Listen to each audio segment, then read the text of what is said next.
from 1989 up to this in all 14 regions of Namibia started from when the South African apartheid regime withdrew from Namibia, and those properties were taken illegal and become their properties without paying. If the state properties were taken through corruption tenders, point of correction, then it needs the establishment of independent anti-resource commission to investigate and find out the government properties, including houses and flats, which were stolen to be recovered, because those properties in question belong to the state and that all Namibian people. I so submit, Honorable Speaker. The Honorable Member may now table the questions.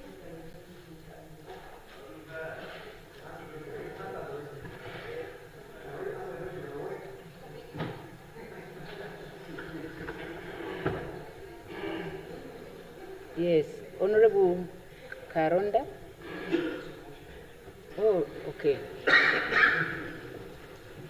Honorable Venani, would you like to pose a question or it's something else? Honorable Speaker, I crave for your kind indulgence to ask an urgent oral question to the Right Honorable Deputy Prime Minister and Minister of Industrialization, Mines and Energy under Rule 135. Okay, may I have the gist of the question? I do not know why, Deputy PM, I do not know why you people in government think it's a normalcy that diamonds to the value of 356 million were stolen in this country, and you just want us to forget about the diamonds. You are not updating us on one of the biggest heists of corruption happening in this country, and we must every now and then come to you and to ask, what about our diamonds? Where are we with this case? Or is it one of those cases where just things get lost in the country and we must all accept it? You are the Minister of Mines and Energy, a very young, vibrant man from Oshivanda, where I come from, yourself and myself. So I want to see that vibrancy. Where are we with our diamonds? What is happening? Why are you quiet? Okay. Honorable Member, that was not the gist of the question. You just posed the question. But in any case, the Deputy Prime Minister may respond, please.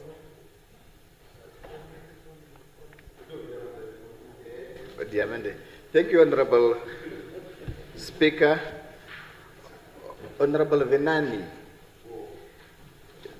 the government or the state is not quite on the matter. Those that stole, rightfully as you put it, our diamond, they are busy watching us right now. Now to equally indirectly through this house, informing them how far we are in terms of catching them. It will make them hide, and we may not find them. To be honest, the state is not quiet. The state is doing all its best to close the case in terms of getting to the bottom of whatever happened. We know we lost 2 people there. May their soul rest in peace. Whether one was also a suspect or not, because we are speaking about this matter, they remain human beings.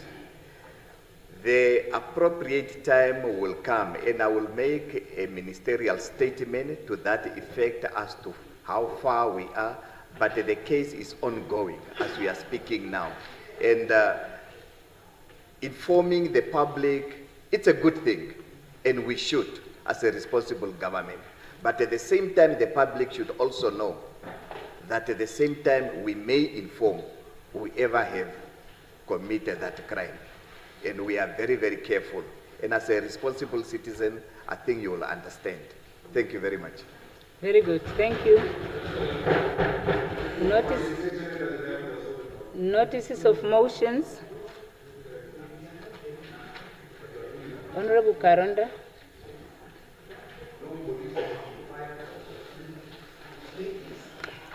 Thank you. Madam Speaker, I have two notices of motion. I would speak for one now. Honorable Speaker, honorable members, I give notice that on Tuesday, the 17th of June, 2025, I shall move that this August House discusses the nationalization of key strategic economic sectors or resources. Honorable Speaker, I rise therefore to introduce a motion or to move that on that day we will discuss that motion. That as members of SWANU and being the oldest political party in Namibia and the only party that stood firm on the socialist ideology, as summed up in our vision and as articulated in our 2024 elections manifesto, the Namibian people have substantial ownership of major resources. SWANU will ensure wealth is redistributed into the hands and enable everyone to taste the fruits of freedom. Namibia is blessed with a variety of natural resources. This list includes diamonds, copper, gold, uranium, tin, zinc, salt, fisheries, wildlife, iron ore, grapes, suspected oil, hydrogen, and many more. For example, the annual mineral export for Namibia is increasing year by year. However, the biggest question that one has to ask is, how are these gains trickling down to any Namibian on the street? The question of equity distribution. This unequal distribution is embedded in a very high Gini coefficient that indicates a country with the highest unequal income distribution in the world. I think we rank about, what, number 3 or so. This apartheid colonial neoliberal capitalist system and legacy still persists 35 years after independence. It is my contention, and that of SWANU, that the political and economic elite has jumped into bed with international capital to monopolize and exploit the people's resources at the detriment of the very same people. The talk of we are very few to be poor remains a mere rhetoric, and should we continue with the current neoliberal capitalist system. Change must come, and that change should not be piecemeal, but real, comprehensive overhaul of this exploitative neoliberal capitalist economic system, adopted 35 years ago at Namibia's independence. Honorable Speaker, honorable members, SWANU stand firm by its conviction and ideological stance. Remember, is that a notice of motion or you are moving the motion? I'm trying to motivate. No, you can't motivate them. I'm trying to Can I advise you, honorable give member? context. No, let me advise you, honorable member. Yes, honorable member, what you have to do is, today you just give notice that on that day you would like to move that motion. When that day comes, you are then given an opportunity to make a statement to motivate the motion. So today you just give notice. Thank you, Madam Speaker. Thank you very much for the assistance. Therefore, I give that notice. Oh, we finished questions.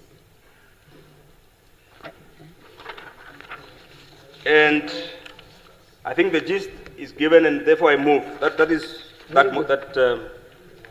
notice of motion. The second notice of motion, Madam Speaker, speaks to the deplorable employment conditions of all uniformed personnel services, whether they be in the Namibian Police Force, Namibian Correctional Services, or the Namibian Defense Forces. I therefore give notice that on the 18th day of June, year 2025, that I shall then move that issue for discussion, debate, and where appropriate that it be referred then to the relevant parliamentary standing committee. Thank you, Madam Speaker. Yes, thank you. Any objection? None? Yeah, can the honorable member table the motions? Can you table the motions? Yes, honorable, oh, sorry.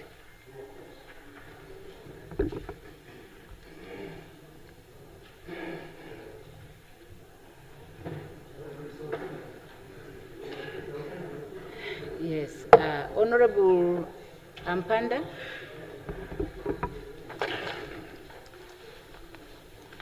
Speaker, I hereby give notice that on Tuesday, 24 June 2025, I shall move that leave be granted to introduce a bill, the Parliamentary Service Bill 2025, in terms of Rule 197 of the Standing Rules, to provide for the creation and the composition of Parliamentary Service Commission, the establishment, management, and efficiency of the Parliamentary Service, the regulation of the employment, condition of service, discipline, and dismissal of employees in the Parliamentary Service, and the funding arrangement for Parliament, and to provide for incidental matters. I so move, Honourable Speaker. Yes, can the honourable member table the motion?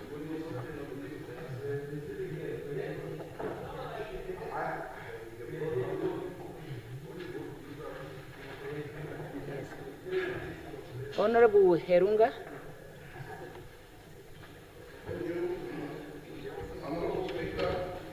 I move without notice that the proceedings on votes 13, 15, 17, 18, 23, 24, 27, 29, and 36 of the appropriation bill be in terms of Rule 159A of the Standing Rules and Orders, not interrupted if still under consideration at 1745. I so move, Honourable Speaker. May the honourable member please table the motion?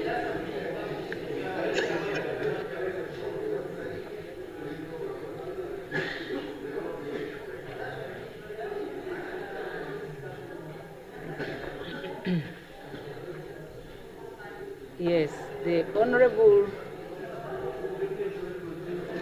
member, I'm sorry, I don't have your name. Okay. Are you Honourable Kumbwa? Yes, you may please take the floor.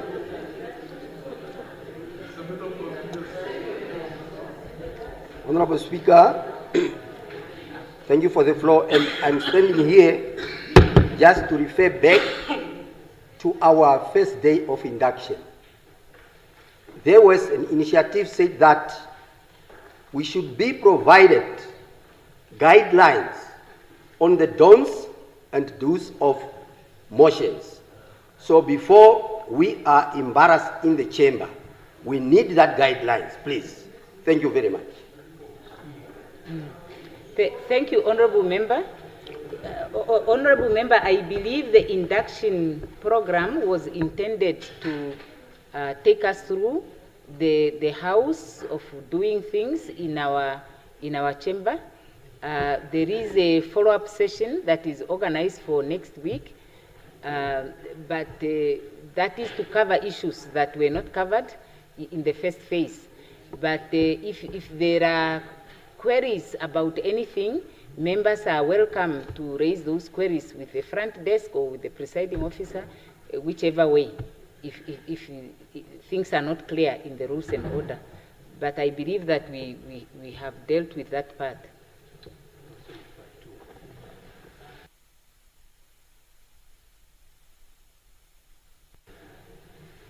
Yes. So part 2 of the rules and order and internal arrangements covers motions. So if you go to that part, you get guidance, and you can then raise your queries if there is lack of clarity. Yes, having said that, we proceed then with ministerial statements. Reports from the Committee of the Whole Assembly and consequential proceedings. Then we go to the order of the day. The Secretary will read the order of the day. Resumption of committee stage, appropriation bill. Does the Minister of Finance move that the Assembly now goes into committee? Comrade Speaker, I so move. It is moved that I leave the chair. Any objections? Who seconds? Agreed to. I now call on the chairperson of the whole House Committee to take the chair.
Thank you.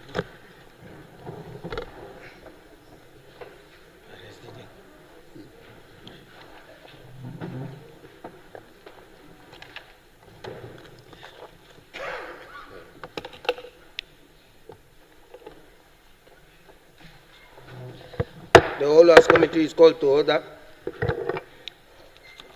When progress was reported yesterday, the 6th of May 2025, vote 13, 17, and 18 and 27 has been introduced, while votes 1, 2, 4, 7, 8, 9, 14, 16, 21, 26, 28, 30, and 31 and 35 has been agreed to.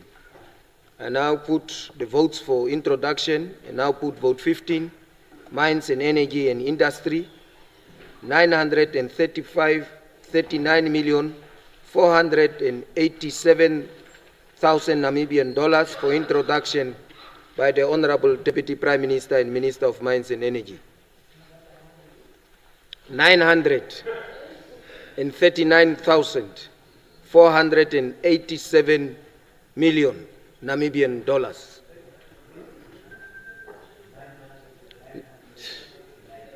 Yeah. Yes. Check the bill, the appropriation bill. Check the appropriation bill, Honorable Minister. Just motivate and correct the figure if it's wrong, but it comes from this one. Okay.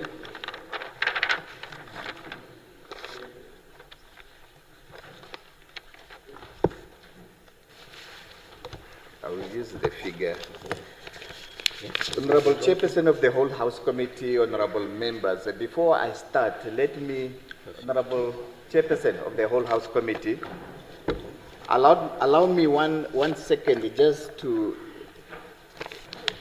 get out of order with just 1 second by acknowledge the hiccups and the inconvenience that some members of parliament did not get their salaries end of this month. It came to our attention, and we will get a bottom to it and get a solution to it.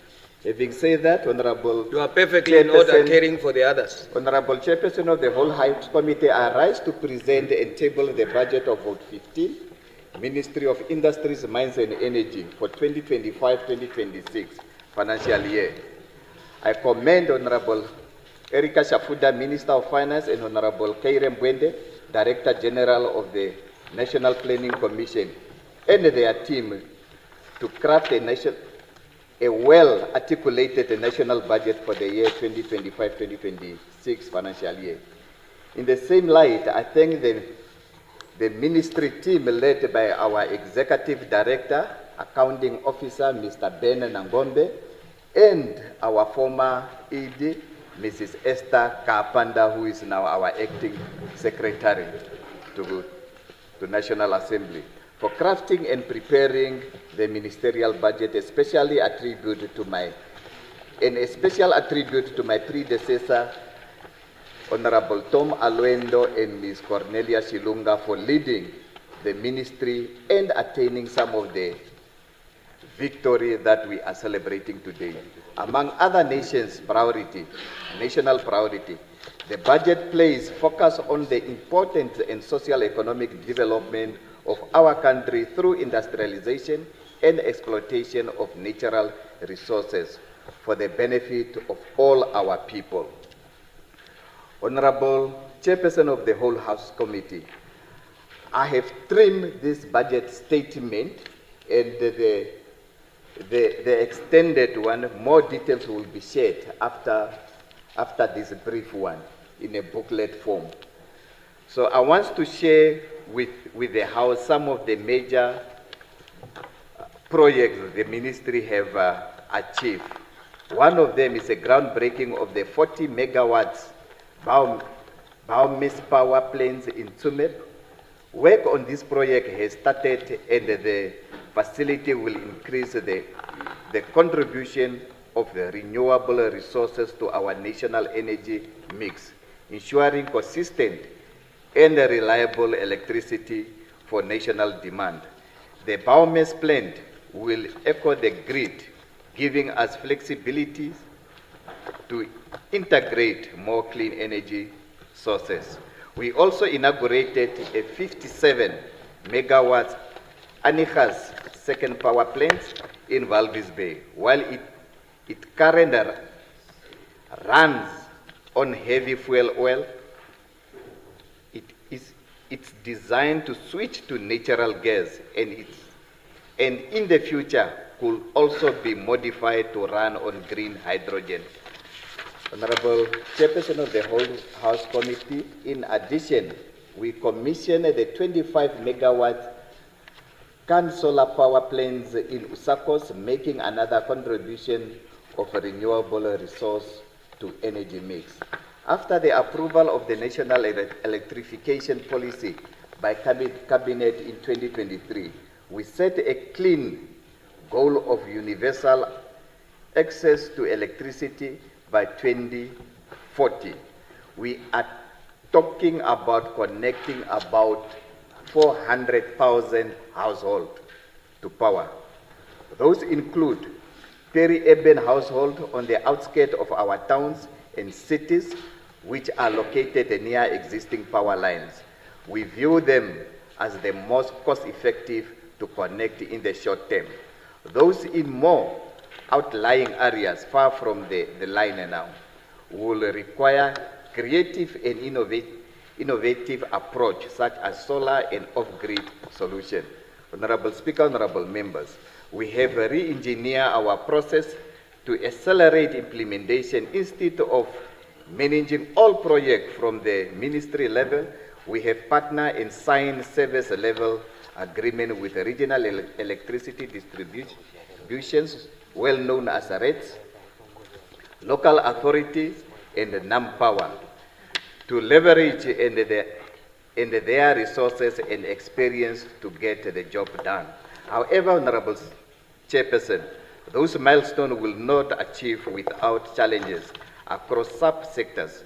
For example, limited human resources will stretched thin by the growing demands. This affected the implementation of expectation plan, compliance monitoring, and the execution of key projects. High fuel margins and levies negatively impact on affordability and the overall security of supplier. Honorable Chairperson, the ministry has been faced with the underutilization of many of the 148 micro, small and medium enterprises and industrial parks across our country. Those parks were constructed and made available to micro, small and medium enterprises at affordable rate to promote business activity, income generation, job creation, and overall local economic development, immediate steps will be taken to remedy the situation and revitalize the industrial facility. Those include addressing inadequate oversight of the facilities and developing of comprehensive strategy for their full utilization. Honorable Chairperson and Honorable Members, Chairperson of the Whole House Committee, for 2025-2026 financial year, the Ministry of Industry, Mines and Energy is required a budget allocated of, as per your correction, 939,487,000. To carry out its activity, the request amount is to be distributed among the following programs. Program 1, promote of local and foreign investment explorations, 28.5 million. Through this program, the ministry continued to embrace innovation to stimulate investment in the mining sectors. The ministry developed the Namibian e-government portal online application system to facilitate the online application for mineral rights and the related transaction. The portal improves efficiency, transparency, depend on public trust. In June 2025, the payment functionality will be added to allow clients to make online payment. Honorable Chairperson, the second program. Through this program, the ministry undertake integrated and multidisciplinary mapping of Namibia mineral and energy resource potential.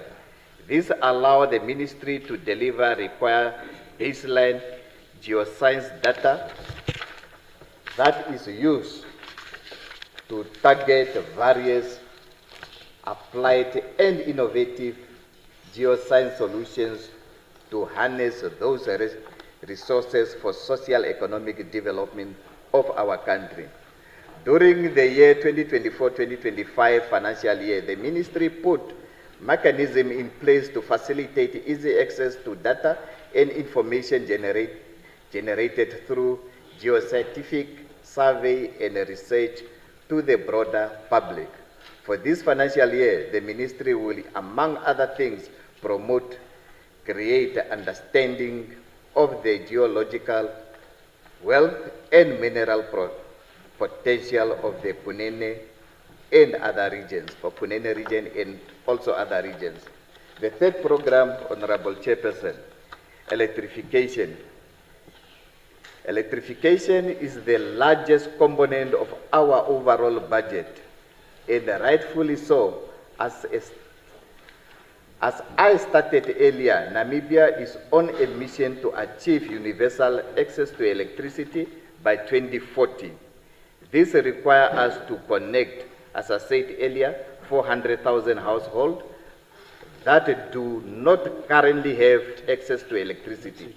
With the current level of funding, we estimate this year to connect about 10,000 for households.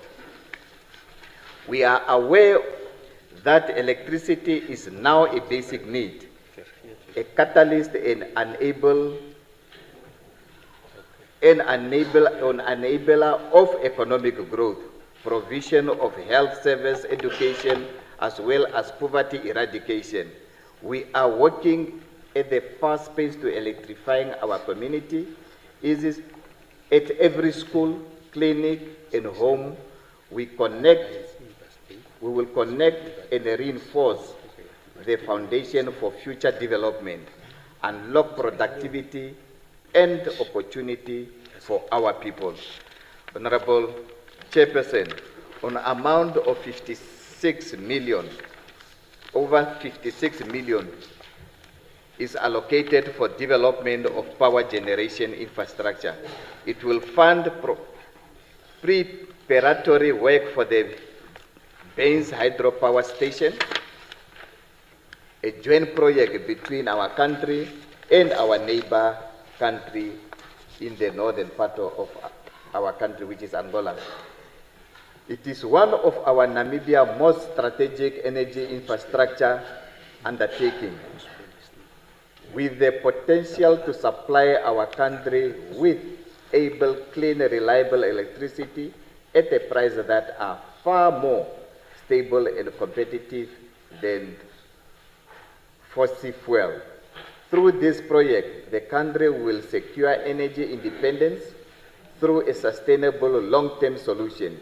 Specifically, action include essential groundwork, including the technical studies, transmission of planning, dams, design and supporting infrastructure. The fourth program, Honorable Chairperson, the program is dedicated to the potential The program is dedicated to the protection and promotion of Namibia diamond resources through robust laboratory oversight. As the diamond industry involved, the ministry will prioritize proactive measures to ensure sustainable management and to mitigate the risk. Those efforts include strategic staffing, enhanced oversight, mechanism, commitment to accountability and transparency, and international collaboration and obligations. The fifth program, Honorable Chairperson, Honorable Member, in order to fulfill the mandate of ensuring security of the petroleum supply in our country, the Petroleum Affairs Directorate is allocated on operational budget of 9.6 million for this financial year. Through the National Energy Fund, the ministry continues to subsidize energy prices as per its mandate while collecting levies imposed on controlling petroleum products and electricity. Honorable members, fuel prices were subsidized to the total of 328 million, and 100 million was expanded to cover electricity tariff under recovery.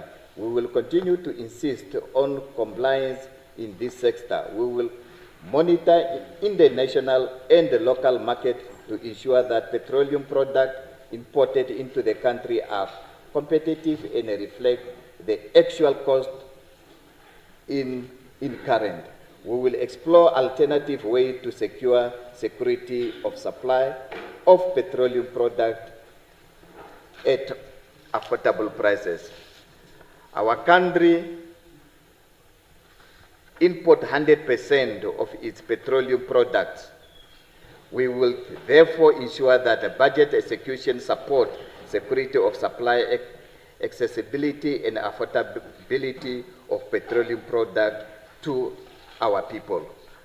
The sixth program, Honorable Chairperson, for the 2025-2026 financial year, the Industrial and Business Development Program on amount of 50 million has been allocated, while the Domestic Trade Management Program received an amount of 127 million. The main purpose of the Industrial and Business Development Program is to create a conducive environment focusing on the enhance and strengthening of the industrial sectors in the country during 2025-2026 financial year. Our focus will be on the development of industrial infrastructure. The ministry plans to construct 3 industrial parks, one each at Omaruru, Walvis Bay and Tsumeb. Furthermore, the ministry will renovate 9 existing micro, small and medium enterprises and business industrial parks at places such as Enana, Epako, in Hobabes, Katima Mulilo, Kietmasua, Poshakati, Rundu and Windu. The ministry is also planning to construct modern informal trade platform at Hendis Bay, Marindal, Kurinkuru and Okalongo and Opuo. The overall objective of small business is to boost entrepreneurs, stimulates innovation, facilitate access to modern and technology, as well as providing capacity building to both emerging and existing medium enterprises for the sustainable inclusion into the mainstream of economy. The 7th program, honorable members, this program focuses on the creation of conducive business environment through the formulations, implementation, monitoring of policy and regulations to ensure a well-functioning domestic market environment, promote a fair trade practice, and protect consumers' rights. Under this program, the ministry provides policy oversight to key state-owned enterprises, such as the Namibia Standard Institution, Namibia Competitive Commission, the Business and Intellectual Property Authority, and Namibia Estate Agents Board. During the 2024-2025 financial year, the key activity and achievement undertaken include stakeholder consultation and public awareness campaign in all 14 regions. On the comments of the Meteorologic Act of 2005, Act number 5, public action of over 270 Namibian standards in different areas to enhance safety, quality, and market access to local goods, and hosting of 58 training sessions across multi-sectors, including health, manufacturing, and agriculture, to reinforce this importance of compliance with such standards. Honorable Chairperson, honorable members, Program 8, Policy Coordination and Support Service. This program provides administrative support to the core function of the ministry and maintain effective internal control system for the ministry. Part of the allocation will be towards risk assessment in the ministry, upgrading the ministry regional offices, and the expansion of IT infrastructure. Honorable Chairperson of the Whole House Committee, honorable members, as a people representative, we must always strive to foster unity of purpose in achieving our country development agenda and the well-being of our people we serve. I have no doubt that under the able leadership of Her Excellency Dr. Netumbo Nandi Ndaitwah, our President of our Republic, we will achieve our aspirations, our goals, and our objectives. With those few words, Honorable Chairperson, honorable members of the Whole House Committee, I respectfully request this august House to approve the budget allocated to Vote 15, Ministry of Industries, Mines and Energy. I so move, Honorable Chairperson. Thank you.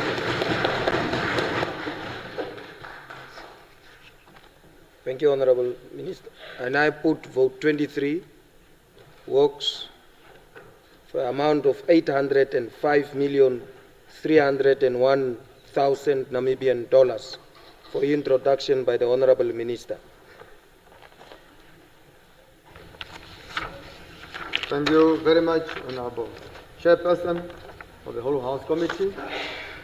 First, let me submit my appreciation to the Minister of Finance, as well as to the DG, National Planning Commission, for the well-crafted budget, as well as the staff members of the respective ministries and the agency concerned.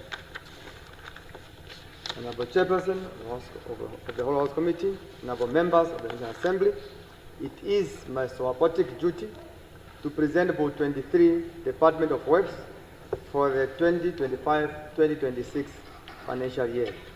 The budget indeed addresses the prevailing socio-economic challenges. The mandate of the Department of Work is to ensure the development of state infrastructure, develop, implement, and regulate sectorial policies related to construction, maintenance of state assets. Further, provide associated services such as functional accommodation, payment of rates and taxes, stores, and auction services under the government stores. It is also mandated to administer legislations governing the entire construction industry and hence to promote and regulate statutes or laws to guide the professions of architecture, quantity surveying, and engineering. Under this vote, the Department of Works also renders essential technical services to the OMAS and regional councils for the provision of standard stock and material supplies, as well as maintenance of garden infrastructure and equipment, among others. The total budget amount is $805,301,000. Of this amount, $672,001,000 provide for operational expenditures. The remaining amount of $133,300,000 provide for capital-related expenditures. Honorable members, the Department of Works budget for 6 programs. Program 1, Construction and Building Regulations. The purpose of this program is to plan and oversee capital construction projects and to renovate and upgrade government buildings. The program enables the regulation, coordination, and development of buildings, technical standards, and technical support to almost 300 capital projects. During the period under review, the department managed a range of ongoing projects worth in excess of $8 billion. Also under this program, the PVS line for basic power, lights, and hot water are installed and or refurbished in existing government schools and clinics in remote areas where national electrification grid does not reach. In 2024-2025 financial year, the ministry supervised the supply, installation, testing, and commissioning of an 18 kWp solar PVC at the ministry's head office, which resulted in reduced energy costs.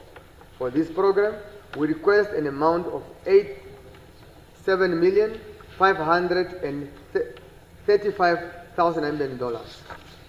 Program 2, Fixed Assets Management. This program provides for the office accommodation needs for all OMAs. It also includes the acquisition, management, and control of accommodation through assigning of government houses and flats for the use of other ministries, as well as the provision of sub-housing to government officials. Under this program, the ministry handles the acquisition pertaining to the land procurement, land expropriation, land exchange, and land disposal, as well as rates and taxes on behalf of the government of Namibia. The alienation process of government non-assigned houses has commenced in April 2020, after the new market values were obtained from the Ministry of Agriculture, Water and Land Reform as directed by Cabinet. Included in the amount required for this program is the operational budget for paying rentals to landlords to ensure that government institutions have facilities to operate from. For this program, we requested an amount of $180,099,000. Program 3, Maintenance of Government Properties. This program ensures the maintenance and rehabilitation of government properties and related infrastructure, as the servicing, maintaining, and overhauling of water pumps and generator sets, as well as the rehabilitation of other existing specialized installations. Government inherited buildings that have been left to dilapidate, some beyond their economic value, and therefore not even fit for renovations. A lot still needs to be achieved, especially to schools, hospitals, clinics, health centers, and regional offices. In 2007, Cabinet directed OMAs to establish their own routine maintenance units to cater for the preventative maintenance. OMAs that have not yet established their own routine maintenance units are required to do so. For this program, we request an amount of $372,887,000. Program 4, provision of store and auction services. This program facilitates the provision of standard stock to all owners, conducting auction services for disposal of government vehicles and equipment as per cabinet decision. The revenue generated from auctions conducted countrywide for 2024-2025 was $34,748,879. Revenue collected for stock sold to owners is $70,206,226.36. For this program, we request an amount of $36,208,000. Program 5, provision of horticultural services. This program facilitates the provision of horticultural services at all government offices, office buildings, and service centers, maintaining of existing landscaping and gardens, and to create new ones, and to promote a greener environment to all government buildings. For this program, we request an amount of $12,470,000. Program 9, policy coordination and support services. The purpose of this program is to provide, direct, and coordinate and supervise the activities of the ministry, including the public enterprises under its mandate, and to provide support in auxiliary services, finance, and personal affairs, and is responsible and accountable for the administration thereof. The program also oversees the execution of its strategic plan, annual plan, procurement plan, and its appropriated budget thereof. Other activities under this program are the enhancement of the ICT infrastructure. This program is essential to ensure the continued delivery of reliable, sustainable, and cost-efficient digital services, enhancing capacity to serve with greater efficiency and resilience. For this program, we request an amount of $116,092,000. For this vote 23, we are requesting a total amount of $805,301,000. I thank you for listening and for your consideration and approval of the 2025-2026 budget for vote 23. Department of Works. Thank you. Thank you. I cut. Thank you. And I put vote 24, transport, for amount of $2,707,015,000 Namibian dollars for introduction by the Minister of Transport. Honorable Chairperson, the salutation remains the same. Let me go. Honorable members, the program that will be dealt with by the Ministry during the financial year 2025-2026 to ensure a modern and reliable transport infrastructure are as follows. Program 1, planning and development of transportation infrastructure. This program enables the construction of feeder and access roads, upgrading of gravel roads to bitumen standards, rehabilitation of roads, and construction and maintenance of state-owned aerodromes. Honorable members, this ministry wishes to report the completion of the rehabilitation of 58 kilometers TR16 Windhoek-Okahanja to dual carriage, way from Bragwater up to the intersection of Okahanja-Karibeb or Chwarongo intersection road. The upgrading of the MR44, 36 and TR21 Wafes Bay to Swakopmund phase 1 extension 12 kilometers. Honorable members, this ministry continues with the construction of districts and access roads that provide accessibility to our rural communities, to economic centers and social centers. This ministry is also responsible for the construction and rehabilitation of state-owned aerodromes. Therefore, the ministry requests for an amount of $825,478,000 to be allocated to the development of transportation infrastructure program. Program 2, provision and upgrading of the railway network. Honorable members, our national desired outcome is for Namibia to have a safe and reliable rail transport infrastructure. Therefore, this program is to plan, construct, upgrade, and maintain railway infrastructure for a safe and efficient railway network that supports socio-economic development.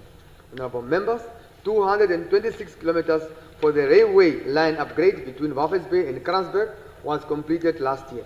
Under this project, 78 Namibian youth satisfactorily completed theoretical and practical training in railway maintenance activities. The construction of the Shakati station, buildings, platforms, and civil works, including the installation of the CCTV security monitors, were completed. Over the past 3 years, TransNamib transported an average of 1.3 to 1.5 million tons of freight annually, amounting to only 12% of the total national freight volume. Honorable members, this ministry requests for an amount of $990,225,000 to be allocated to the provision and upgrading of the railway network. Program 3, formulation of transportation policy and regulation oversight. The program is responsible for the regulation of the transportation services in the transport sector and for the development, review, and administering relevant transportation regulations. Honorable members, the ministry is requesting for an amount of $45,578,000 to be allocated to the formulation of transportation policy, transport law enforcement, regulation oversight, and subventions for the National Road Safety Council, Trans-Kalahari Corridor Secretariat, and Walvis Bay Corridor Group. Program 4, Air Transport Administration. This program caters for aircraft accident investigations and civil aviation and navigation services sub-programs. Sub-program 0401, Aircraft Accidents and Incident Investigation. To fulfill the state's obligation towards the Civil Aviation Act No. 6 of 2016 and Annex 13 of the Chicago Convention, to which Namibia is a signatory, and in compliance with the Civil Aviation Act No. 6 of 2016 and Annex 13 of the Convention on International Civil Aviation. Namibia underwent a successful International Civil Aviation Organization Universal Safety Oversight Audit Program, where the Directorate achieved a score of 79.1%, which is higher than the ICAO and the NDP-5 target of 75%. The Ministry is therefore requesting for an amount of $14,155,000 to be allocated to the Aircraft Accident Investigations Sub-Program. Sub-Program 402, Civil Aviation Navigation Services. The Namibia Civil Aviation Authority is a guardian of our national airspace for civil use and provider of quality air traffic services. Providing air traffic services requires NCAA to utilize sophisticated equipment like the radar, primary and secondary, the wide area multi-reiteration, and air traffic management systems. In future, Namibia will be able to take over air traffic services over the Namibian oceanic airspace and the airspace south of the 273,000 degrees from South Africa. Honorable members, to achieve this objective, the Ministry requests an amount of $562,341,000 to be allocated to the sub-program Civil Aviation and Navigation Services. Program 5, Maritime Legislation Administration. The program is implemented in line with the International Maritime Organization instruments relating to flag, port, and coastal state obligation, and comprises the following main activities: enforcement and compliance to maritime rules and regulations, accreditation of maritime education institutions, and maritime pollution control and maritime search and rescue coordination. The Ministry is therefore requesting an amount of $103,402,000 to be allocated to the Maritime Legislation Administration. Program 6, Meteo Services Administration. The purpose of this program is to provide timely and quality weather, climate, and early warning services to all sectors such as aviation, disaster, health, energy, fisheries, and environment. The recent Climate of Parties 29 in November 2024 saw the World Meteo Organization convene top-level event on the UN Secretary General's early warning for all initiatives to 30 more countries through 14 projects. Honorable members, to achieve these objectives, the ministry requests an amount of $41,846 million to be allocated to the Meteo Services Administration. Program 9, Policy Coordination and Support Services. The purpose of this program is to ensure the provision of safe, reliable, and efficient transport solutions for the smooth delivery of public services, enabling officers, ministries, and agencies, as well as political office bearers to fulfill their mandate. The program manages procurement and distribution of vehicles, registration and renewal of vehicle licenses, as well as repair and servicing of vehicles and plant. Renovation and upgrading of government garage facilities is also part of this important program. Honorable members, to achieve this objective, the ministry requests an amount of $115,989,000 million to be allocated to the policy coordination and support services. Honorable members, I now present the budget summary. I now present the budget for transport allocation for 2025-2026. In conclusion, honorable members, honorable chairpersons of the whole House Committee, it is now my pleasure to present to you Vote 24, transport, to the amount of $2,707,015,000 million for your consideration and approval. Thank you. This takes us close to break. We'll break now until 4 o'clock, and then we'll start with vote 29.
Minister of Works and Transport, just to share with us the important information as a follow-up of yesterday's discussion.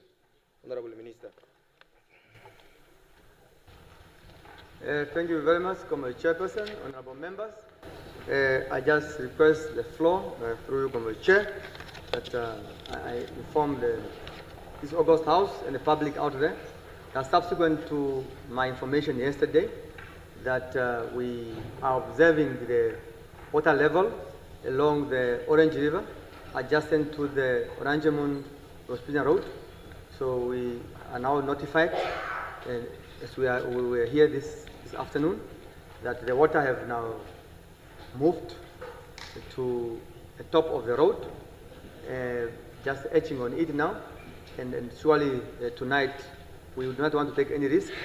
We'll be closing the road this afternoon in order to avoid any injuries whatever to the people who are going to use the road. And as I said yesterday, we are now busy engaging with NAMDEV to provide access for our people to utilize the gravel road between Ludrets and Oranjemund. However, the public can also use the old road that goes through South Africa. That one is available. However, the one from Ludrets, we are busy to engage with NAMDEV, and hopefully we will come to an agreement on the utilization of that road while the road is under closure. Thank you very much, honorable members. Thank you. Thank you. I now put vote 29, Information and Communication Technology, 898,455,000 Namibian dollars for introduction by the Honorable Minister. Technology. Thank you so much, Honorable Chairperson of the House Committee, honorable members.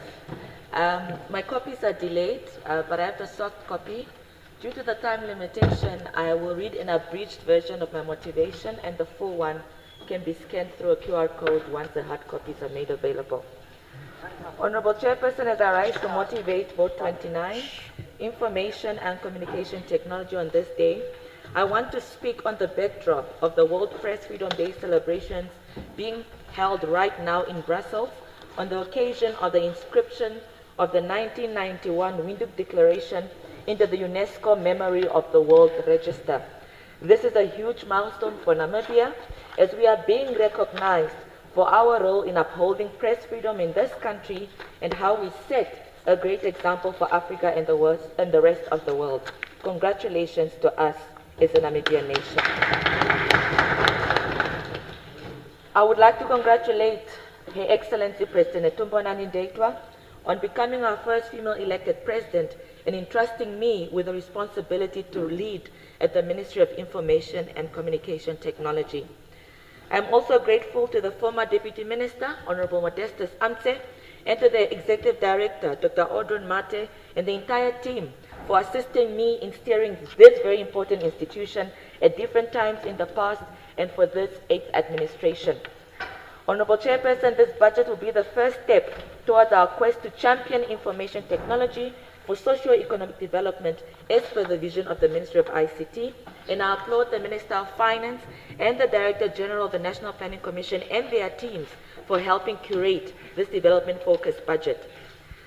I would like now to provide a brief overview of the current ICT landscape, which I'll delve into some key ICT notables. The development and expansion of digital infrastructure addresses key national priorities by enhancing broadband access, reducing the digital divide, and fostering economic growth through innovation and technology-driven industries. Namibia's overall 4G population coverage stands at 88.4%, a notable increase from 85% in 2022. High coverage is obviously notable more in the urban areas as opposed to the rural areas. As of January 2024, Namibia had an internet penetration rate of approximately 62.2%, equating to about 1.63 million internet users. This represents a significant increase from previous years, highlighting the country's commitment to closing the digital divide. Namibia's fiber optic network stretches about 18,719.5 kilometers, which in our opinion is still low. This is due to delays from the local authorities for approval for the digging of trenches in their respective towns. Furthermore, rolling out of fiber optic network is not economically viable for operators, thus they choose not to invest in them. Low fiber networks rollout may also be attributed to lower demand or population density or low population density. In 2022, radio was still used more regularly, more than television, despite a 10% drop compared to 2019. Radio was also the main source of news for Namibians, with 40.7% identifying it as the main source of news. Unexpectedly, the internet accounted for 23.6%, which was the second most used source of news, and notably television 21.2%, and newspapers 12% were used, less than radio or the internet.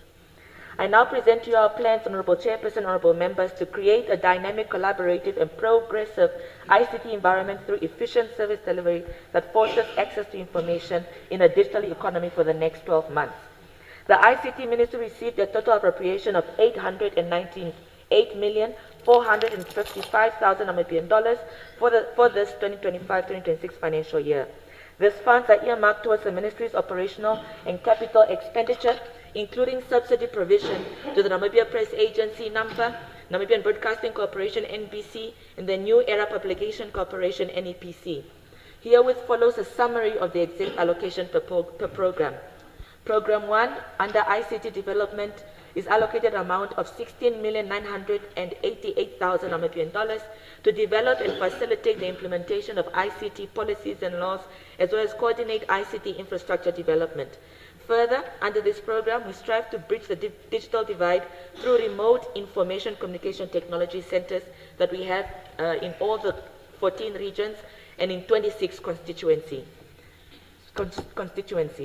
Specifically for this financial year, we want to witness the full operationalization of the Electronic Transactions Act, Act number 4 of 2019.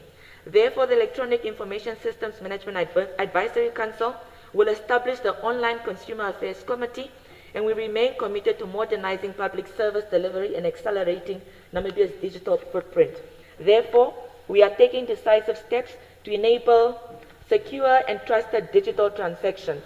The implementation of secure and accredited e-signatures will allow for the digital validation of documents across government and the private sector, significantly reducing reliance on manual processes and handwritten signatures.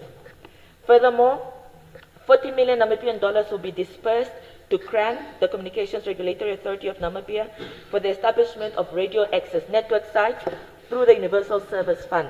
This will support the deployment of mobile broadband and voice networks at 15 sites in this financial year, prioritizing 22 schools and 2 clinics in line with the universal policy and regulations. These sites will be at Omuhongo Clinic and Epembe in the Hangwena region, Okankolo in the Oshikoto region, Nehari and Pingana, Onaena and Okankolo in the Oshikoto region, Ruakana in the Musate region, Mukwe in the Kavango East, Ombombo Clinic, Epupa and Oporo in the Kunene region, Linyati and Kabe South in the Zambezi region, Kalahari in the Maheke region, Beerseba in Karas region, and the Matako and Tsunkwe in the Chotanjupa regions. This will also include the provision of public Wi-Fi hotspots at all these RAN sites. I must clarify, Honorable Chairperson, that this list is not exhaustive, and we endeavor to expand to as many constituencies with poor or no network coverage in this financial year with our partners such as MTC and Powercom. Program 1 will also cater for the continued operations of the Namibia Cyber Security Incident Response Team, short for NAMCERT, as the focal point for cybersecurity matters in the country, while the National Cybersecurity Strategy and Awareness Raising Plan will be implemented to promote safer online behavior and instill a culture of cyber hygiene among our citizens. This will include the development of the model for organizational cybersecurity hygiene policies and child online protection guidelines for honorable members, and amendments to the Communications Act will also be tabled in this Parliament in this current financial year, and we ask for your support. Honorable Chairperson, honorable members, the Ministry undertakes to finalize the reviewed national broadband policy to increase the broadband speed from 2 megabits per second to a minimum download of 25 megabits per second and 3 megabits per second upload speed. Of late, matters relating to the protection of citizens' rights to privacy and the issue of personal data protection has been paramount interest to all of us. Therefore, once discussed at the Cabinet Committee on Legislation, the Data Protection Bill will be tabled in Parliament in the 2025-2026 financial year. And again, we ask for your support, honourable members. For the preservation of a national ecosystem and national security, preliminary work on the National Data Centre will commence during the current financial year. We have also undertaken to look at data costs, the cost of devices such as smartphones, and the availability of skills in the country to ensure that we have a secure internet space. Lastly, under Program 1, we intend to implement the directive by Excellency the President to develop a database of information technology experts in collaboration with relevant stakeholders, as stated in Her Excellency's recently delivered State of the Nation address. In collaboration with MISAC, the Ministry of Education, Innovation, Youth, Sports, Arts and Culture, we also endeavor to implement a project of data capturers and data labelers, where we envision to create 1,000 jobs over 3 years. The project is called Project 1000. Program 2, Honorable Chairperson, Honorable Members, is allocated $21,209,000 Namibian dollars to enhance unhindered access to information through coordinated government communication, as well as the timely and effective communication of government policies, programs, and projects to the public. Through the Nationhood and National Pride program, the Ministry will soon roll out the behavioral change communication campaign themed hashtag #NGPV Namibia to address growing incidences of GBV in our country, and we are embarking on this project alongside the Ministry of Gender and Child Welfare. The Ministry will also champion campaigns such as ethical use of social media, anti-poaching, national symbols campaign, and a Clean Up Namibia campaign. To ensure uniformity and consistency in government branding and communication, we are finalizing the Government Corporate Identity Manual. This manual will standardize how public entities represent themselves across logos, typography, colors, official documentation, signage, and digital platforms. With the enactment of the Access to Information Law and its accompanying regulations, we have made budgetary provision to ensure that the implementation is not only legally sound, but also practically feasible. Our ministry has now passed on the baton to the National Assembly to ensure that the Information Commissioner and his and her deputy are appointed as per the law. We have also embarked on a project called Brand Namibia, which is an outward-looking initiative that aims to promote a positive image about our country. We have embarked to collaborate with NIPTB, the Ministry of International Relations and Trade, the Namibia Tourism Board, and so many other stakeholders. Honorable Chairperson, honorable members, an amount of $27,500,000 Namibian dollars is allocated to New Era to ensure access to credible and timely public information, particularly in regions with limited digital infrastructure. The budget will go towards existing circulation systems, which will be upgraded to add additional functionality that will enable the company to manage the distribution. Under Program 3, we have also allocated an amount of $81,913,000 Namibian dollars to provide a range of multimedia products and services. I'm now summarizing because my time is going. The ministry also has allocated $7,500,000 Namibian dollars to the Namibian Film Commission Secretariat for the Namibia Film and Video Development Fund. This also includes the amendment to the NFC Act and drafting of regulations to ensure sustainability of the Commission and formalization of the film sector. Additionally, under Program 3, we have provided the Namibia Broadcasting Corporation, NBC, with the amount of $361,853,000 Namibian dollars for their operational budget and $140,000 Namibian dollars towards their development budget. This goes to direct costs, which account for 26% of NBC's operational budget, and since NBC has onboarded temporary contract employees that they had, which have now become permanent employees. Some of the programs where this money will go to is a dedicated parliamentary coverage, which is a dedicated television channel to be introduced for parliamentary proceedings, education and priority content, local content commissioning on television and radio, and the coverage of national and special events. Program 3 also has the provision allocation of $27,706,000 Namibian dollars to NAMPA to embark upon news and information dissemination initiatives that will effectively ensure that the Namibian story is told comprehensively, accurately and objectively. Furthermore, as directed by Cabinet, the Ministry will undertake to consolidate the Namibia Press Agency and New Era Publication Corporation into one entity. Therefore, the merger between the two entities will be done since this financial year. Honorable Chairperson, last but not least, an amount of 82,084,000 Namibian dollars has been allocated to Program 4 around coordination and support in the ministry. Furthermore, this program is allocated a total of 79 million Namibian dollars for the construction of our regional offices and envisaged head office. Out of that, $16 million is budgeted for the finalization of the construction of the ministry's Hardap regional office. 12,228,000 Namibian dollars is budgeted for the start of the construction of the Karas and Kunene regional offices. A further 51 million Namibian dollars has been allocated for the start of the construction of the MICT head office, because where we are now, we are renting. The latter project, which is our head office, started in 2016, but however was put on hold due to economic challenges. But right now, the groundworks have been completed, the documentation is done, the plans are in place. It's just that this amount of money will now start with full construction. Honorable Chairperson, honorable members, I am pleased to submit Vote 29 to this August House for perusal, discussion, and endorsement. Thank you very much for your kind attention. Thank you. I now put vote 36, Gender Equality and Child Welfare, 473,597,000 Namibian dollars for the introduction by Honorable Minister. Thank you, Honorable Chairperson of the Whole House Committee, honorable members of this August House. I rise with a deep sense of duty to present to this August House my maiden vote motivation and seek your support for the budget allocation for Vote 36 for gender equality and child welfare for the 2025-2026 financial year. Honorable members, Namibia has closed at least 80.5% of its gender gap, ranking the country at number 8 globally and number 1 in sub-Saharan Africa, according to the Global Gender Gap Report of 2024. As a ministry, join me to celebrate these achievements, again at the backdrop of celebrating the first female president, Her Excellency Dr. Netumbo Nandi Ndaitwah.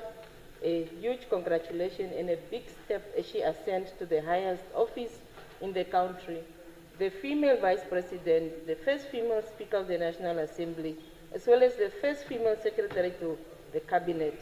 Namibia is currently the only country in Africa where women constitute over 60% of cabinet, making us a trailblazer in gender balanced governance on the continent. I therefore urge you to support this vote so that we continue advancing gender equality and empowering all Namibians. Honorable Chairperson of the Whole House Committee, honorable members, the Ministry of Gender Equality and Child Welfare has been allocated a total budget of 473,597,000 Namibian dollars to execute its core mandate of ensuring gender equality and equitable socio-economic development of women, men, and well-being of children.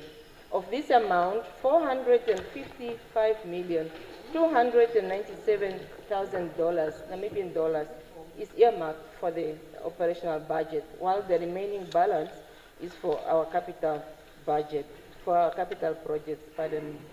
Program 1, Policy Planning and Support Services. The primary purpose of this program is to provide efficient and effective administration and support services in respect of the ministry to implement its programs to ensure that the image and the mandate of the ministry is upheld and internal control systems are adhered to.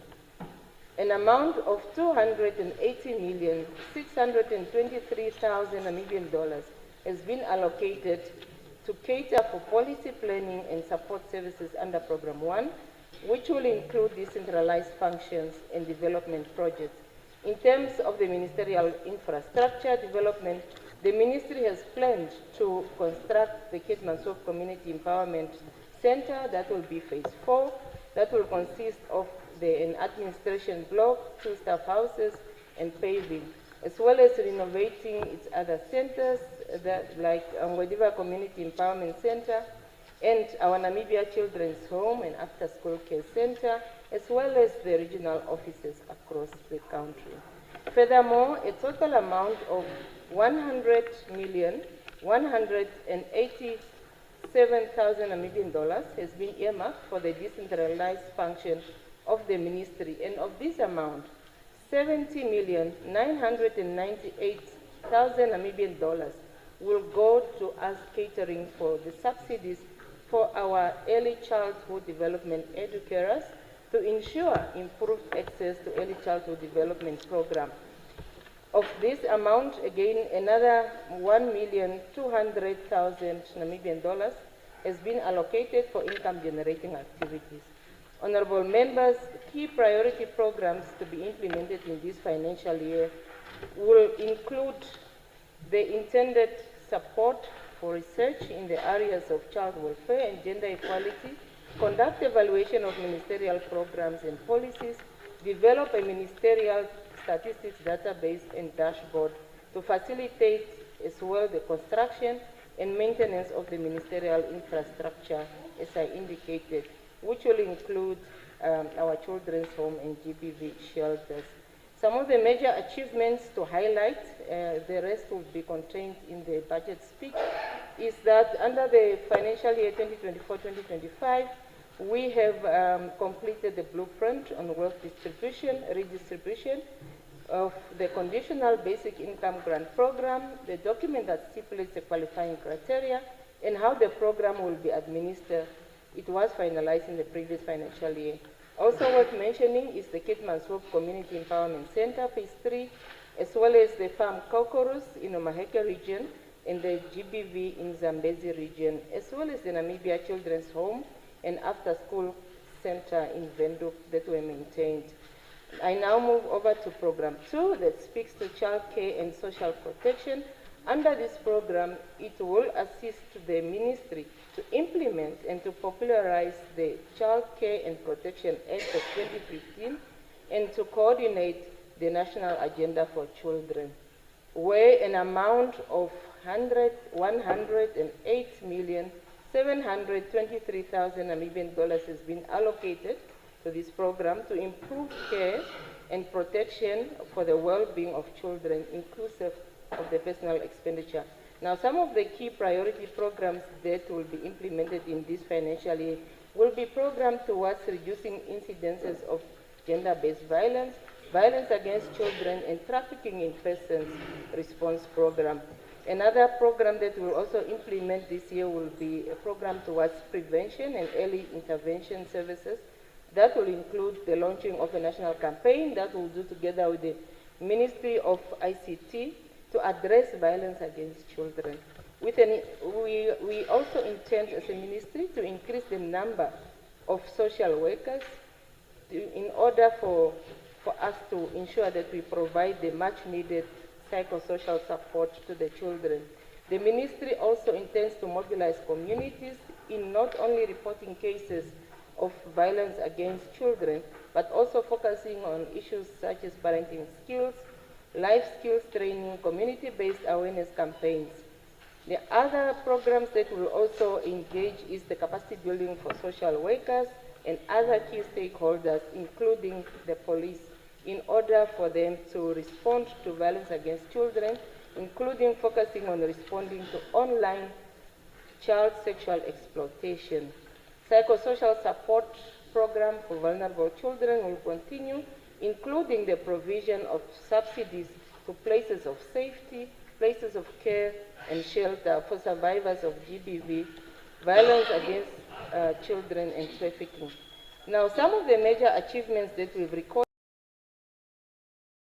include the shelter for victims of GBV, violence against children, and trafficking in persons, where 254 victims were accommodated at these centers. In terms of the residential childcare facilities that we offer, for children living and working on the streets. A number of 517 children are accommodated at our registered children homes. And in the Namibia Children Home, we have 107 orphans and vulnerable children, while 741 children are at the after-school center in Grysblok. The ministry also in this past financial year worked with willing parents to reintegrate some of the children into their families, where we have reached a number of 202, and these children were reintegrated into 31 boarding schools in Koma, Sardap, Omaheke, and Otuzonjupa. The ministry has also completed, as I indicated already, the rehabilitation of Kakoros as one of our facilities. We intend to establish the center for the purposes of rehabilitation for the children living and working on the streets, children with behavioral challenges, and children in conflict with the law. In terms of the psychosocial support that was rendered during the financial year 2024-2025, we have reached 5,603 children across 14 regions that have received psychosocial support from our social worker.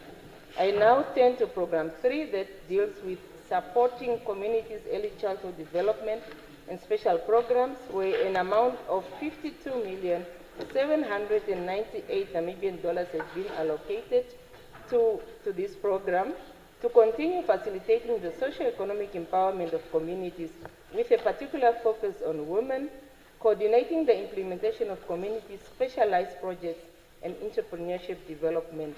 The program also caters for the support towards strengthening early childhood development programs and services, and it also includes the personal expenditure. Now, I'll just quickly run through some of the key priority programs that we will be implementing in this financial year. Provision of income-generating activities, materials and equipment, strengthening of women in business association committees, as well as to coordinate an initiative we call Entrepreneur. This is an initiative that provides skills, it facilitates technical and production skills training, implement the cluster of sustainable village model that we have started in Kavango West, Mankumpi constituency. This is a developmental project that aims to transform villages into productive rural centers. And we will continue the training of educators, provision of ECD educators monthly subsidies, and teaching and learning materials. Now, the planned programs is elucidated in the budget speech. Highlighting the achievements that we've recorded in the past financial year in terms of community empowerment, we have implemented or we have funded 65 income-generating activities beneficiaries. The Entrepreneur project has trained 53 women entrepreneurs in digital literacy to enhance the use of digital tools of trade. 30 women in agriculture were capacitated on climate-smart agriculture techniques, and also 182 women were trained in micro-entrepreneurs. They were trained to start a business and to improve your business packages. I will quickly go to the community empowerment centers, where the ministry across the country has 12 of these centers that facilitate and deliver training and support services to local community with a focus on skills development and value addition. 156 beneficiaries were equipped during the previous financial year. And we also managed to commence with the maintenance of Sumkwe Community Empowerment Center. Revenue collection at this Community Empowerment Center in the past financial year, we collected 154,950 Namibian dollars. In terms of the ECD program, the enrollment, we have witnessed an increase, especially in the children from the year 0 to 4%. And the educator subsidy, we have also witnessed an increase from 1,307 to 3,256 of the people receiving subsidy. In addition, 1,211 of the educators received mentoring, and they were also monitored. Teaching and learning materials, a number of 249 ECD centers were supported with teaching and learning materials. The selection of these centers included all types of ECDs ranging from private, community-based, faith-based organizations, as well as NGOs. The special programs, we do have community-based special programs. 15 of community gardens were established across the country, and the clustered sustainable village initiative that I mentioned earlier, that in collaboration with Social Security Commission and the World Food Programme, we commenced with the piloting in Mankumpi constituency, which is an innovative developmental approach aimed at transforming Namibia's villages into vibrant, self-reliant rural economies. This addresses the issue of self-security, food security. Program 4 deals with promotion of gender equality and empowerment of women, of which an amount of 31,453 Namibian dollar has been budgeted for towards strengthening gender mainstreaming, national gender coordination mechanism, gender-based violence campaign, combating of trafficking in persons. And the key priority for this year will include the operationalizing of the national gender equality policy. And the planned programs is contained in the budget speech. Honorable Chairperson of the Whole House Committee, honorable members, on this note, as I conclude, I herewith extend my profound gratitude to the Deputy Minister, the Executive Director, and the management, the entire staff of the ministry for their diligence in compiling the budget. I therefore urge the honorable members to support the budget for this ministry in order for us to execute our core mandate of ensuring gender equality and equitable socio-economic development for women, men, and well-being of children in this financial year. I thank you. Thank you very much. Having completed the introduction, and I call for the House for discussions, and I put vote 13, health and social services. Any discussion?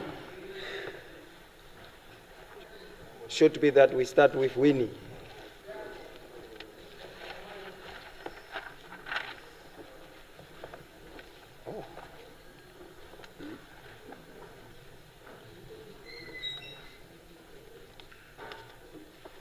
Yeah. Honorable Krone.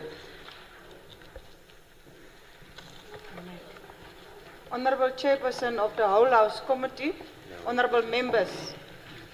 Thank you, Honorable Dr. Esperanza Livandao, the Minister of Health and Social Service, for presenting and motivating the budget vote for the ministry. The mandate of the Ministry of Health and Social Service is to oversee and provide quality health care and social services, ensure quality, equity, accessibility, affordability, and sustainability for all citizens, including the vulnerable. Namibia has made significant strides in public health care since independence. As a country, we have ranked high in international set standards, but still face challenges in providing equitable, people-centered health care. Honorable Chairperson of the Whole House Committee, honorable members.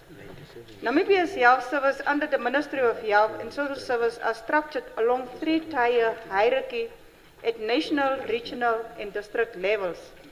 I applaud the Minister for documenting the achievements of the Ministry in Program 02 of her speech under the Achievements number 9, page 2. On the 5th of December 2024, the Keetmanshoop State Hospital received an endoscopic machine to attend the rising number of cases of clinical chronic gastric, predominantly secondary to chronic H. pylori infection. Thereafter, a national endoscopic campaign was emphasized to address the backlog of patients who met the requirements of endoscopic investigation. However, the campaign never realized. Is the Honourable Minister aware of this campaign? And are you able to share more light on this matter? Because I was reliably informed that we have 200 to 300 patients waiting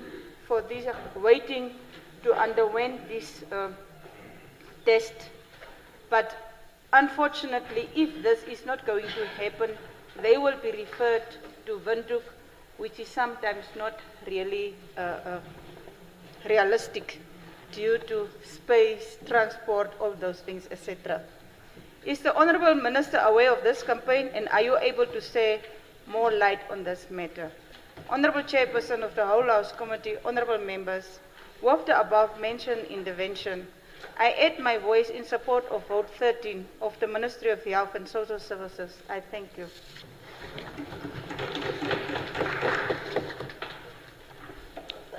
Honorable Kalangula.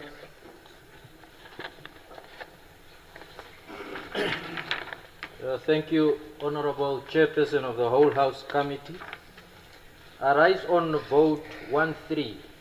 Health is allocated 12.2 billion for this financial year and a feasibility of 105 million, suggesting major projects. Namibia is known to have a high rate of road accidents, especially during holidays. Public hospitals built before independence, even the new ones, clearly do not show any sign of serviceable helipads for a quick response to save lives with usage of helicopters. The police and the Air Force helicopters can be used for such services such as Medivac, or as we call it in the military terms, Kasivac. Opposite the Katutura Hospital is a building with a helipad, but none in any of our hospitals, indicating the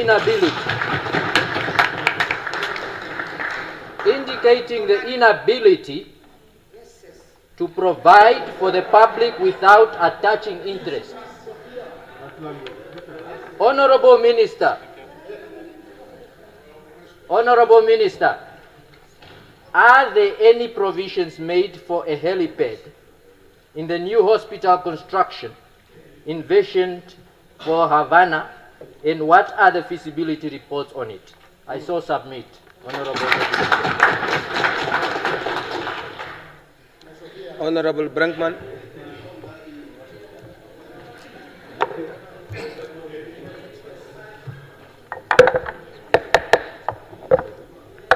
Thank you, Honorable Chairperson of the Whole House Committee. I rise on vote 13.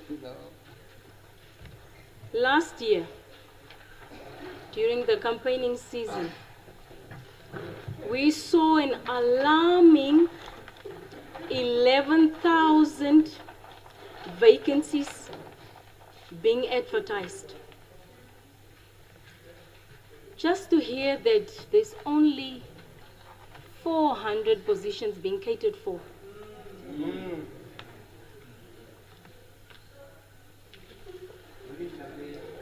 We understood that this 11,000 was supposed to be the over 6 years term.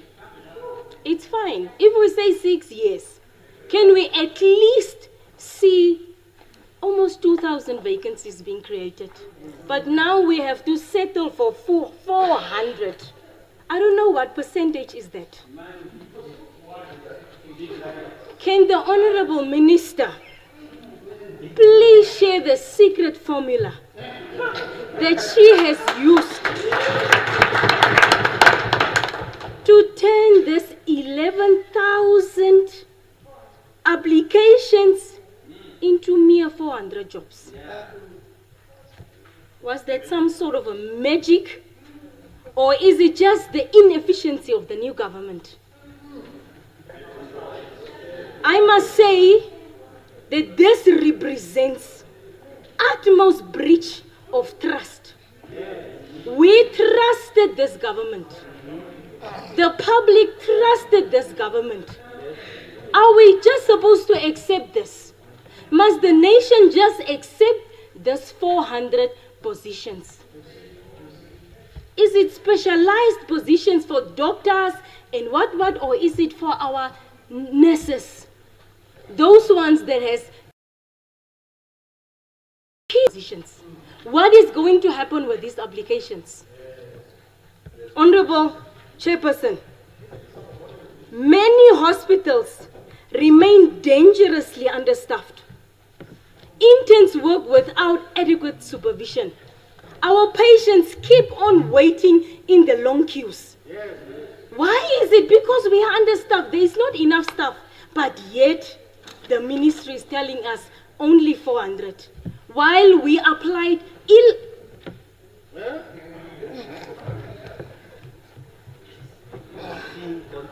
How does your ministry plan to relieve the burden on the few remaining nurses and doctors? And what interim measures are in place while we sit with this hiring freeze in essential services? So I submit. Thank you. Honorable Cooper.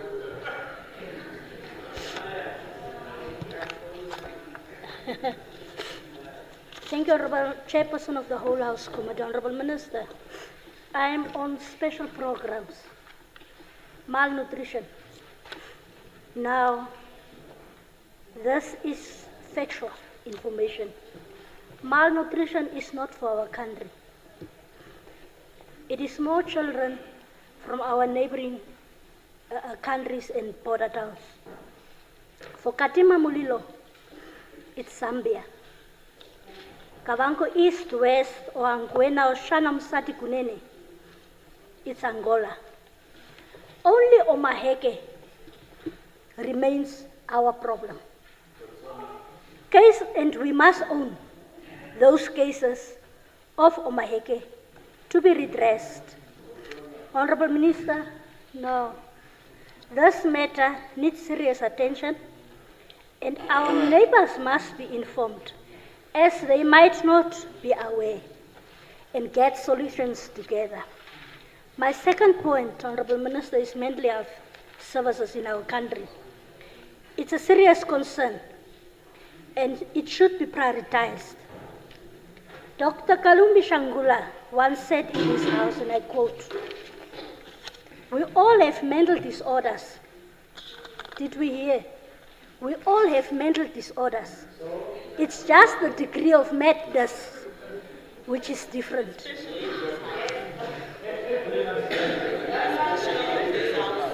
Honorable Minister, it's real. It's real. Yeah, it's real. It's all of us.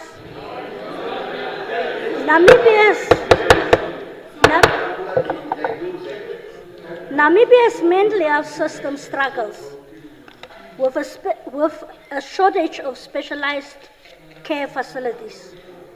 Mild and severe mental health conditions, patients are admitted together.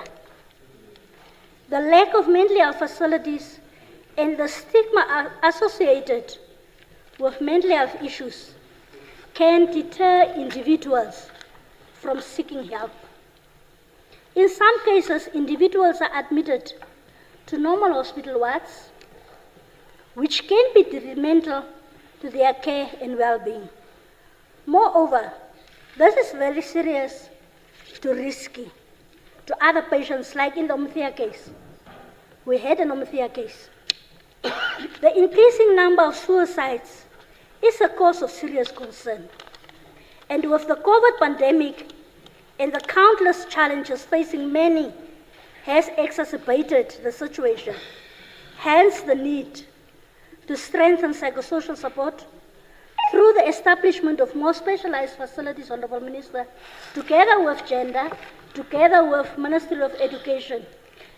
And with that understanding that it will be done, I support your vote and I submit. Thank you. Honorable Shaningwa. Excellent.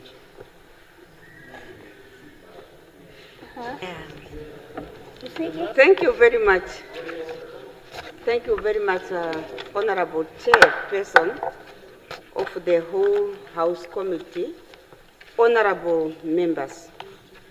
I rise to contribute to the motivated budget estimates as presented in this House by the Honorable Minister, Comrade Luvindao Experienza. Vote 13, Health and Social Services. Before I engage, give me just 1 second. Honorable Minister, we do not want to be lectured by others, and therefore we have to lecture ourselves. And I'm going to lecture.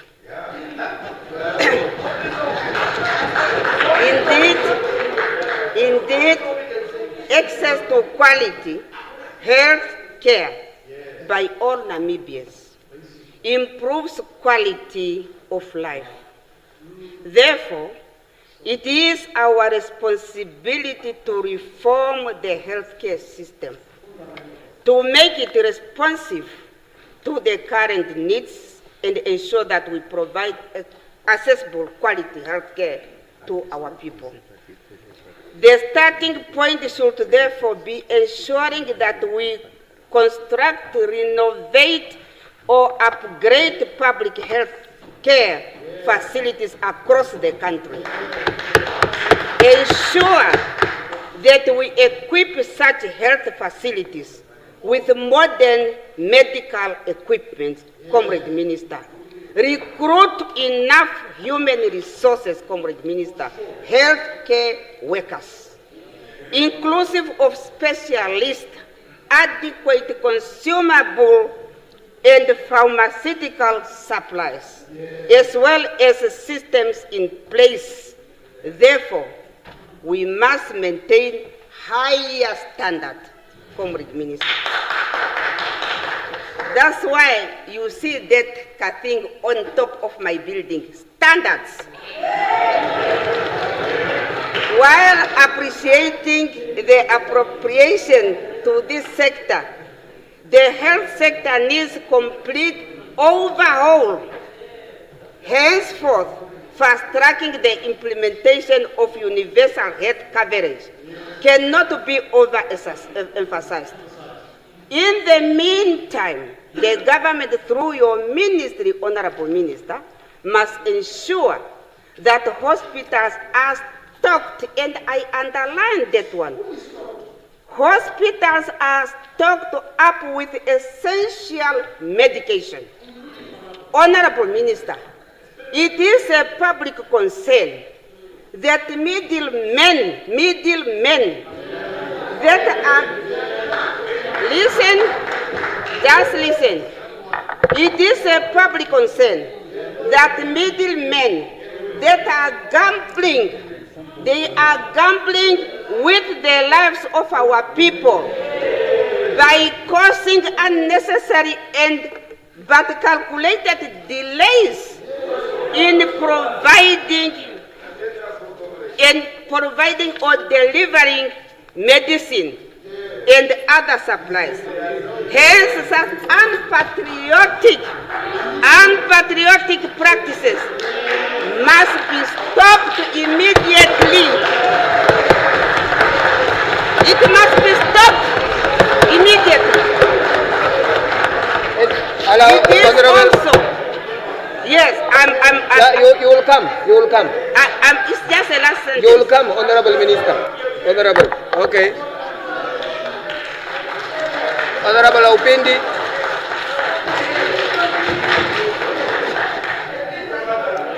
Hello, order please, order.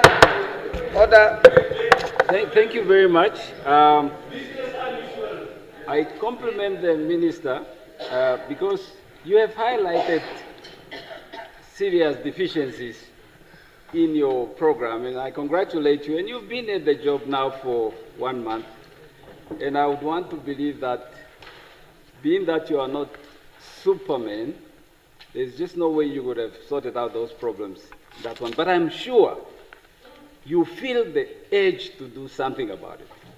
Because if we are to talk about health management system within the Namibian context, it is true that if this institution was a company created under the Company Act, it could have gone into administration. There are serious impediments that are seriously affecting the way health is being executed in Namibia. There is a lot of other things, such as your structural deficiencies. You have highlighted that. You have also highlighted that your 11,000 jobs, you would only get about 434. and the rest are fractured into a 5-year sort of scenario. Well, I would say that there is absolutely no choice between our health and our budgeting. And if there is something that can be done about it, proper structural deficiency must be eliminated, first and foremost. Secondly, issues of accountability, issues of strategic management, issues of value chain, issues of supply chain. It looks like there is absolutely no management to oversee some of these deficiencies. And I think that's where the ministry is actually losing.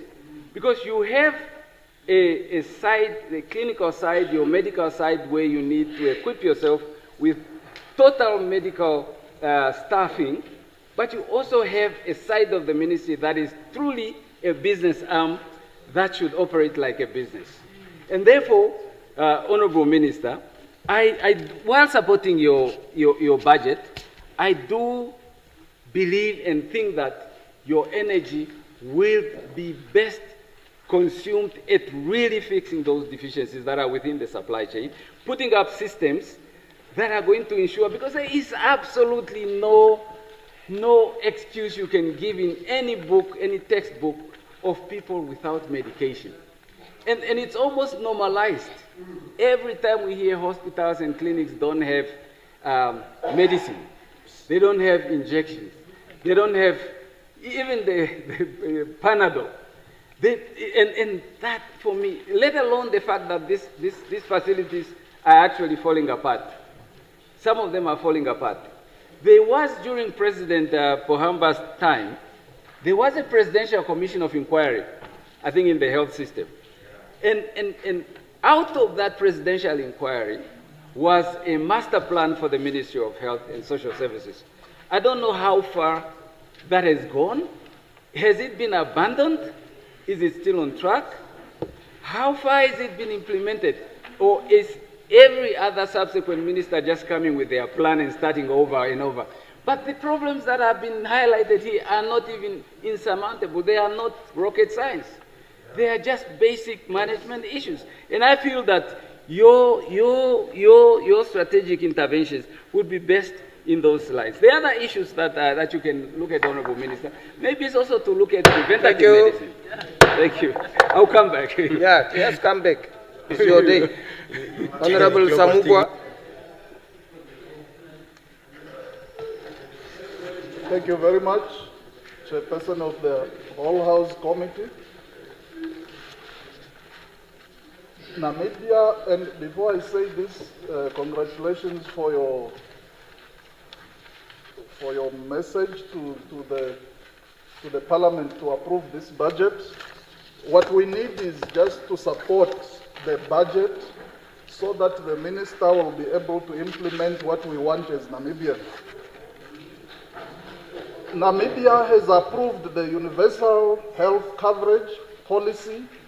I have no doubt that the constituted interministerial committee on this matter will develop an implementation and funding mechanism for this very important area in this country. Universal health coverage means that all people within the borders of Namibia at any given time have access to the full range of quality services they need when and where they need them without financial hardship. I believe, Chairperson, that this is the overarching aim and objective of this budget, which I'm rising to support. We have seen in the year 2020 to 2022 how the coronavirus affected us. And we also know that the trade war has started. Funds from the USA President's Emergency Plan for AIDS Relief, PEPFAR, has been scaled down, if not completely cut off. This country needs to have its own President's Emergency Plan for diseases of public health concern. The Eastern countries' dependency syndrome must stop, and it can stop. it can be cured. This aspect of relying on other countries to help us always as Africans. Chairperson, I want to speak on infrastructure expansion, which I know has been on the Health Ministry's program for years now, probably up to 4. We have a vast country which is sparsely populated, and the 2 Windhoek state hospitals are overwhelmed with referrals. Now, Honorable Minister, I need to register that for many years now, the Katima Mulilo State Hospital has been on the program to be upgraded as one of the referral hospitals, because people are dying on the way to Rundu, dying on the way to Windhoek, which is very, very far. It is the only region that is very isolated in terms of distance from even the neighboring. When is the Katima Mulilo State Hospital going to be upgraded to the referral hospital? This is very, very important. Finally, I wish to say fit-for-purpose health facilities now and in the future must be clean, functional, climate resilient, and well prepared for disasters and other emergencies. This requires the systematic adoption of the maintenance budgets and environmental impact assessments, as well as a flexible approach to infrastructure design to adapt to future needs. With these comments, I fully support the budget. Thank you. Thank you. Honorable Ngube. Thank you, Honorable Chairperson of the Whole House Committee. Let me take this opportunity, first of all, to congratulate you for your appointment, Dr. Luvindau, as a health minister.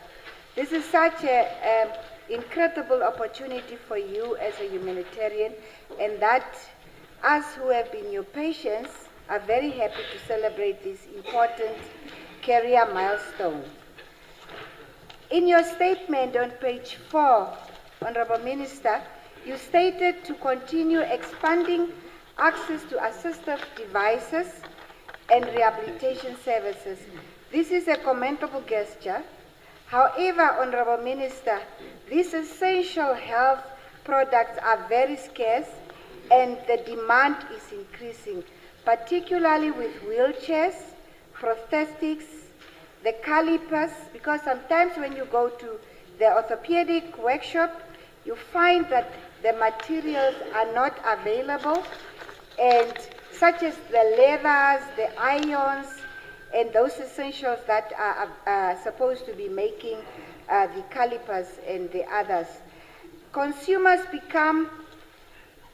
The consumers of these products, their dignity became at stake. Honorable Minister, I believe it will be helpful to elevate the priority of these essentials, the budget priority within the Health Ministry and the procurement plans if we are to ensure timely and equitable access for all. And Honorable Minister, we have the professionals that have done psychology. They are sitting at homes today and we don't hear anything whether these people can also be appointed maybe in the Health Ministry, because we have what you mentioned, the non-communicable diseases. And these diseases, once people are diagnosed, they really need psychosocial support, and psychologists will be very helpful to do this. If we can also look at the graduates, these young graduates that have graduated to be psychologists. I thank you very much and I support the vote. Thank you. Honorable Mongo. Thank you, Deputy Chairperson of the Whole House Committee. Chairperson of the Whole House Committee, I rise to contribute on Vote 13, Ministry of Health and Social Services.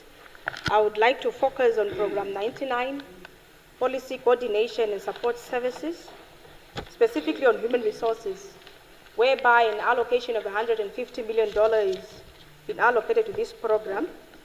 Let me first applaud the ministry for continuing to capacitate and to support our health professionals when it comes in terms of specializing in different fields.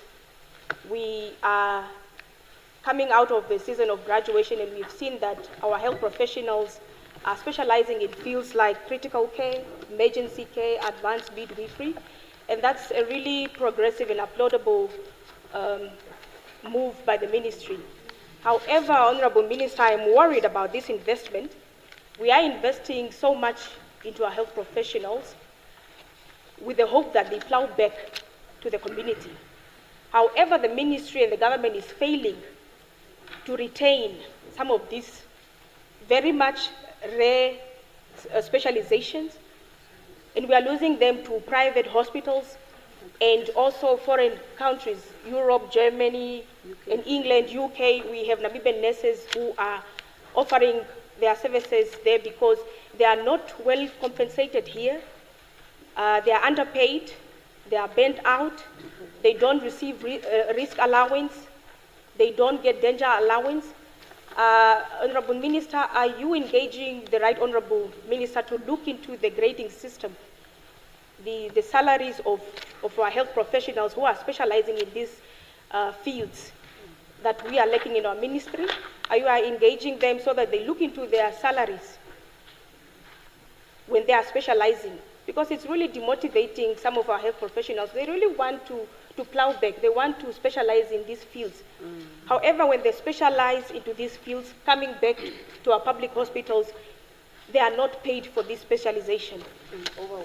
They are overworked and they are really not considered in this. So I just want to hear from the Honorable Minister what strategy she has in place in regards to our health professionals with regard to specialization and how we plan on retaining them.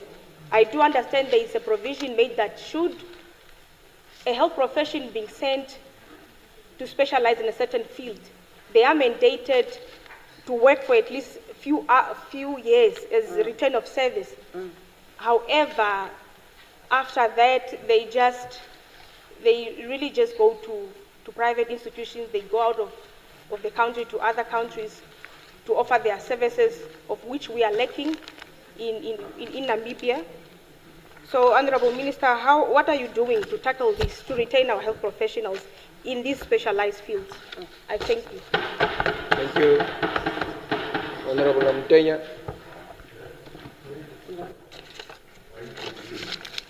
Yeah, always. Yeah, you don't put on a suit. Thank you very much, Honorable Chairperson of the Whole House Committee. I also rise to support the vote of the Minister of Health and Social Services, and just to obviously highlight that expansion of access to quality healthcare is one of our priorities as government, and in that we are therefore welcoming the 780 million that is allocated to the construction, the renovation, the upgradation of clinics, the health centers, the districts, and the intermediate hospitals. And that also includes one of the health centers that is close to my heart, that is Onyanya Health Center in Oshikoto region, which is one of the oldest health centers in the region. So we are happy to see that it's going to be renovated.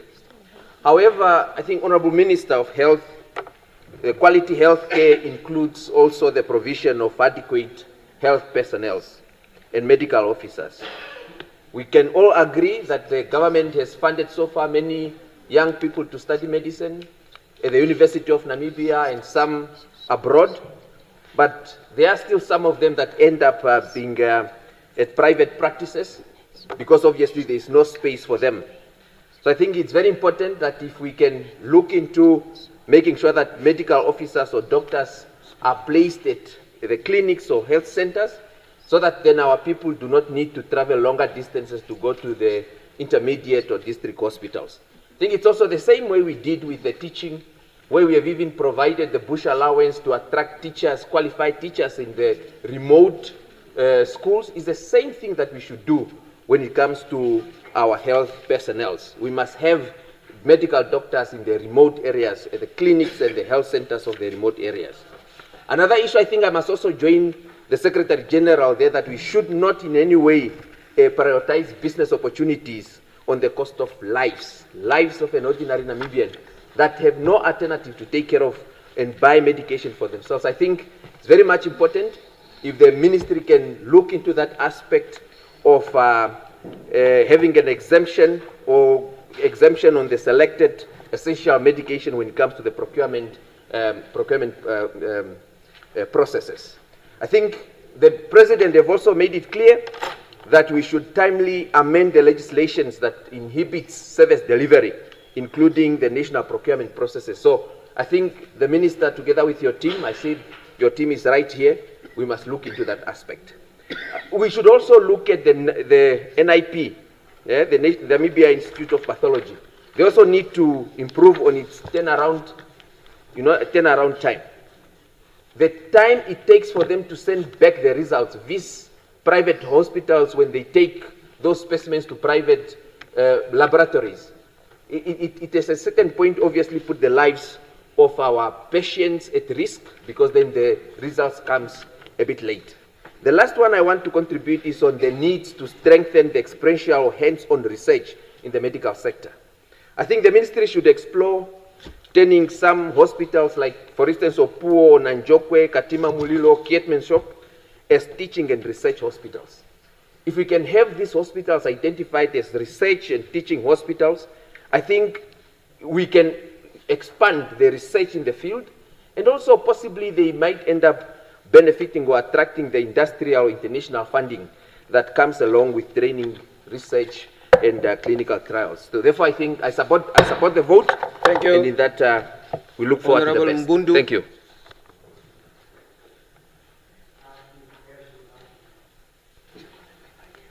Thank you very much, Honorable Chairperson of the whole House Committee.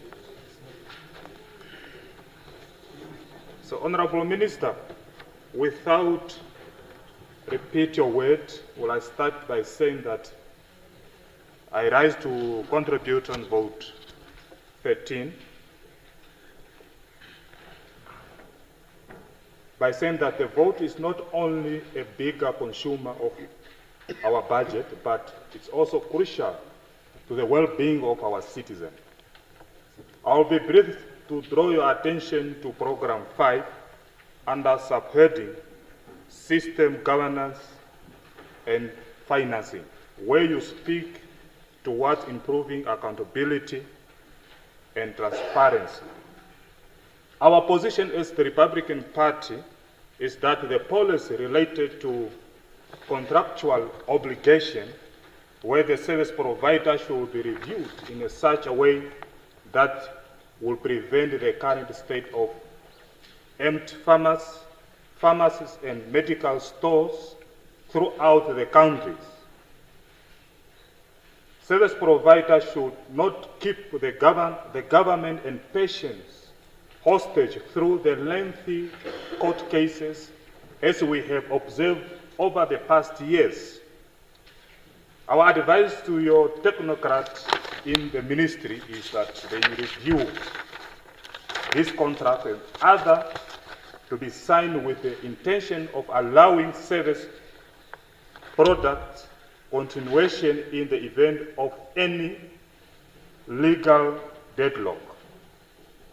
Non-Namibians deserve to be denied access to the meaningful health care because of those dispute contractual obligation.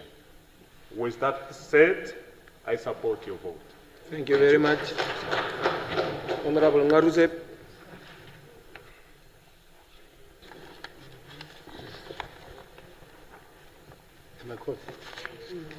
Yeah. Thank you, Comrade Chairperson of the whole House Committee. I am simply rising. Yeah. I am simply standing up to register my support to this vote, because in my opinion, vote to whatever we plan as a nation. In order for us to be able to meaningfully contribute to the economic progress of the land of the brave, we need to have healthy citizens. And it doesn't go any further than supporting the Ministry of Health and Social Services. Honorable Minister Lubin Dao, I support your ministry fully, and I also support the vote. But before I continue with the expression of support, I have decided to focus on two programs as contained in your motivation statement. And I'm going to make brief remarks on Program 2, Curative and Clinical Health Care Services. And the other one that I would also focus on, I don't think it's my time finishing there. Just hurry up. Is the developmental social welfare. Now,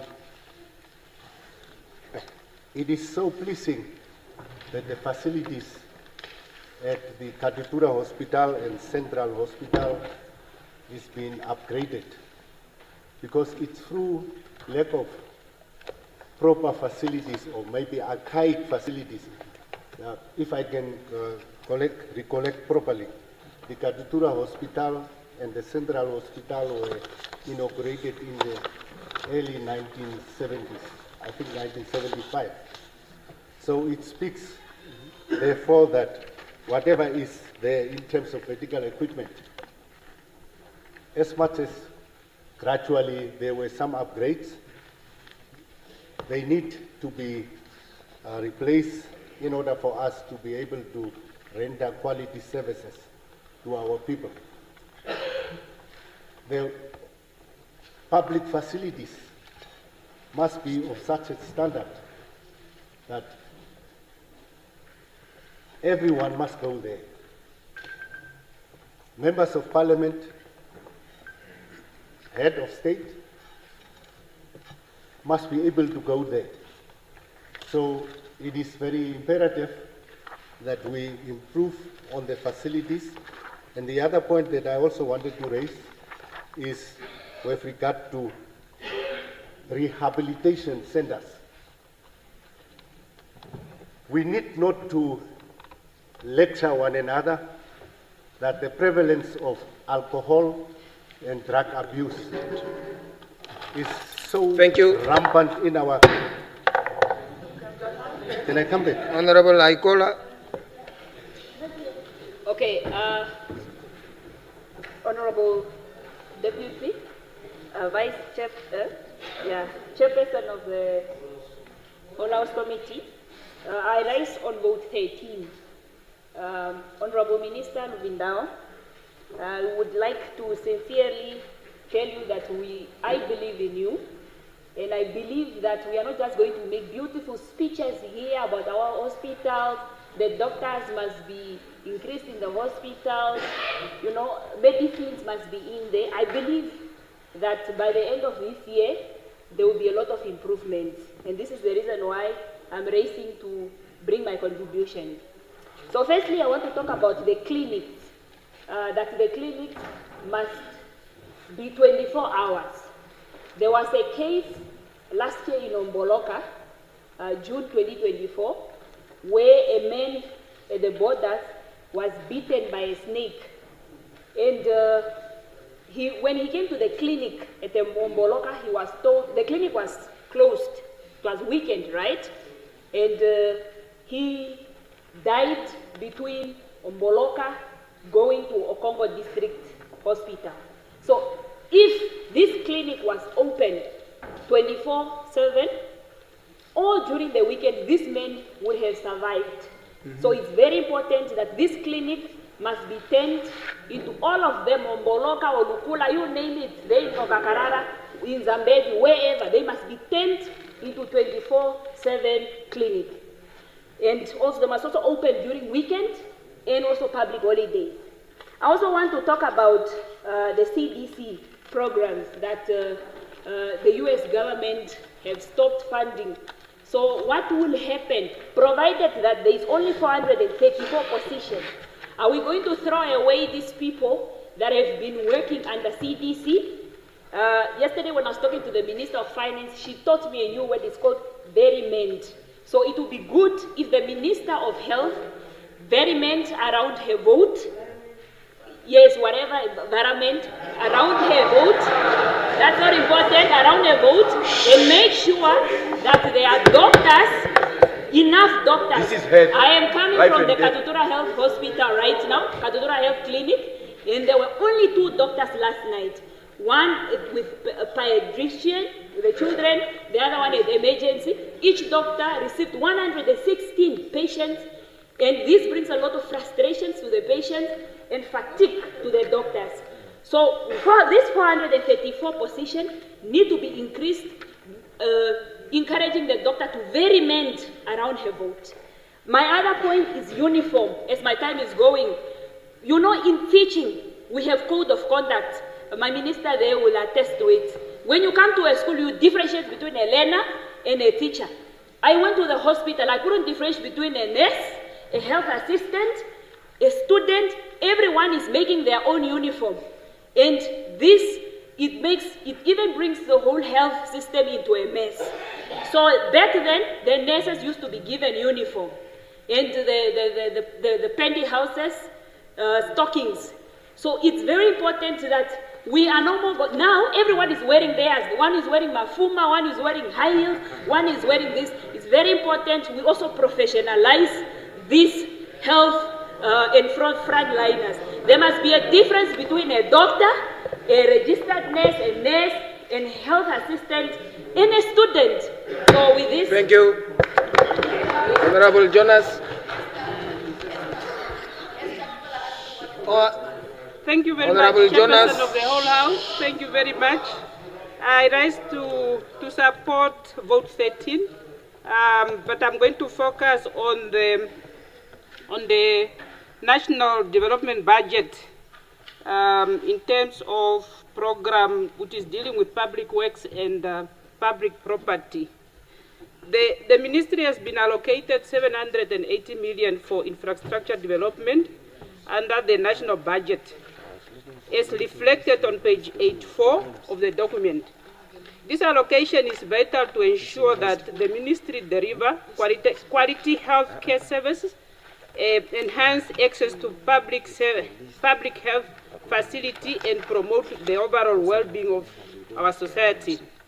Infrastructure development does more than just improve facilities.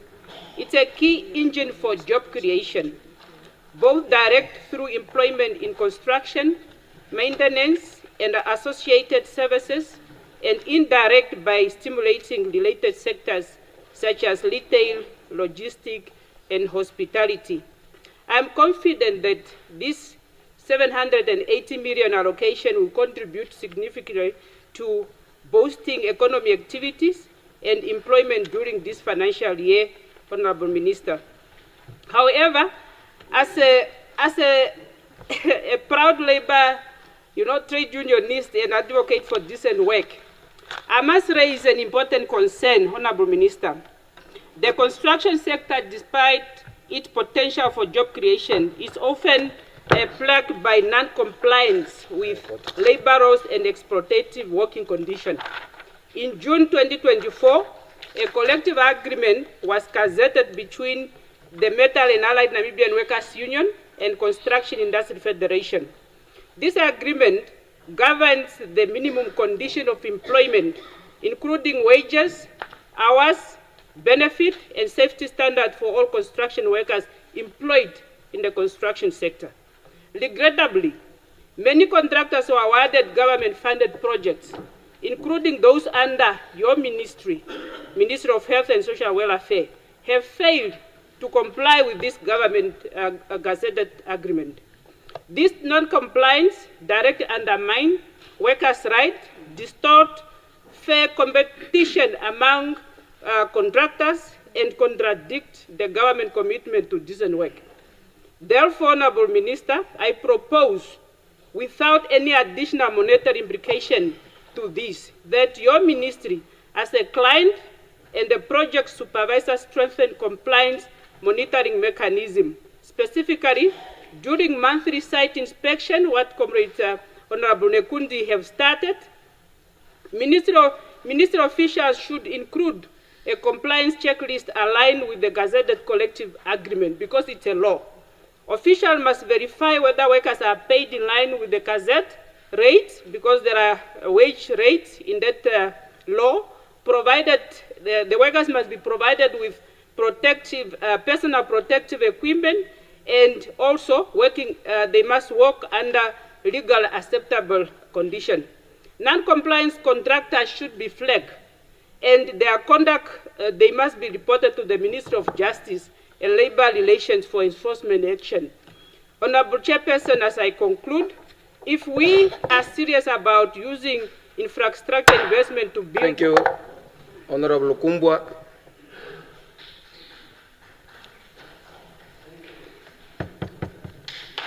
Thank you,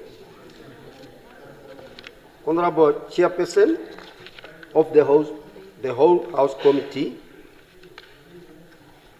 First of all, I want to compliment to the talk about that this vote on health and social services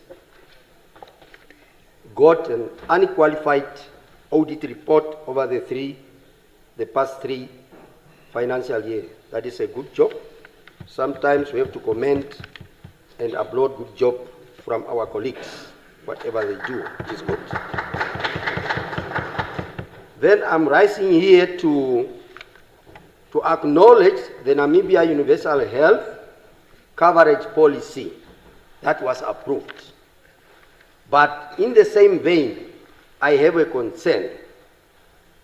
I'll take example of one clinic that was built in 1970, the place where I come from, Shamaturu, equal also to other constituencies and other regions. So this clinic have a vast in kilometers from other villages which need to have a fixed ambulance, because this clinic is in the inland, bushy land, equal to other regions. I agree that other regions have also the same and similar problems. A fixed ambulance, and then also to have satellite health centers at various villages close to this clinic within the distance of 7 to 8 kilometers. And a sick person cannot walk 7 to 8 kilometers to that nearest clinic in the bush. Even if they use a donkey, that person can collapse on a donkey back. So then, another thing is that now, what plans have the ministry have to mitigate these problems so that we get rid of these challenges? I want to know from the ministry side. Another thing is that in terms of the plans, and when we look at regions, the quantity of clinics as target per region in the whole country, because I see disparities of distribution of resources. There should be a target. For so financial year, we must have maybe 2 clinics in Ohangwena, 2 clinics in Okakarara, and so on. That is what I want to see. And I want also to comment on Honorable Shaningwa's remarks. That was very good, but then I'm waiting for a last step after that remark, and that is implementation. after implementation, I will say we are 100% on the track. Thank you very much. Thank you, Honorable Amute.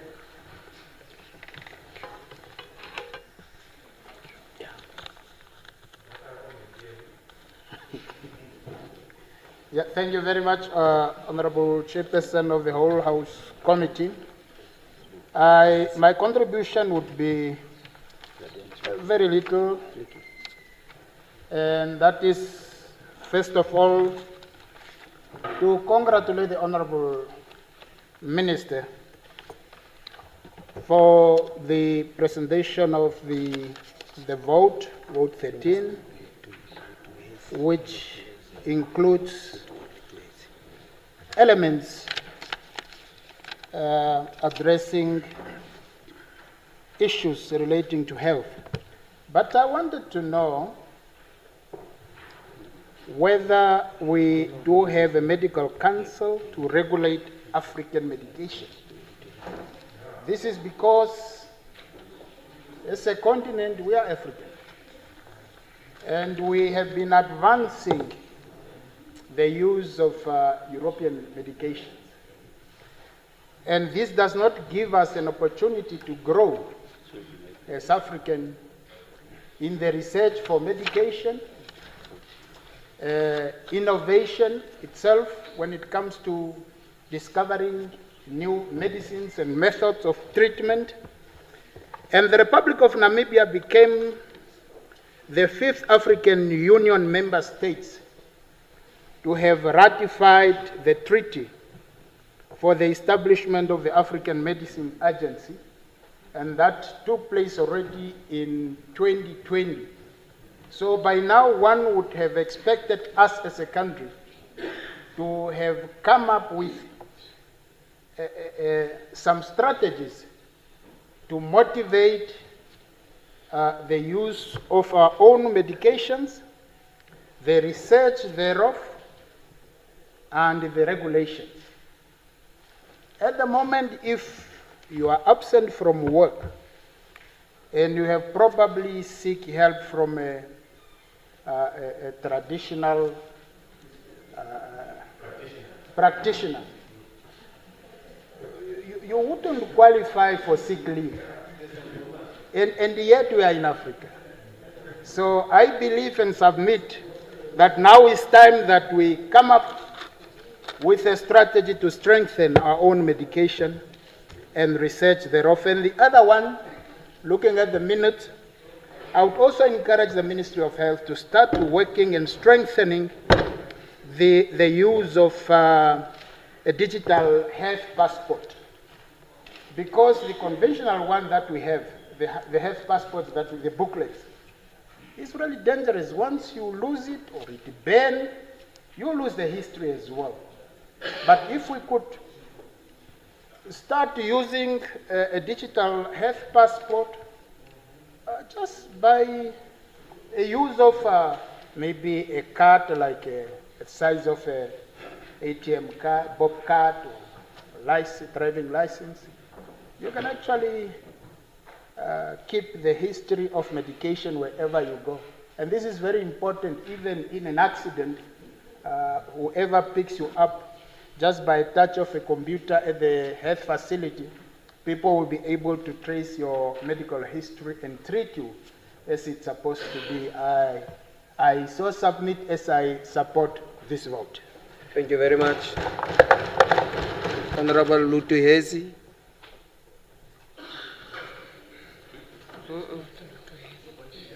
Boniface. Yeah. Honorable Boniface. Maiden speech. A maiden speech. Maiden speech. Okay.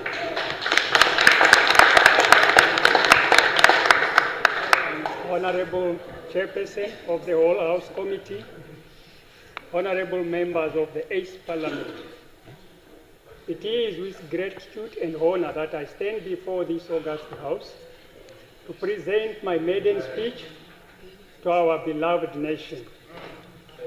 First and foremost, I would like to thank the Almighty God for His grace that He made it possible for me to come to this august House. and be a voice of the voiceless citizens in the different regions of this republic. Honorable Chairperson of the Whole House Committee, I am Boni Susiku, the Shadow Deputy Minister of Health and Social Services. Born and bred in the mighty Zambezi region at Kasika village, a village located along the Chove River. It is in this area where the historic and now infamous Kasikili Sidudu Iceland is found. We all recall Dr. Albert Kawana's address at the ICJ, International Court of Justice. Honorable Chairperson of the Whole House Committee, I bring greetings from Kabethau's constituency in Zambezi region. Kasika is the place where Commander Greenwell Matongo was born and raised before leaving for exile. He, among others, the pioneer of the liberation movement for this nation. May his soul rest in eternal peace.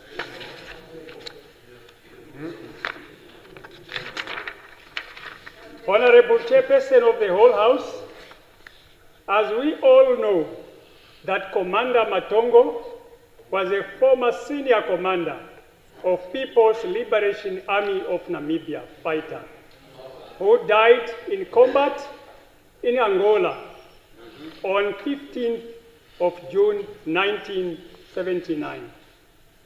It is with great sadness that his contribution is not properly recognized. It is our wish that paying homage to our hero would take form of development in our areas which he sacrificed his life. Even though his name is named in different locations, different streets countrywide, that does not carry enough weight and meaning. Because where he comes from, there is no development which took place since independence. Honorable Chairperson of the Whole House Committee, honorable members of this Parliament, allow me to qualify the statement I made about lack of development. The place has no clinic. As a result, people are still forced to travel almost 20 kilometers to the nearest clinic, which is Mbalasinte, to access services. West part, there is a conservancy in the area where wildlife species are notoriously dangerous and life-threatening. Most of death in the area is attributed to wildlife species such as buffaloes, hippos, and lions to some extent. Honorable Chairperson of the Deputy House, honorable members, let me take this opportunity to introduce to you a story of a young lady who had a miscarriage while being transported in a wheelbarrow to the clinic due to lack of clinic in this area. This is a serious violation of human rights and the laws which require that every citizen should have access to healthy services.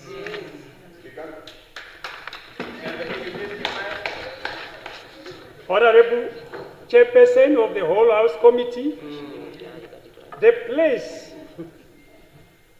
or rural places in the Zambezi region has no electricity, no potable water, and poor educational facilities, such as classrooms and school hostels.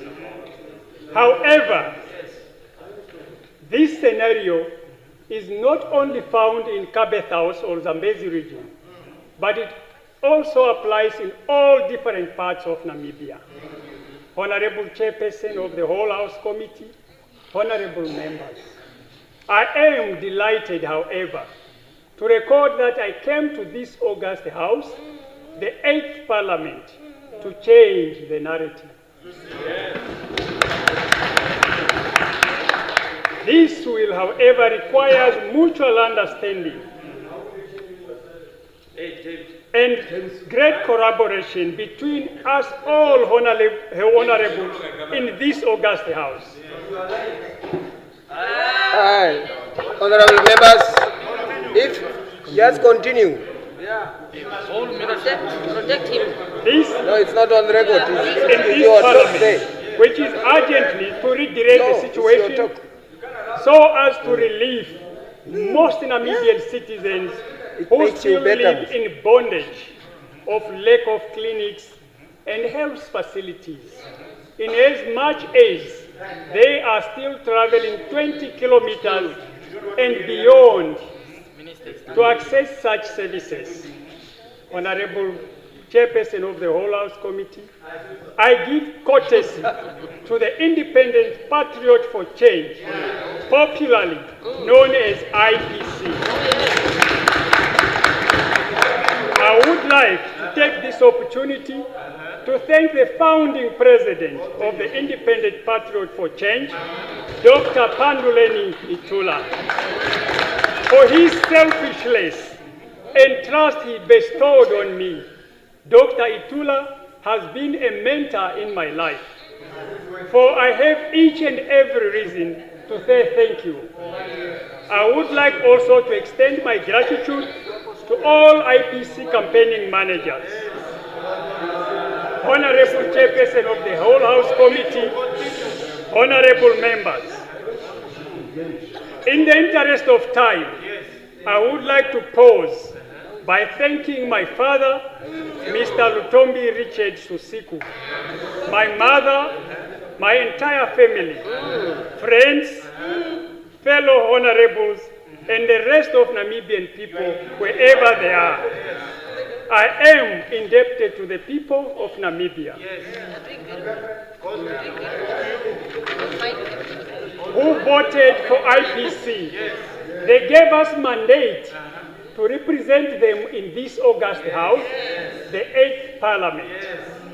Honorable Chairperson of the Whole House Committee, as IPC, we represent all people who call Namibia their home and their place of residence, from Impalila to Gibeon, from Hobabis to Valbush Bay.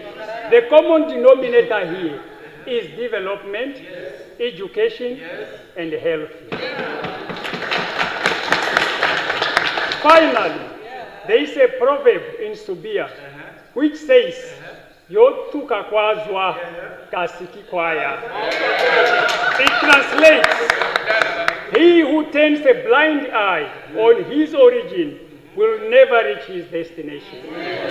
This proverb unfolds a huge message to us honorable, all of us in this chamber, that if we turn blind eye to our heroes who gave us this independence, this freedom, we will never go anywhere. May God bless you. Thank you.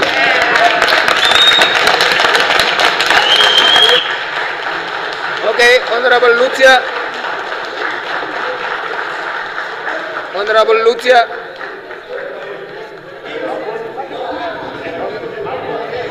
Honorable members. Yes.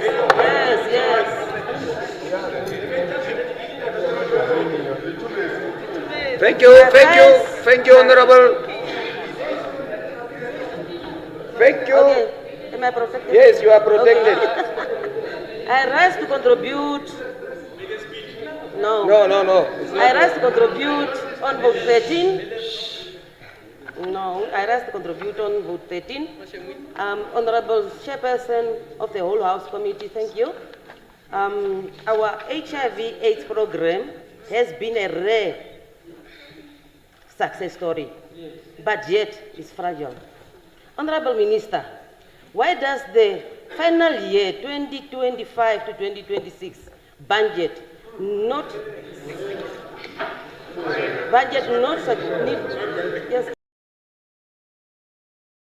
create TB programs to compensate the shrinking donor funds? Honorable members, please. Honorable Chairperson.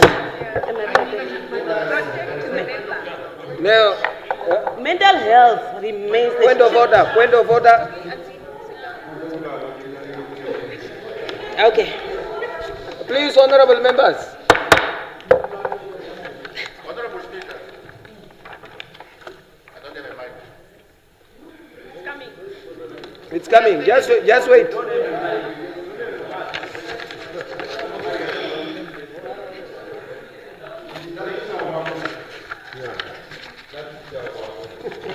Yes. Thank you. Honorable Deputy, Honorable Chairperson of the Whole House Committee. That was sabotage. A member is standing on the floor, contributing to the budget, but there is an intentional activities going on to shut her down. No. And we are not going to allow that in this house. We are honorable members here. We must start acting like it. Thank you. Thank you for the advice. Continue. Thank you. Honorable members, please. Please. Thank you. HIV/AIDS program. Hello, honorable. Just wait. No, sit. Please. Can I? Hello, honorable members. Honorable, please. I did not give you the floor. Honorable member. Yeah. Thank you. Thank you, honorable members. Please, I've indicated to you the presiding officer is not obliged to take part in debates. But constantly you want the presiding officer to be part. No. I'm saying, Honorable Litia, you have the floor. Honorable Litia, continue. Litia. Thank you.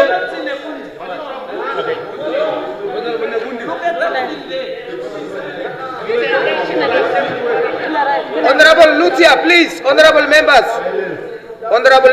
let's come down. You have the floor. Honorable Lucia. Honorable Chairperson of the whole House Committee, HIV/AIDS program has been a rare success story, but is fragile. Honorable Minister, why does the financial year 2025-2026 budget not increase domestic funding for HIV/AIDS and TB programs to compensate for shrinking donors' funds? That's one question. Number two, Honorable Chairperson, mental health remains stepchild of our health system. Honorable Minister, when will we see dedicated mental health units and professionals in our all regions in Namibia, as promised? Honorable Chairperson of the whole House Committee, non-communicable diseases now account at 43% of all deaths in Namibia. Honorable Minister, why is there so little emphasis and funding for NCD prevention and management in this budget? I so submit. Thank you very much. Honorable Aspara. Thank you, Honorable Senior. You are a veteran. Yeah, thank you very much, Chairperson. I rise Benani, let you not be called by the president. To contribute and appreciate. Honorable, no, but you are eating the time. Use my time. All right, yeah, Honorable Minister, I want to appreciate your presentation of the vote, and I want to concentrate. The way I'm appreciating is because I see the answers of our health and social services in this document.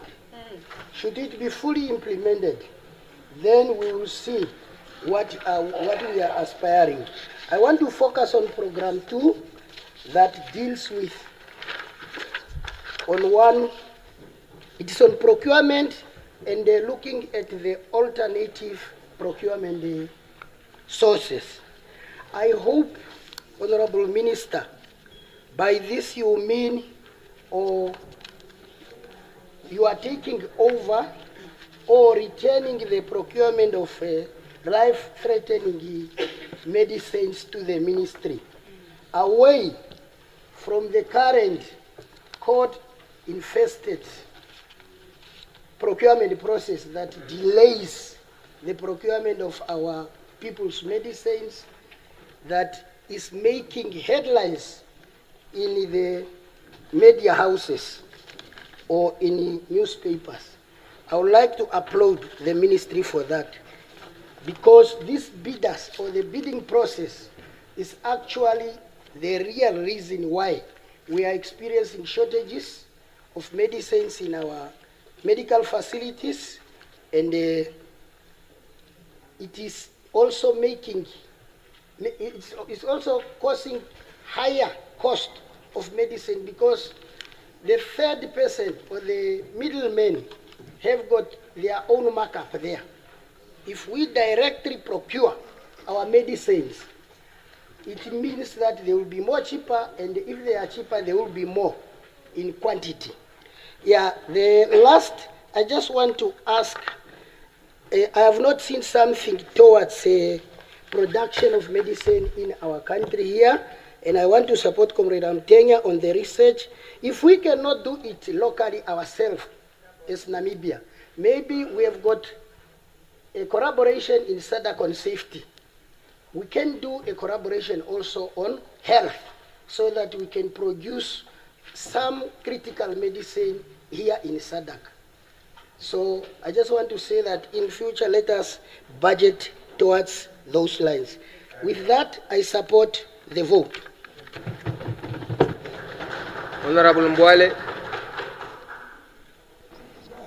Thank you, Honorable Chairperson of the Whole House Committee, honorable members. I rise to support the vote to the Minister of Health, Honorable Vidal. Yes, we achieved a lot, and still we are progress to achieve. Although still we are having a challenge need to be considered. So this is the distance.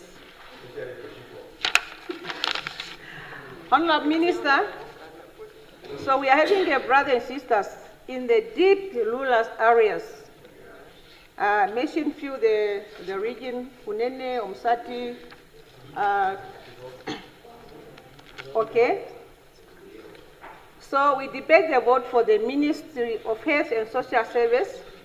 Therefore, Honorable Minister, I urge also to consider our people in these far corners. Let me give a scenario. Honorable Minister, one of the community is ill and having to work a long distance up to 100 kilometers just to reach the nearest health facility. And also a pregnant woman in labor, or an elderly man battling chronic illness. Facing this journey, they are just give up. Some pregnant, they are giving birth in the donkey cart, and some of them just give up, and these cases they are having. Honorable Ministers, this is not a distant story or a dream story. This is the daily reality for many of our citizens. So, Honorable Minister, and therefore, humbly request not to look away while families are losing level 1 simply because help is too far away. I therefore appeal to the Ministry to act with urgency and compassion by building a clinic in these deep rural communities. I understand that establishing permanent facility might take time and resources, but we must not let that delay action. So, Honorable Minister, I propose to use other alternatives, even using the shipping containers to create a temporary but fully functional clinic, a practical and immediate solution that can save lives now, not later. Furthermore, I urge the Ministry to increase the frequency of mobile clinic visitors. At present, these services are too few and too far between. By increasing their cycle, we can ensure that basic health care reaches the most remote households as well. Honorable Minister, health care should not depend on our location. It is a fundamental right that belongs to every citizen, whether they are alive in the city or in the most remote village. Let us honor their rights. I support this vote, a demand that the Ministry move with empathy, urgency, and fairness. Let us bring health service closer to our people, not just in word, but in action. As we say, Thank you. not business as usual. Thank you. Honorable Engari.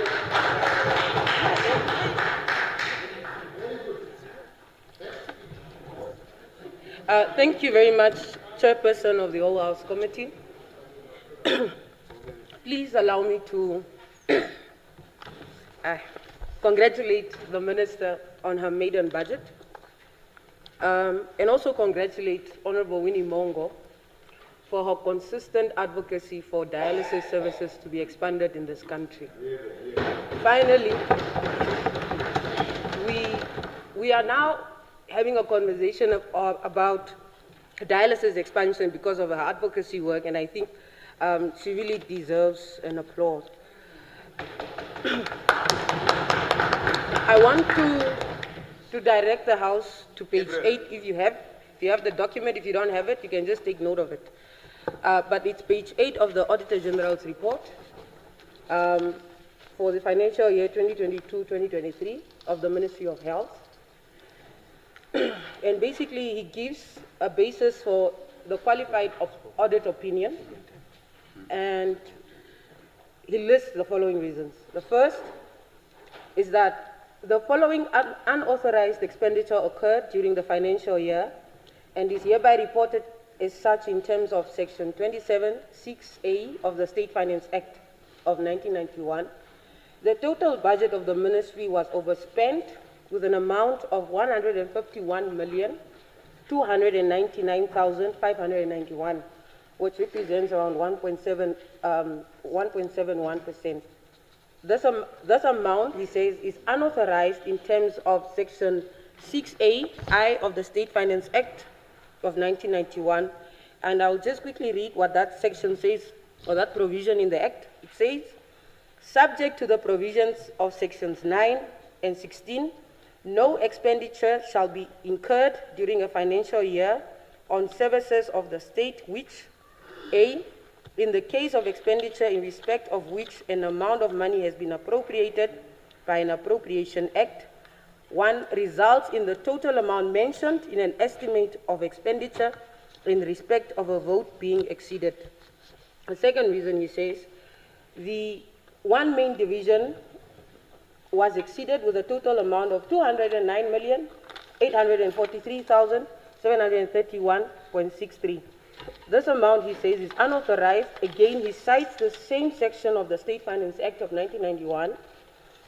And thirdly, he also says, although Treasury approval was obtained to utilize certain expected savings for the deferral of expenditure through variments during the year, 10 subdivisions were exceeded with a total amount of 229 million, which is unauthorized again in terms of Section 6(a)(3) of the Act. Then he says it is recommended that the accounting officer should put measures in place to avoid overspending and should ensure that planned activities are implemented. I wanted to find out from the Minister. It seems that there's a compliance issue at your ministry. What do you intend to do to address this issue? And what do you intend to do with these monies that are clearly stated as overspent and unauthorized, and how we're going to get this money back. Thank you. Thank you very much. Honorable James. Thank you very much, Chairperson of the Whole House Committee.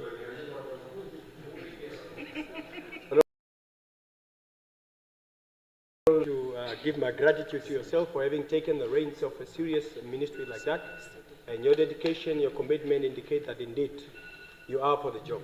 God bless you through your tenure. I would like to address myself to Budget 13 while supporting it. I would like to add that, Honourable Minister, we have been talking about the issue of a referral hospital in a central part of our country.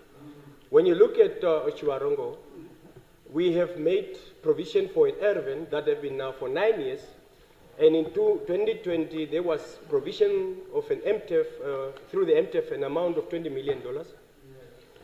The ERF is available, fenced off, services, everything else made available. The referral hospital was put on the cards. However, as I'm seeing in this budget, I'm not seeing it featuring anywhere. Thus, I'm requesting the Honourable Minister to really reconsider that issue very seriously, because that hospital is indeed of grave importance to this provision of our health services to the Republic. When you look at the central part of it, we have suffered heavily during the time of COVID because we were lacking ICU facilities, and a lot of our Namibians were actually passing on the way in seek of ICU facilities. In the same vein, I must thank the Ministry for establishing a 12-bed ICU facility back in 2022 in Ochiwarongo, following a serious advocacy that we need indeed to centralize our services. So, Honourable Minister, I shall submit on that. Secondly, Chumkwe today, being at the periphery and at the realm of our country, really is one of the far areas that is not connected to the center as far as mainstream health services are concerned. So the Njipa is fragmented into 4 health districts, and now Chumkwe is resorting at Grootfontein. So that is 275 kilometers on a gravel road. When you go to Gam, it's another 375 kilometers. When you have somebody who's pregnant, you have to be carried on all that gravel all the way to Grootfontein. My submission has always been, Chumkwe must be made a health district on its own, a standalone. In that way, you can put up a district hospital. In that way, you can help health personnel that will man that hospital for saving of those lives. Is indeed a key consideration, Honourable Minister. And indeed, the other issue, of course, there are temptations, but devil is a liar. I will keep myself. The issue of shortage of ambulances is a key factor in the region, especially when you look at Ocho, poor area coming all the way to Oshononjupa. And of course, I have seen in your budget that indeed there is a provision for procurement of vehicles. Please, that issue is a serious one and it needs your support, Honourable Minister. Finally, the oncology services is only centralized in Windhoek. And it's quite a challenge that somebody needs to travel all the way, be it from Gam, be it from Kachinakachi and all the other area, to come for oncology services in Windhoek. Can we now start to decentralize some of these functions? We have directors that are in the region called health directors. Their powers are limited. Even to buy a bulb in the theater, even to buy any small thing, their powers are limited because those very responsibilities are centralized under the ED here in Windhoek. So as the result, Community Minister, some of these issues are very small. Myself, as in my former role as governor, went to the extent of even forking out money out of my own pocket and in a small budget to try and finance some of these things. Those are things that can be done. So, Honourable Minister, thanking you and your ministry, I'm sure that these submissions will be considered, and I so submit, though, of course, that side, thank you very much, who need to be considered for. Thank you very much. Honourable Eames. Thank you very much, Chairperson of the Whole House Committee. Yes, Honourable Eames. I do not want to. Yeah, it's funny that he touched on the issue that I wanted to touch, but I will continue. Honourable Chairperson of the Whole House Committee, cancer does not care about postal codes, but our health system too often does. Outside Windhoek, cancer diagnosis can be a death sentence. Honourable Minister, the budget speech promises procurement of oncology radiation equipment over the MTEF, yet to the cancer patients in Katima or Keetmans, such words mean nothing without action. When will these promised radiation and chemotherapy facilities become operational in the regions, and what interim measures will ensure cancer patients are left to fend of themselves, for themselves. That is one. The other one, Honorable Minister, I've seen clips of yourself visiting facilities here and there, but in the Central Hospital in Katutura, you have flats. I don't know when they were constructed. These flats were deliberately constructed to take care of the nurses and the doctors so that their work really become good for those that need their services, and also to relieve them from stress. In most cases, our nurses are not smiling. They are extremely angry because of the pressure that they are getting. In Katutura, there is also a swimming pool there and some flats that I think they have reached their time. What is your plan after you have visited some of these facilities? Don't you think perhaps you should demolish them and come up with something better so that our nurses and doctors are somehow taken care of, and so that we receive that service with care, love, and compassion, unlike now? The swimming pool, it was constructed for that purpose. If you go in there now, it's just a bunch of dead cats. Please look at it. It is quite important for us to make sure that the health services are of quality nature. Thank you. Thank you. Honorable Kalola. Thank you, Chairperson of the Whole House Committee. And almost ended. Honorable Minister, I just want to touch on one thing. First, I would like to start with traditional. At least Honorable Amte touched a bit on it. You know, we tend to turn a blind eye to our tradition and sugarcoat modern medicine. But truly, we have people in our societies that are quite good and specialized in healing different diseases and so on, of which you cannot deny this. As Honorable Esther alluded previously, that there was a scenario of somebody who was bitten by the snake, by a snake that side in rural areas. It's a serious matter. At some point, we don't need to travel to clinics or hospitals while we have our own people in villages that can able to do such. But because they are not recognized by the ministry, they couldn't do it, because if you do it and somebody die in your hands, the ministry will come for you. So we really need to recognize these people. And also at some point, you know, in hospitals, we are also lacking venoms, snake venoms and so on. You know, we have those people that are specialized in calling wild animals traditionally. In Oshwambo, we say, on kunolusha. You see, the person can call snakes and take out the venom, and then just, and then take it to the hospital. Why would you want to go to Europe and while we have our own people that are really specialized in this kind of things? Our people are aging and they are dying with this kind of knowledge. So please, we really need to, at least perhaps I should recommend that you should revisit there was a certain bill here in 2014 of which it was rejected by some former MPs, lawmakers and so on. Please try to revisit and try to implement it, because it's a quite crucial bill. And you know, if let me just say that if you know, many people really try to ignore this, but they go there.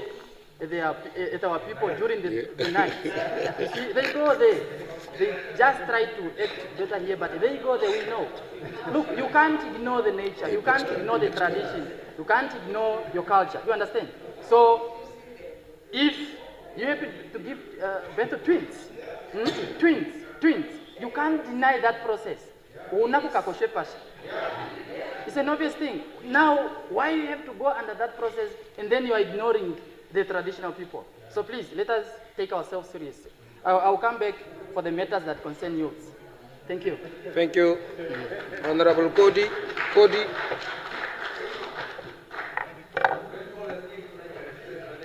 Okay, Negundi is my floor now. Thank you. Honorable Cody, thank you. Please. That one is Honorable speakery. Chairperson of the Whole House Committee and honorable members, I raise to contribute on vote 13.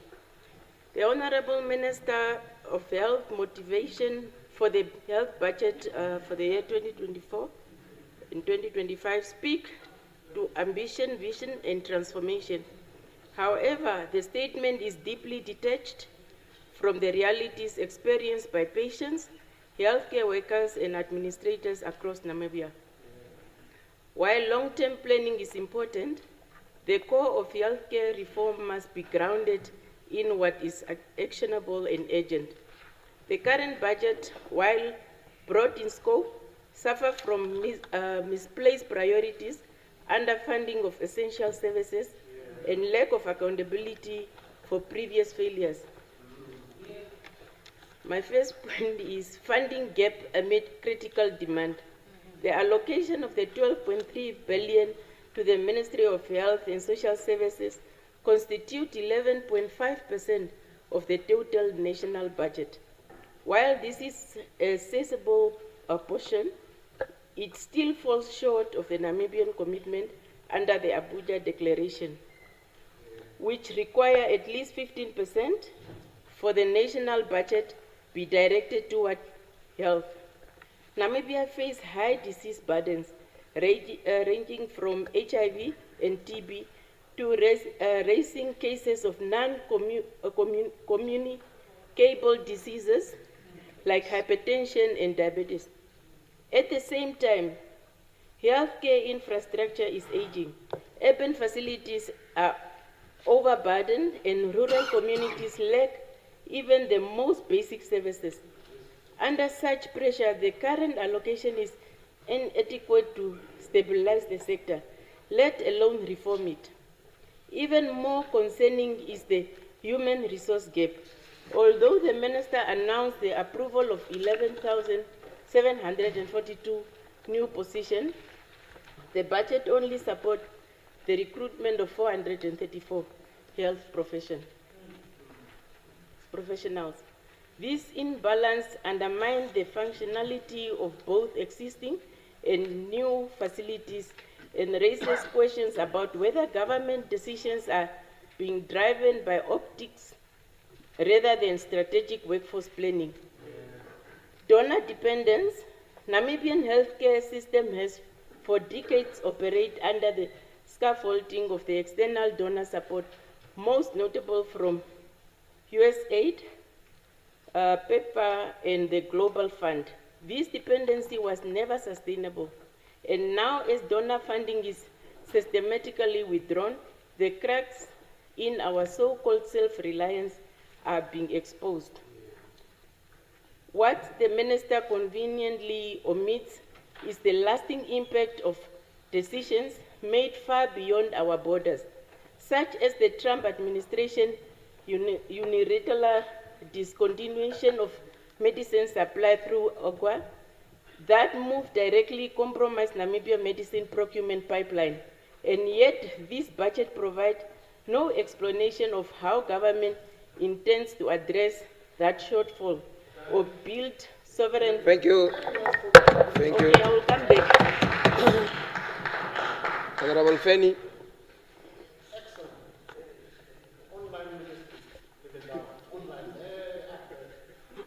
Thank you very much, Honorable Chairperson. Thank you, honorable members. Am I protected, Yes. Honorable Chairperson? Yes.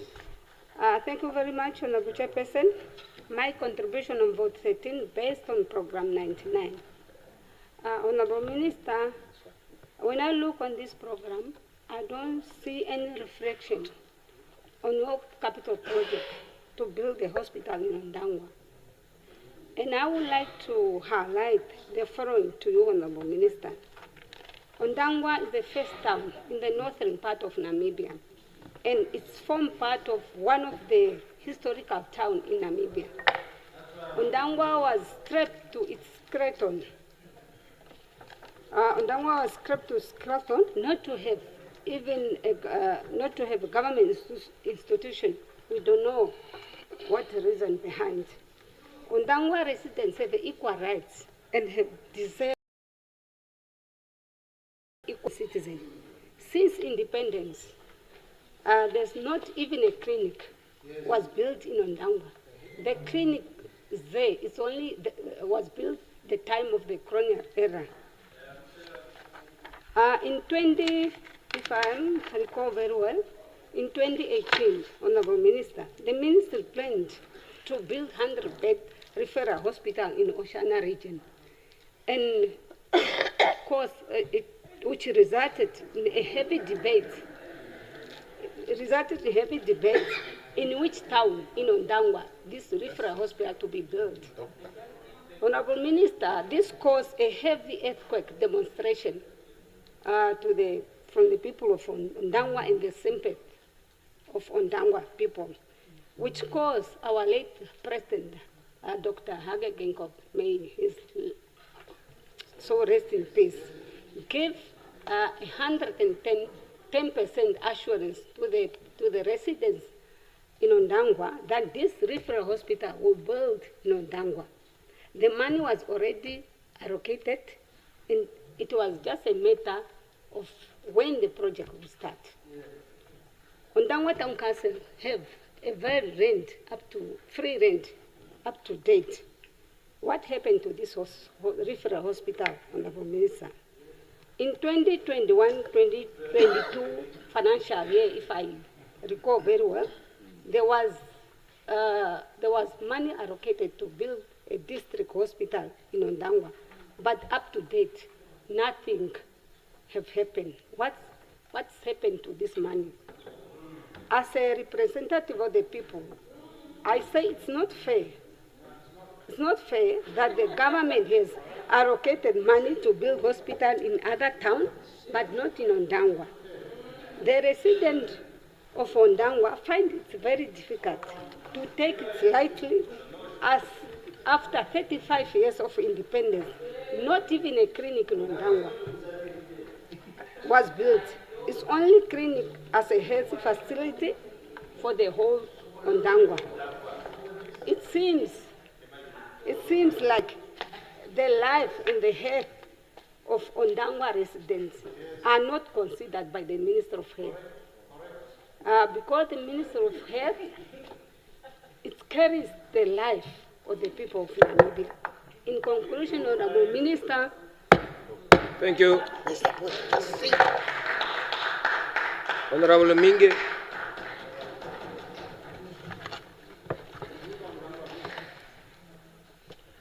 Honorable Chairperson of the Whole House Committee, honorable members, I rise on vote 13 on page 6 of the motivation program 99 on human resource. Namibia has a higher patient to doctor ratio which is significantly negatively affects service delivery in the health sector.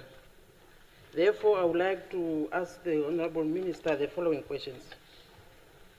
With 11,742 health positions approved and only 434 budgeted for recruitment in the current financial year, what is the ministry medium-term strategy to address this staffing gap, especially in underserved areas like the remote and rural areas where some of us are coming from?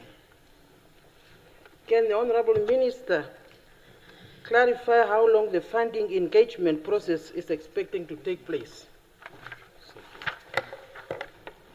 Honorable members, how are the medical facilities expected to cope in the interim without these critical positions not being filled?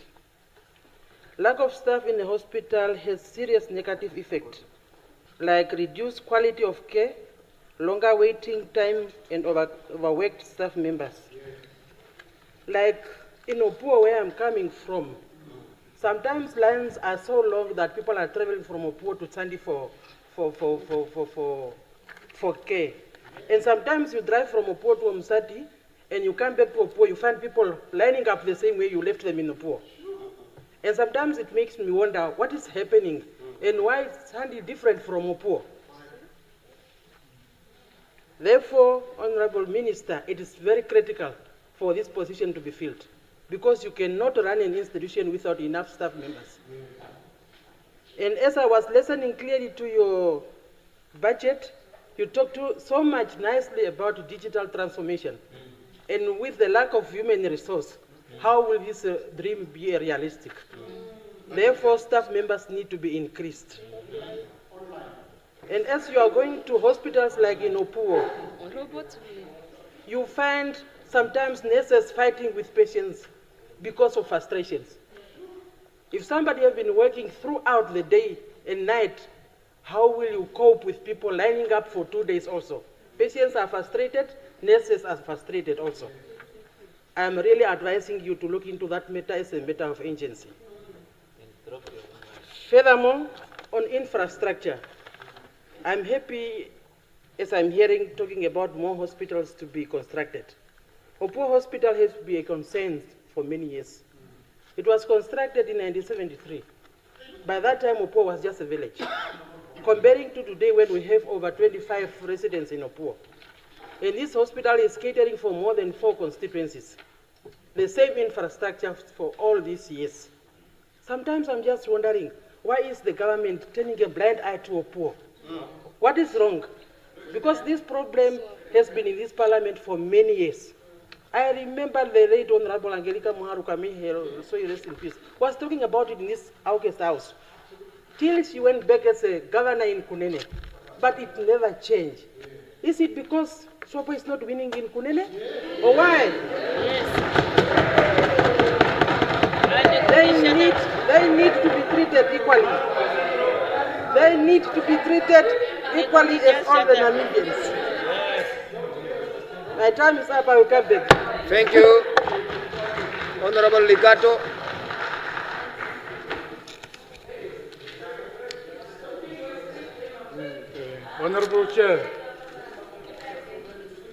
Honorable Chair, members of Parliament, thank you very much for the floor. Let me support Honorable Samukwa regarding the Katima Hospital in Zambezi region. This issue is very serious. Honorable Minister, I recommend that it should be taken very serious now, so that in other areas, regions where also lack referral hospitals, Katima Muliro in Zambezi region should be also put as a priority. That's the first one. Secondly, I just want also to appeal to Honorable Minister to make sure that there are social groups of Namibia, apart from those I'm going to mention last.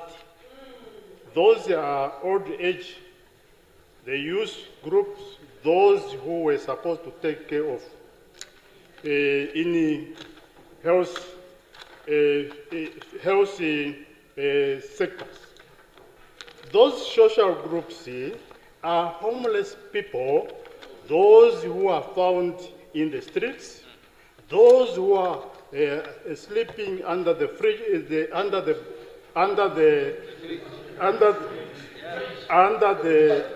pipes, under the bridge. Those people, those are social groups of Namibia, and they need to be taken care of. My recommendation was that it should be established a center for them so that they can be allocated to those centers. Because, you know, when we talk about the health means it's a life of the people. So if we look on the entire 14 regions, you found those social groups in the street. How do we see, you see, other European countries and other countries, they come and get those people. So I recommend that they have to be allocated as a priority on this budget. Vote 1-3, Ministry of Health. I also want to recommend that apart from their wealth, you see, some of them, most of them, they use drugs, they use those harmful activities. So we have to make sure that those people, they have to be rehabilitated so that they can repent, they can become as a normal people like us here, because this is our duties. Lastly, Honorable Minister, you know, people of Namibia, they have been crying about shortage of resources or capitals or budgets. Now this aids Parliament. Thank you, Honorable. We thank you. Okay. Yeah. Honorable Gandorodu.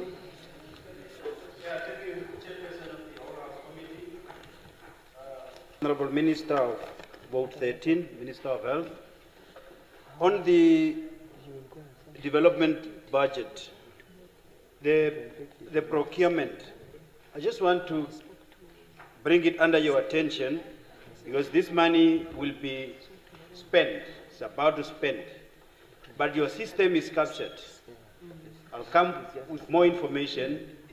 At your ministry, the person who is appointing bid evaluation committee is a wife to the husband who is in charge of buildings and infrastructure at the ministry. So they keep on appointing themselves from the bed up to the boardroom to procure health-related matters. So something must be done, but more information is coming. So your money is spent on a family trajectory. It's a budget, it's how we spend our money. The issue of the third-party procurement system, but you must be careful about this one. That's what your predecessor spoke about it. Honorable former Minister of Health, I cannot mention the name, and he lost the job. So you must be careful. Why should we procure health-related products like pharmaceutical, whatever issues that we need to use at our hospital through a third party? Why can't we procure directly from manufacturers, from the factories? Why can't we do it? What is wrong with that? Why should we have somebody in between? But you must be careful. On NPC code 20501, construction of Aminius Omongwa Health Center. This health center have been on the budget, but every year is been shifted behind the next financial year. The next financial year, like now, is shifted to 2026-2027 budget. Will you please give assurance to this House and to the Namibian community that you are not going to shift the construction of Aminius Health Center to another financial year? Okonjatu Health Center have been budgeted for, built for the past 8 years. It's just there, it's half built. When will this health center be completed? And how many other health centers across the countries are half built like the one of Okonjatu? It's a trend at the ministry. The other one is any plan in terms of your budget here. I don't see construction of new clinics. when is the ministry planning to reduce the access to health facility to mere 15 kilometers radius? I have a case of student doctors who was on attachment at different hospitals with other doctors, but her colleagues were recruited from the executive tribe, but she is sitting at home. She is sitting at home unemployed. I have a CV, I can provide it to you. Doctors at different health facilities, while some doctors are sleeping at home. I thank you. Thank you. Thank you, Presiding Officer. Yeah. Honorable Brinkman.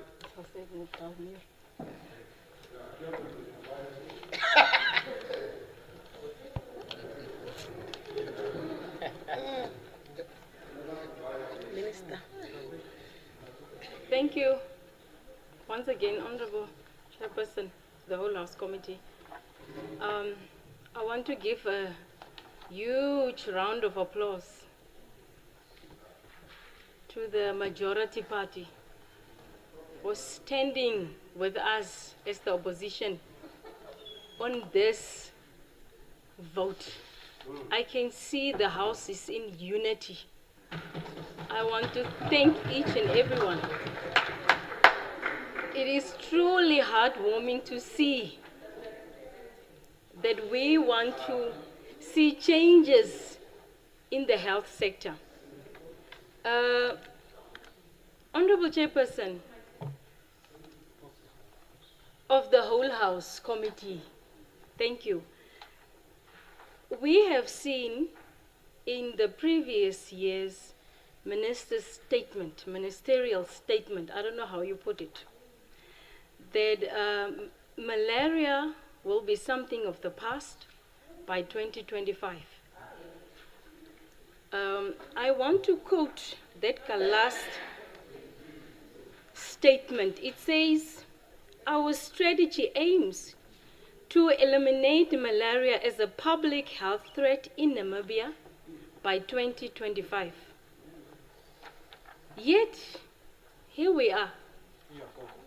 Test kits are unavailable in Rundu. Cases are rising in regions previously considered as non-endemic. What went wrong? What happened? Who failed here? Did the ministry fail to meet its own target? Or was the 2025 pledge again another hollow promise? Can the minister please tell us?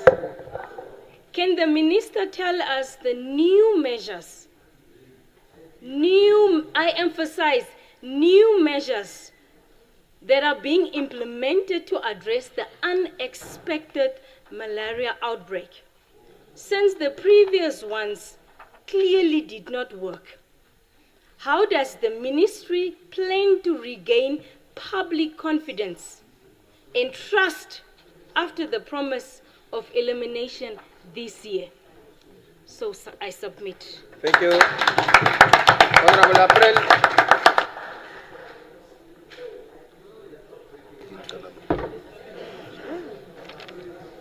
Thank you, Thank Chairperson you. of the whole House Committee. In fact, what I plan to spoke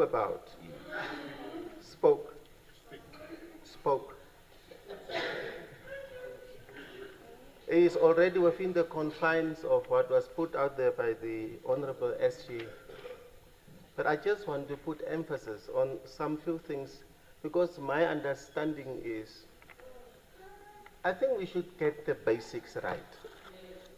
As long as the basics are not right, whatever sophistication we might want to bring will definitely not be angered, because the basics are not right.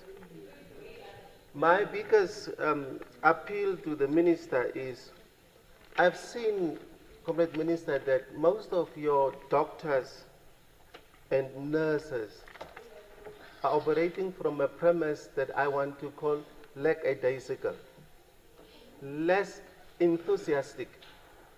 They are not motivated enough, rather demoralized.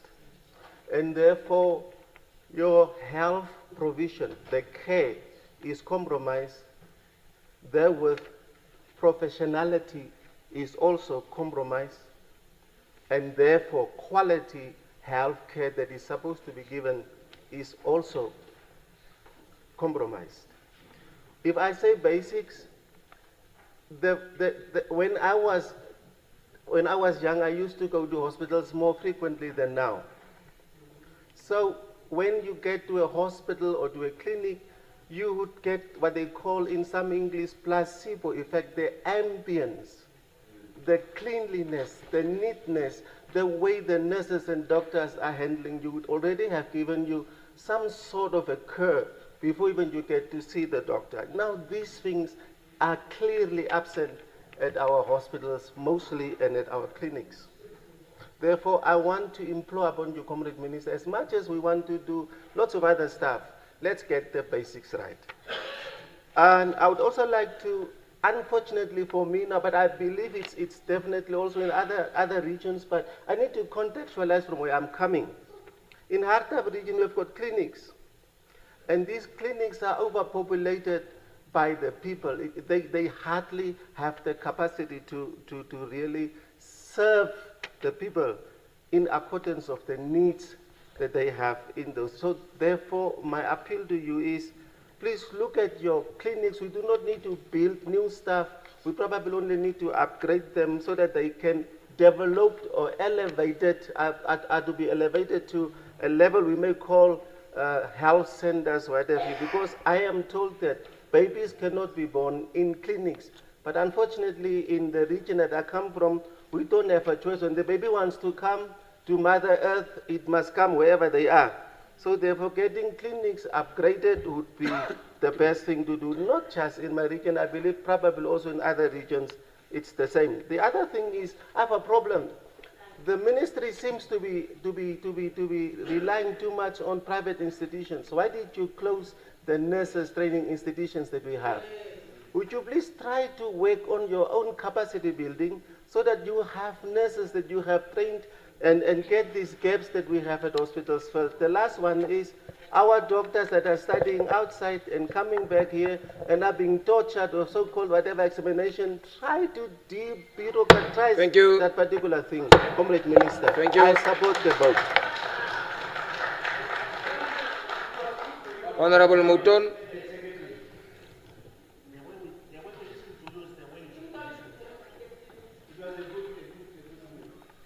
Honorable Mouton. Right, Honorable Chairperson of the Whole House Committee, Honorable Members, and Honorable Minister of Health. I want to make 3 contributions.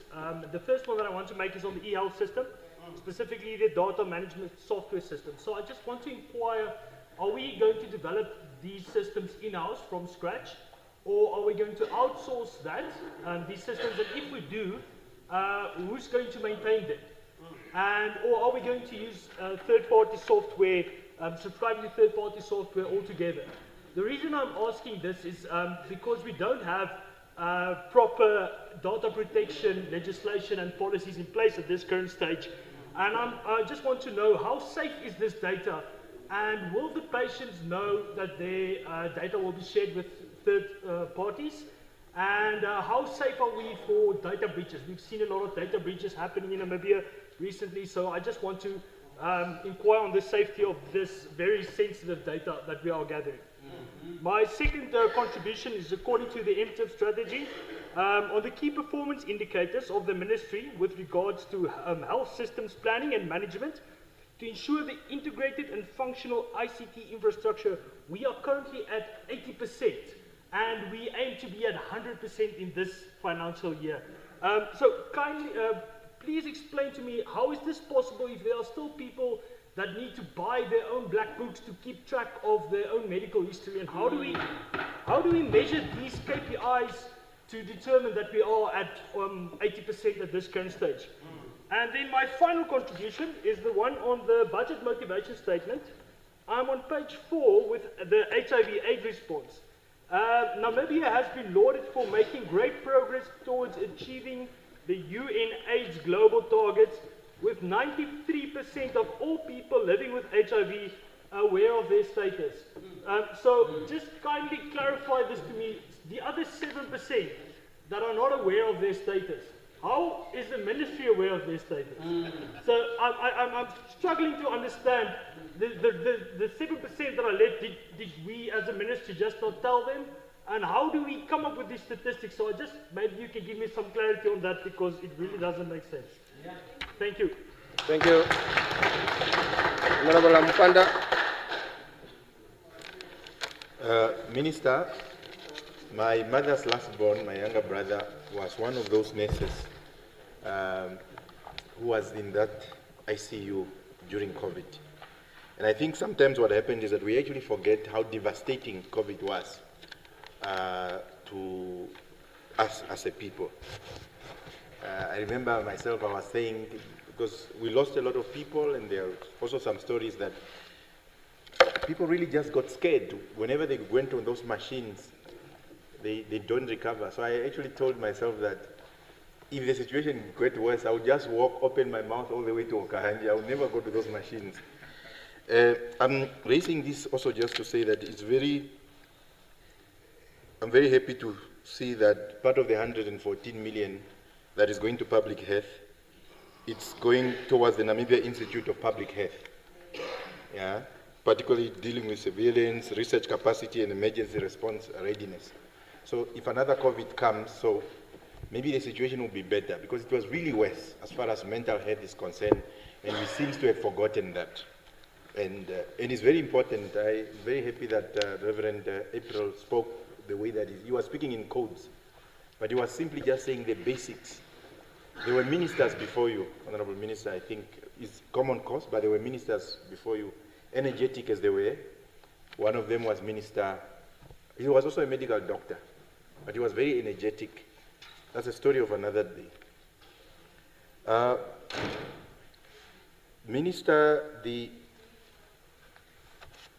you have a situation where in our medical aids, you get funds allocated for you to talk to people. I mean, your boyfriend breaks up with you, you can go to a psychologist and the medical aid will pay for that.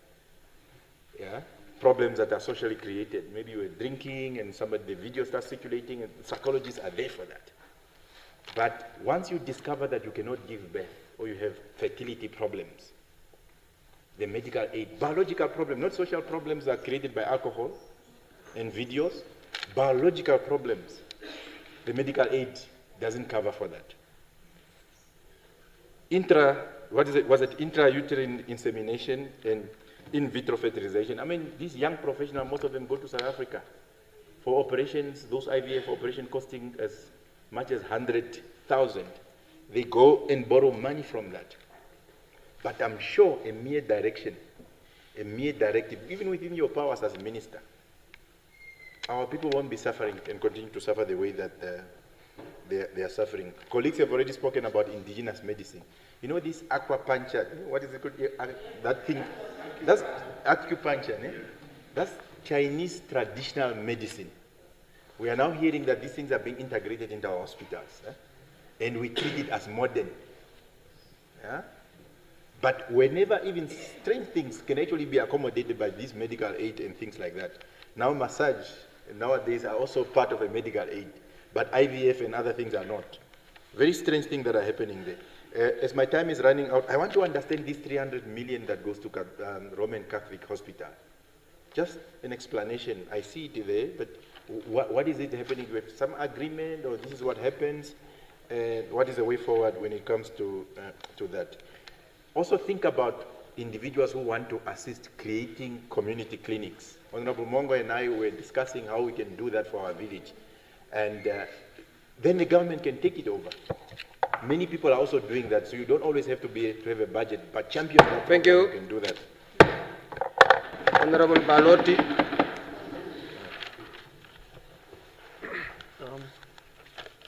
Chairperson of the whole House, honorable members, I rise to support vote 13. Comrade Dr. live in Dao. As many may know, I have worked in football for many years, and with that have come many football injuries, where I firsthand taken players to various healthcare facilities, Karatura Hospital, St. Mary's in Rehoboth, Walfish Bay District Hospital, Rundu Intermediate or Kakarara Intermediate Hospital, to name but a few. Now I've had many positive experiences, but equally some not so positive. I've observed fantastic healthcare professionals that you, and I think all of us as Namibians, can be most proud of. Now, Comrade Minister, you are a 27 million increase from the prior year. If we had a magic wand, I'm pretty certain all of us here would allocate more to your ministry. But I do note your position and your stance when you said you shall do more with less and also be more efficient and possibly resourceful. Comrade Minister, I would love to see the local manufacturing, Honorable Kandorodu also mentioned it. Apologies. So we'd love to see local manufacturing of medicine. We'd love to see those digitization efforts that you spoke of in your maiden speech become a reality. And I'd also love to see positive, passionate, and to echo Comrade April's name of motivated healthcare professionals in these hospitals. And so perhaps my last contribution, as I fully support this budget vote, I am 38 years old. Yeah. And I was born in the Central Hospital, as mentioned in my maiden. I also had an emergency appendix operation at Karatura Hospital. I had 1 or 2 football operations, also at the Karatura Central or at the Karatura Hospital here in Windhoek. Now I'm a proper civil servant. I have CMAS medical aid. And Comrade Minister, I have always and I shall continue to advocate for leading by example. Oh, pardon me. Public, thank you. Comrade Amupanda. Let me repeat that. I now am a public servant, a proper public servant, and I have CMAS medical aid. Comrade Minister, I have and I always shall continue to advocate for leading by example. And therefore, Comrade Minister, for the remainder of this duration of stay in this August House, I shall only be using state facilities. And I therefore urge you, and I will hold you accountable, to deliver not only for myself, but I see Comrade James has left, for the 3,022,403 fellow Namibians. And I so therefore support vote 13. Thank you very much. Thank you. Honorable Nekongo. Yeah, thank you very much, Comrade Minister, and welcome to Dongerhoek. I think they are not fixing our computer there. I'm greeting you, Comrade Minister, from the people of Sangwari in Zambezi region, Pungu in Kavango West, Odimbwa in Omusati region, Okakarara in Ochozonjupa, Wahanas in Hardap, Omauni in Ohangwena, Kamanyab in Kunene, Omavela in Oshana region, and DRC location in Swakopmund. Comrade Minister, these people that I have referred to that are greeting you are continuing suffering in long queues. I know many people have mentioned this. As we talk about this budget, as we want to support this budget, we want you to deal with this situation. Our people cannot continue suffering like this. I have traveled along this, all these regions, and this has been the situation. It's a marching order, Comrade Minister, that you must attend to. Medicines, people are continuing complaining there is no medicine. Sometimes I thought they were not, it was not true. I went to a clinic in Tsandi where there was just not even a single antibiotic. And the doctors are complaining there that there's nothing they can do. I want also, as we do not only complain, we must also appreciate what the SWAPO party-led government have done. It's okay. It's okay. So thank you for hearing us, and I'm happy that the hospital in Windhoek have started to be constructed. We look forward to see the completion of that. We want also to salute you that you have made sure that you have directed that no lunch at the clinic and hospital. It must work. There must just a rotation of nurses and doctors. So we salute you for that. Perhaps I feel that perhaps maybe if situation is going beyond control, declare the state of emergency of our health facility, of our health, so that everybody can come on board. Infrastructure development, I think many people have mentioned it. Let's build clinics, let's renovate. It's not a discussion. But I want also to provoke a little bit. We have companies in this country. Some are into mining, some are into pocketing the profit of this country. I would love to see a hospital that is built by a private sector and big donated to government. And also, Honorable Natangwa is not here now. I would also want to hear a hospital that is built from our uranium. Maybe name it a uranium hospital. Why can't that be happening? A diamond hospital or a fish hospital, because we have fish in the sea. And last but not least, I think I will also advocate that all of us as here in member of parliament, we care for our health facility. Let political party put even $1 million every year. I know, we put $1 million every year so that we build a hospital for our people. Then by doing so, we care for our people. I thank you very much, and I support the vote. Honorable Thomas. Honorable Thomas. Thank you. Honorable Chairperson of all the House Committee, thank you for giving me the mic. Honorable Minister, when I look in this chamber, I see a green light everywhere. This green light,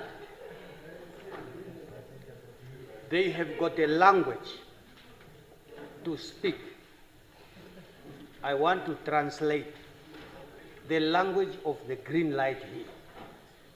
It simply says, a health nation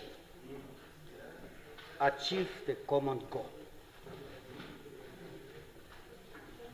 The sick nation with a hospital, without medicine, with the doctors, lack of proper equipment,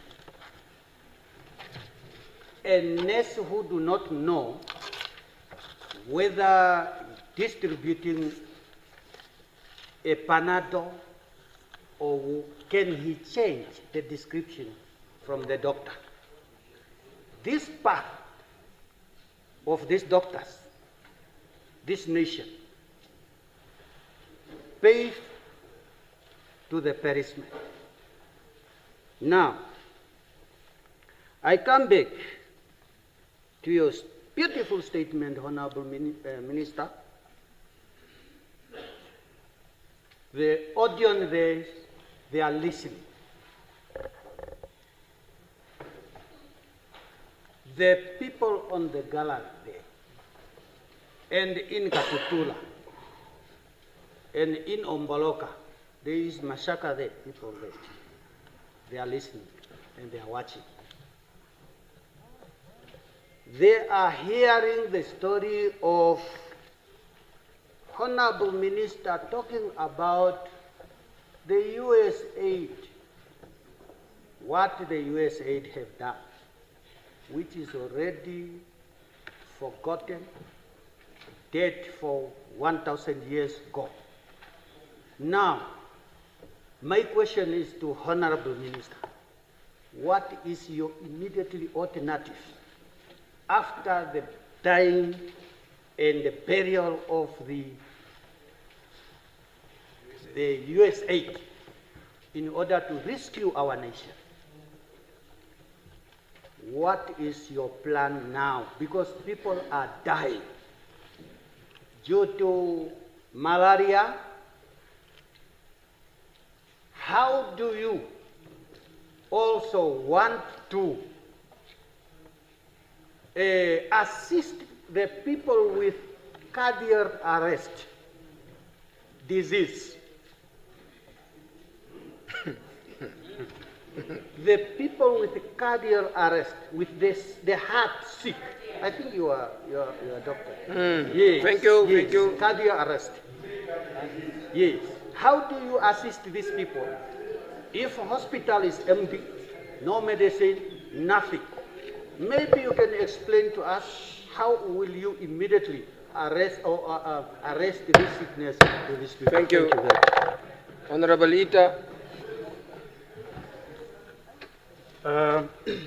Thank you very much, Honorable Chairperson of the whole House Committee, honorable members. First and foremost, I would like to thank the people who were responsible to graft the budget by allocating the second highest budget to the Ministry of Health, 12.3 billion. Now, in the budget, it is highlighted education. It is indicated that the ministry will expand ICU, intensive care unit, and it will be upgraded across the country wherever there is intensive care units. This is very good so that a new facilities can take care of our patients, of our Namibian people. I don't want to repeat what other honorables have highlighted. I will skip what have already mentioned by other honorables. Honorable Chairperson of the whole House Committee, Namibia faces significant health challenges,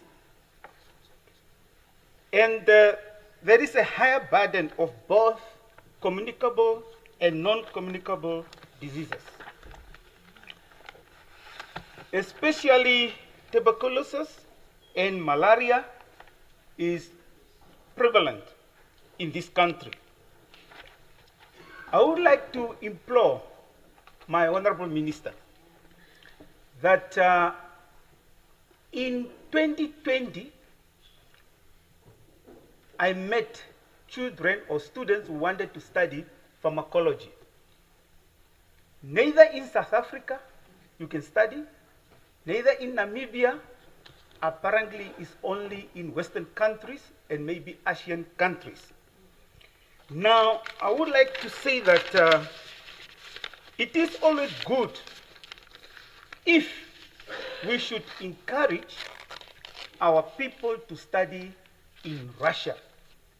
Many doctors who have studied in Western countries, they don't study in a field of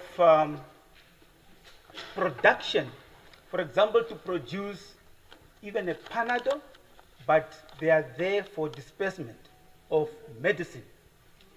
Therefore, let's encourage UNAM, especially the medical university, to send our people for cardiovascular, for example, and also to treat, for example, stroke, or to detect earlier that this person could be getting a sort of a stroke, because a stroke is another major causes of mortality and morbidity. Time. Thank you. Thank you, Honorable Member. Honorable Garonda. Mr. Comrade Chairman, thank you. Honorable Minister. Well, I rise to, of course, support your vote. So I want to get that out of the way. One of your predecessors, Dr. Kamwi, was quoted as saying that we have about 2,210 cases as of December last year, malaria. And he also pointed out that there's an acute preventive measures as well as funding. Do you agree? And how do we get to fix that?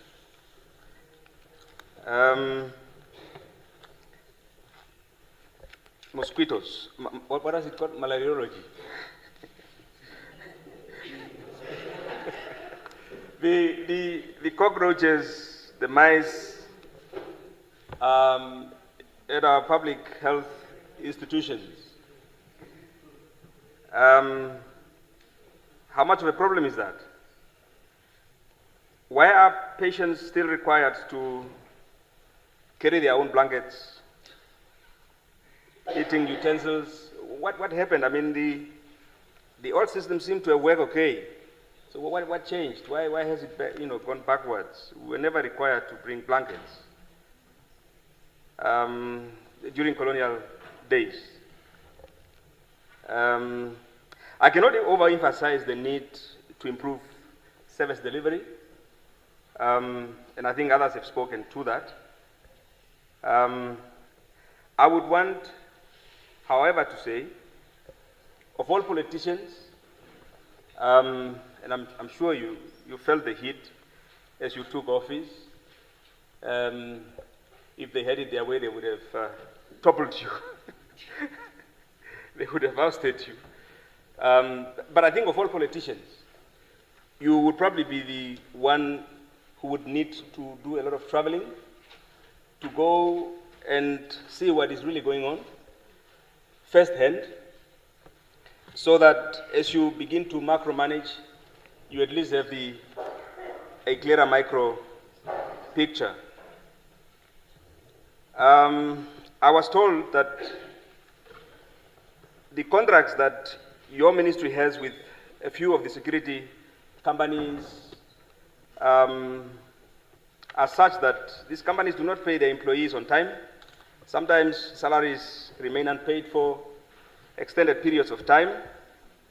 If you are aware of that, please do try and see if you can fix it. With those few remarks, I thank you. Thank you, Mr. Honorable Sitana.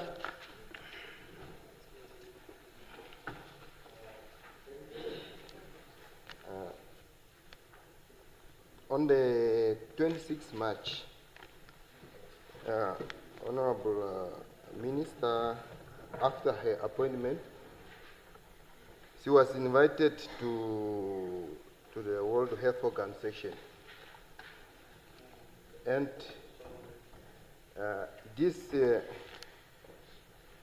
she just went there alone. And she was with this representative, it's Richard Banda, the representative of World Health Organization in Namibia. So my question is very simple, and we are all aware of how WHO works. So in my sense, it's very questionable. What was the discussion there? So, because these are mafia guys. Yeah, these are mafia guys. That's why Trump is chasing them that side.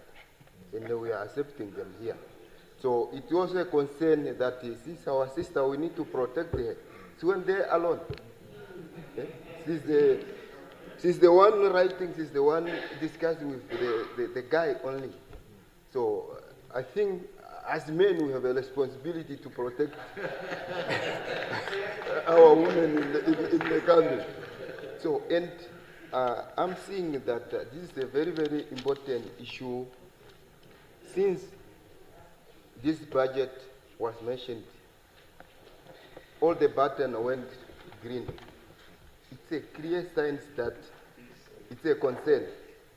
And to my understanding, such a newly appointed young MP, so she might go do something wrong, because here we are just pushing questions, but we need to work together with her as a collective. So we need to guide her, because there are people who are watching there, because she's given a very huge amount of money. And those comrades there are there. Those people are there trying, they will manipulate. That's why they try to break in her office. So it's a serious concern. And we must take that, all of us, we must support her to guide her on what to decide and what not to decide.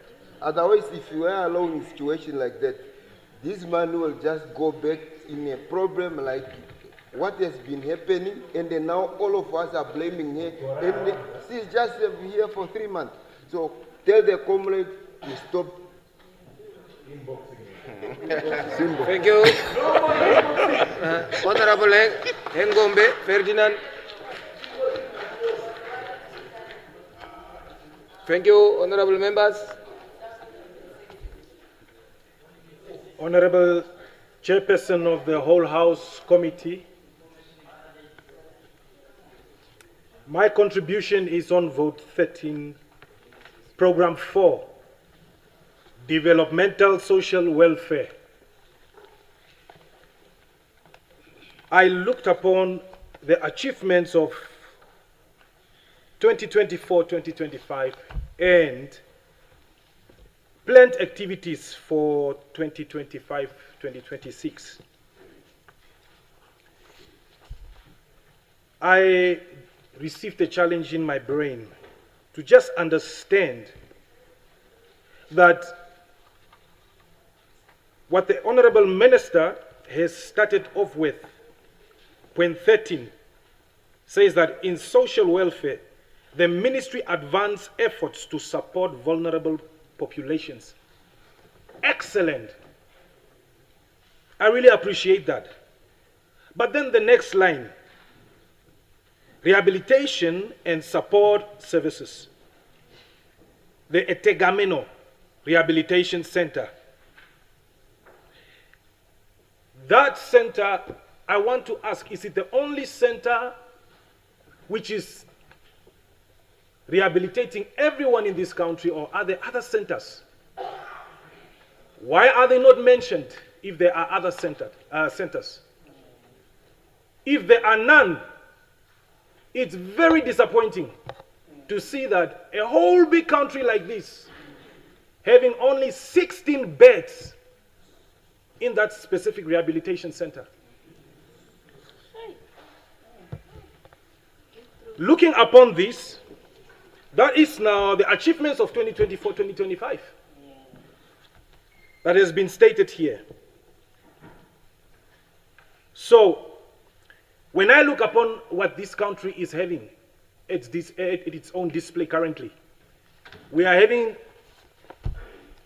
a giant that we are fighting, which is especially among the youth: alcohol and drug abuse, suicide, sexual and gender-based violence. You can continue mentioning all these things.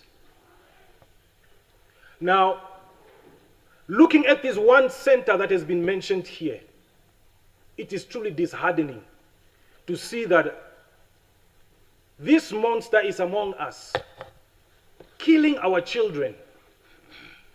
Yet we have 16 beds that is displayed right here in this statement. I believe that this country has got more than 1 million youth.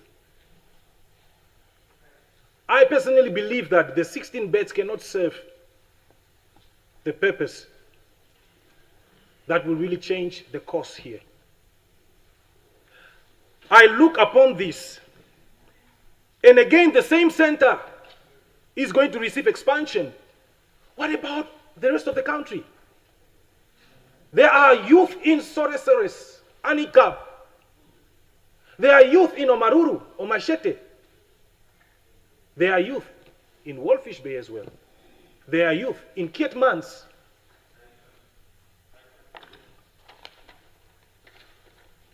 For me, just to see one specific center receiving so much promotion, I personally believe that it's a trophy that is being thrown in our faces to believe that a good job is being done, which I personally believe that it is not right. Yeah, thank you. Thank you. Honorable Ngarusep. Yeah. Thank you, the chairperson of the whole House Committee. My points were basically also touching on the Edamang. Yeah.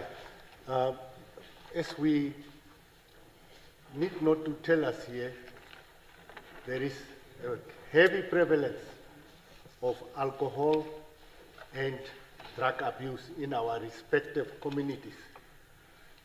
We thought that the villages that I hail from, Ochimpingwe, Achas, would probably be saved from the prevalence thereof. But it is so rampant, and similar incidences are throughout the country. We recently had a case in Yusakos where there were a tragic incident that has happened, and we are told to understand that it was drug and alcohol abuse induced.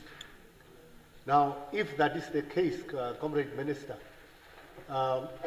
maybe we might be considering establishing centers countrywide that would be helping our communities to cope and deal with the prevalence of this evil.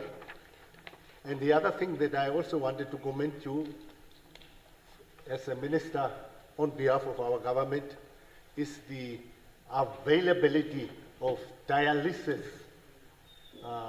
equipment that has been spread through all the main centers, conceivable main centers in our country. In the past, we lost so many members of our communities because they had to come to Windhoek and they had to rely on private facilities. Now that the SEMAS, as huge an amount as it is primarily targeted by the private institutions, hospitals, and private doctors.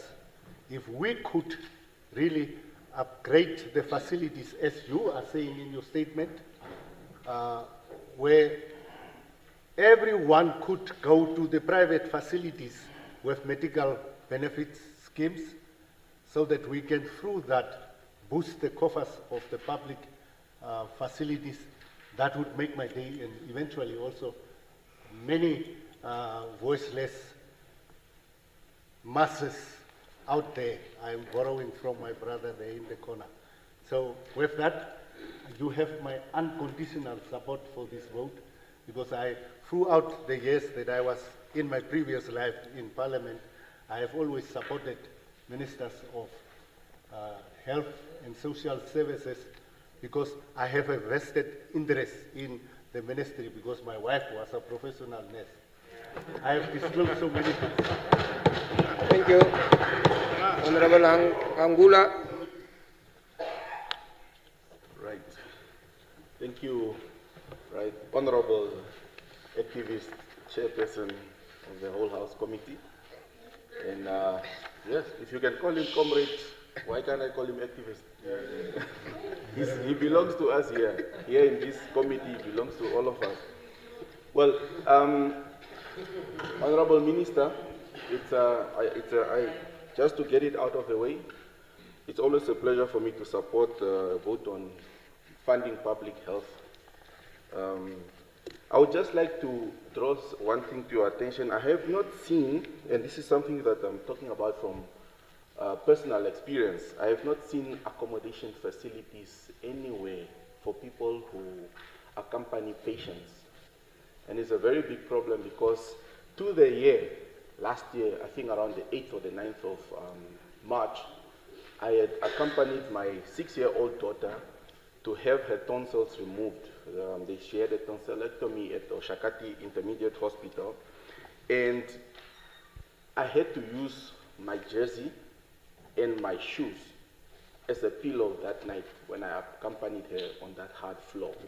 And I shared a room with a couple of mothers. It's an unfortunate thing that it's just the mothers that take their children to the hospital, and one father from.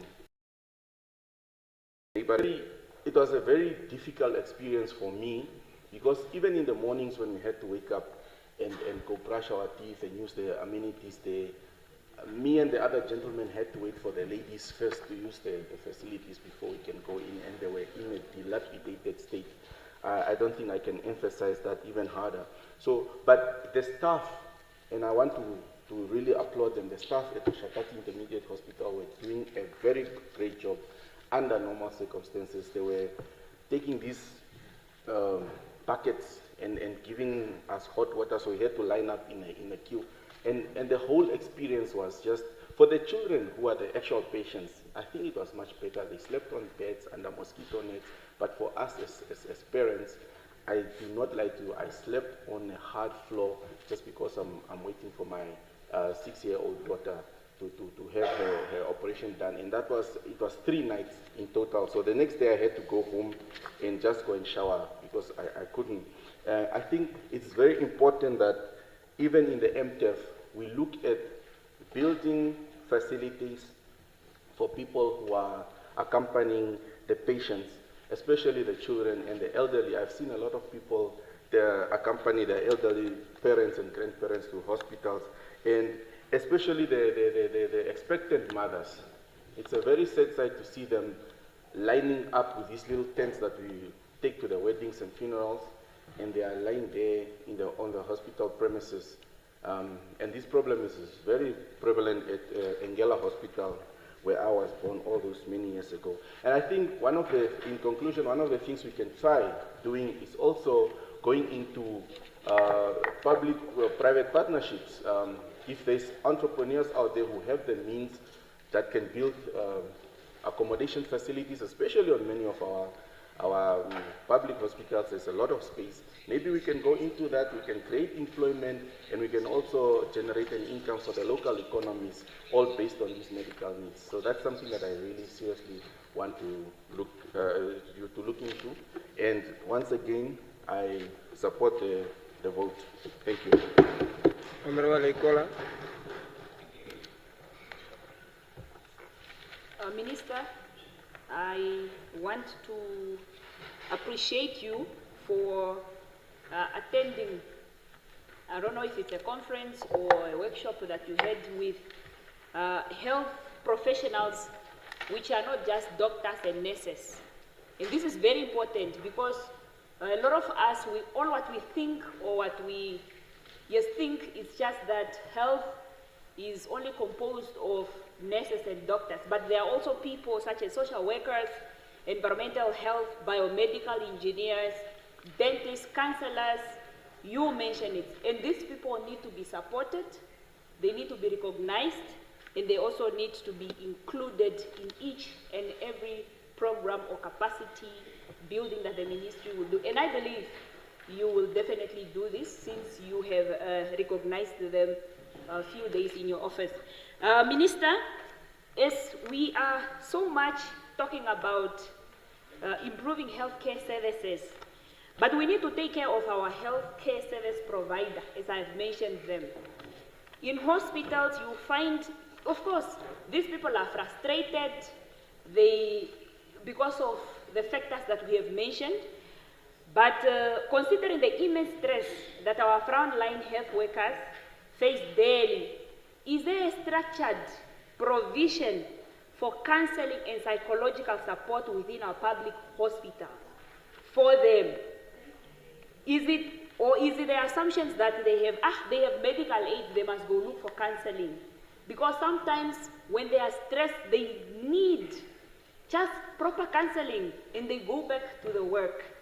So it appears that even their time off, which is limited, are we truly prioritizing their mental health and their physical well-being as a nation? So I want to encourage the Dr. Esperance, Minister, to look into this so that there must be adequate psychological and social support for the nurses, for the doctors, for the health workers, and everybody at the hospital. Sometimes a nurse, all what they want is just a hug, and they go continue, because the work there is overwhelming due to the factors that I've mentioned earlier.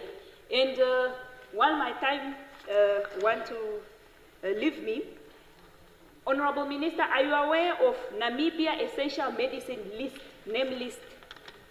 Are you aware that this name list have turned nurses into administrators because they are limited to prescription? Now this leads to all the patients being referred to the doctors. You find these nurses in a queue. As I said, I'm coming from the hospital. The nurses were just there. They can't help even to prescribe anti-diarrhea medication or abdominal cramps medication, which me and you can get from the counter. So they are just waiting for the doctor. So if we are really serious about this business unusual, then we need to revisit this name list so that nurses, if you are a registered nurse, there are a lot of medications that you can prescribe. Do we all have to wait for the medical doctor to give us diarrhea medication? While the patients are dying in a queue, name list is limiting the nurses to help these patients efficiently. Okay, I see my time is coming. I'll come back. Thank you. Thank you. Honorable Jonas. Thank you very much, Chairperson of the whole House. When I was just concluding, I just wanted to say I fully support this vote. But then I wanted to conclude with a question to Honorable Minister. Honorable Minister, are you aware that there are 97 former health extension workers from Okongo district who have worked for the whole of 2014 without pay? 2014? Yeah, 2014, yeah. 2014 without pay. And we understand that there have been an engagement with NAPU, and this matter have not been resolved to date. There were similar cases in Nomsati region, and the same employees were paid of the one of Nomsati region in the year of 2018 to 2019. But the one of Okongo to date, they are not paid. I propose that maybe, Honorable Minister, with your team, they must brief you. This case is, it must, I think there is a need for you to engage the employees and able to find a solution before it gets to the Office of the Labour Commissioner, which is unnecessary because it just brings unnecessary tension. Thank you. Thank you. Honorable Emmanuel.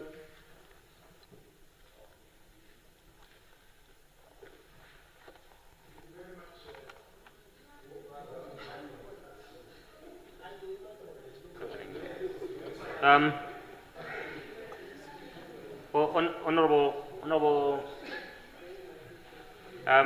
Minister, I stand to register my appreciation for your eloquence, vibrancy, and the gesture, as well as the tone with which you motivated your budget, and to markedly record that as a result of that, you indeed have my support for your budget.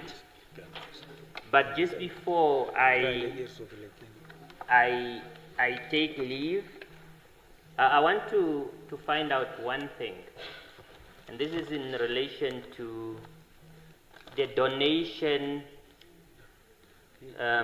as well as the possible sale of human cadavers.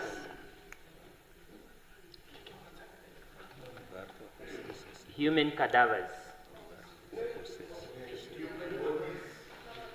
Yeah, Honorable Minister, you may know that there is an anatomical donations and post-mortem examination ordinance number 12 of 1977. Now, despite the existence of that ordinance, I think there are also some public concern, you know, coming from cultural belief and all that. I want to understand as to whether, and there is a call by training institutions as well as some ought to be authorized institution in terms of that law that are calling for the donations of those human cadavers and other human tissues.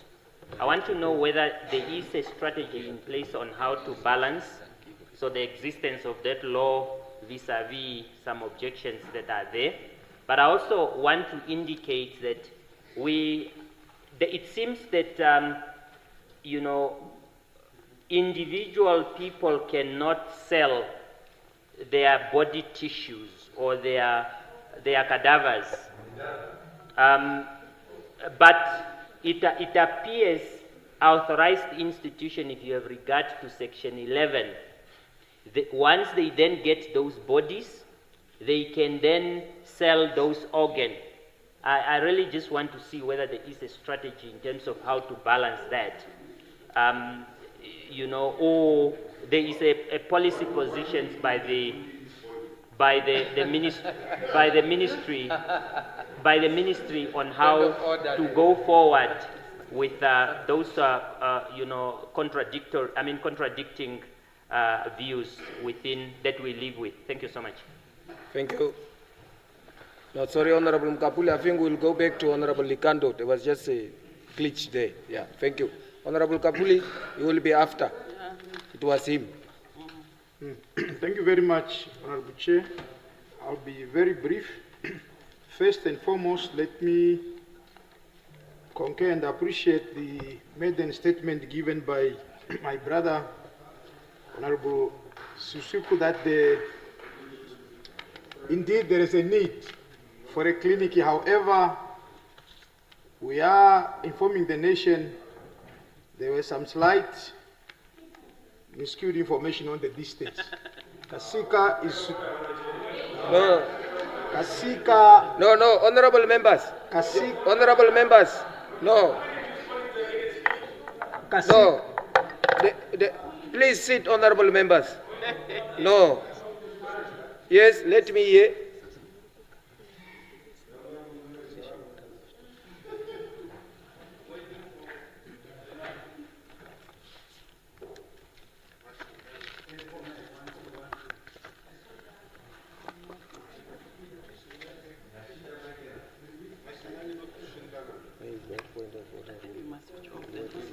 Thank you very much, Chairperson, for the whole House Committee. Chairperson, there is a danger in breaking our own rules. And there is more danger when you will allow this House to degenerate by allowing members to break our own rules. We all agree on committee stage, you raise and contribute on the vote.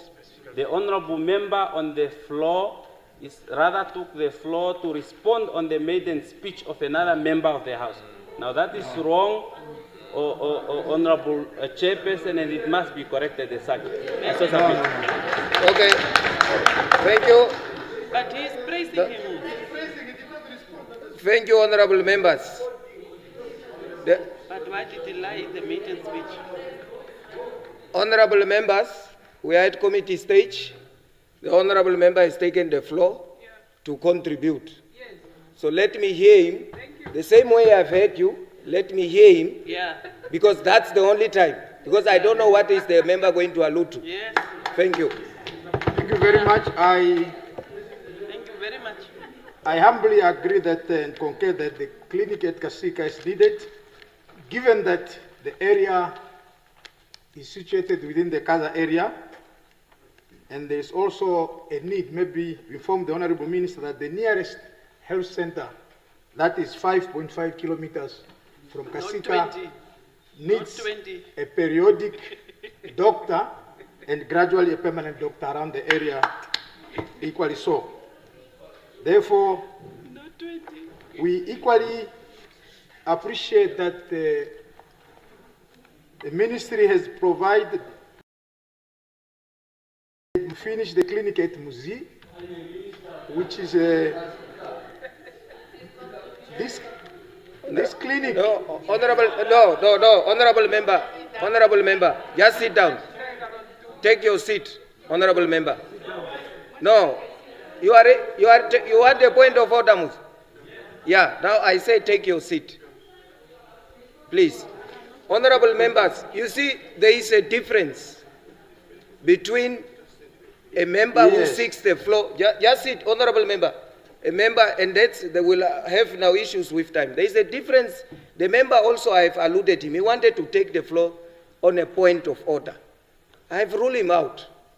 Any member who wants to come back on a particular issue, the time is yours. I will give you time. If whatever is contradicting or is not correct, just take your, ask for the floor and then take, and we can have a discussion. Because if that is the issue, because now we are abusing, no, we will not be in dialogue. You will have your chance, there is the list. Because that's what the member did. And that is why I'm saying, if a member is having a different information or a dispute, just take the floor. Just take the floor and contribute. That is, now we are following the rule, isn't it? And the rule says the presiding officer. Yeah, so, honorable member, you can continue. Thank you very much. Dictated by time, I once again salute the ministry that they have provided resources to ensure the completion of the Muzi Clinic, which was an 8-month project, which has gone now to 6 years. But I'll really request the ministry technical staff to ensure that the contractor appointed there should finish the project within the time frame. Then the other one was the issue of donation of organs and bodies, which was raised by my honorable minister. Then lastly is to resuscitate the idea of the former health minister, where the idea of airlifting patients in collaboration with the Ministry of Works and Defense from far areas such as Impalila, Ochinungwa, and to mention a few, rather than putting them on ambulances. So this idea needs to be resuscitated. I once again support vote 13. I so submit. Thank you. Honorable Mukapuli. Honorable Mukapuli. Thank you, Honorable Chairperson of the Whole House Committee. Order, honorable members. I rise to support your vote, Honorable Minister, but my concentration will be on your program 4 mostly. Etegameno Center Rehabilitation and Support System.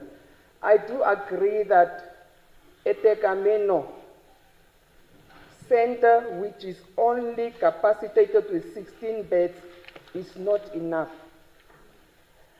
You see that you get somebody who's been referred from Lutrix to Windhoek, Brakwater.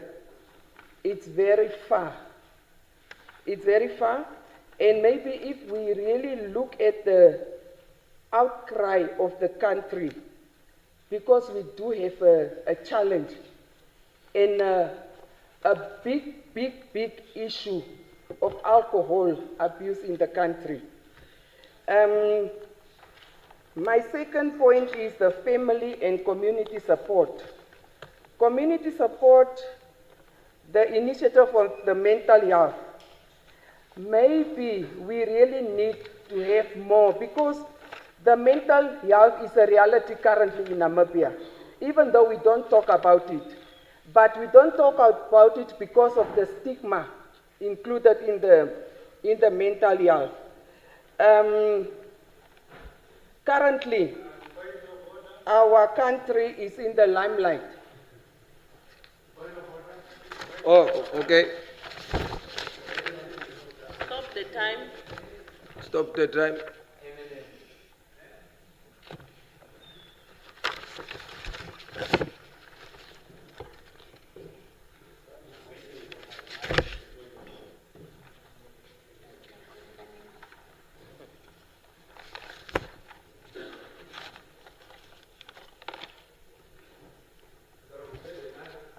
Mike, thank you.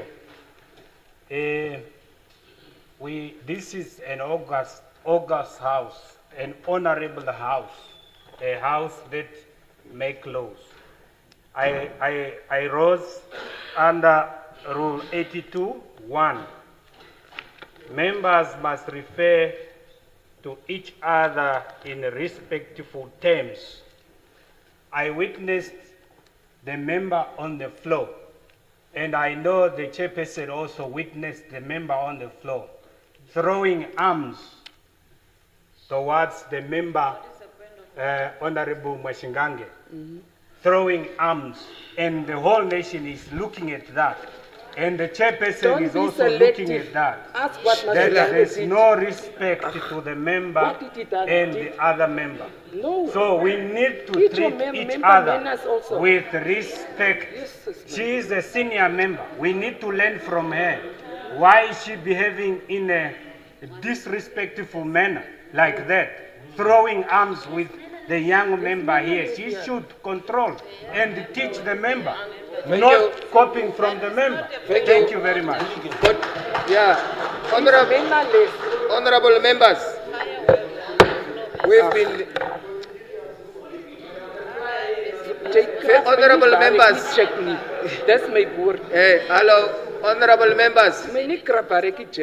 Sure, honorable members. The good things that you have been talking, and I like what you said, Honorable Ilzazi. The nation is watching on us collectively. We can say so many good things, and I say the greatness of anybody lies in the simplicity of approach.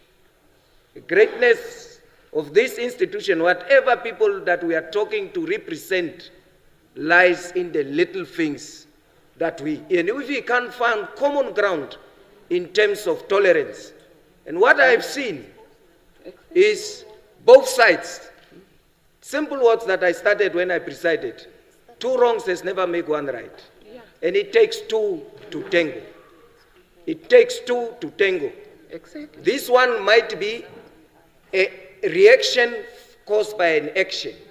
Let's start where it needs to start. And I say the onus is on both of us. Both of us are a true reflection of the 8th Parliament. So the ruling is continue. Honorable Nekundi, please, senior member. Thank you, Yeah. Honorable Chairperson of the Whole House Committee. Honorable Chairperson of the Whole House Committee, I think the member only saw one side. Yeah, no, just Honorable contribute. Chairperson, I think I Honorable, need to clarify it. No, Honorable, I need to clarify Honorable Mukapuli, you have the floor to contribute to your statement. Yeah. Okay. They crap me, man.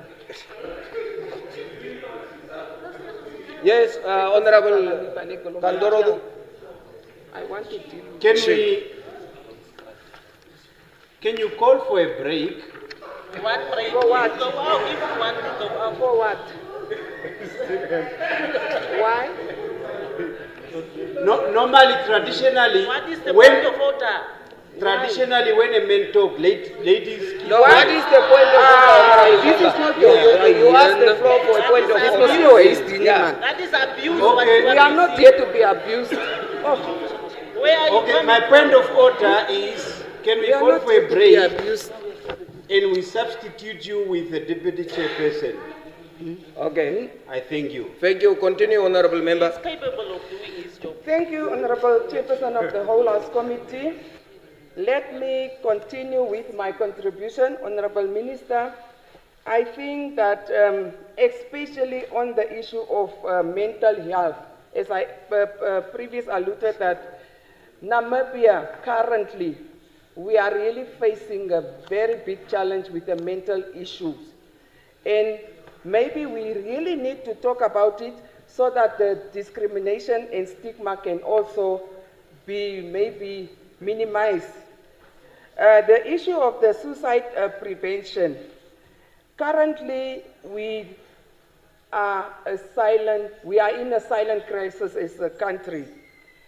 And the statistic from the WHO, it's even telling us that 99.7% per 100, there are every day actually, there are suicides in Namibia. And Namibia is even placed under the highest in Africa, which is really a very big concern. Honorable Minister, under your planned activities for 2025-2026, I am not seeing that the ministry has budgeted for ambulances. As Honorable Nekongo said that we went out around this country, and ambulances, it's really a challenge. Most of them are old. We need ambulances in our country so that... Thank you. Next is Honorable Kalola. Hello. Okay, thank you, Honorable Chairperson of the whole House. You know, Honorable Minister, I was looking at your motivation at page 4, and HIV and AIDS response. You know, and this just reminded me of some years back in 2016, 2017, when I was a member of Housing Committee at UNAM before I became Honorable Emma's president. So I used to do a lot of things as a housing as a outcome.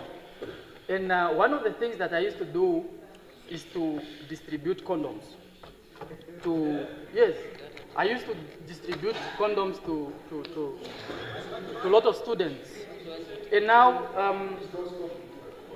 yes, I used to distribute condoms. Just listen. And these are the condoms, you see?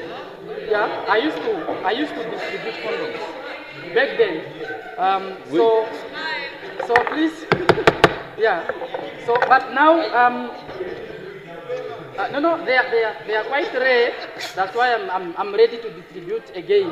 Because the reason why I'm raising this point is because thank you, honorable members. The research that I did in our clinics and hospitals, these things are really lacking. And if I'm not mistaken, there at the same page you have mentioned of 95 HIV targets. You know, we are really celebrating that, of which at some point it's really giving us a clear indication that we are more into finding out the infected ones than preventing. Do you understand?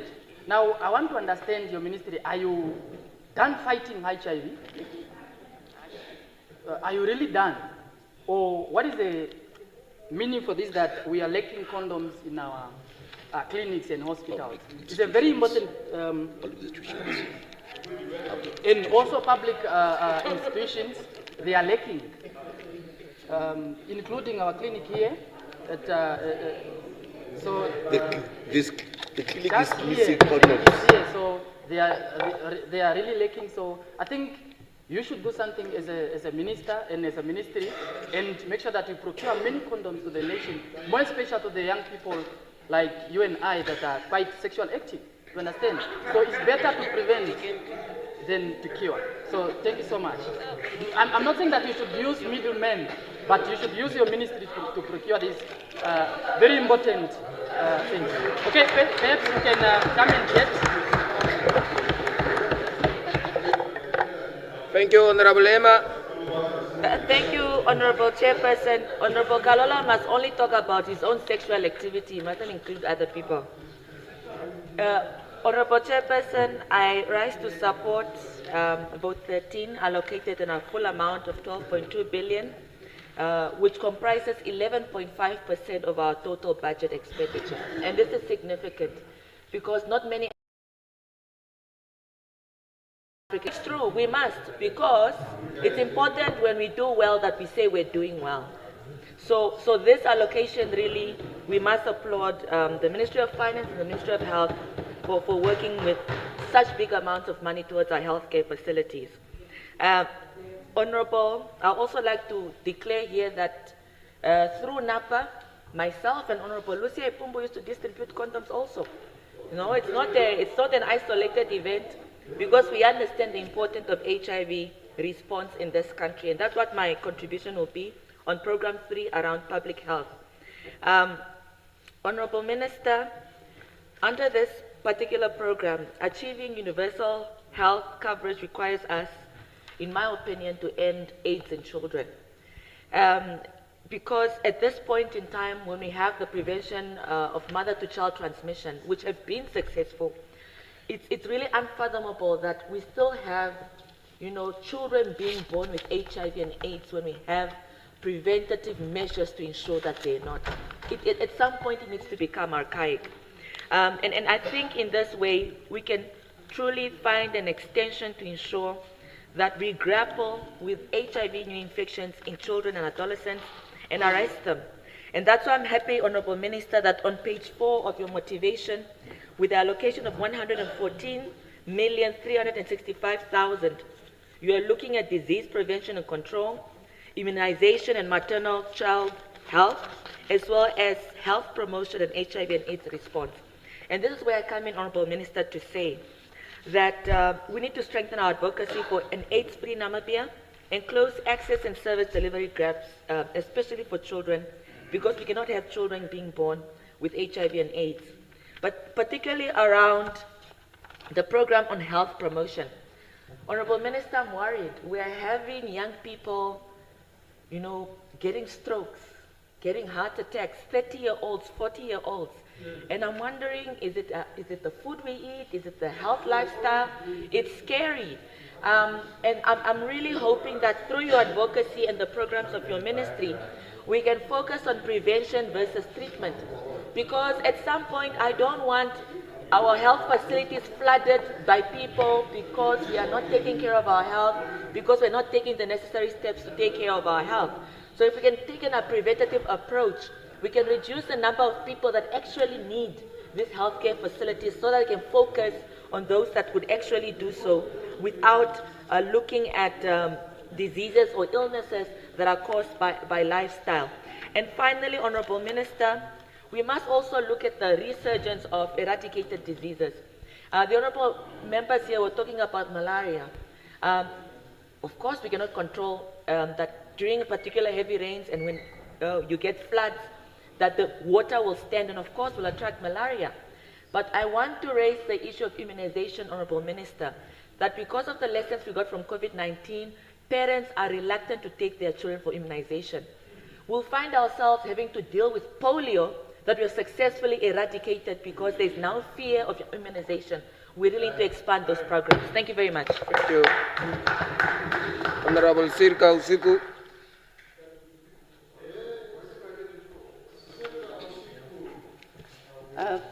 Thank you, Chairperson of the Whole House Committee. I stand here to support vote 13, that of the Minister of Health and Social Services. Most have been said by my Secretary General. I have one question to the Honorable Minister. I think we all must agree that we have a problem with the implementation of projects, although they are budgeted for.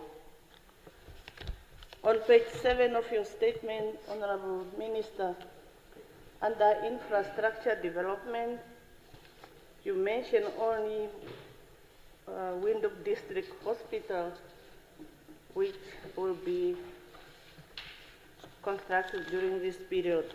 However, in the development budget, I saw Korenkuru District Hospital has been budgeted for with a 10 million this financial year, and the other 2 financial year also there's some funds there. My question is the ministry going to commence with the construction of Korenkuru District Hospital, or you are putting this money as a saving for the Windhoek District Hospital? I so submit.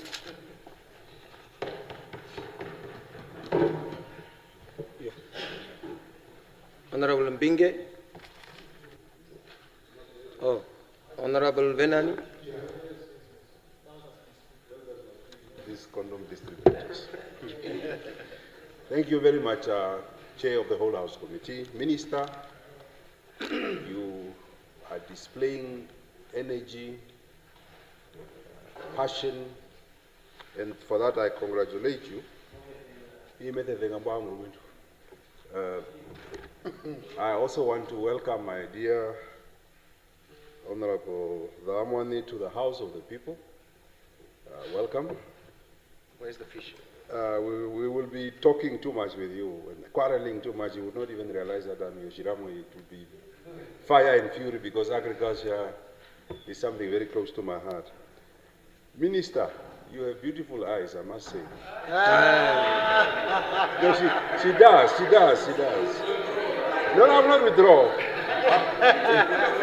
To the young ones, I'll teach you the art of making someone to listen to you. I'm just displaying facts. No, she has beautiful eyes. She's a very beautiful girl. Are you shy? A minister. Honorable Minister, you have a problem. Your problem Is your eyes. No. Well, from this side is the problem.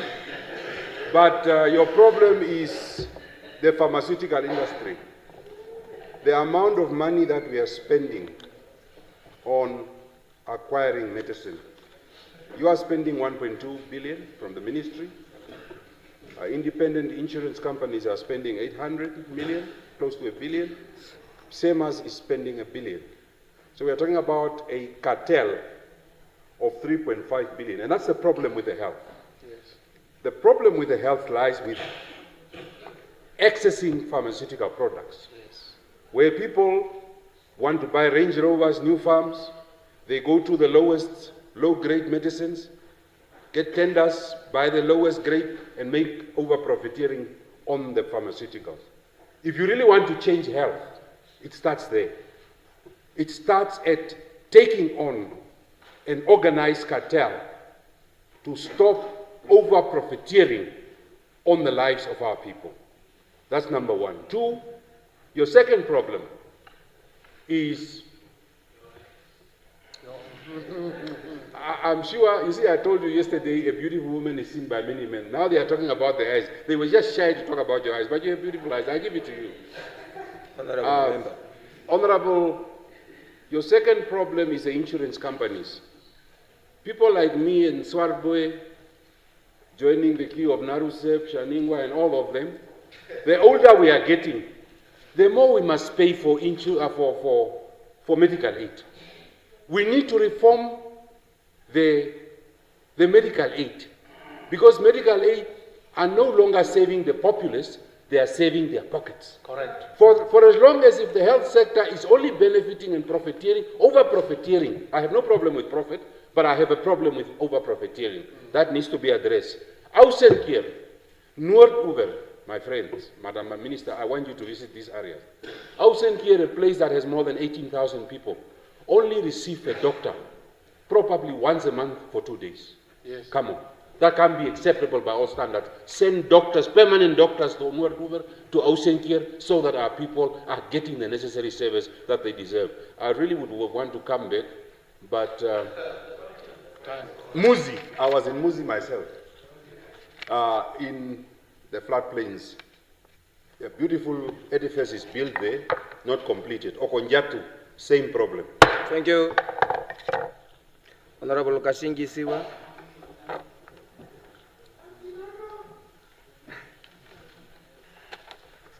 Honorable Chairperson of the Whole House Committee, I stand to support vote 13. A very important sector indeed.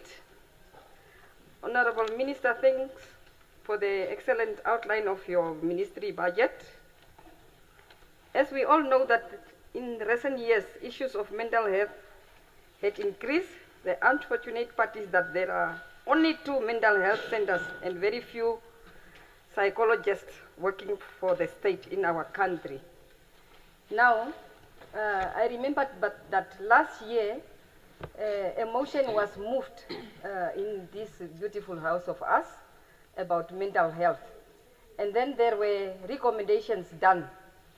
I don't know whether you are aware of that, as Honorable is still new, but I wanted also for Honorable to go and check on that recommendations, because I saw in your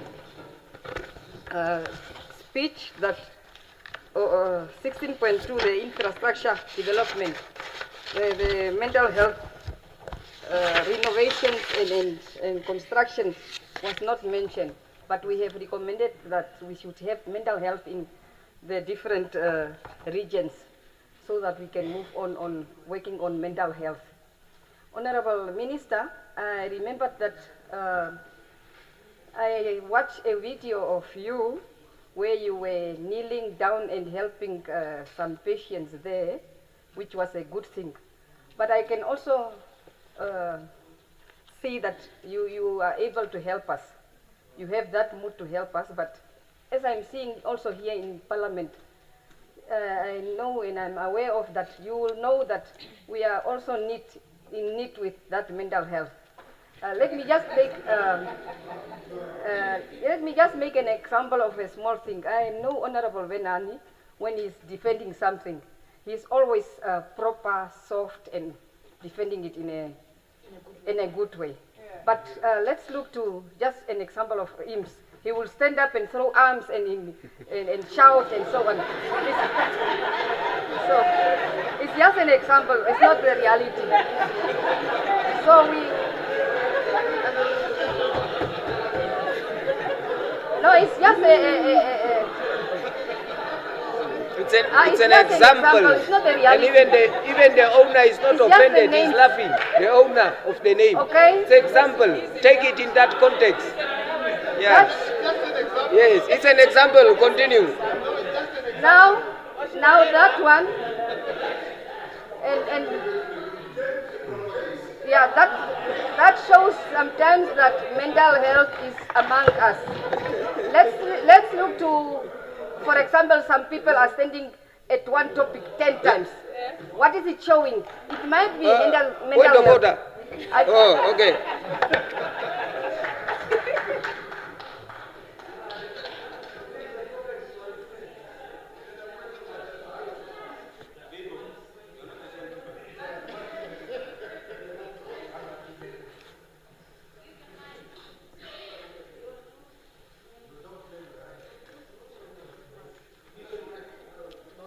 They are waiting.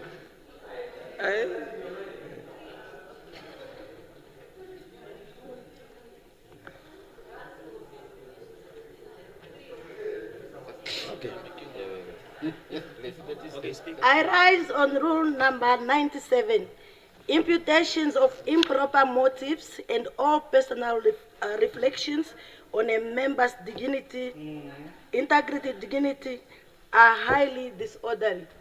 That was an insult to our president, please. Thank you. Thank you. You should withdraw. Thank you very much. Thank you. Let's continue. Are you done?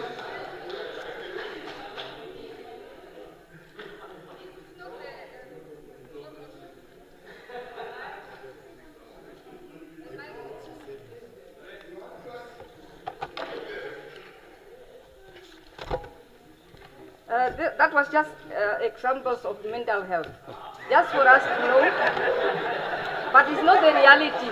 Okay. Okay, we proceed. As they are saying prevention is better than cure, why is the ministry not integrating mental health care, primary health care? Yes.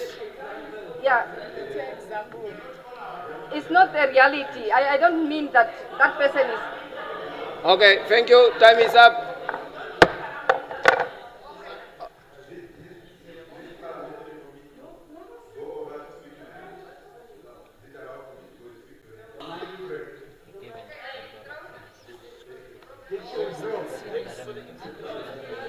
Time is up. Thank you. Time is up. Yeah, time is up. Thank you. You can come back. Oh, Honorable Ims.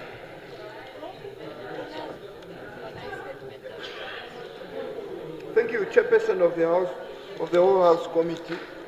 Honorable Minister, I just wanted to find out from you, because I was going through the budget vote, just to have an understanding on the program. How do we feed our patients in the hospitals? And at what cost? If I'm correct, I was told the feeding program in the hospitals is on tender. But why? Will that not compromise the adequacy of the food supply and the quality and so forth? I see correctional service, for example, they are working very hard to produce food, and they are producing food for even the prisoners. Why don't we go back to the olden days where the hospitals were responsible for cooking and feeding for the patients? I think it becomes costly. It is quite costly, and perhaps that's why it is not reflecting here. The other one is there are reports that the cervical cancer has increased. What is the position of the ministry to at least help us to understand what is the cost of the increase in cervical cancer?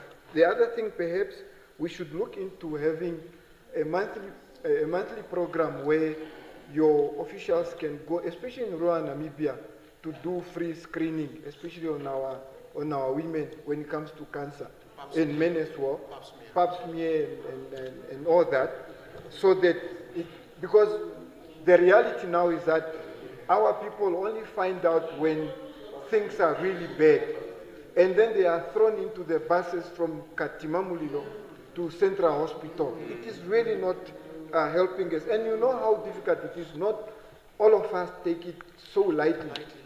So sometimes it just messes up unnecessarily. The other thing is, I'm looking at you as a custodian for all these issues to look into, perhaps I will come back in the year to make sure that we establish Namibia FDA, so that your makeups, your canned food, these things, we take charge, and we make sure that whatever comes in Namibia, we know what the content, because perhaps these are some of the stuff that are contributing to the increase in cancer. The GMOs, the tobacco products, even alcohol. In the Arab countries, you are told what, your Jameson, you are told what you must bring in the country as far as the percentage of alcohol is concerned. Here, we are open, everything just comes in, and we are exposing our people to all these chemicals and poisonous stuff. Thank you. Thank you. Mulunga. It was Honorable Mulunga. There was just a glitch. Yeah. Chairperson of the whole House Committee, I'm informed that the Windhoek Central Hospital approves about 20 to 25 patients per month through the superintendent's office who undergo for MRI scans at private hospitals at a cost of plus minus 20,000 per patient, which amounts to about 400,000 Namibian dollars per month. This amount to about $4.8 million per annum just for the Windhoek Central Hospital alone. Now we have the Katutura Hospital, we have the Oshakati Hospital, Onanjokwe, and the Rundu Intermediate Hospital, which of course also refers their state patients to these private facilities for these MRI scans. Now this has become very, very problematic because since 1990, the state doesn't have these MRI scans in any of its state facilities. Now, this begs a question as to why are we spending so much money sending our state patients to private facilities if we can procure our own MRI machines. A quick Google search has given me a figure of roughly of about 10 to 20 million per unit. I believe if you put all the money together that we have spent since 1990 on sending our state patients for MRI scans to these private facilities, we would have bought sufficient machines in all our state hospitals and still have change in our state coffers. So what is the minister going to do about that issue? Is it going to be business as usual, where we are sending our state patients to these private facilities and enriching them, while we can save this cost and save more Namibians? Thank you. Honorable Kambala. Okay, thank you, Chairperson of the whole House Committee. I stand on Program 4 for Development of Social Welfare. It's recently the U.S. Minister, you issued a directive for nurses to work 24 hours at clinics, even at rural areas. Well, it might not be such, but that's how that's reported. So can maybe just come and explain that decision. But the issue that we are having is that I am a child of a nurse. And my mom has been in a nurse since half of my life. I've seen it all when it comes to nurses. And it's an issue that nurses are not given the proper care, especially when it comes to psychosocial support.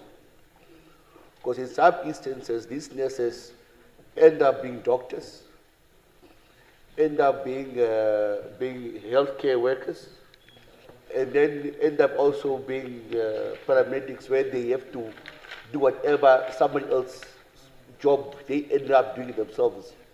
So people are dying in their hands, and then they are blamed for it because of the lack of services already available at the particular healthcare service.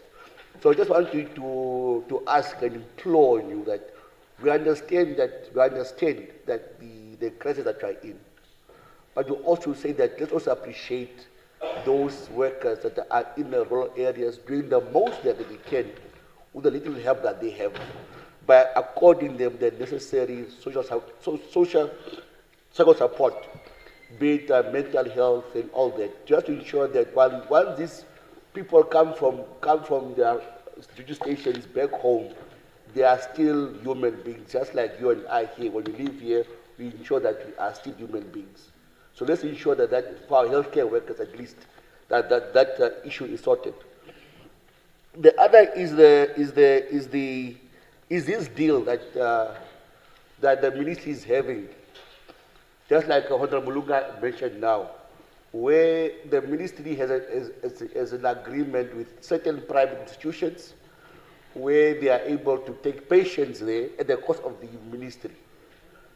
But we are having one rehabilitation center for the past 35 years, and there's a list of other 3 rehabilitation centers available in the country, but we do not have such agreements with such rehabilitation centers. There's one in the Charongo, there's one in somewhere down in the south.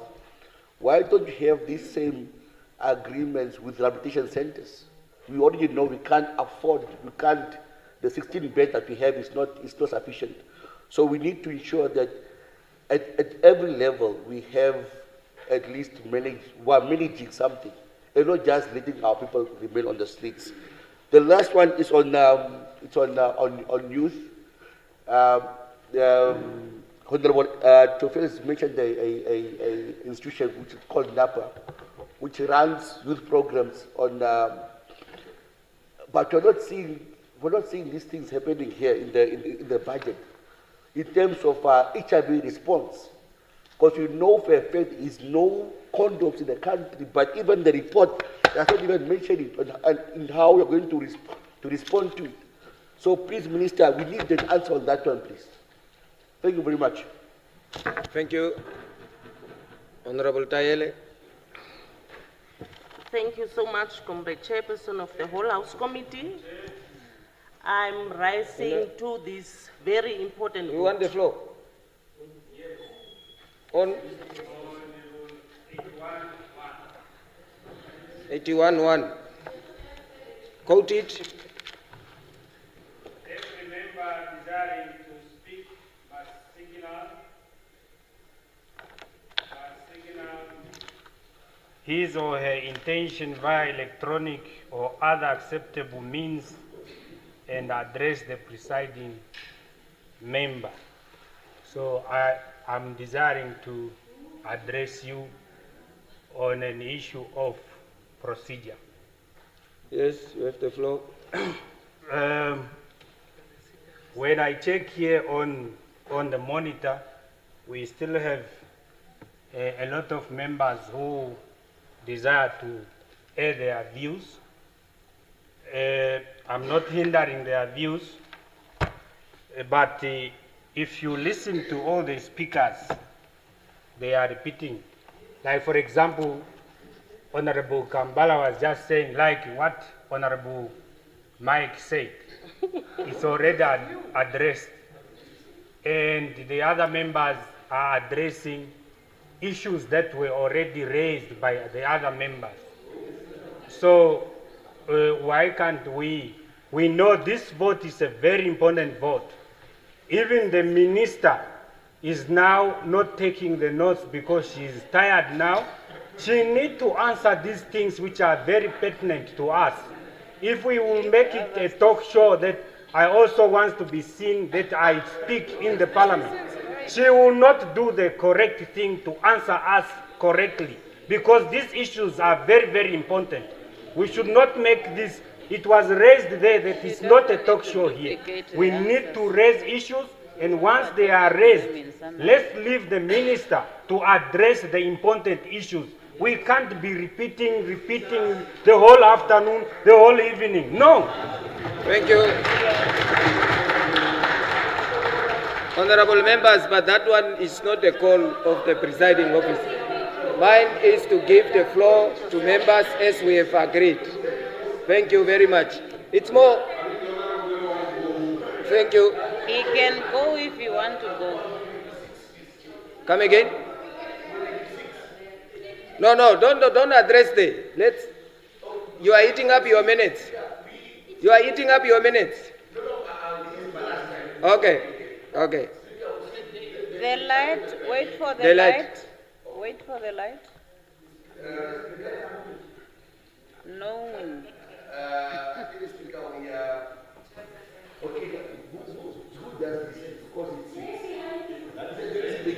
It's somewhere here.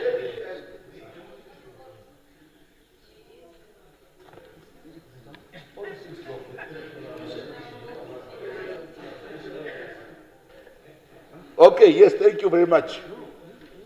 But Chair, you see, sometimes I just want to implore Chair that at points when we raise also, it's because sometimes our colleagues are just being frivolous. And yesterday you explained that procedure already. So now someone cannot say and try to belittle my point because I made an example. Honorable member, you see, we have agreed yesterday to say when a member rises, I must at least the balance of fairness here. I can't preempt what the member is going to say, isn't it? Okay. That's the standard that we have set ourselves. So I can only hear the member, and once the member is fully heard, I can now then decide what to do. Okay. So unfortunately, that is it. That is what we have agreed, yes, isn't it? So can you just leave the honorable member? He has made his point. He's also to his rightful right to do that. But what I'm saying is you have the floor to contribute on vote. I don't know. Of health. I don't know. I'm colleague. I'm okay. I infringed on your right. I'm very patient. Thank you very much. Huh? Oh. Yeah. She was on the floors. Okay, yes. Sorry. Thank you.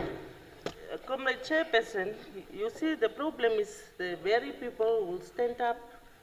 Honorable member, just go. No, it's my minutes I'm using. It's okay. Yeah, but accusing to the vote. You of something wrong that they are doing. Somebody cannot say the people are rising here repeating themselves. But some also wants to be seen saying something by standing every time on point of order that is not even relevant. Now can I proceed with my point? Chairperson of the whole House Committee, my point was on the, what is it now again? Universal health coverage. CMS. Honorable Minister, as you have seen, this is a very important vote. Almost the whole House has spoken on this vote. It is pro-people, pro-health, people's vote. That's how I interpret this vote. Now, we are talking about universal health coverage. My intervention has actually been prompted by my colleague, Comrade Balotti, when he made reference to he is pledging that he will be starting to make use of the public facilities. And I want to follow in his footsteps. But my question is, Honorable Minister, are you aware these CMAs, or I want to ask the question, these CMAs, how is it going to be implemented when we are going to use these public facilities, state versus public, in terms of the facilities that we are going to have there, in terms of the professional services that are there, the claims that will be done from the state to the service provider in the name of the CMAs. Is there any provision made in terms of that? I just wanted to have clarity on that one, as I'm pledging also to follow in the suit of my dear brother there to make use of the public facilities. And I hope we were called upon by Her Excellency to follow the suit. The other one is on the issue of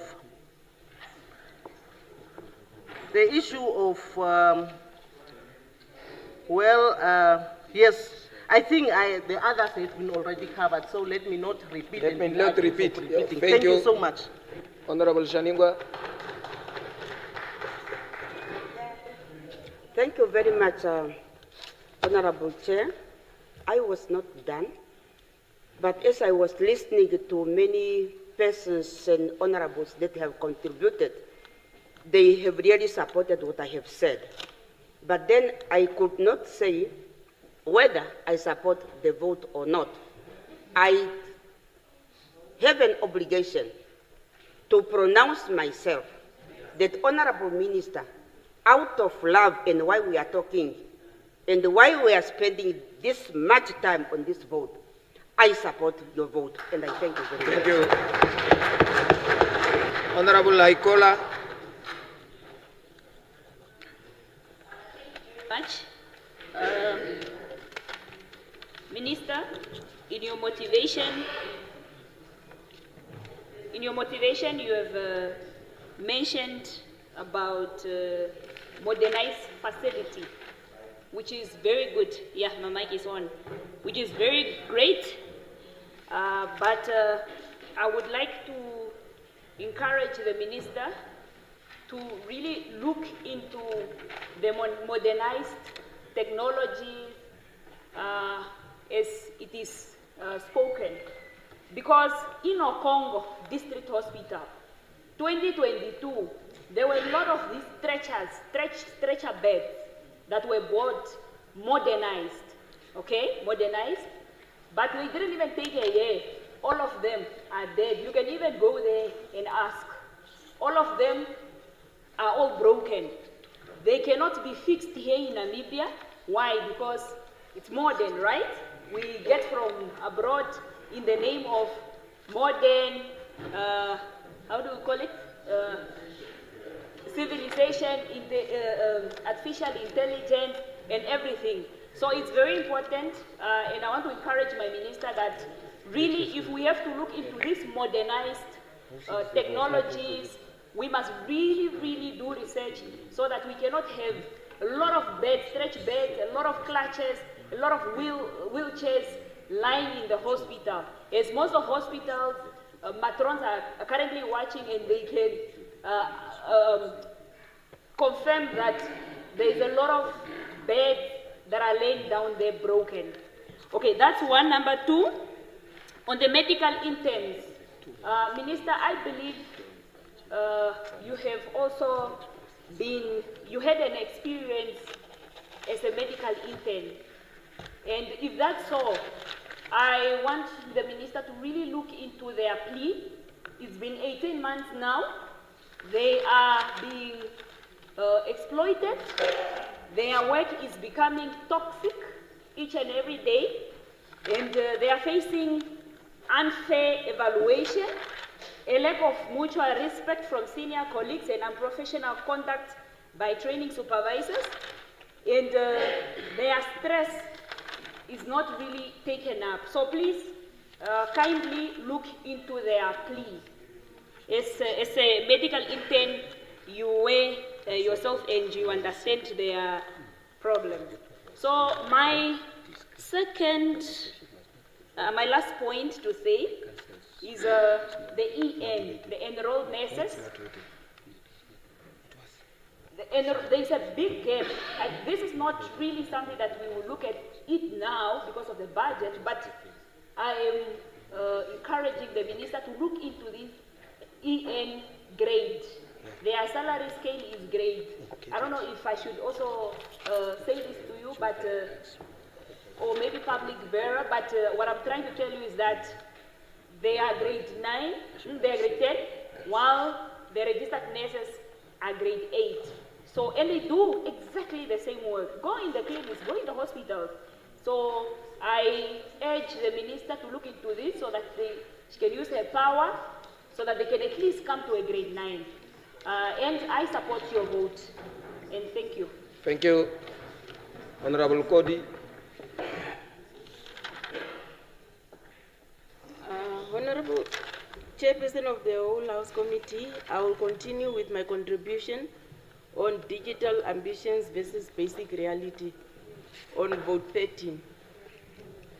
The drive to digitalize the health system includes the rollout of e-health platforms, telemedicine, and electronic patient records is laudable. However, the emphasis on technology is premature in a system where foundation services are failing. Many public health facilities still struggle with basic ICT infrastructure, consistent electricity, and no internet connectivity, especially in regions where digital health will be most beneficial. The emphasis on smart systems is a distraction from more pressing needs, hospitals don't have enough beds, wards are overcrowded, and staff shortage result in long queues and substandard care. Without resolving these structural issues, digital platforms will either be underutilized or fail entirely. Honorable Luvindao, I have only a question to you.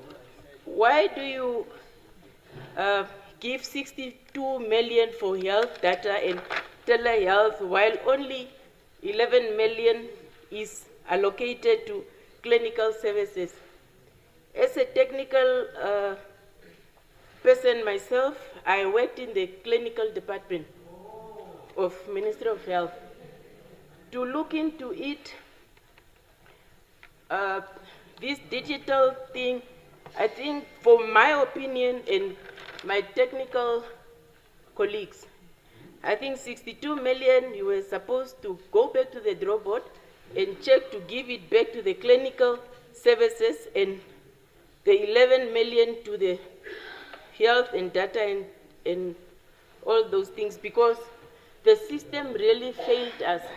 And if you have to go and do the whole region, I work for Karas region as a clinical technician. I thank you. Thank you. Honorable Kandorodu. Of the whole House Committee. I'm just giving assignment to the Honorable Minister. The 2 points you don't need to answer is part of your familiarization tour during the recess when you are going out. There is a place called Oshikango Shodongarangombe. It's a very remote area in Okakara constituency of Shitua district.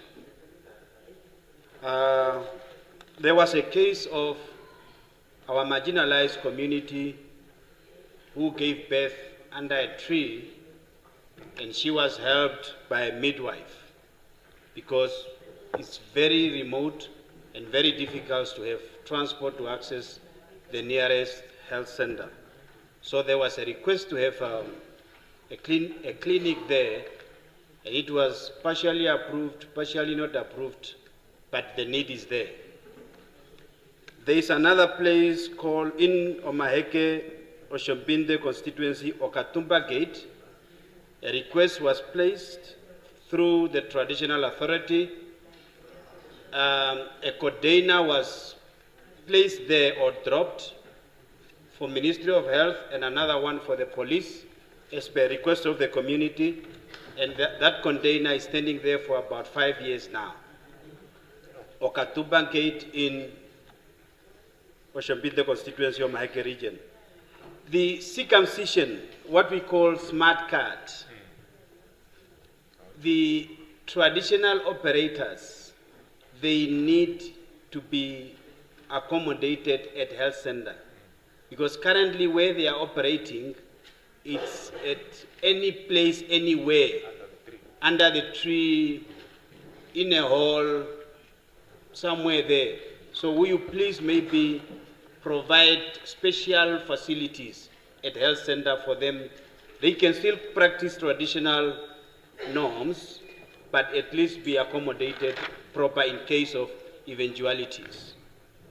The issue of the ICU operations, the intensive care unit, I have received 2 reports of people that have been operated on that did not make it. It's like a constant thing. One is a young person, one is an elder. So I want to know how many people have lost life after they have been accommodated in ICU for operation.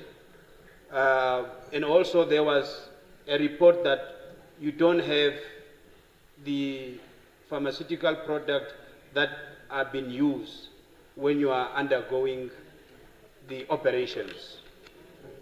Finally, on the leave days of the nurses, and also when the nurse have to accompany a patient in the ambulance, some clinics is locked. because there is no substitute. So when the other patient come to visit the clinic, there is no one because the nurse have accompanied the patient to the hospital. Many people have talked about medical aid. Maybe can we have like a conference on medical aid? Because it's more on Ministry of Finance part and also on health. Now we don't know to whom should we talk to. Maybe one Idaba where we come together and we see how do we reform our medical aid system in Namibia. Thank you. Honorable Binge. Honorable Chairperson of the Whole House Committee, honorable members, as I was concluding the first part of my speech, I concluded with the hospital of the beautiful town of Opuo. And with that, I also wanted to emphasize that Opuo is a capital of Kunene region. And not having a referral hospital is just not okay. For people to be transported from Opuo to Chakati is a very long distance. And people are losing their lives in between there. Therefore, a referral hospital is needed for a region. The minister we are talking about is led by a female. Because the female power is the only thing what we need currently in our hospitals in Namibia. Despite the little amount of money given to this vote, I know with the female power, you have to change something. Hospital is the only place where sick people are looking for hope. We need to be taken care of. We want people to give us hope. Now, going to the hospital, finding yourself in an environment where you are sleeping on the floor without a pillow, without a blanket, it's actually sending you to an early grave. As a woman, as a mother, I hope your budget have to talk to those very nitty, small things which people I think are not very important. They are very important for human beings. Please take the message along as you are going to carry out your budget. In conclusion, honorable members, look at the ambulance services in rural areas. It's really a pressing matter. Like 15 clinics in a region, depending on 2 ambulances only. Only 2. If that ambulance went to Sesfontein, so people in Etanga doesn't have an ambulance. They are just depending on only 1 ambulance. Therefore, Honorable Minister, this is not just a health issue. It is a matter of equity, justice, and basic human dignity. I therefore urge the ministry to prioritize rural emergency medical services and let us not allow geography to decide who to live and who to die. All people, even a life in a village, is equally important to a life in a town. Thank you so much. Thank you. Honorable Venani. Honorable Chairperson of the Whole House Committee, as I was trying to round up, there is one area that needs our nation's attention, and quite very urgently, Madam Minister. The culture of not manufacturing nothing. We do not manufacture nothing. Wheelchairs, this country does not manufacture. Diapers in hospital, we don't manufacture. Needles, we don't manufacture. Condoms that we are distributing, we do not manufacture. And I think we really need to do something very serious and as quickly as possible to really put health industrialization as a key priority area, Madam Minister. To say that at least this year, we are going to look at companies that can be able to produce diapers or needles for us in the hospital. The Rundu case is a point in case in reference, where you just don't have the necessary tools to operate on patients because you have to buy from India, you have to buy from China, from South Africa, from every. What's wrong with us manufacturing some of these issues? I wish that the Secretary General of SWAPO was here, and please convey same to her, and I will do it also on my time. And I wish the Deputy Prime Minister, very importantly, you have this tendency as in the Prime Minister's office to reshuffle EDs, which is not, it's a good thing. But there are certain ministries and certain departments in government that need certain expertise to be able to run them effectively. Who are running hospitals globally, in India, in Taiwan, in South America? You need health economists to run. Now you take someone who was running agriculture or running any other ministry, you take him to health. Health is a key priority area that needs certain competency, certain expertise, watching certain trends. We can't just take any ED and take him there. Not that I'm saying the current ED does not have the qualifications to be there, but the scope that we must have at that ministry must be much more greater. Secondly, with the issue on governance, SG of SWAPO, I tell you this for free. It's free political counsel. Listen very carefully, listen. You might disagree with me, and it is my manifesto over the years that has spoken about smaller cabinet, and I support that the Excellency has done that. But I tell you for free, today, you cannot run the Ministry of Health with its complexity without a deputy minister. If there is any ministry in the country that deserves to have a deputy minister, it's the Ministry of Health. Take it for free. Take political advice. Look at it. We need to address that. Coming to the end of my contribution, there is a clinic in Muzi. I spoke about it. Muzi. Yeah, that's the correct name. Muzi. I got in love with the place over a number of years. Yes, it's a very beautiful village. There is a clinic there, constructed, nicely built. It has not been open. Apparently, it is waiting for a SWAPO manifesto to be, I don't know what. People are suffering, you are waiting for SWAPO to make a political big campaign there. The same with Okonjatu, a village in, say, southeast of Okakarara. Okonjatu has a facility. You know what is the reason why it is not open? SWAPO? Apparently because there are no interlocks. Mukuruwani. God is Lord. How do you wait for people to wait for interlocks? Thank you. Go open it. Honorable Lutahazi. Thank Lutuhezi. Oh, Lutuhezi. Thank you, Honorable Chairperson of the Whole House Committee. Honorable Minister, are you aware that last week the ministry dumped about 14.8 million worth of expired medicines at Cooper? What is this? Cooperberg. Yes, whatever the name is. Yes, that way. Coopersburg landfill. Yes.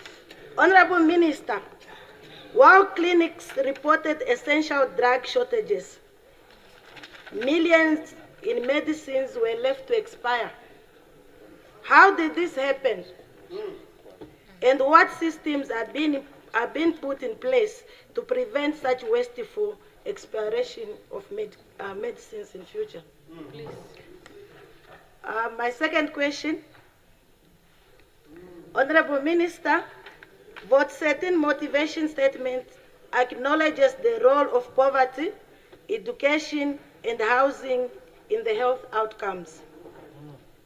How is your ministry collaborating with others to address these root causes of poor health? I thank you. Thank you. Honorable Mukapuli. Thank you, Honorable Chairperson of the Whole House Committee. I'm just continuing, Honorable Chairperson, where I left out. Honorable Chairperson, I spoke about the ambulances and I heard that it was also mentioned again. The issue, Honorable Speaker, is that Minister, I think the ministry also need to take care of your health service, because when we visited most of the health centers, the security is a challenge at hospitals. At times that people are also following maybe a patient or anybody they were fighting with to the hospital, and the fight is also until at the hospital. The security cluster is also a challenge because most of the securities drop because they are not paid on time. Some are even not paid for years, but some are still continuing volunteering their services just for the care of the nation. We need really to, and also maybe, Honorable Minister, I'm not sure if you are aware that we do have a lot of unclaimed bodies in our mortuaries. Some are there for more than 10 years. Even here in our own Katutura, don't we have maybe a law where if somebody is there, a body is lying in mortuary for more than 5 years, 10 years, then the state can bury? Because the workers at the mortuary, their health is also at risk. We found some of the, what are you calling, where we are put, the trays are not working. Those bodies, sometimes the blood is, the smell, it's really not conducive. Maybe we also need to take care of our health services. The recent case is where the elderly grandfather was killed by his grandchild, and this same grandchild followed the cousin to the hospital, to the clinic. So it seems there is no security. Even the security is not protected, because most of the securities doesn't even have anything to protect themselves. Is it not that the Ministry of Health can maybe talk to the Ministry of Safety and Security? Other hospitals have police, but because, and that is really assisting. At the small places, the nurses are suffering. The nurses are suffering because there is no securities at their workplaces. I thank you.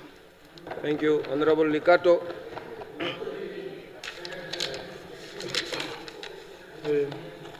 Honorable Chairperson, members of Parliament, thank you very much for the floor. I'm having two questions to the respected Minister. On your excellent statement, that's 16.2, infrastructure development. So my question, the first question is this. Honorable Minister, how are you going to make sure to identify the clinics, health centers, hospitals which need to be constructed in all 14 regions of Namibia? That's the first question. And the second question, Honorable Minister, are you going to engage the communities, constituencies or regions through what strategy are you going to do it? Are you going to send the team to assess or to engage, or you yourself with the team within your respected ministry to engage the communities, particularly those who need such services? I'll just make an example of one area, Masida village, where before independence and after independence, these communities, they have to walk from Masida, then they come to mainland Makanga, and then they go to health center at Sibinda. So that kilometers, they have to walk 36 kilometers from Masida to get to the Sibinda Health Center. So this is one, just an example of the area, Masida community. They walk 36 kilometers to reach health center where Masida, because at Makanga there's no also a clinic or health center. Thank you very much, Honorable Speaker and members of Parliament. Thank you, Honorable Thomas. Thank you very much, Honorable Chair of the Whole House Committee. My question is kind of maybe questionnaire to the Honorable Minister. As we all discovered that Honorable Minister did the best job in order to keep hospitals and clinics 24 hours. Now my question.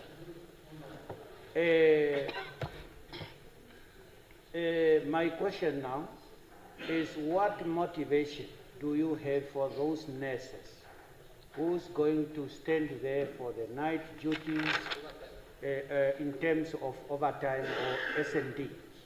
If there anything maybe the ministry has planned to motivate them, encourage them, I thank you. Thank you. Honorable Ampanda. Minister, COVID-19 globally only killed about 10 million people. So in 1918, there was this Spanish flu. A lot of people died globally, between 20 and 50 million people globally. In South Africa, the Afrikaners, there were about 100,000 Afrikaners who died because of COVID. So in that 1918, the Afrikaners, because there were a lot of people who were dying, Afrikaners as a proud people, they wanted to bury their people with dignity. And they established an organization called AFBOB. AFBOB, there's a manipulation in Namibia, they put a num there, the bob is still there, the logo and everything, but AFBOB actually is an Afrikaans word. Afrikaans say verwat, but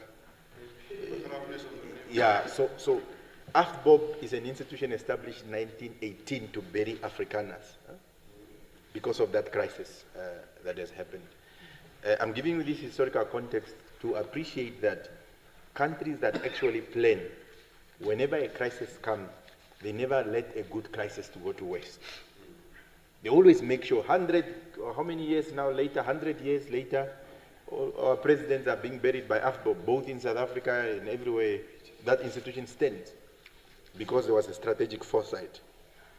Program 1 that says health system planning and management.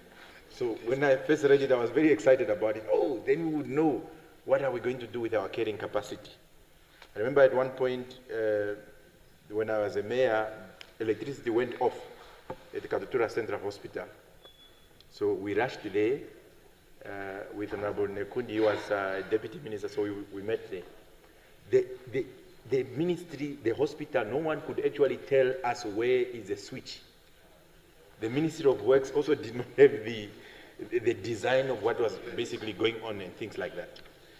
But I guess Honorable Nekundi might have addressed that issue now. What I'm trying to speak to is that when you just look at health system planning, what are we talking about there? Digital infrastructure, enhanced data management, and public health information. So I'm hoping that the Namibia Institute of Public Health, particularly research, would also have an important aspect of planning, because we take ourselves seriously.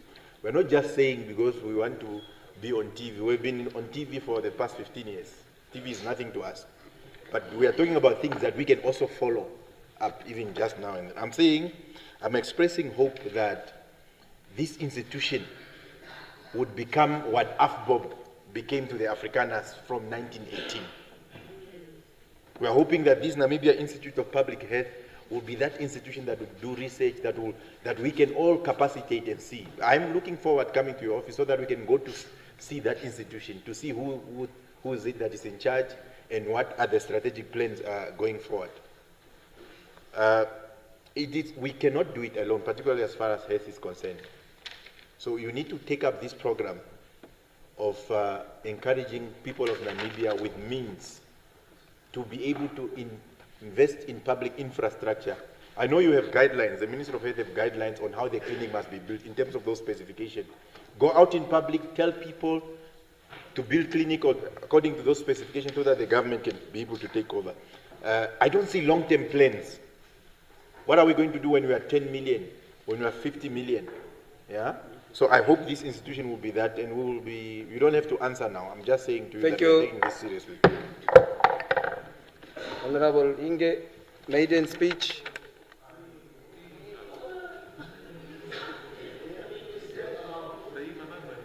But the light was on. Okay. Honorable Dingara. Thank you very much, Chairperson of the whole House Committee. Yeah. Come again? Yeah, Honorable So, yeah, thanks. yes. Honorable Chairperson of the whole House Committee, honorable members, in support of vote 13,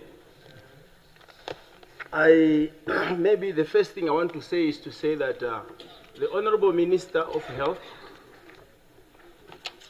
your first action was the most correct one, to have a surprise visit to the hospitals, because announcing your visit, they will prepare everything so that you can land like you are in heaven. But going to the facilities the way you did, and everywhere I'm going, the people are very happy about that. Congratulations, and don't stop. Do the same until everybody will know that they must work, because they don't know when the minister will be there. They also don't know that the minister is within them. They only realize that, oh. So I think that all the Namibian people have given you a big credit for that, including us all here. The other thing that I want to say, is those who go for studies and spend 7 years to study medicine and return, I have seen that some of them, they don't pass the intern. So they fail, they repeat it, they fail, they can't pass. Can't we turn them to nurses so that they can become...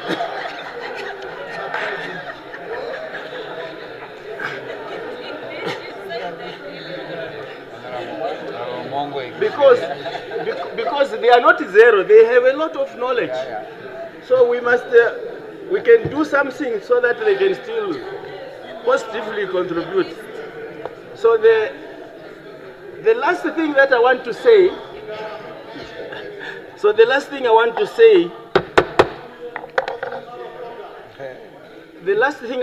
is I know you are new, a new minister, but I'm talking about all of us as Namibians. It's copying. A photocopy machine, when you put a photocopy, it can copy and finish just in a second. Now, there are countries where the state hospitals are better than any private hospitals. People prefer state hospitals over any private hospital.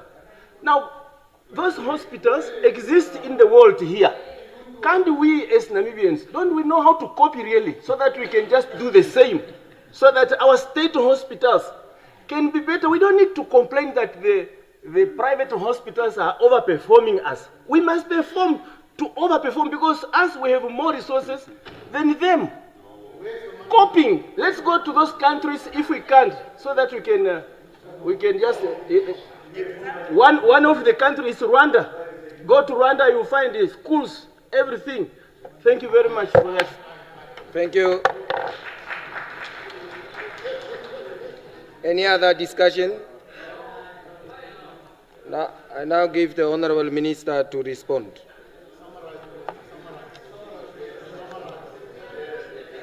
Good evening, Honourable Chairperson of the Whole House Committee. Good evening, Honourable Members. I wanted to just inquire firstly if you would indulge me.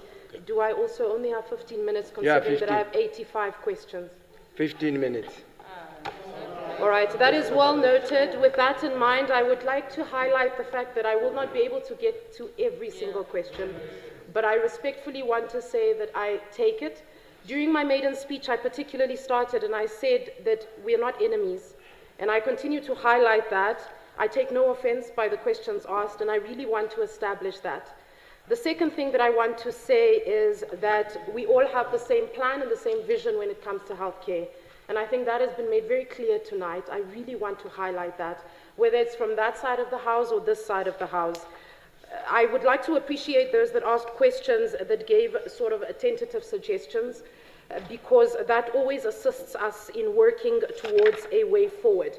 I'm going to summarize, and please, if I skip your question, it means that possibly we can engage in discussion at a later stage, but I've taken note of every single question. It was highlighted that I wasn't writing all the time, but I was taking notes, and I have taken note of all the questions that were asked, and we will handle them accordingly.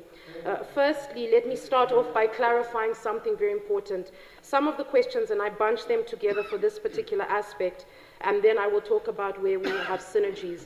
So the first part is, there were some questions asked that were based on non-factual information, and I want to highlight that. Some of the things regarding malaria test kits being out of stock in Rundu, that is inaccurate. We released a press statement to address that, and I want to highlight here also, there have been a lot of statements that have been released in the media that we later on found are not factual. And that we are definitely taking up with the media ombudsman, because there must be some sort of accountability when it comes to printing factual information, or at least confirming before printing some of these things, because unfortunately, once it's printed and it's a headline, all of you sitting here will then go with a perception to say Esperance is not doing what she is supposed to do. And so that is what we need to address. Secondly, another comment and a few questions were made whereby it was highlighted stating that I issued a directive to say that clinics must be open 24/7. That is not factual, that is inaccurate. The statement in the directive stated that, as you said, rightfully so, we need to begin to benchmark. We need to see what people are doing right, and we should not be afraid to say, look, you're doing well, let's copy from what you're doing. When you go to a private facility and you go during lunchtime, you can still get assisted. And it was not stating that clinics must be open 24/7, because that comes back to an HR and a human capital issue. That was around the fact that we need to rotate so that the same patients, because you must understand the Ministry of Health and Social Services must balance between the needs of the people and those of the healthcare workers. And so stating that if a mother is sitting with a child with a temperature of 40 degrees, we cannot say that the nurse is busy eating, and therefore we highlighted, please, in that directive, we very importantly highlighted, in cases where it is not possible, keeping in mind that in some facilities we have one nurse. We take these things into account. Please get in touch with your regional director. But for the rest of the facilities, we look to you and we say, try to rotate so that when Esperance is eating, Esther is on duty. So that that mother that comes with a child that is seizing or having a fit or in status epilepticus can get treated. That is the basis behind that. I move on very quickly to a comment about Keetmanshoop endoscopy. I want to highlight there very quickly that the minister's outreach calendar is done at the beginning of every financial year. And a comment was made regarding the fact that an endoscopy machine was purchased, and until now there's been no outreach services. I want to highlight that these outreach services need to be budgeted for, they need to be resources, they need to be human manpower and human resources to go out and do these endoscopies. And so I want to highlight the fact that it was submitted at the end of the financial year, and therefore provision is currently being made to accommodate it now within this financial year, keeping in mind the calendar of outreach. But no, it has not been forgotten. I also just want to highlight there once again, although a lot of us seem to be very much against digital health, but I want to highlight there that in instances like that, where countries are making use of things like the capsule endoscopy, where you can swallow a pill, and Esperance sitting in Windhoek can see high-resolution images all the way through the esophagus down into the alimentary canal. That is what we talk about when we talk about digital health. We're not talking about making things more difficult. We're talking about using it to make things easier for us. Then I want to highlight also, very importantly, a comment was made about 11,000 vacancies announced, and very passionately, once again, a comment was made about me having to give a secret formula. It's really just basic maths from my side, and I want to highlight that. I don't mean that in any offense. The reason I say that is because what we highlighted yesterday was in order to ensure transparency. Because a lot of the times, the notion that was created is that the ministry is not recruiting the 11,000 people. And so that was the basis of yesterday, was to say that yes, although 11,000 vacancies were created, we are now faced with the fact that we need to find the money for these posts. And that is where we currently stand. It is not a magic wand that I waved to get from 11,000 to 400. It's basic maths, calculating the fact that with the current budget that we've been allocated, this is all we can do according to the budget, but not all we will do. And I want to highlight that. I highlighted it before previously, I believe it was in cabinet, to say the reason why I was hired is to try and make a plan. And Honorable, on the other side, Honorable Job mentioned to say we need to be creative. We need to find where we can get into partnership, public-private entities, get into partnership with them. I was talking to someone and I was saying I've literally become a professional beggar, because my job is to make sure that where we are unable to meet with a budget, we can then find other ways, other means, and other resources. So you are 100% right. We need more staff. We need more nurses. We need more doctors. We agree on that 150%. But at the same time, what we now need to do is sit back, go back to the table, my team and I who are here as well with me, to sit back and say, how can we find a way to accommodate these people? And I want to reassure you that we are doing so actively and that your concerns have not fallen on deaf ears. Currently, I want to highlight the fact that we're operating on a 50% capacity, staff capacity. And that is very dangerous, because it means that the healthcare workers are exhausted. So many comments highlighted about mental health. And now I'm answering a lot of the questions in one, but that's okay because of time. So many questions highlighted the importance thereof. There's only so much counseling that will help. At a certain point, if you're making me work, 48 hours at a time, I don't need counseling, I need relief. So I need another doctor, I need another nurse. And so yes, we have social workers, we have psychologists. Do we need to upscale? The answer is yes. We definitely need to, because mental health is important. Answering another question that came up a lot, which is mental health. My maiden speech, I did not get the time. Later on found out that it was 10 minutes and not 15. But with mental health, I really want to highlight there that we cannot be building hospitals without a mental health care facility adjacent to it. Why? Because it pushes the notion that mental health is not a part of healthcare. The World Health Organization defines it as physical, mental, and spiritual well-being. And so your concerns about mental health do not fall on deaf ears. There is a lot to be done. There are a lot of areas that need these facilities. We are looking into it actively. A question was posed by Honorable Mungo about the mental health bill. Yes, we are still to answer those questions, but we've tabled it now. We're in the final stages. I will answer the question formally, but I want to highlight that so that we all understand that mental health is crucial. Someone spoke about another question regarding stigma. I want to highlight that because it is a very big issue. And also regarding mental health, there's a lot of lack of information that's going around.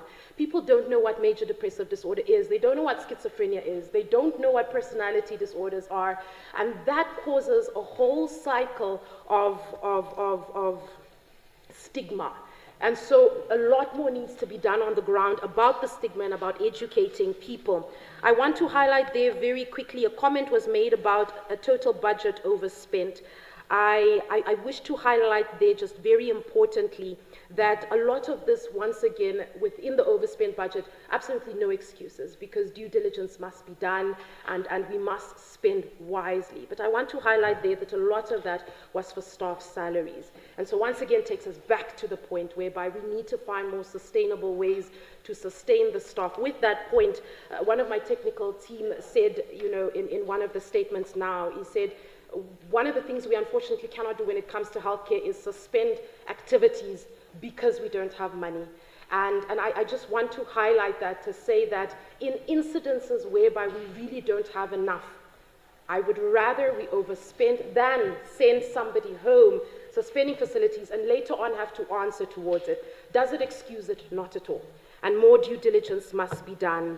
The issue of constructing hospitals, agreed. I think everybody in the House has very interestingly, listening to everybody, depending on where you come from, your heart is there.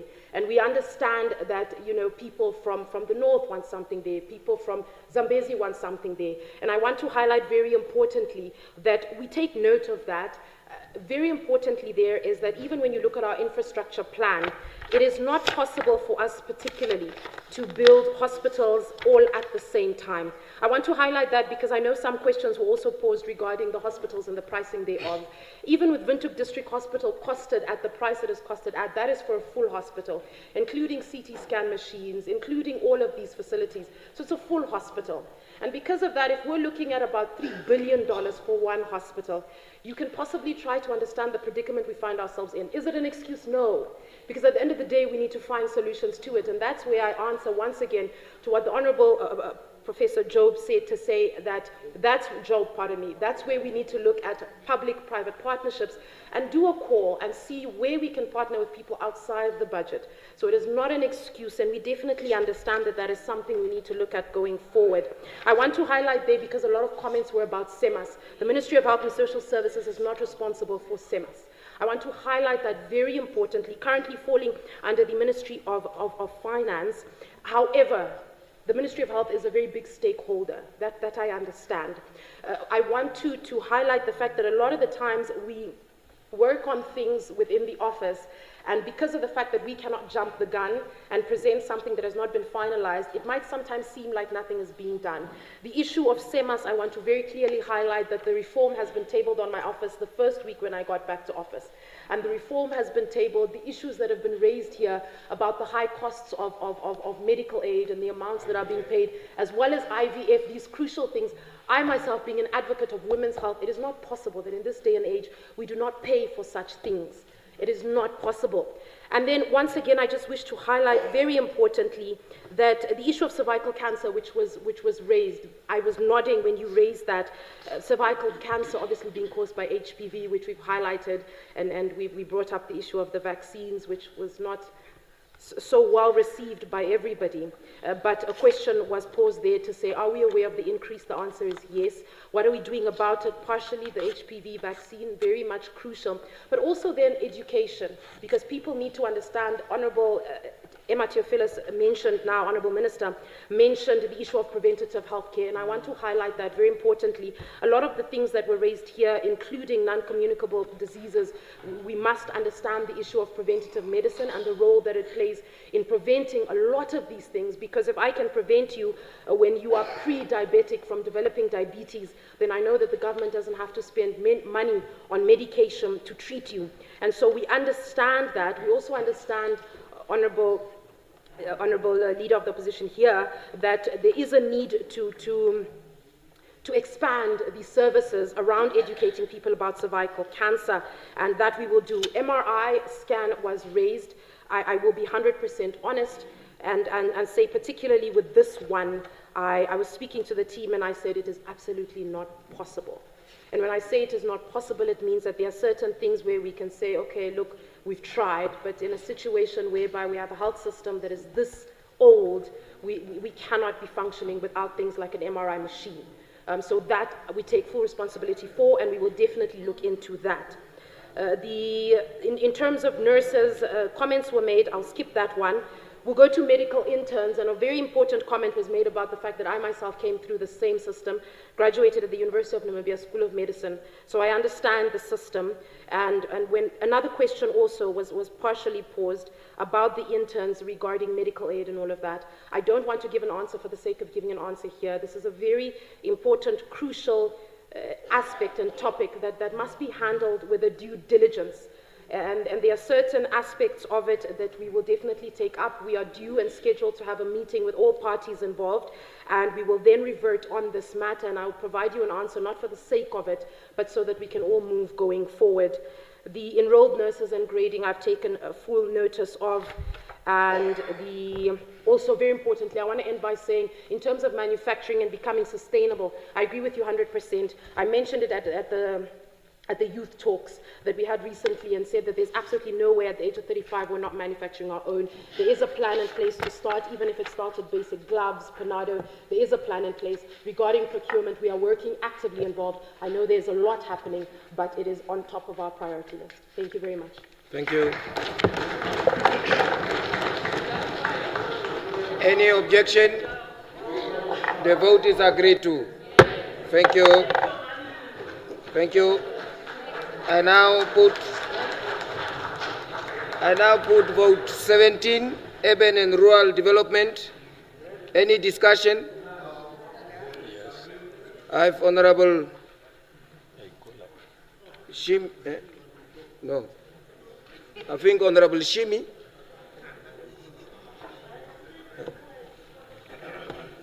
Thank you very much, Chairperson of the All House Committee. I wish to make a contribution to the vote, but specifically I would like to talk about Program 3. Now, before I ask my question, I would like to preamble my questions with some background information. On Program 3, over the last 3 years or so, the government of the Republic of Namibia has worked very, very hard to revise the national housing policy. And that is in recognition of the fact that the previous one, although it has worked, it has not delivered the necessary results, sufficient results in terms of creating sufficient housing opportunities. So the government of Namibia went back to the drawing board, looked at what worked with regard to the previous policy, what has not worked so well, and came up with a new policy. And that policy specifically places emphasis on a number of things.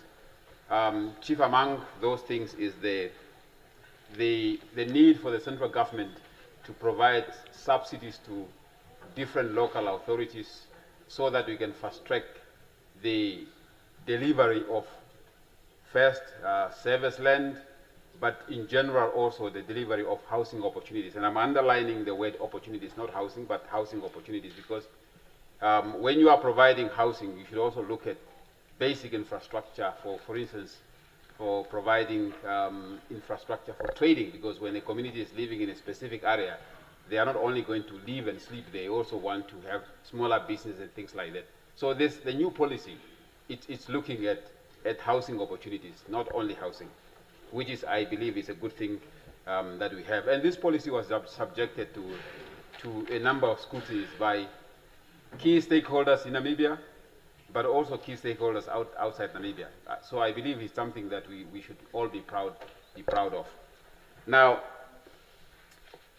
the policy also has a provision for a formula, a subsidy formula that still has to be developed, or I'm not sure whether it's developed yet, that will be my question.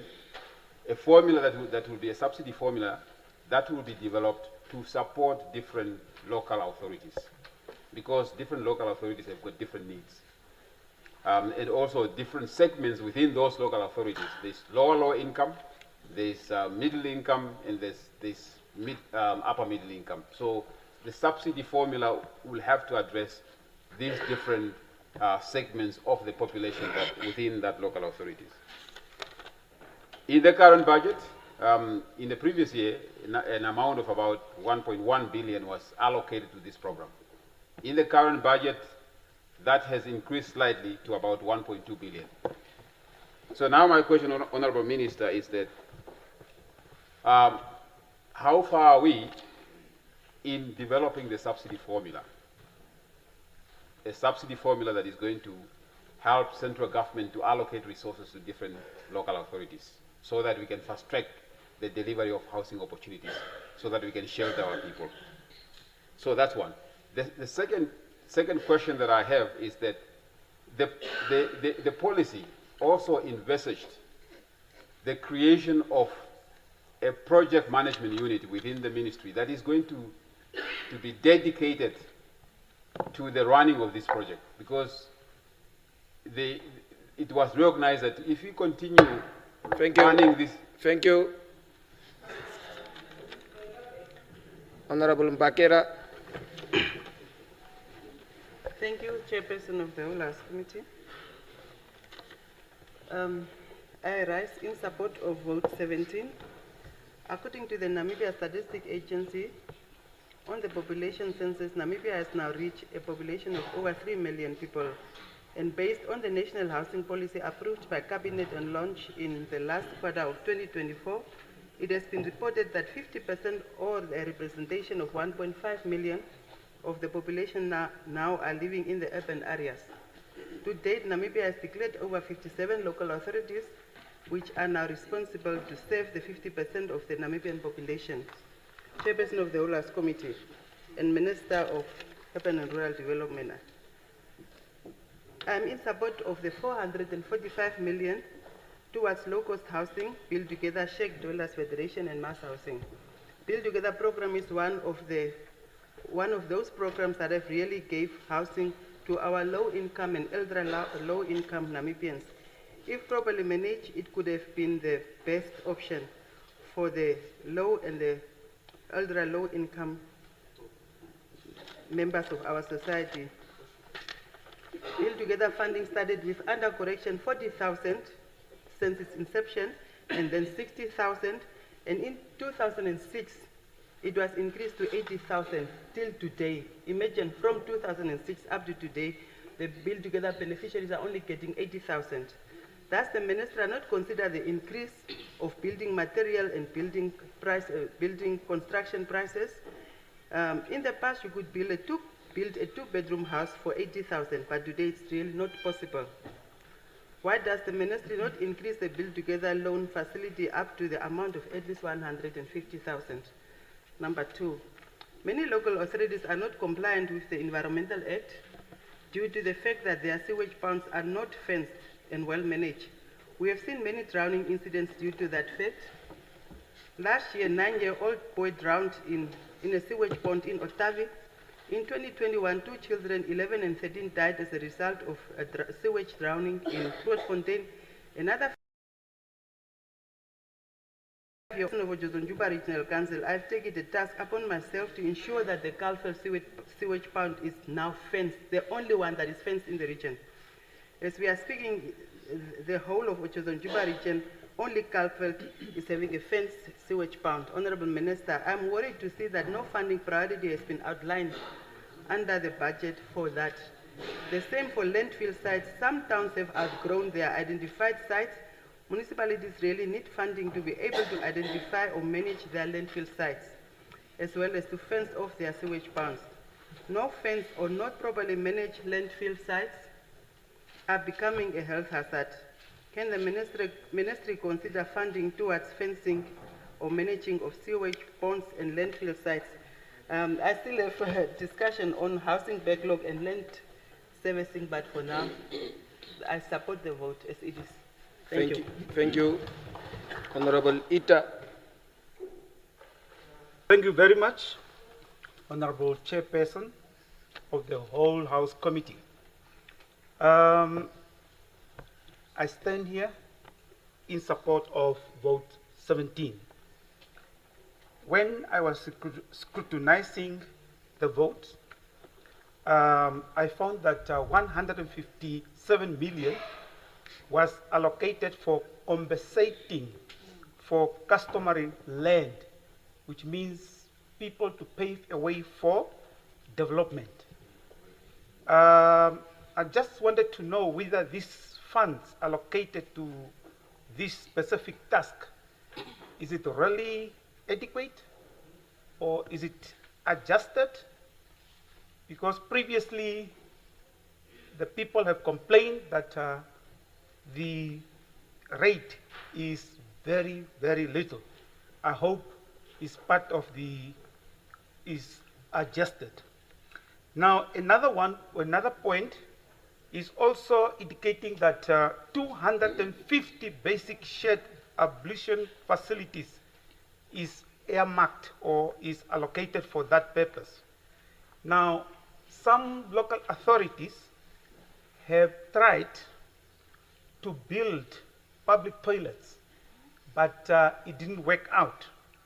Now, I hope that 250 shared toilets will be managed to such extent that the cleanliness and also the tidiness of these facilities will be adhered to. Honorable Right Prime Minister, has emphasized on formalization of informal settlement. I was scrutinizing the votes and I didn't see any funds allocated to formalization of informal settlement. Perhaps is it one of part of this amount of 1.1 billion of capital development? I'm not sure, but it's not clearly indicated. Or is it part of the 10,000 urban per annum to be serviced? Or will be also in the medium-term expenditure framework allocated? So I know that Rome or Windhoek was never built in one day. Gradually we'll get there, and therefore I'm in support of 2.6 billion for this vote. I thank you. Thank you. Honorable Itope.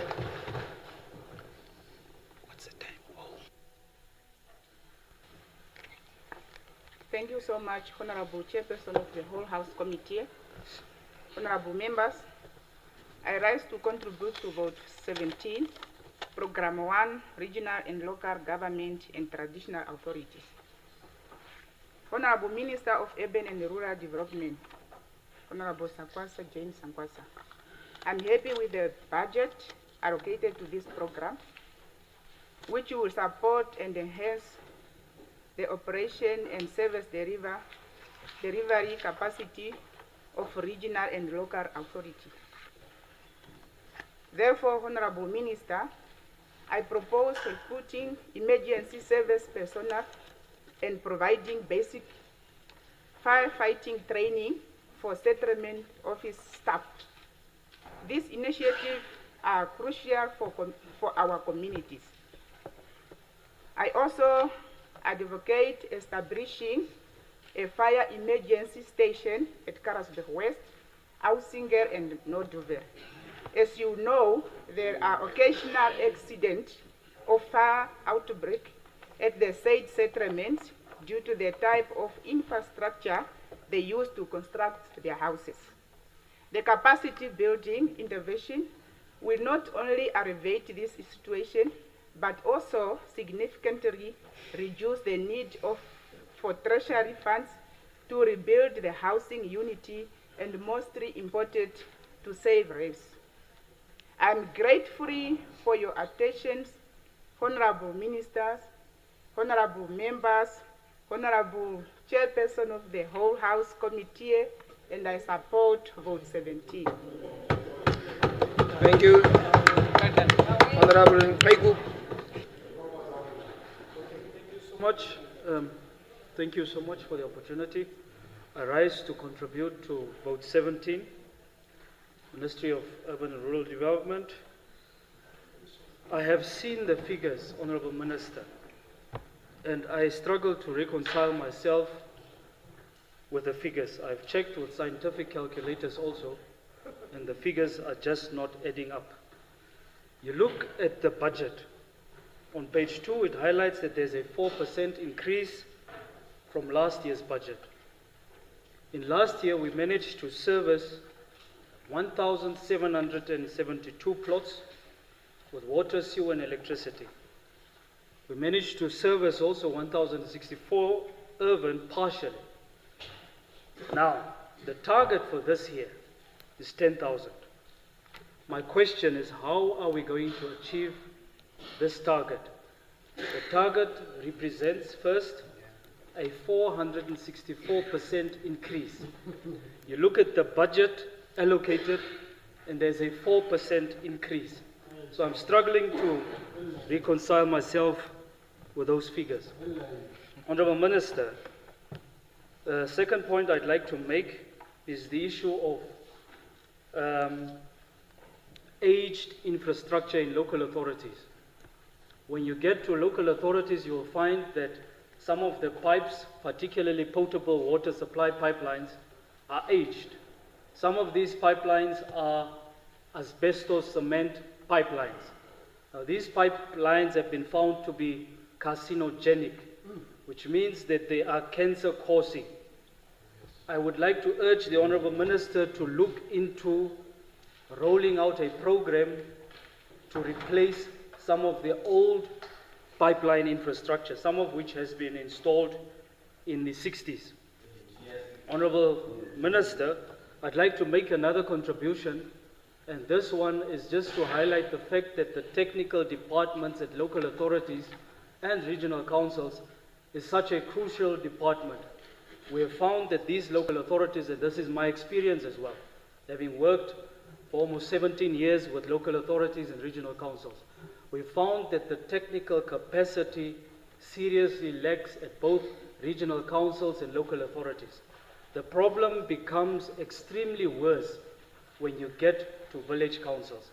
I'd like the Minister to look at strategically pulling a strong capacitated individuals that are technically skilled to be able to help the regional councils and the local authorities to function. The last point I'd like to add, Honourable Minister, is that we have the issue of funding models.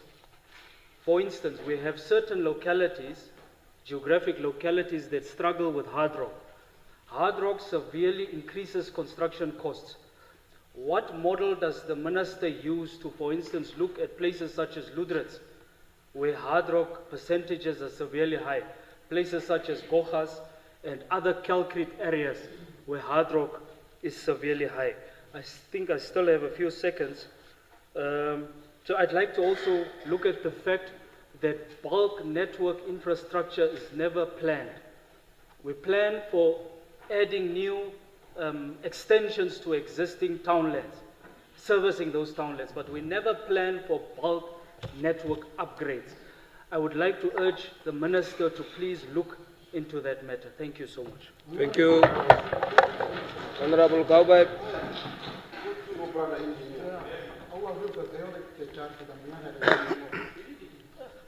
Thank you, Honorable Chairperson of the Whole House Committee, honorable members. I have rise to contribute to vote 17, Ministry of Urban Rural Development. Honorable Minister, my question is, how are you prioritizing the provision of offices to traditional authorities? Some of the traditional authorities are waiting for years, but it's never reached them, the provision of office accommodation. Samely, they are conducting their meetings under the trees. Even some of the members of the previous National Assembly, when they are visiting certain places, it's under the tree, the meetings. Under the tree meetings are something of past, Honorable Minister. Transport, apparently with your ministry, was a once-off provision. And those who are recently recognized traditional authorities are told that it was once-off provision. Honorable Minister, it's impossible that those structures can operate without a transport because the communities are scattered. It's not just in a town. It's not a local authority, it's a traditional authority. It is going beyond the boundaries of the local authorities and settlement. Lastly, Honorable Minister, accommodation rent regulation. That's the huge, there's a high demand of regulating the rent of accommodation. Currently, as we have joined the parliament, we are suffering to get accommodation in window. We cannot afford. It's not to get it, but to afford. Please, can the minister come up with such a policy so that the rent can be controlled? Yes. Otherwise, Honorable Minister, people are saying, there's a notion that they said, no, the accommodation, the flats and so on belongs to the ministers and those well connected. Therefore, it's not regulated. Please, it needs urgent address. I thank you and I submit. Thank you. Honorable Samukwa. Thank you, Chairperson.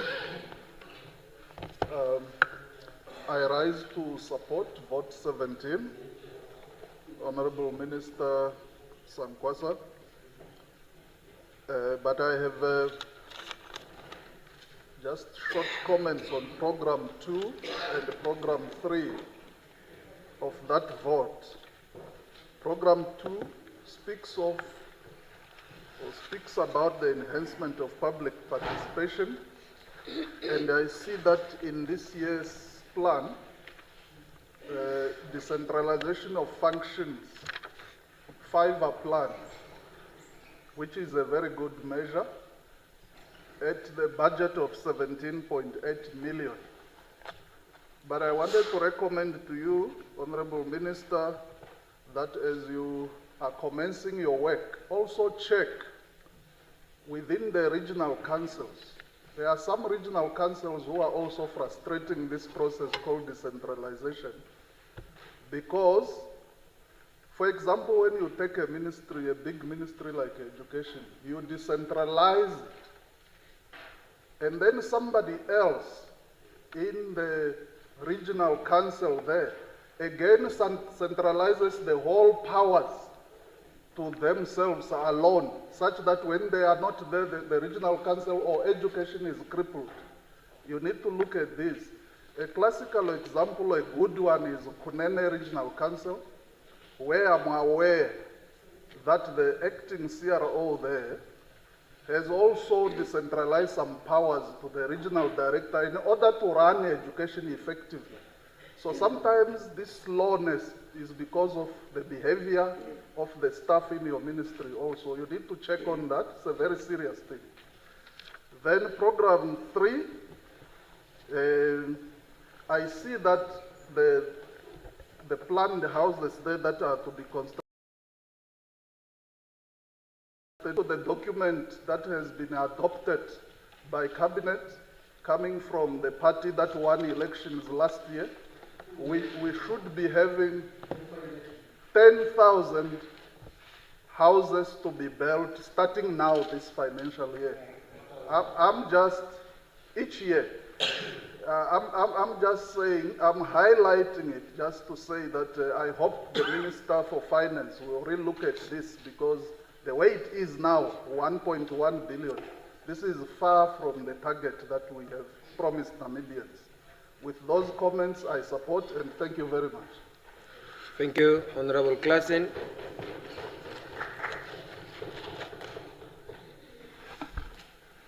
Thank you, Chairperson of the Whole House Committee. I also rise to support this important vote, vote 17.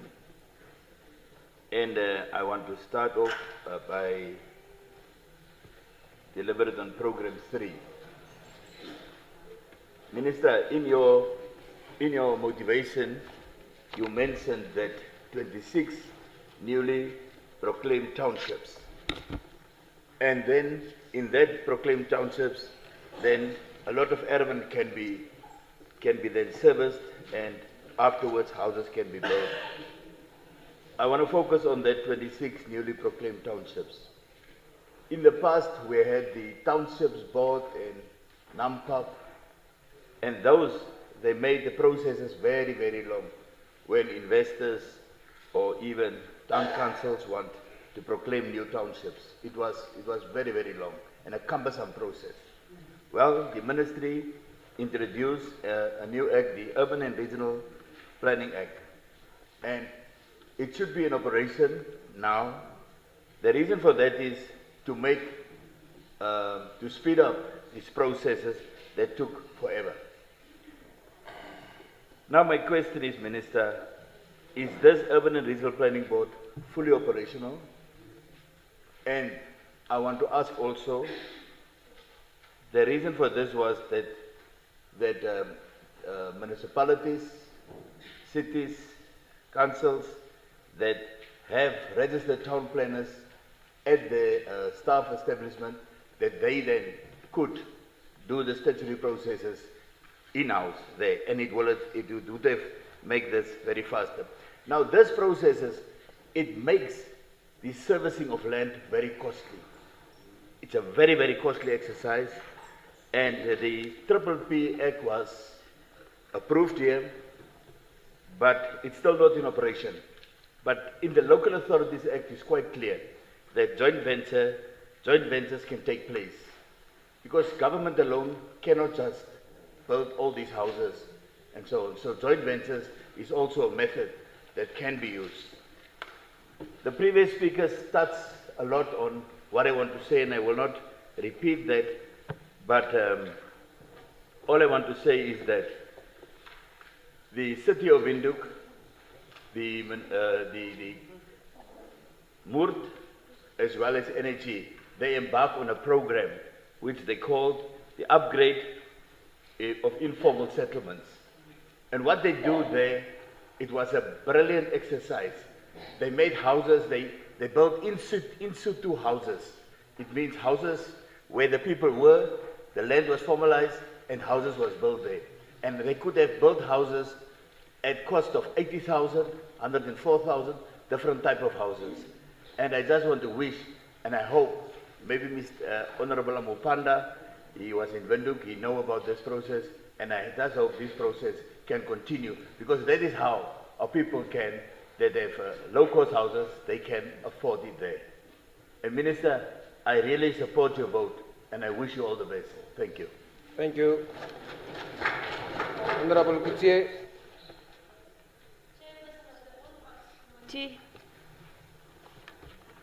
I rise to contribute to vote 17.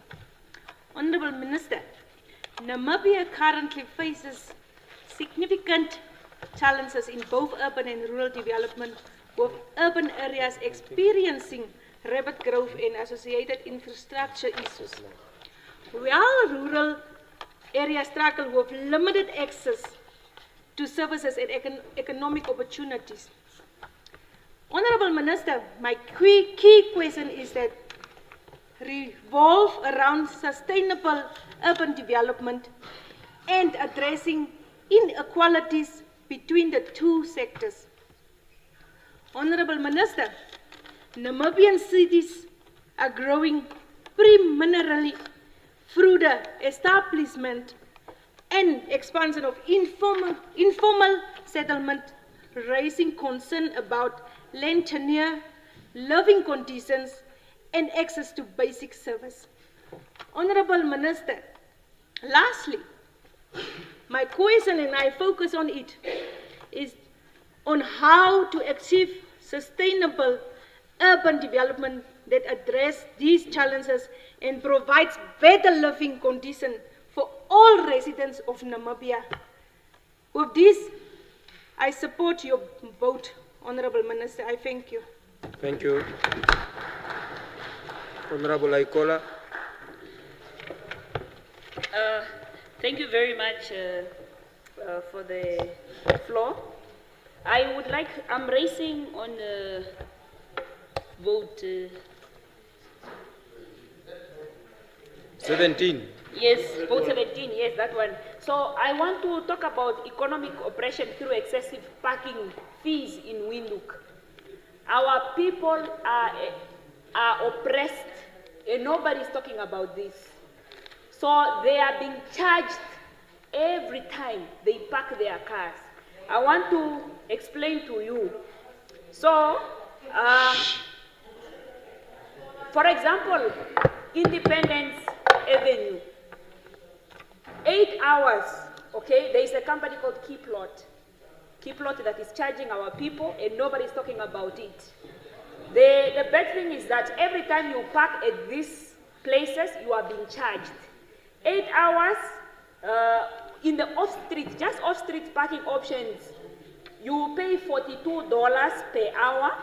If our brothers, those brothers of ours that are working in town, if they park at these places, if I have to take out the weekends, 42, it means they are paying 924 per month, just parking. And these are the brothers that are expected to support our parents there back at home. 9 hours, 47, which is equivalent to 1,034, just parking. And night time is even worse. if our brothers and our sisters are working overtime or they want to finish the work, you will be charged $73.50 during the night only, exclude the days. So at the end of the day, if you spend all the night there working or probably just studying, you will spend 1,617 within those nights. So the worst thing is that Ospen Plus, for example, Independence Avenue, where it's very expensive, $8 per day, per hour, sorry. And if you stand there, if you park there, of course, if you park there from 7 to 6, 7 in the morning, you come to work, right? To 6, you will pay $88 per day. So this is extremely unacceptable. And what is worse is when the company is owned by your central committee. And what is worse, Order. please protect me. Careful. Protect me. What is worse is when you pay $8 there in Ospen Plus. When you come to City of Windhoek, you pay again. And when you come to the bank Windhoek, you pay again. You pay Checkers, ShopRite, you pay, High Court, you pay. Our brothers, and I'm not lying, our brothers and our sisters are being exploited. And this needs an urgent matter. Honorable Minister of Urban, not Honorable Minister of ICT, please look at this matter, and it needs to be looked at immediately with urgency. I thank you. Thank you. Honorable Kumbwa, thank you. Thank you, Honorable Kumbwa. Honorable Chairperson. Order, honorable members, please. Honorable Kumbwa has the floor. I rise to put my contribution to this vote of MULT, Program 1. It is about regional and local government and traditional authority support. So in Namibia, we have our traditional leaders. In other regions, they call them Kambala, Simbwise.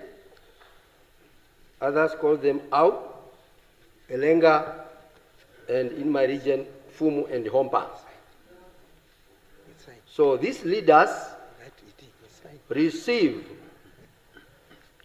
for those who have government vehicles supplied to them, receive a 3,000 per month for fuel. The headmen, gazetted ones, receive 1,600 per month, while under correction, the Fumus and the Simbwises, they receive 2,000 per month as remuneration from the government. Simwine. Thank you for correction. Now, they need to support themselves for living with this little money, support their families, traveling to traditional cult meetings, but then the same people, they are the custodians of the land where we intend to bring development. Many of them also own their land where we bring development from us as politicians.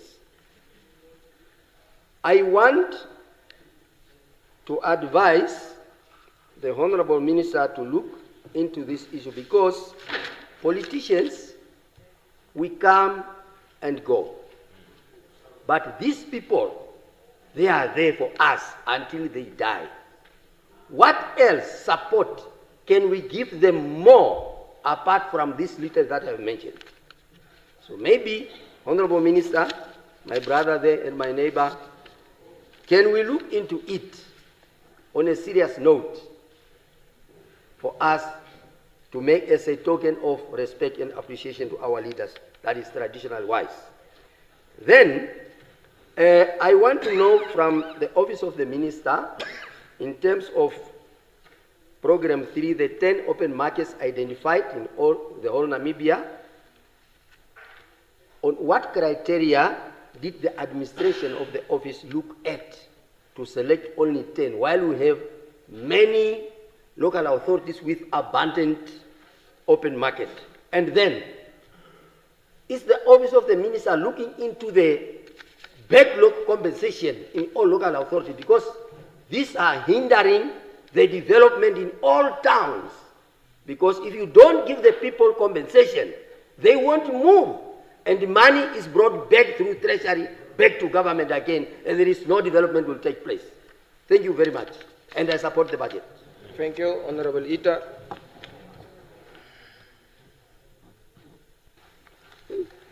Thank you for the floor, Honorable Chairperson of the Whole House Committee. Honorable members,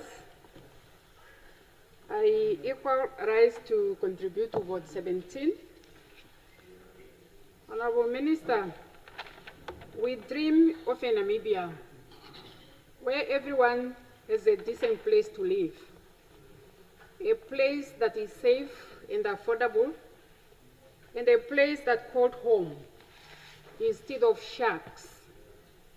We want to build a clean house and a fair community where all people have the same chances to live a better life. Honorable Member, Honorable Minister, with the budget before us, this dream is becoming a reality. The ministry targets to service 10,000 Elvens per annum, 5,000 in the Commerce region, and 5,000 across the remaining regions. Further, a total of 3,000 housing units will be built throughout a combination of initiatives and programs. 2,000 houses, 362 in Ochomwise, and many more in various areas across the country. This effort is a direct response to the housing backlogs and the urgent need to provide decent shelter for our people. This is not just a plan, it is a promise to restore dignity, reduce inequality, and uplift our nation. I therefore applaud the Honorable Minister and his team to the good job well done. And with this few remarks, I wholeheartedly support the vote. Thank you very much. Thank you, Honorable Abraham.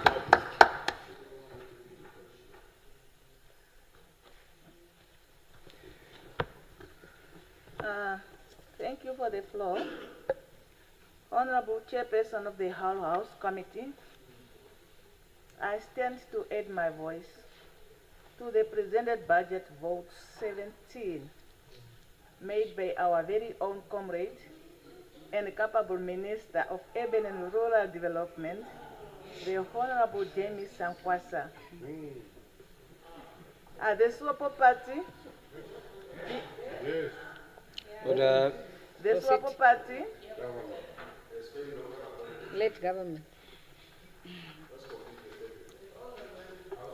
being cognizant of the appalling condition under which our people are living, committed itself in our social contract with the Namibian populace to upgrading of our informal settlement, rural water security, expedite land allocation through the land reform program, and to accelerate the availability of land in urban localities, to mention but a few. The submission made under vote 17 implies of the SWAPO Party manifesto, as we understand that our people can't live on policies alone, and that they need decent house, and that they need decent house and equitable municipal service provision for dignified living. Honorable Chairperson of the Hull House Committee, the development budget in particular is a great encouragement as it is aimed at attaining the objectives set in the term of aligning our societal ambition with financial provision. The prioritization of rapid land delivery will address the shortcoming experienced by our people, as this is a long overdue, and I am confident that it will be received with applause for the masses. Yes. I further support the focus of elevating the ultra-low income earners and informal settlement residents with decent housing through the support of urban and regional planning, encompassing municipal infrastructure and housing development. A move I implore all honorable members to support equally. In closing, I encourage the Honorable James Sankwasa and his team for having applied their mind and they were compiling this budget and ensure that this sticks to the hearts and minds and indeed the needs of those on the ground, in particular our vulnerable society members. With these few remarks, I support both. Yes. Honorable Mulunga. Honorable Mulunga. Thank you for the floor, Honorable Chairperson of the whole House Committee. We have it on good record that Her Excellency Madam Netumbo Nandi Ndaitwa announced in this August House that she will construct over 50,000 houses in a period of 5 years. And that translates to about 10,000 houses per year. We also read in the media that the newly appointed governor said that they plan to build or construct 5,000 houses in Windhoek. Now, the Honorable Minister yesterday motivated in her budget motivation, indicated indicated that they are going to build 3,000 houses. Now, Honorable Minister, I want you to help the public out there to understand how many houses are going to be built. Is it now 10,000? Is it 5,000 in commerce? Or is it 3,000? Or both? Because some of us who don't have houses, first-time homeowners, were very excited when Our Excellency announced these 10,000 houses. And we saw that maybe this is now our opportunity. Now, these 3,000 houses that is being mentioned here is now making the future very bleak for some of us who want to own houses with our family. Honorable Minister, please clarify for the public out there, for young people out there like me who are aspiring first-time homeowners, which is the correct figure. Thank you. Thank you. Honorable Jonas.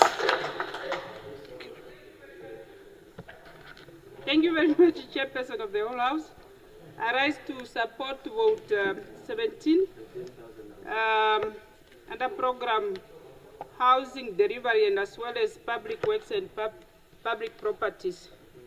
An allocation of 1.2 billion has been earmarked in the development budget of this ministry to deliver essential service to the Namibian people. Namibia currently faces an estimated house backlog of 300,000 units. 500. I have 300. Okay. A serious and urgent challenge, especially in the urban area. This housing crisis, Chairperson, is not just a statistic. It's real and painful reality affecting our people. Low-income workers, such as domestic workers, security guards, retail workers, construction workers, fishermen and women, have long been shut out of the dream of home ownership.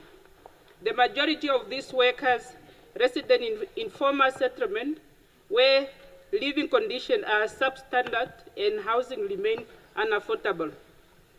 Honorable Minister, we must commend that there are employers in this country who have taken initiative by offering subsidy and allowances to support their workers at their workplaces. However, Honorable Minister, despite this financial contribution, our people still lack access to service land. Either there is no land available or what is available is unserviced. In the spirit of meeting government halfway, I call upon the ministry through its coordination with regional and local authority to actively engage with the labor movement, more particularly the employers who are willing to assist their employees in becoming homeowners. Let local authority make land available to these employers for the benefit of their employees. Chairperson, with the 1.2 billion allocation, we expect a significant boost to the construction sector, creating thousands of jobs across the value chain.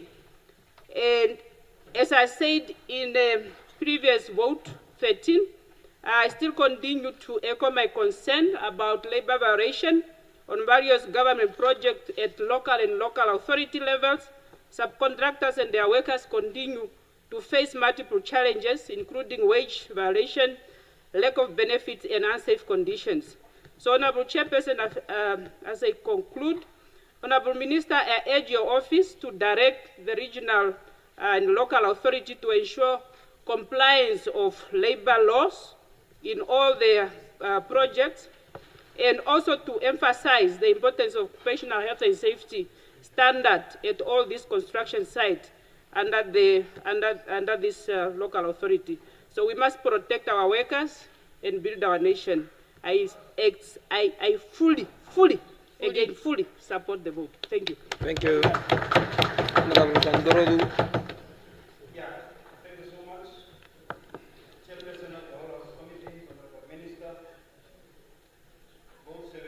It needs our support. However, the house needs to be fixed. It's raining and leaking. The wind is blowing inside the house. On the issue of NAMPAP, the Urban Regional Planning Board, I don't think they are doing much or they are doing their job. Let me give you a classical example. Oshinene Village Council. Their border ends round about 1 kilometer from the head office. The land thereof is owned by traditional authority. So all the big companies like Cap Agri, South African owned company, apply for land through traditional authority. Many other companies, many business people, they are occupying the periphery of the town that is under the control of traditional authority. So they don't pay rent and taxes. And if you calculate, it's about 300,000 per month that Oshinene Village Council is losing through rate and taxes payments. So, and our traditional leaders, councillors, individuals, they have availed themselves all the land closer to the towns. They own those portions. And as a result, Oshinene cannot grow further. The traditional authority is refusing to relinquish this land to the town because it's a cash cow. They are benefiting from it. So therefore, this board, with the assistance of the minister, the consent from the traditional authority is a good thing, but if it is not in the interest of the town, the minister must use the discretion and expand the town. Those people that are living in that area You can buy for them farms and relocate them. The Honorable Minister, we have the issue of the mass housing or mass housing. Here in Oshomwise, unoccupied, and it's not only in Oshomwise. For how long will those houses remain unoccupied while people are homeless? Can you brief us what happened? Is our tax money?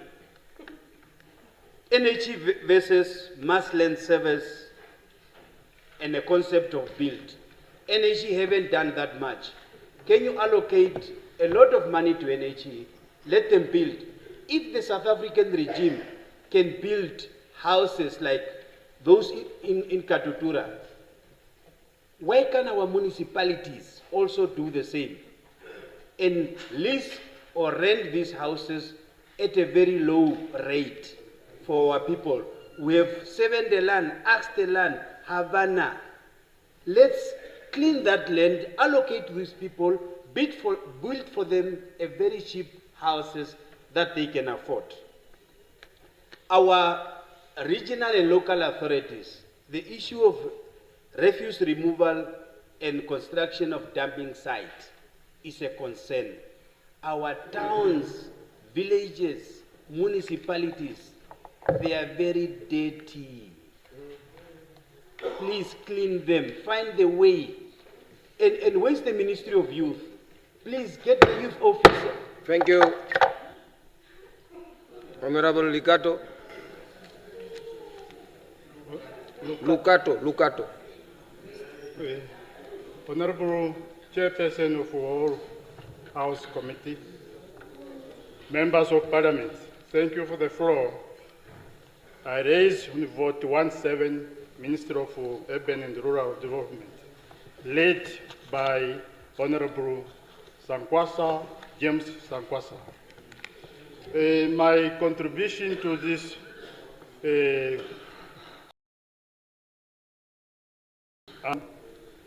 this ministry is one of the important ministries which need a huge budget of allocation in order to run its administration.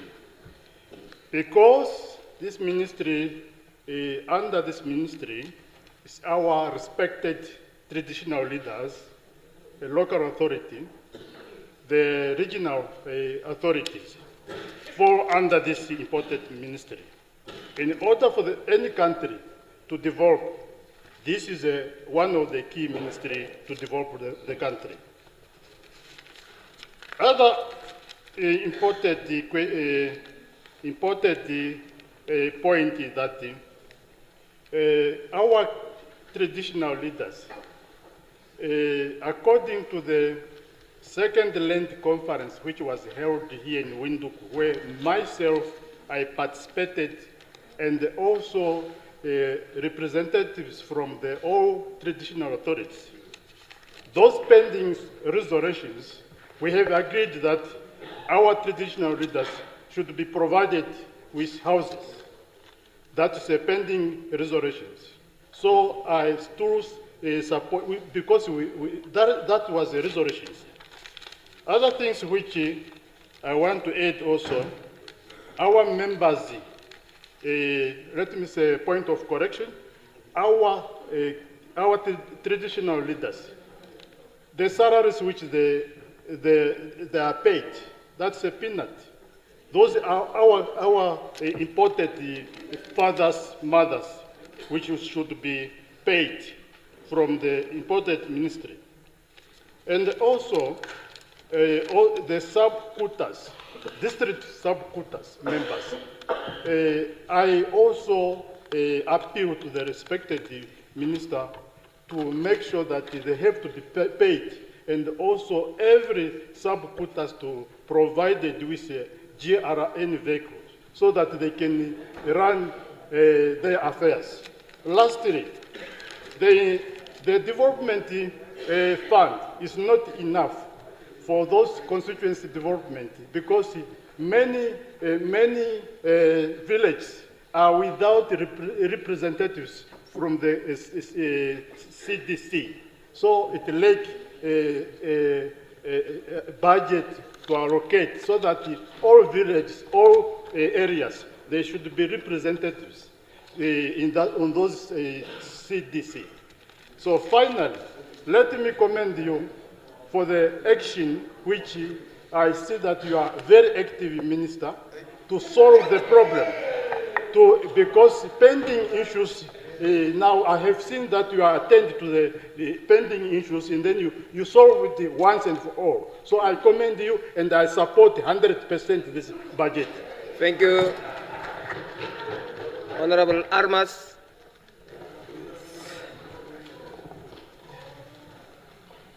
Yes. Thank you very much, Honorable Chairperson of the whole House Committee. I rise on vote 17, program number 3. The budget allocates 445 million for 3,000 unity and aims to service 10,000 urban. If you divide the 445 million by 3,000 unity, then you will get 149,000 per unit, per house. So very cheap. So I wish I could get one. Yeah. Can the minister explain how these targets were determined and how government will ensure equitable allocation of plots and houses, especially for low-income earners and shack dwellers? What is the plan for the region like Zambezi, Kunene, and Kavango, where the land the river is lagged behind? Number 2, why should the state continue to allocate resources toward building new houses when we have numerous property built under mass housing program in 2013 that still remain unoccupied? For example, right here in Windhoek, at the Ochomise area, there are houses and apartments that have remained vacant for years. Why does the government not prioritize delivering these existing houses constructed since 2013 before embarking on the construction of new ones or additional? The administration must make these houses more affordable so that they can be occupied by those in need. Yes, please. What step will be taken to ensure these property are accessible to the public, especially the students? I so submit. Thank you. Very good. Honorable Mpanda. Minister, at least one of the things that I will already say from the beginning, one of the things that I will appreciate about you is that whether you are wrong or right, you can take decisions. I'd rather have a person who's taking wrong decisions, but the decisions are taken. So I appreciate that. My contribution would actually be from a different perspective. Why was Oranienmund created? There was a reason why Oranienmund was created. Why was Arandes created? Vaves by Swakopmund, Tsumeb. Every other local authority that you will find, there was always a reason why it was created. And that reason had an economic base.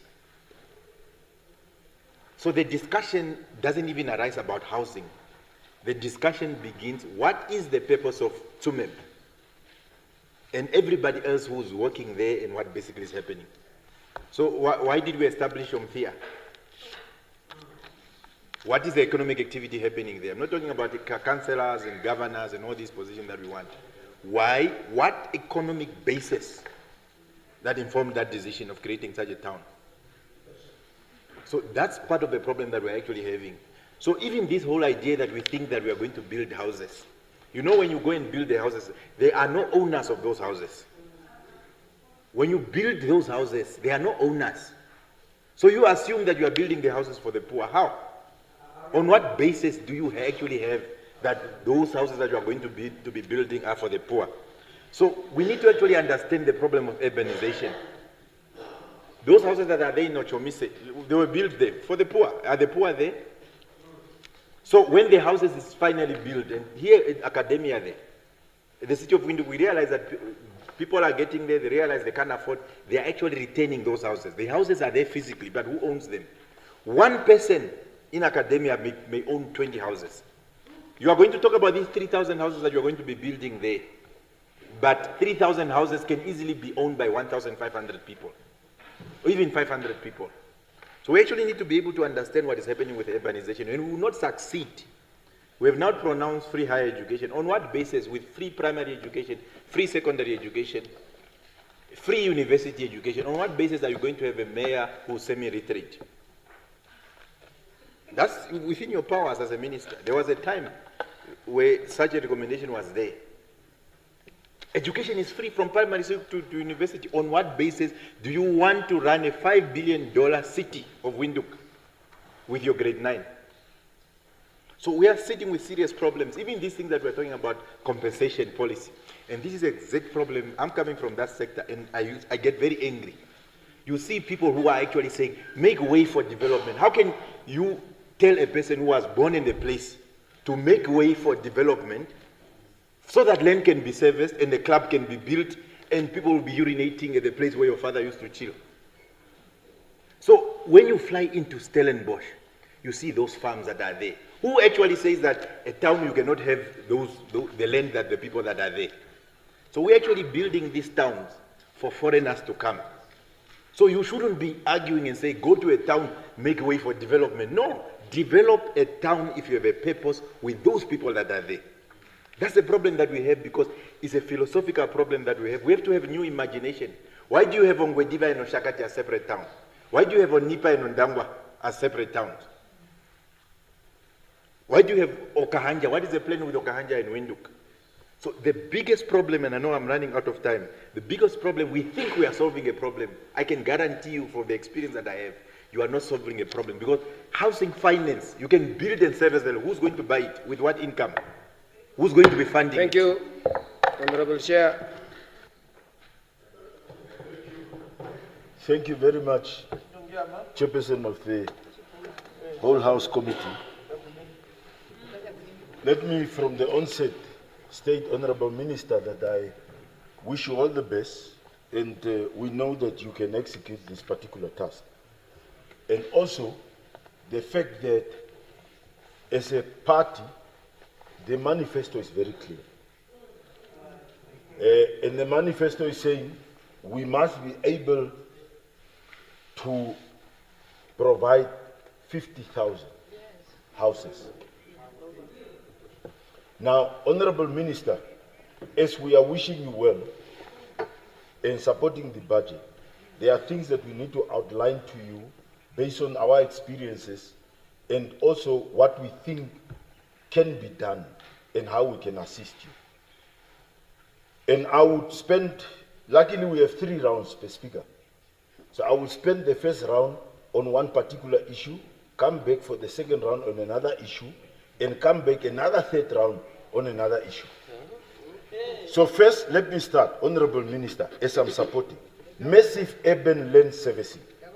We are saying 10,000 urban that we want to service. Again, we are doing the same mistake. All the 10,000, and already I was imagining it will be Oshakati, it will be Ventu, it will be Swakopmund, it will be Walfish Bay. Are we saying people in all the other parts and localities in this country must migrate to these 4 towns? Every project that we are initiating, we are starting always with those 4 towns. And these are, it's not about population, these are the 4 towns that have the capacity to go and get external funding at commercial banks, at DBN, unlike TES, that cannot get that.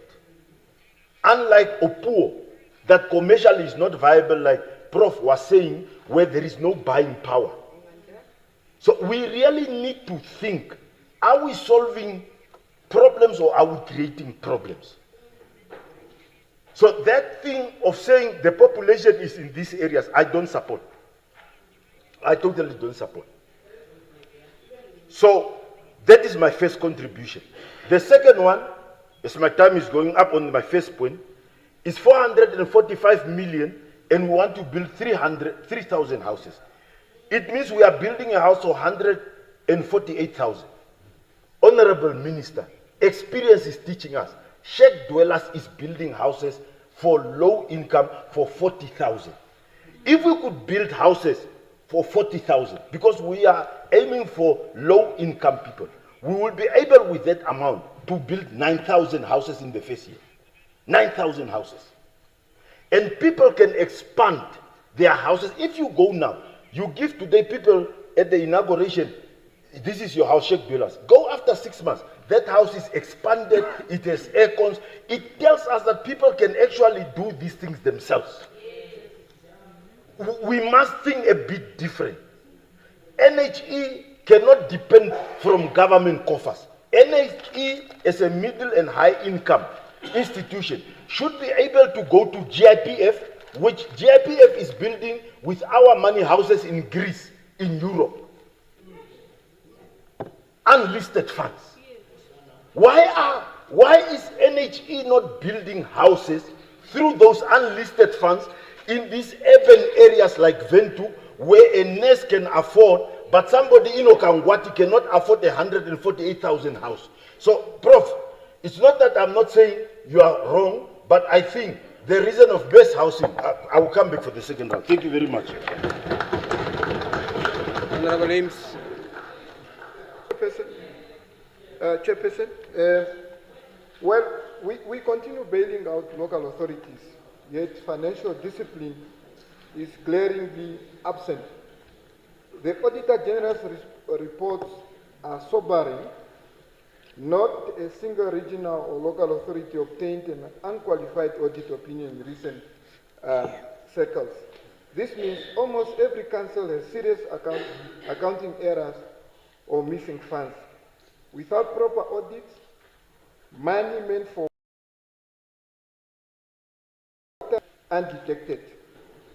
Communities see fancy budgets but no results on the ground, breeding cynicism. Honorable Minister, will you commit, with that said, will you commit your strengthening audit controls and enforcing penalties for councils that consistently fail to account for funds? Specifically, how will the Ministry ensure that the 931 million in subsidies to regional and local councils is subjected to strict audits and that council produce timely, unqualified financial statements to restore public trust? And then the other one, that is the question. The other one, Honorable Minister, you are heading the ministry which is the custodian for urbanization. Now, let's come to the sitting of our state, Vendu. You as a minister and your people at the ministry, are you proud of Vendu as the capital city? You have gotten opportunities to go around the world. Compare other cities to this. Are you proud? You have Eros Airport almost in the residential area and also blocking development around the city. Don't you think perhaps it's about time we look for a place to relocate that airport so that the city can thrive and grow? The other thing is that your party, the previous leaders of the city of Windhoek, have surrendered huge pieces of land to individuals. We can go this side, River Crossing, Drombos and others. You can go to the southwestern part of Simbabasia, and. All this land is surrendered to individuals by your previous councillors. Today we are crying there is no land. What are you going to do about that? For us to grow the city, to look like other cities, and also to add our own touch as free people because we found it here when we were in colonialism. What are you going to do about that? Are you proud, and I repeat again my question, are you proud of this small city? And the other thing also, as a custodian, your planning strategy, your sustainability strategies, what are they? You have government buildings scattering all over the city. Home affairs on the other side, the other small home affairs on the other side, Office of the Prime Minister this side, Minister of Agriculture on the other side. Is this okay with you in modern today as free people? Thank you. Thank you. Honorable Ihemba. Chairperson of the Whole House Committee, I rise to contribute on this vote 17, the urban and rural development. Honorable Minister, you want us to give you again another 37,025,000 Namibian dollars, and I'm on page 13 of the motivation statement of your ministry. And this, you say you need this money for the ongoing construction of development centers across the country. And you're talking about Rupara Development Center, Masokotwane Development Center, a village close to your heart for some reason. And the list goes on. And Honorable Minister, despite ministerial statements, let me pick one, Rupara Development Center, for example. This project was initiated 10 years ago. And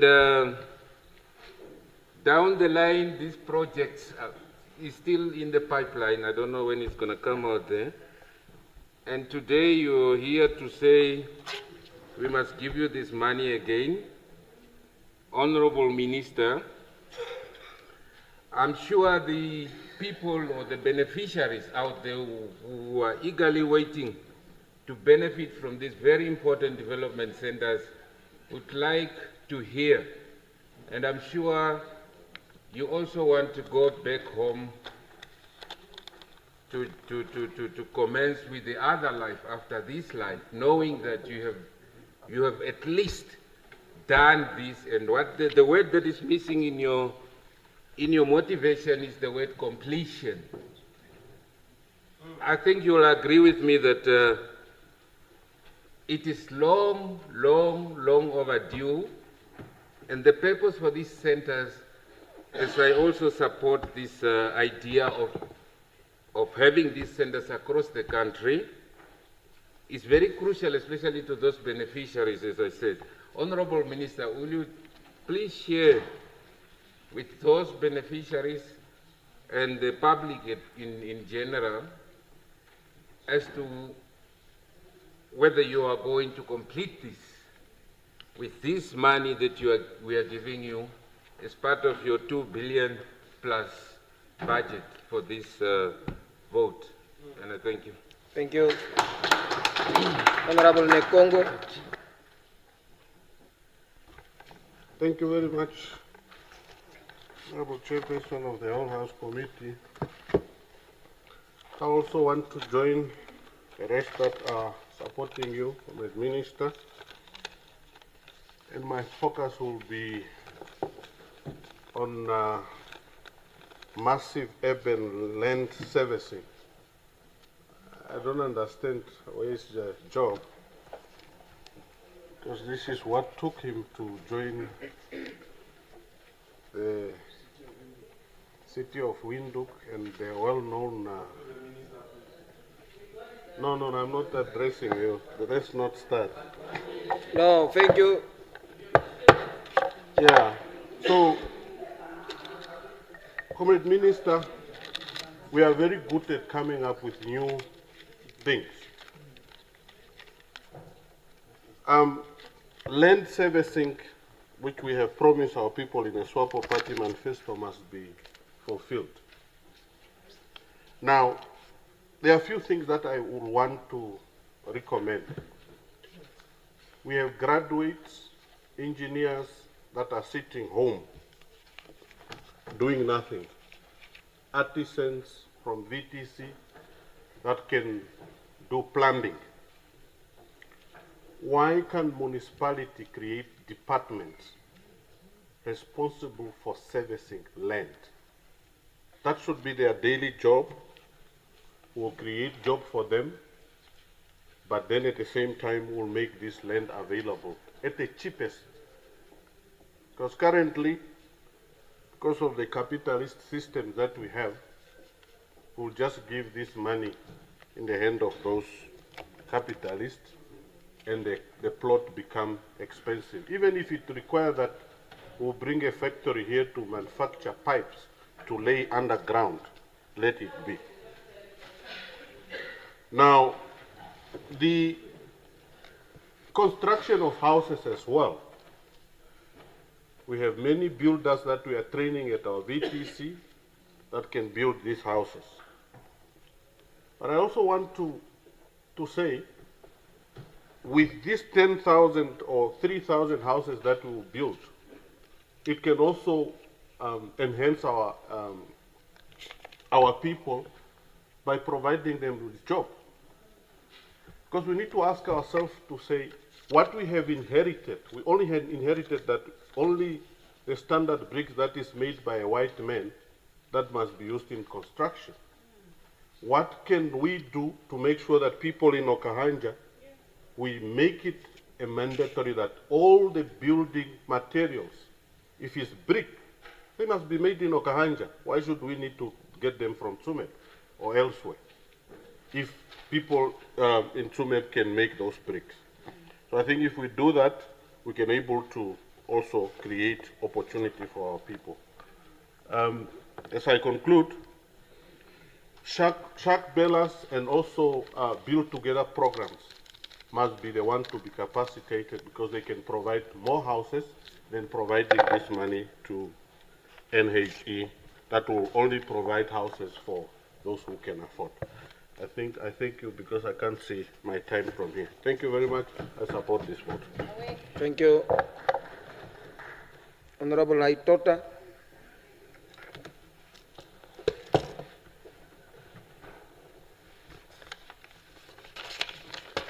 Thank you, Chairperson of the whole House Committee. I also stood to give my input and contribution on vote 17, main division 3, page 226 of estimates of revenue, income and expenditure. Chairperson, my first question is on subsidized to town council and municipalities. I just want to know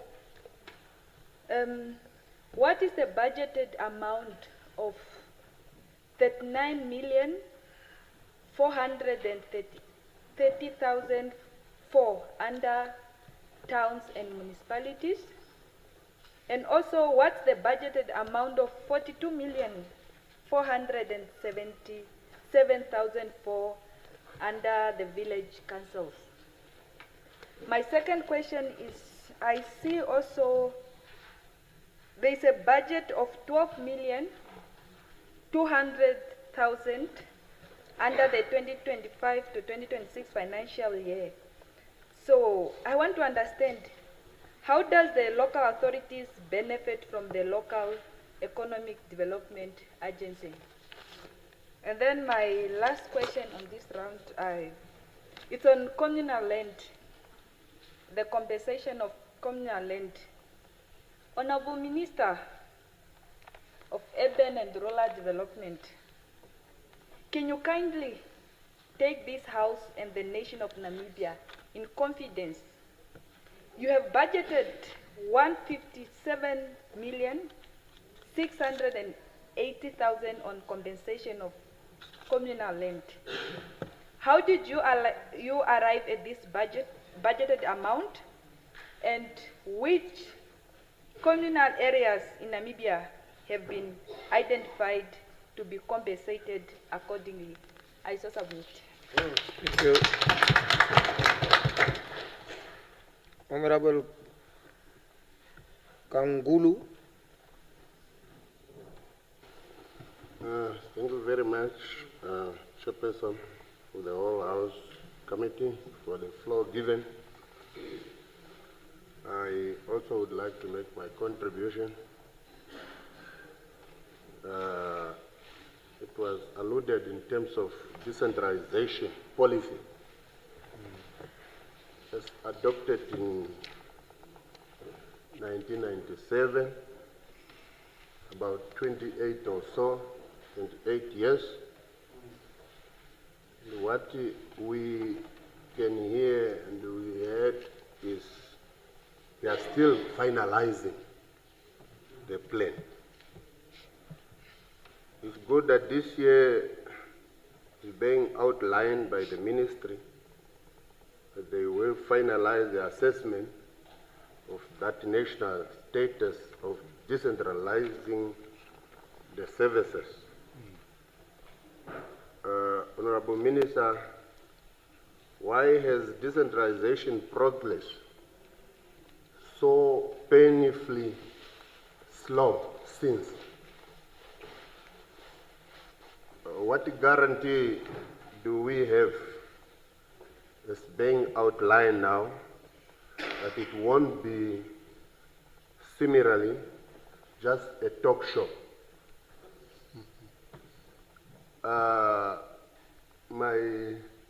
He's out now. The leader here talked about empowering region, capacity at the region before decentralizing the services. We find some region without capacity. What is the plan of the ministry to capacitate those regions? Or do we still want to come and hear about capacity gap as a reason to again get back to centralize the service? Further, Honorable Minister, is the issue of cleanliness of town. I think even myself, those of you who have seen these days, you saw me cleaning Wavesby down. There were those who were just taking pictures, taking us for fun, taking pictures and they put on social media whatsoever. But it's the same people who cause this stagnation. It's their government, but yet they are taking pictures instead of coming. In this house we are saying, let's work together. Which work together are we talking about? If we are able to work together here, why can't we also tell our people, our councillor out there, to really genuinely work together so that we can bring about service to our people? Yes. Let's avoid politicizing everything. Otherwise, you could have graduated enough, 35 years. Else allow us being elected. Party here, they are elected.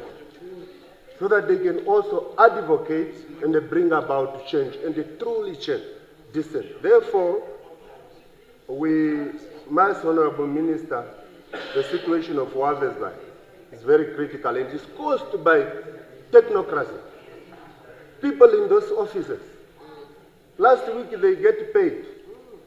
But some of our members here, apparently, they did not even pay. I wish it is them who could have not paid. Because the town is too dead while we have the full department for that particular instance. Therefore, your involvement, Honorable Minister, I have no doubt on your abilities. No. Honorable Cooper. Thank you very much, Honorable Chairperson of the whole House Committee.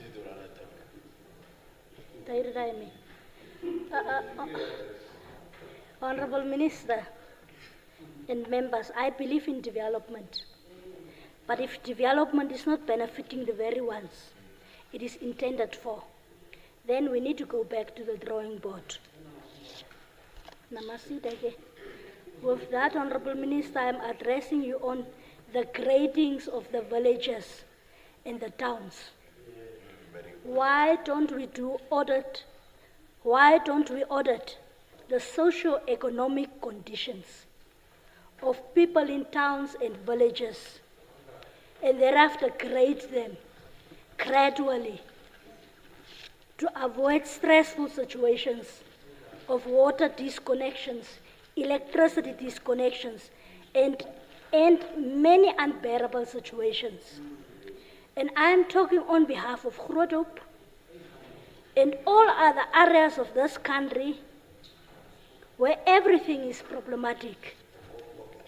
Can we find a way, in particular, to rather proclaim Groothoek, I'm back to Groothoek again for the how many years time in this house, as a settlement, withdraw it from the city of Windhoek and see how we could address the shortcomings and move forward.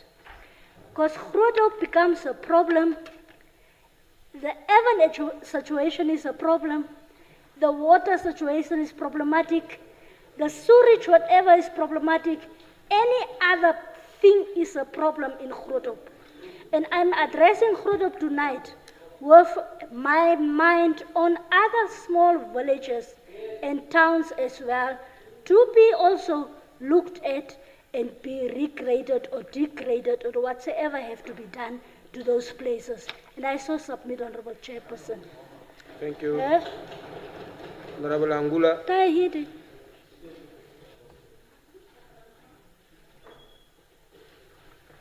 Thank you very much, Honorable Chairperson of the Whole House Committee. As I rise to contribute to vote 17, I would like to bring our attention to our National Housing Enterprise, the institution that we've entrusted in providing homes to our people. It's very disappointing that we have the right instrument, but we are not playing the right tune. Because the NHE is supposed to be the forerunner in providing housing for our people, middle income, low income, and even high income. But that's not happening. So perhaps we could relook at transforming the institution that is the NHE. Perhaps we can turn it into a housing society, something that like the old SWABO was, so that as a young professional or as a low-income person, I can buy my house and then pay it off over my lifetime, as is currently the practice with these private banks and all other institutions. I see here the NHE was given 50 million as a recapitalization. I think that's peanuts. What can NHE do with it? Probably just pay the staff their salaries. I hope they're getting good salaries, because this does nothing to add to the housing market. The NHE is completely outcompeted by these developers. We have, and myself, I applied for a plot or a land in a local village. I was allocated such plot, but then the first person to call me was not even the village council, it was a developer. So it means that the list of the people who were given these plots is in the hands of the developers. And what does the developer tell me? The developer is telling me, come and build your house through me. Obviously, there's some kind of vested interest in that, otherwise why would they take the effort? So we must stop these developers from being the first to reach the people or being the first to take the land that is allocated to people, because if you go across the country, everywhere you go in every town, the first notable housing that you see is those ones that is developed by the private developers. That should actually be the primary job of the NHE. You have these NHE houses and you have the developer houses in the majority. I lived in Oshakati in Akuku, and when I have to direct somebody to my house, I have to say, to the NHE houses. You know why? Because they're easy to find. They are this little money. The rest is just red roofs that were developed by people from other countries. So I think if we need to give people land, we need to make sure that you capacitate the same people by having an institution like a SWABO or a building institution. Something where a person can take these $20, $30 and be able to pay for that house if government is building it for themselves, or otherwise just give people. I'm sure they are very much capable of building their houses. When I was a young boy, sometime around 1993, 94, I saw how Kuriangaba was just ghettos. And through my lifetime, I've seen how these people have taken their own money and then they've developed their own houses and they built it, and then after that the municipality came in. So I think if we are going to be serious about delivering people, we must first transform the NHE, we must get rid of these developers, and then we must give people the option to build their own houses. I so submit. Thank you. Honorable Kambala. Also indicate what you did. Oh yes, I must indicate. For the house, yeah, you know. Che, what are you, Che? Che, it was an incident. I just asked. No, you see, it was interesting because yesterday you are the one who drew my attention. I don't know. Now today, I can't do that, Che. Che, I'm not that person. Yeah. I think maybe you are mistaken. I did not say ask you. I say also tell the house. Yes. No, we're just trying to get some energy. Okay. Because but you know it's not supposed to be done. Yes. Because you complained yesterday. Yes, but that's what I'm saying. I'm not the one complaining. That's okay. Yes. Okay. Can I get my time back? No, it's because it's that penalty. Penalty. Continue. Yeah. Thank you very much, Chair. I think, Chair, I hope the ED is here, the new ED of the ministry is here, because she is, because it's very critical. Because this ministry, has one of the most key roles to play in our development as a nation, and it oversees almost 52 local authorities. And those local authorities, they must be able to do their own local economic developmental activities. But these local authorities, each and every year, they get subsidies, but there's no local development officer. There isn't any local development officer at the particular local authority to develop that town or that community. But we expect them to build houses. But there is no local economic development officer, there's no town planning officers, but we expect them to do miracles. And yet we still pump in money without any sacrifices. So I think, Minister, this year we need to find a way on how to change that balance, because we can't be expecting local authorities to do so much when they're not capacitated and well resourced to do what they're required to do. The other issue is also the COVID water. I see in the budget this only COVID water was only mentioned for 2024, but there isn't any for the next 3 years. Why is the entire bill written off? Why are we only making provisions for last year, but then the coming 3 years is nothing? Just that information. Why is that? The regional and township board, when is it coming to force? We fought for these things with Shafuta those years. We came to an agreement to merge them because it was going to be efficient and effective in terms of developing townships and servicing, land servicing. Why is the board not yet in place since 2015, sir? Why is it a hold up? And then there's also the issue of a trust fund in your budget, looking at the income and expenditure book, page 226. There is a trust fund there with 5 million, and it keeps on increasing. What is the trust fund for? Who is the beneficiary of the trust fund and the purpose thereof? And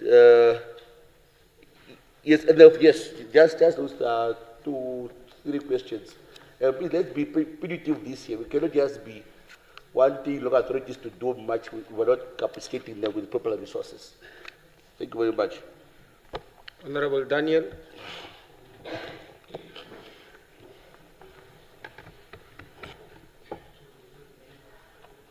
Honorable Chairperson of the whole House Committee, honorable members, good evening.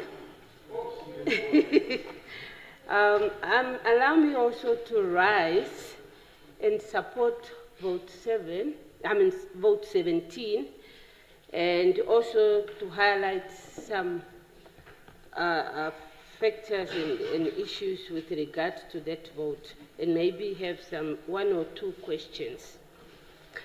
This budget reflects clear and prioritization of grassroots needs, particularly in urban land servicing, affordable housing, and rural sanitation. Yes, the plan is to service 10,000 urban per year and build 3,000 housing units. It shows a commendable commitment, and I don't want us to preempt that while nothing has been yet implemented. And to tackling this Namibia housing, there's a serious Namibian housing backlog, and I think this will enhance and tackle those backlogs. I also commend the ministry for its effort in formalizing settlements and supporting local authorities and prepaid water meter. However, successful delivery will depend on transparent implementation and strengthened coordination within sectors and different stakeholders, and also timely disbursement of funds, because that has also been as a challenge to disburse the funds which is meant for local authority to carry out those activities. Yeah, with that said, I have a few questions here, and the first question is, Honorable Minister, you know the issue or the mechanism, actually I just want to alert you that you need to have a mechanism in place to monitor and publicly report progress on land servicing and housing construction across the 14 regions. It's just a question and comment as well, maybe just to come up with a mechanism or a way on how to monitor this. There is also, you must also, I would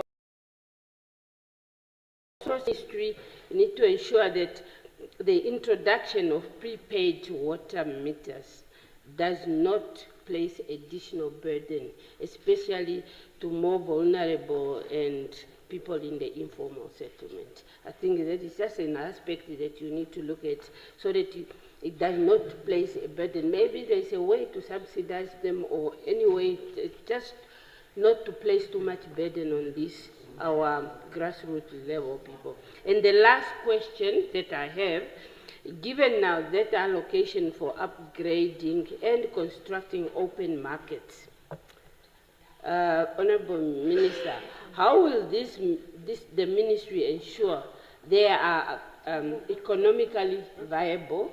Because we have seen some of the open market that has been abandoned, and also they are also accessible both to local vendors and also properly maintained, and over time they can last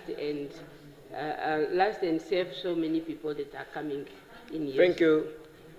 Thank you. Honorable Amtenya. Thank you very much, Honorable Chairperson. I think mine is on, I also join the team to support the vote. However, I want us to look into the rural development program, where I believe that this program aims at implementing initiatives to improve the socio-economical well-being of our people in rural areas. I think that obviously includes as well, promoting small businesses and also possibly traditional tourism.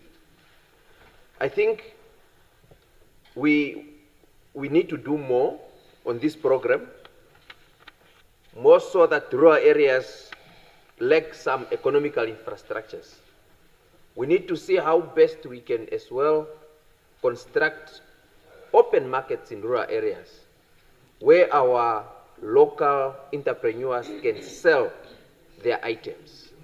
As we speak, in our villages, the only, businesses that are there, go to the shabins, and it's, much of, the same product that we all know that is always being sold there. If we are to identify and construct open markets that can be used by our locals to promote and sell their products. Same applies to ensuring that then we have electricity, electrical infrastructures. That's the only way that our, upcoming entrepreneurs can expand their businesses, run their businesses effectively, that when we have electricity. I also want just to add on something that Honorable Ampanda has spoken about, that I think we really need to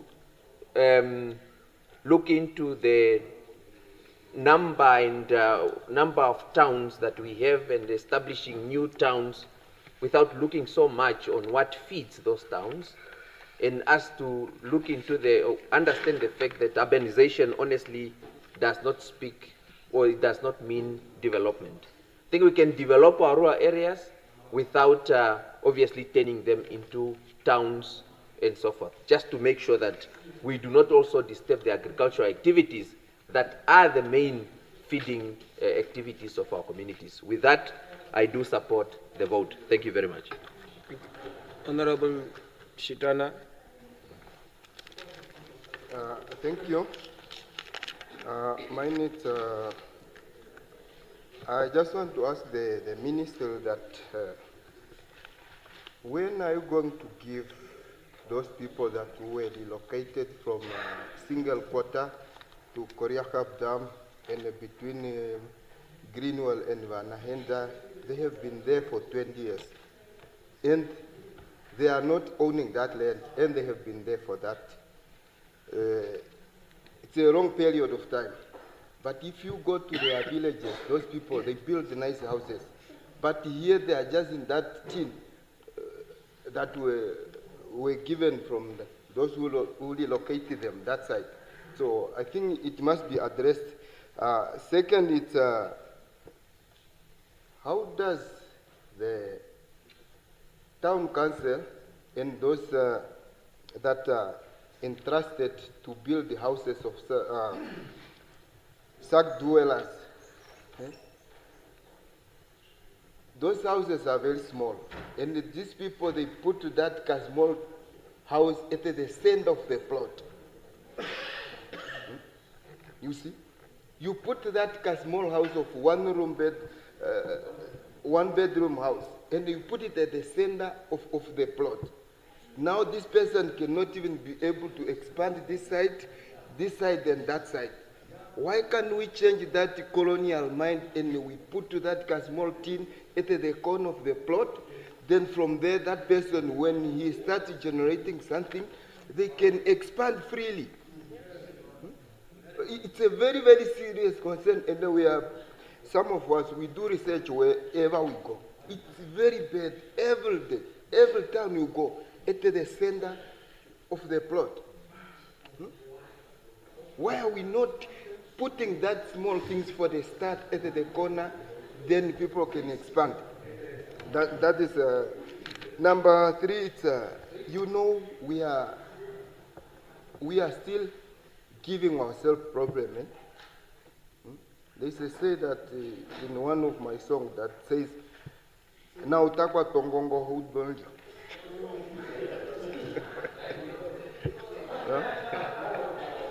Yeah. That says.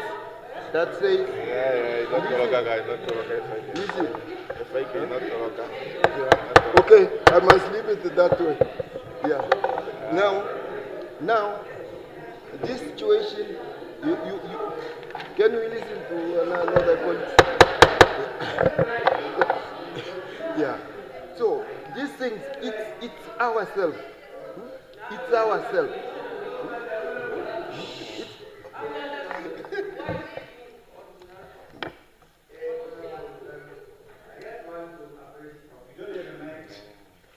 Give you the floor. Honorable Chairperson, I just want to appreciate if what the member have said, it's in this song, it's correct. Now, okay. I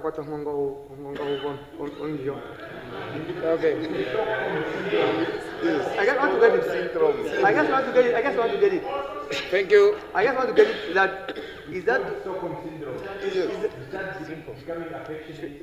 It's just that one get it. Simple. What I'm hearing is what he's saying. That meaning, who is being raped? I just want to get it. I just want to get it. That's thank you, honorable members. That's what he's saying. Yeah, we take note. The translation. No, not the translation. Just continue. Yeah. Thank you. Just continue. Don't translate. Just continue. What you are being forced to be, and it's not right. Yeah, these things. Yes. Now, we have young people who are not even on any payroll. Huh? We have young people who are not even on the payroll. This person has to work hard somewhere, get a tender, he gets $50,000, $60,000. Then he or she has to walk to the town councillor or village council. I was there. How much is the plot? It's $20,000 or $50 or $50,000.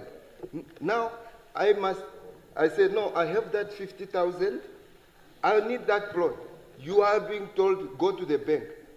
And you don't have any bank account or you don't have any salary to keep you in the process of the bank. Now you deny this person a right to own a land. Thank you, Honorable Thomas. Thank you very much, Honorable Chairperson of the whole committee. Thank you for the opportunity again. Honorable Minister, I am a man of believing in the rule of law and justice for all. Okay, I said I'm the man who believe in the rule of law and justice for all. Now, Honorable Minister, I just want to take you to our own sponsors law, the Constitution. Article 21, 1E, all persons shall have the right to a freedom to practice any religious and to manifest such practices. Now, my question is, how can you give the right to the church, but there is no land? Because look at your plan in any town, in Namibia, there is no space for land wherever you go. How can you deny the creator, the land, who created? Church is belong to God. It's where everybody was created is God. He's the owner of the land. Please, Honorable Minister, let us also think about our Creator. God must have a space where can we go and worship Him. That is not funny. That is not funny. That is serious. Thank you very much. That is point one. Point number two, again in our Constitution. The Constitution says,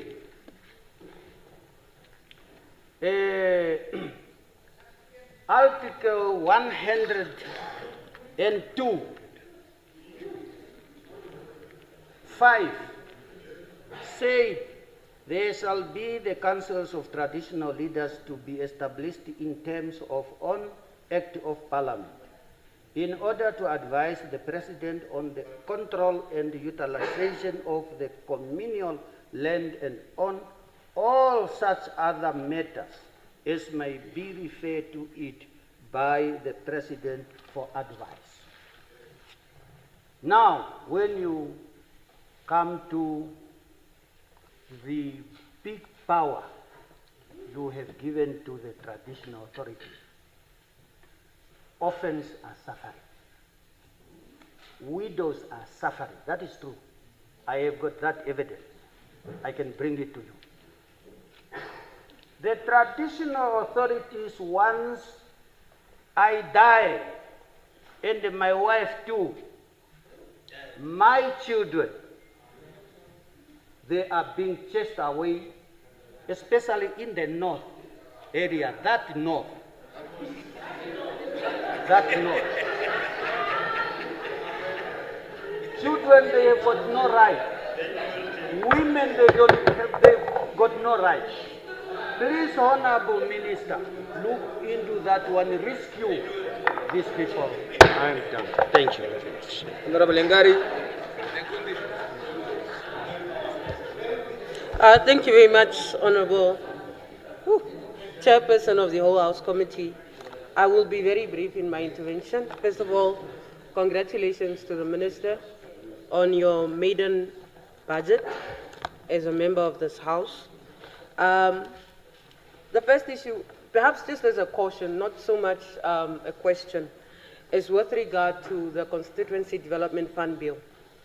Now, Honorable Swarboy and my boss, Honorable Venani, will agree with me that when that bill came to this House, and I see that you've also made mention of the said bill in your motivation, that when that bill came to this House, we raised concerns particularly around the intention of the bill. If you are moving to decentralize services and to decentralize funding to a constituency level, it should also reflect in the said law. But what we found is that in that draft bill, or in the bill itself, in fact, before it was even retracted, is that there's this idea of having members appointed from here, from the Minister of Finance, seconded from the Minister of Finance, to serve on that fund. And I think it's quite important that I caution against excluding those that are elected to represent the constituency. Word of caution, I think it's very important that we ensure that when we say we are decentralizing funding, and we want to ensure that those responsible, whether it is for advocating for change and development at that constituency level, they do actually have the legislative power to do so. Two, I wanted to ask just briefly, a few weeks ago there were reports about those individuals that were staying at the Katutura Multipurpose Center. And I think over the years we've always heard about people being moved from one point to the next, from point 2 to point 3, point 4 to point 5. And I wanted to find out what the minister's sort of reform or strategy will be going into this particular financial year. Especially, I'm talking about, can we ever just find a solution to those individuals instead of constantly relocating them? Can we settle them somewhere permanently? I don't think it is something that we should pride ourselves in 2025. Even individuals having to live and reside at the Katutura Multipurpose Center, or individuals just being sheltered under a tent. I don't think that that is what we want as Namibians and as patriotic Namibians. Thank you. Honorable Swartboy. Thank you very much. Number one, the ministry treats local authorities and regional councils as some sort of departments within that ministry, but these are created by statutes, and it's time that decentralization is fast-tracked. There are regions that are much more readier than some to be able to absorb the entire capacity for decentralization, but the process is being politicized. Karas, Hartap, Otjodonjupa, Omaheke, Erongo, these are some of the regions that are ready for Oshana. In fact, even Commerce is much more ready for decentralization, but that process is not being done. In fact, instead of decentralization, the center is re-centralizing, creating position of governors and then creating jobs for governors in the regions. That's a very strange paradox. It should not happen. Governors are just simply not necessary at all. I served in that capacity and I know it's an unnecessary position.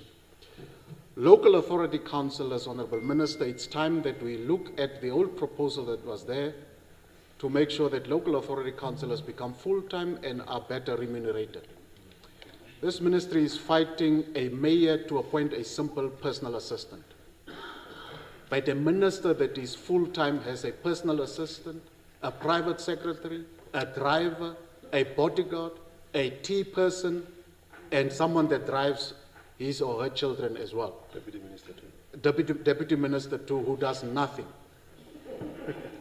Local authority councillors must be given the necessary respect.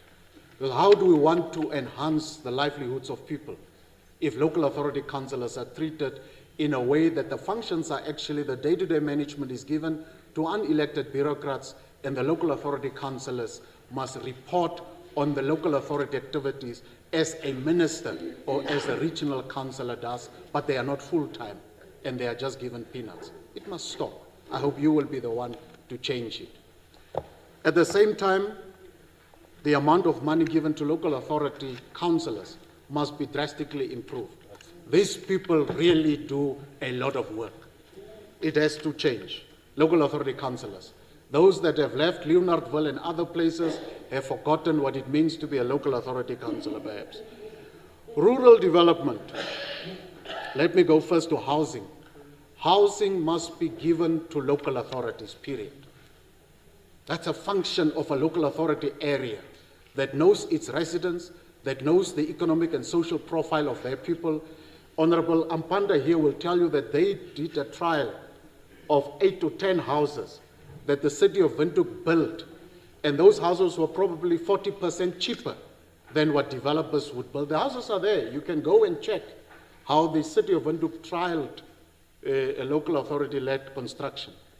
That's the answer. NHE and all these things are a waste of time. Honourable Minister, this rural development portfolio, you need to do an impact assessment study. What is it that people are going to do with rural development budget of a 9 million here, a 9.5 million there, a 37 million there, and so on? What is the philosophy driving the rural development thinking in the ministry? It's not articulated. Without any philosophical orientation, whatever you do will result in absolutely nothing significant or impactful. Please relook this process. Thank you very much. Thank you. Honorable Armas. Yeah, thank you very much, Honorable Chairperson of the Whole House Committee. I rise again on Problem 1. It seems the CEO and mayors of some local authority have unchecked power. Our IPC councillors in Umthia local authority were suspended unlawful, and the ministry is aware. The former minister directed the council to reinstate them. Honorable Minister, to make the matter worse, the former mayor of Umthia, now a member of management in that town, as we speak, he is full-time employed here in Windhoek since June last year. And he's still a councillor in Umthia, attending meeting through Zoom. Oh, yes. Yeah. Yeah, and they get paid both the monthly allowance and also subsistence allowance when the meeting are in Windhoek, where he is a resident now. Now, the question is it legal permissible for someone to serve as a councillor in Omthia while being employed full-time in Windhoek? Okay.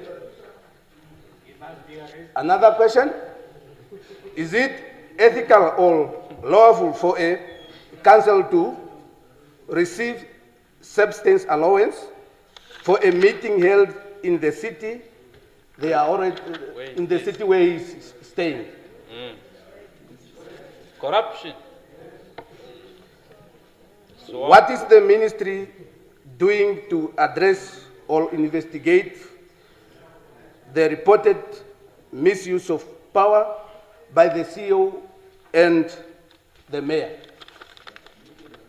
Honorable Minister, I have documents at my disposal if you want to get them. I so submit. Thank you. Honorable Ampanda. Yeah, so Minister, when my time ran out, I was trying to problematize this thing that we have with local authorities, and I was trying to do that from experience. Colleagues managed at least to explain it from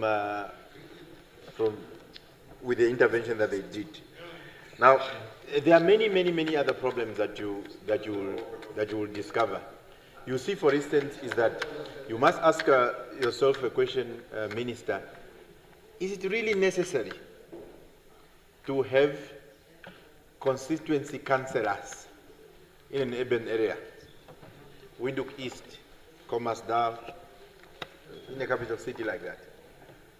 Something that what do these regional councillors, at least those ones in the village, they distribute rotten food that are in those things. But what do these ones in urban areas do? Yeah, so it's something that you have to think about. When you think about that, Minister, and one of the things that you actually need to fight and intervene, one of the things that you need to actually intervene, Minister, is is to actually point of order, honorable member, point of order.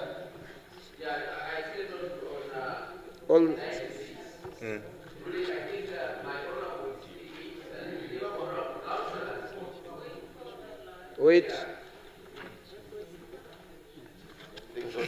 Yeah, no, I really stand on 96, where honorable member is indicating that we have honorable councillors in this country that are distributing rotten food. I never said it. I think I didn't say it. Let's think, go to hindsight. No, that is what he's saying. That is what he's saying. No, I never and said honestly speaking, it's giving a very different image we're wasting my time. of the government. Okay. He must withdraw. No. Yes. I never said that. I don't know. It's just wasting my time. Okay, just what we'll do, we'll visit the Hansard. Okay. And then we'll make a ruling. Okay. I will come with a translation once the Hansard is ready, and then based on that, we'll take a decision. Wonderful. No, we'll just take the Hansard. The Hansard. So, ministers, we must really look at what local authority councillors, these regional councillors in urban centers do, compared to those ones in villages who are doing a wonderful job with distributing drought relief food, including food that are expired. So, ministers, what I'm also saying is that this is what we need to actually understand about housing finance.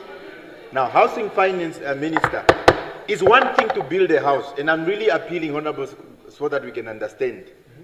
What we don't understand that is happening in this country, a house is built, and after the house is built, people cut the ribbons. What happens thereafter?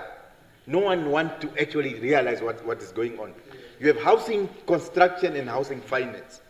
That is why before our country got independence, we used to have two building societies. We no longer have. We used to have Swabo and Nambo. Swabo was bought by FNB. and Nambo was bought by Bengwinduk. So those houses in Katutura were built through those funding. As we speak, Minister, we don't have any mechanism for housing finance. So you need to build those houses. Yes, 10,000, whatever it is that you do. You also need to have a vehicle for those people to buy. Honorable Shaningwa used to work at the counter there at NHE, receiving money. I think that's one of the first jobs. So she had that first-hand experience when NHE used to work. The basic role of NHE is housing finance. You find it in the Act. That's what's supposed to do. It's supposed to be doing the actual financing of houses. It doesn't do that anymore. Even when we are hearing this story, NHE, do you think NHE, when they used to call it Naspokere, there are old people who used to work for NHE. They used to dig trenches.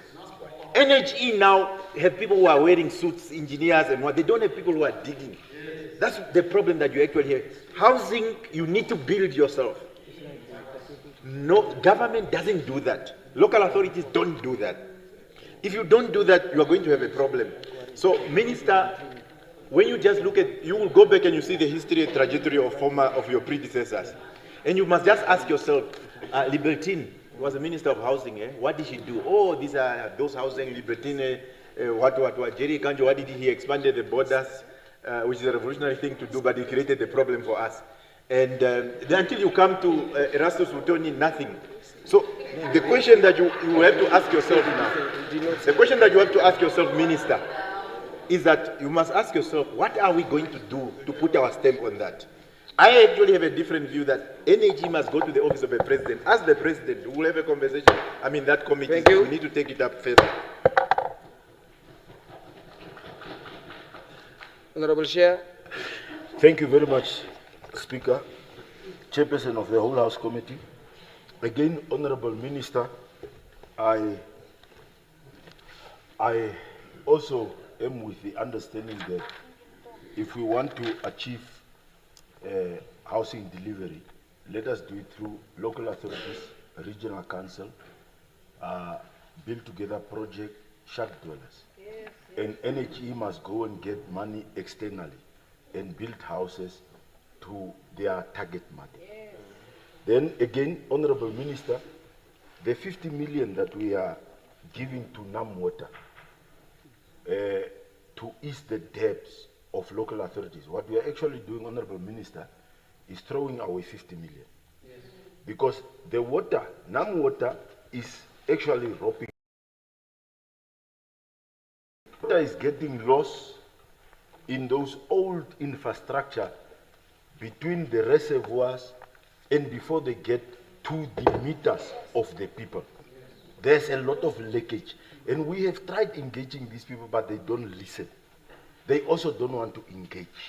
Now we are saying we are bailing out local authorities, but in fact we are not doing that. What we are doing is we are just giving money to NamWater. I think, Honorable Minister, what we must do, we must put in prepaid water meters into people's houses that cannot afford. And we must write off people's historical debts. We must write off people's historical debts so that people can have a fresh start and a start where they can feel inclusive of the independence that we are all celebrating. Then, Honorable Minister, again, as I'm supporting the bill, I'm also again coming to the Rural Development Program.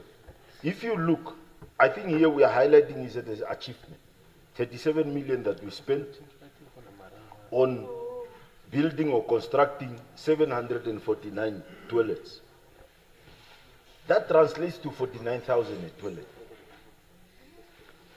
And this toilet, I don't know whether the officials in the Ministry of Urban were maybe saving one day, or they have probably tried saving in local or regional councils. These toilets are normally put at 1-2 kilometers away from houses. Yes. People have to walk. Older, our mothers, our sisters have to stand up 3 in the morning, and then they have to walk 1 kilometer to the toilet. That 49,000, Honorable Minister, can build a house with a toilet inside. Yes. And we can then achieve 800 houses that we can build with the same 37 million that we have built 74 toilets that are standing on their own. So I think these are things that in practical implementation, I support all the comrades here, all the members of parliament here, and especially what Comrade Nekongo said. If Honorable Minister can look at Rwanda's classic example, what they are doing, they're actually having the same bold mission like ours that we have taken of 10,000 houses. But they are using VTCs, military, police, people to build universities, people to build low-cost housing for people. And it is really every year you can see massive amount of houses that are being inaugurated by their president. And I think we must do that to our first female president, and we can, all of us, smile as the 8th parliament in 2030 and say we have at least delivered 50,000 houses. So I support the budget, and I stand by that. Thank you very much. Thank you, Honorable Eames.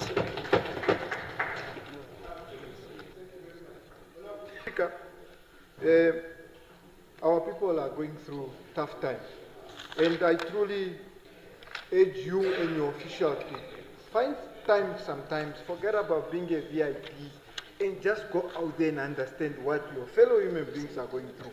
Go to a town like Bethany. There's no hope there. The cheapest nearest shop is 100 kilometers away in Keetmans. The one in their locality is extremely expensive. And the majority are elder people and majority unemployed. There's just nothing there. When we do the budgeting, what goes into our heads? Here, before the roadblock, we use the same road when we are going home with Honorable Shifeta. I can tell you. There's a community there that is living on the edge of somebody's land. They don't have houses. They don't have access to water. They walk about a kilometer to buy water every day. Please make time and just visit them. Even tomorrow I can help you to direct you. We can't live like that. The 300 square plot, colleagues from that side of the aisle, 300 square meters. How can we raise our children in matchboxes? We must change this thing. The other thing is NHE. They just build houses for the sake of building houses.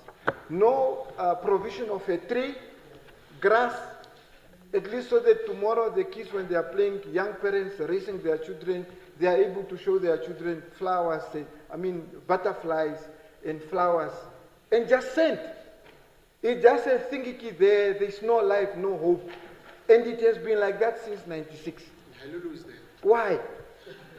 When you go outside the country, don't you feel, I don't know, even jealous when other people are doing so great for their own people? You come here, you just dump people, and you claim you have built houses. It is not right. Part of our planning and budgeting, we must have our humanly hearts and whatnot, taking into consideration that what we are doing it for our own people, for our fellow Namibians. I think the town planning, the way we put up our towns, let us have a centralized place where we bring all our plannings and whatnot and then approve. Look at a town like Omuthia. Should we really call that place a town? I don't think so. It's just a road, and even on Nipa. Look, go to Khobabis, for example, an apartheid town that was established by apartheid. It's a town. You can tell I came to town. Omuthia, he sent even the buildings standard, when it rains, all those shops are full of water. And it's on and on for the next 100 years. No, it's you. So these things, Honorable Minister, sometimes let's get time, we go out there, understand what our people are going through, so that we are able to plan proper and move this country forward. Thanks. Thank you. Honorable Mkapuli. Thank you, Honorable Chairperson of the Whole House Committee. I rise to air my view and support the budget, the vote 17. Honorable Minister, on your submission, page 4, the upgrading and construction of 10 open markets in various local authorities. Honorable Minister, I think we need to do need assessment for the vendors, just to make sure, is it what the vendors really need? Otherwise, we'll end up with white elephants as it is already across the country. Then I'll go to page 9, Honorable Minister. I'm seeing the ministry recording 26 newly proclaimed townships, as was alluded by Honorable Nashinge, that the issue of the town, proclaiming of towns, is the town planners. Currently, we are facing challenges with towns proclaimed, just a little bit of rain, you see all those towns and houses are flooded. I can make an example of Walvis Bay, Lutra, Swakop. Maybe when they were planned, there was no natural disaster, climate changing. Now the climate changing, just a little bit of rain, the whole town is towns are underwater. We really need to look at that the town municipalities and town councils can't afford the town planners. Maybe the ministry need to assist in assistance of the town planning. Then I'm going to page 10, that the ministry also want to assist the informal settlement areas with no access to basic municipal areas. I think, Honorable Minister, as much as we're praising the shack dwellers, which is doing good, they are really doing good. But the shack dwellers are struggling with basic municipal services. Some houses doesn't have water, some houses doesn't have toilets, there's no electricity in most of the houses. People are still using bushes, although they have houses. And then page 11, Honorable Minister, the 250 basic shared ablution facilities in the informal areas. It's a good idea, but out of experience, because I'm also coming from local authority, sometimes these toilets we build for, there's nobody who wants to take accountability. Now the municipality or the ministry will end up renovating and keep renovating and keep renovating these toilets because there is no accountability. I think the installation of prepaid water meters is a very good idea, Honorable Minister. I'm talking out of experience. I've seen in my town a lot of people are really now at ease with the municipal bills of water because of the prepaid water. I support the vote, Honorable Minister. Honorable Kandorodu. Yes, Honorable Chairperson of the whole House, Honorable Minister, there is a need to have fiscal decentralization for the regional council. Regional council need to have their own budget decentralized to them.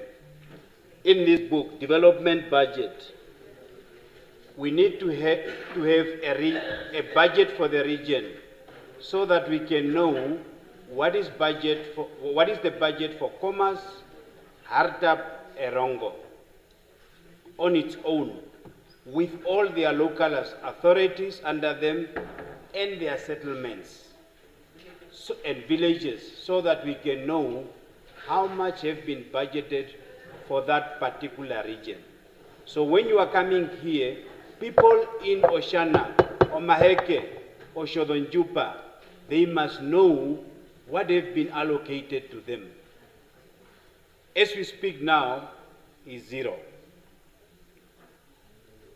To complement on the housing is the key. The concept of Sheikh Dwellers Federation, it has proven to be a successful concept. If you can do away with build together and improve the Czech Dweller Federation system and make it national, we are going to address the issue. You are negative. Yeah.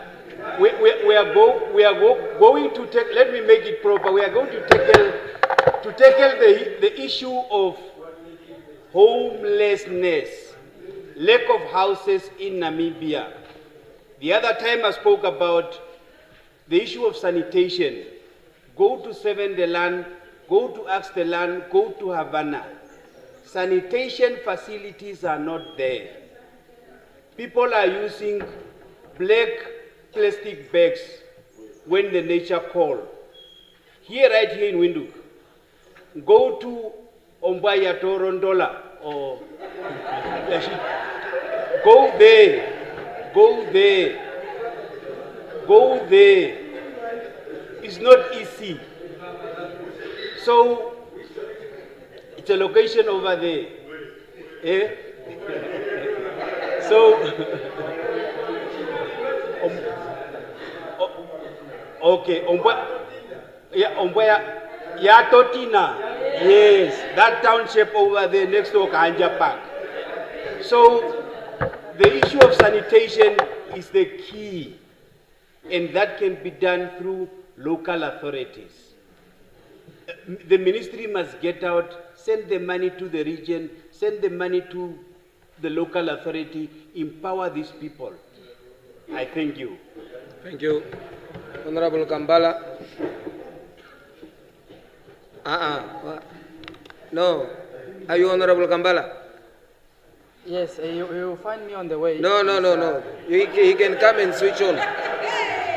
He can come and switch on. Just switch on your light, my Honorable Kalola. Just switch on. I think now we know each other now.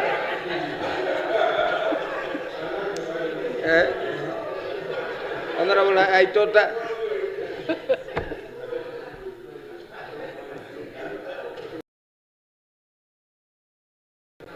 My last question to the Honorable Minister.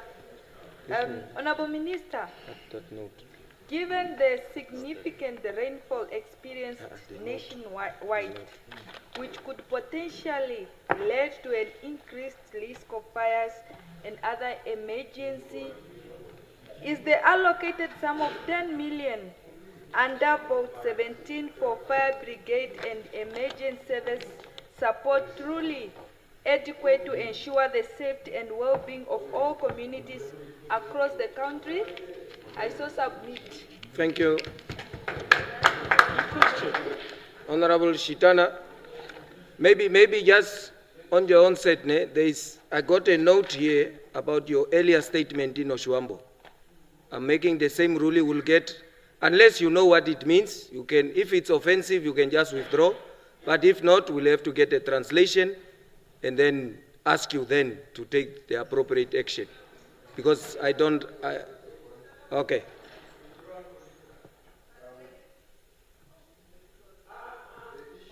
Just wait. There is a situation in Enana where such dwellers, their program were given by a contractor, and now these people, some of them, they are just working in Chinese shops there and Kapana sellers. Now, these people are being forced to pay more than what they earn.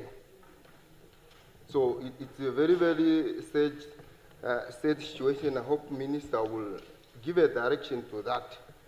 Because here we don't want to make funny games. They must give them a reasonable place to pay their their services, because some they don't have electricity, they don't have water, but they are being told to pay more than 2K or 3,000, which is not acceptable. Secondly, it's now on that withdrawal statement. You know, honorable members, honorable chair, some of us are very, very typical when it comes to our languages. So now, when I have to put my own vernacular language that I know, one might get it wrong. And you interpret it, you translate it in your own opinion. Yeah? You put it the way you take it, but that is not what I mean. Yeah. No, honorable member, as I said, let's not have, I'm just saying I did not understand. People who know the language draw it to my attention. Yeah. And that is why if you know yourself what it means. But if, and you know what the impact it could be to the others. Yes. So I give you the option. You know it yourself better than me and any other. Yes. It will make no harm just to withdraw and we continue, or we go and listen and make the verbatim translation. I can't withdraw something I know is not wrong. Thank you. I submit. Yeah. Honorable Aloysius.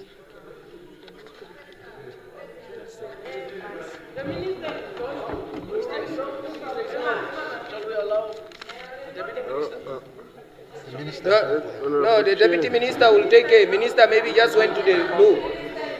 The Deputy Minister is there for this one. Where is the business? Yeah, continue, Honorable. Thank you, Chair, for the floor.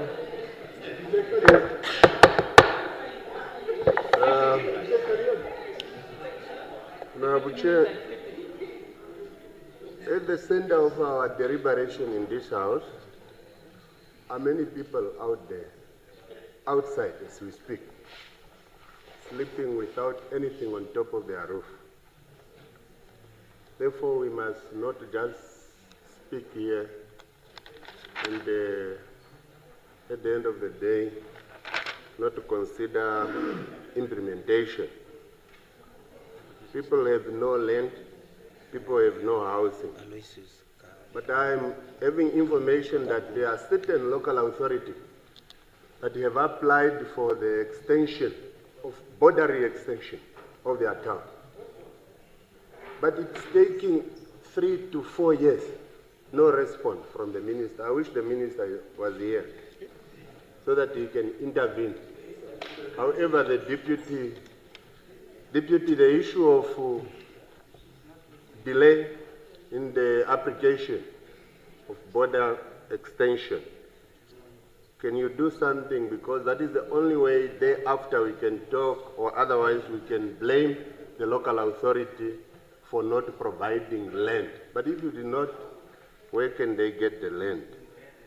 I see in the mass urban and services, we talk about 1,250 only for Waversburg.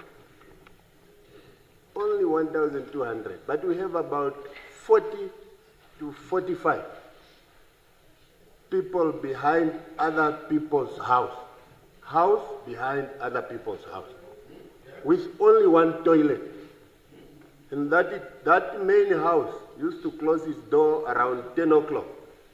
Imagine now all these 20 people who are in other backyards.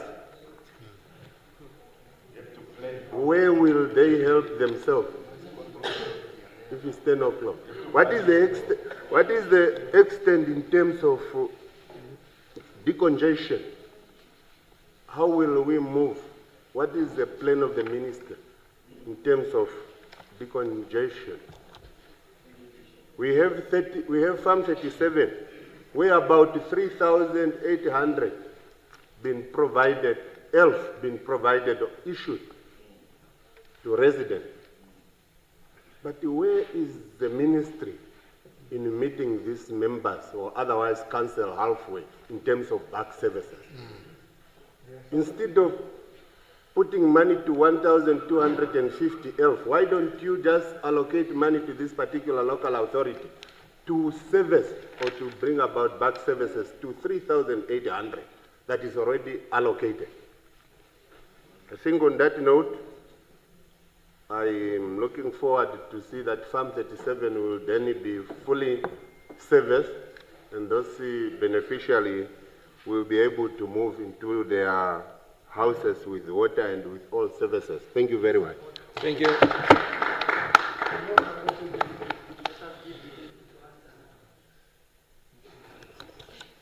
Thank you very much, Honorable Chairperson of the All House Committee. Just two things that I forgot. One, Honorable Minister, I will be the first person to stand in this House and applaud you if you just do this one thing, to ensure that local authorities, village councils submit their reports on time for auditing.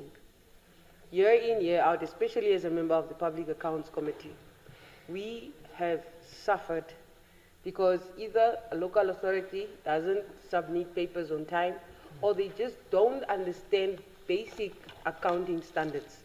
And most of the time you would find that either the submitted reports or documentation for audit from the Auditor General's office either don't contain the information that is necessary or do not follow the necessary procedure. So again, I will be the first person to stand here and applaud you and congratulate you if you're able to enforce a culture of reporting on time.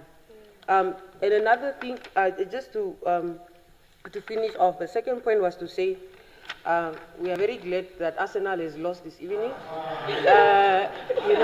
Congratulations to us. Thank you very much. Thank you. Thank you. Yeah, thank you.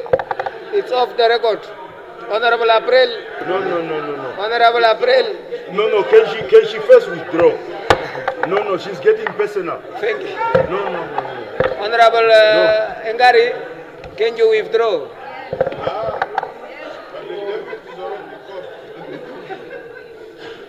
Honorable April. Thank you, Chairperson of the Whole House Committee. I am trying to speak from the premise of patriotism being an emotion. And I am probably not trying to understand why some people have decided to become independent patriotics instead of it being a national thing. Patriotism should be for all of us. And I want to base this on something. It's on the vote. It's on the vote. Just wait and see. How do we want Namibians to be proud and patriotistic if they don't have a home or a house that gives them the identity and the sense of belonging? We have caused Namibians for many years now, Comrade Minister, to try to feel good about things that are not good, to shout slogans that does not mean something to them. If it's about patriotism, the basic thing, the right for any Namibian is to have a house. You must have a place that you call home so that you can feel that you belong there. Now that is for me very important, and that's why I want to say the 10,000 houses that we are planning to build is a good initiative, Comrade Minister. Thank you. But I want you to deliberately inject money, because the biggest challenge that our local authorities have is they don't have money to service the land. It's the land that is definitely the problem for us to provide houses, at least something that people can feel their dignity is restored in, a shelter or a dwelling, whatever you call it. So therefore, Comrade Minister, if we really are serious to put a dent to this backlog in terms of housing, we need to do extra in terms of financing the local authorities, and for the regional councils, for the settlements that they are responsible, equally so. I want to, because time does not allow, I want to quickly also get to the sanitation that is here on page 12. And I'm wondering, I have seen that in the region where I'm coming from, Comrade Minister, the regional offices have built toilets in the rural areas. And people have left those toilets there and migrated to where grass was for the animals. What is the criteria that we use to decide that this is the place where we have to bring a particular development? Or is it just at the thought or the good consideration of whoever is in charge that such development is being done? And what is the ministry doing actually in terms of monitoring and to make sure that the money goes where money is going to make sense at the end of the day? Because we cannot continue to repeat the same ablution facilities because people have to move. If there is no life here, they have to move to the next one. I want to fast track, Comrade Minister.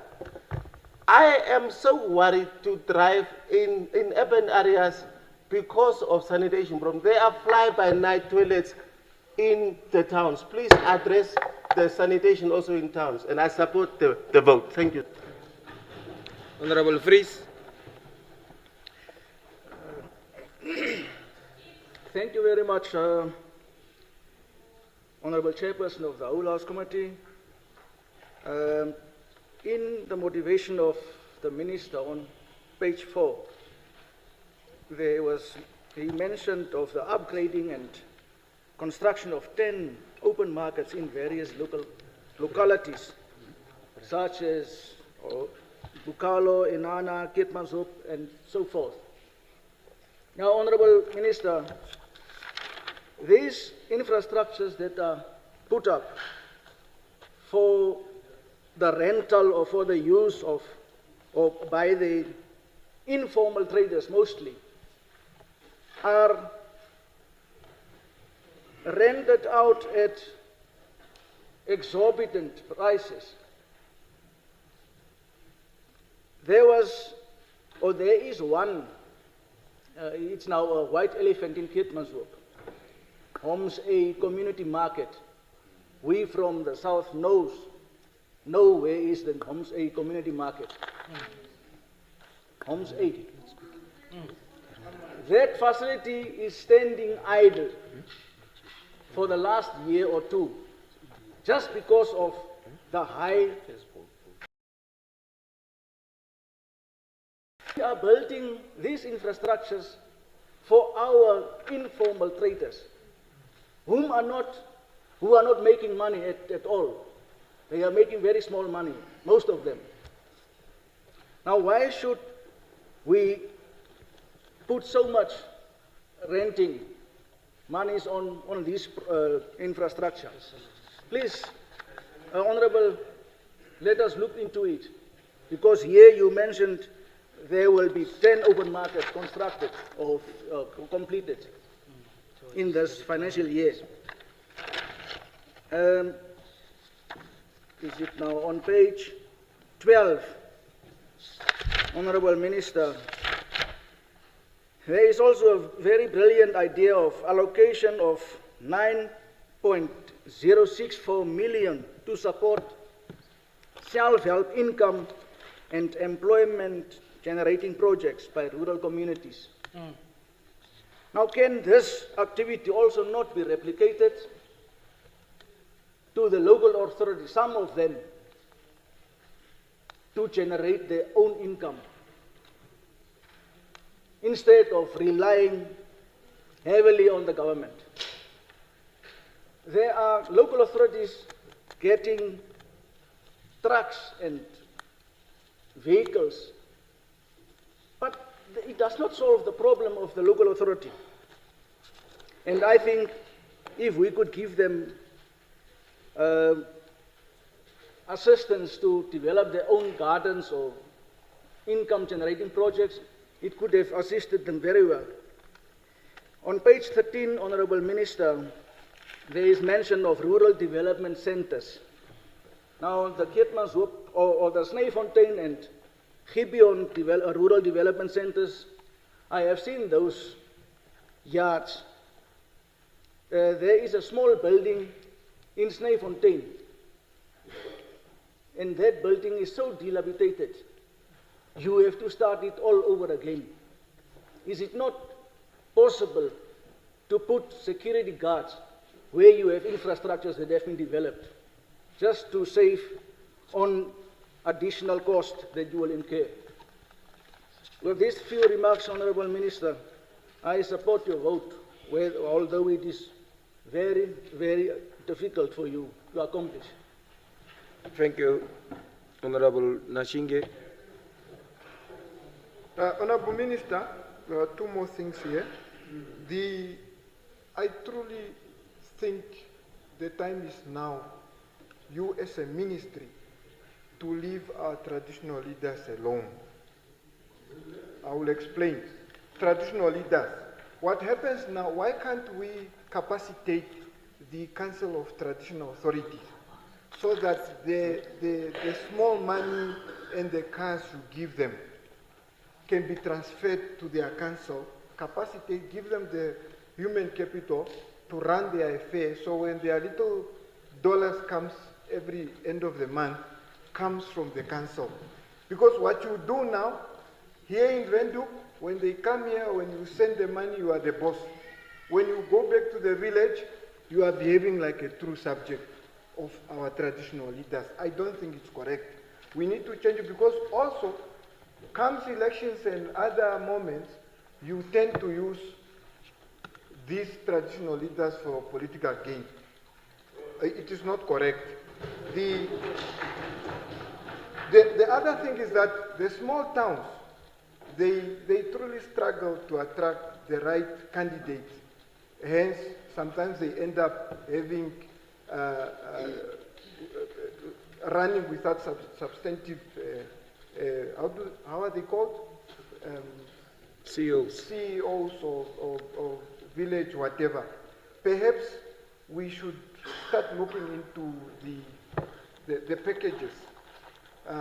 I know Luderetz up to now they are running without a substantive CEO. Oranjemund is the same, and I think somewhere Kois. So we need to look into this so that we can allow these towns to run their business and succeed with the little support that they get from the ministry. Thank you. Honourable Karonda. Thank you, Chair of the Whole House Committee. Comrade Fankwatha, I see as a mandate, your ministry is set to also focus on improving rural livelihoods, reducing poverty, enhancing living conditions, and mitigating rural-urban migration. I tend to think that the problem of housing that we have, which I think a lot of us have spoken on, is artificial in the following sense. If everybody had a job, a well-paying job, the need for government to provide housing would actually not be there. So what is then the priority of your ministry in this respect? Is it to assist the NHE to build houses? Or perhaps could it be that the NHE would need more help in assisting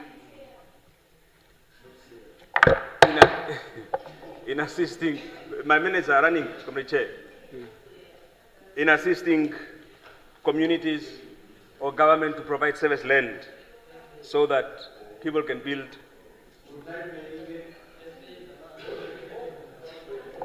Comrade Chair, I'm sure you know my minutes are. Yes, please, honourable members.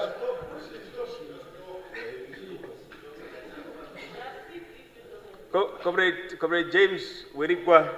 Don't answer him, you are eating your minutes.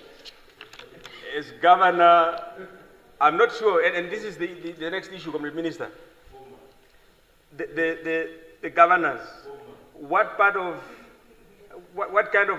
how much a part of the local or regional councils are they really? They seem so detached, out of place. What role do they play in delivering development? Because these politically appointed colleagues seem so lost.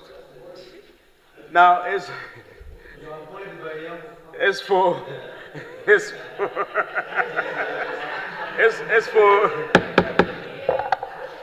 the question of Comrade Minister, you are not listening to me. You are protected. The question of rural underdevelopment, Comrade Minister. Rural underdevelopment is something that I think your ministry can do a lot about. Number one, people move from our rural areas into urban areas, but that is not because it's fun to do. It is because there's a hope that they will find better opportunities in urban settlements, which they don't. Now, if your agenda is to urbanize the country, which I think this is what you're trying to do, if you urbanize, if you encourage people to move from rural areas to urban areas, you would still not have resolved the problem of poverty, underdevelopment, and unemployment in our rural communities, where the majority of our people live, the blacks. So exactly what is the agenda of your ministry in that respect, given the budget vote that you're presenting? But even with those, I think you can still be supported to get your budget, your vote through.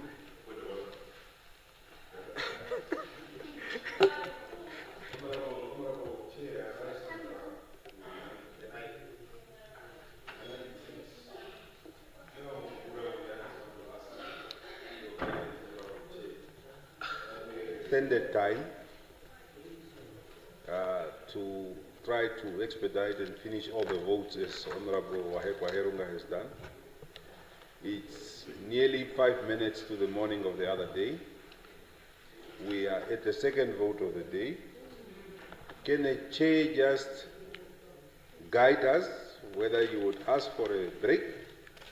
We meet at 9 o'clock, or how are we going to navigate from 12 o'clock going forward? And I'm seeing the other side already capitulating, very tired. Your side? There's nobody. I have not shown which side, but I'm saying the other side is already capitulating. The only person alive there is Veiko. He's the only one alive. And Chaputa is also alive. But the rest, so I really want your guidance in terms of practicality.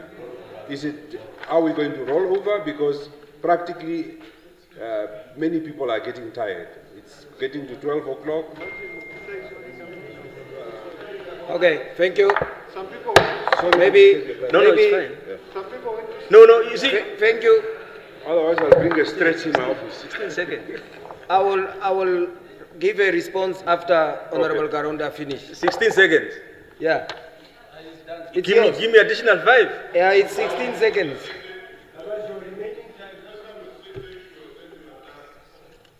I can come back again, Comrade Chair. Okay.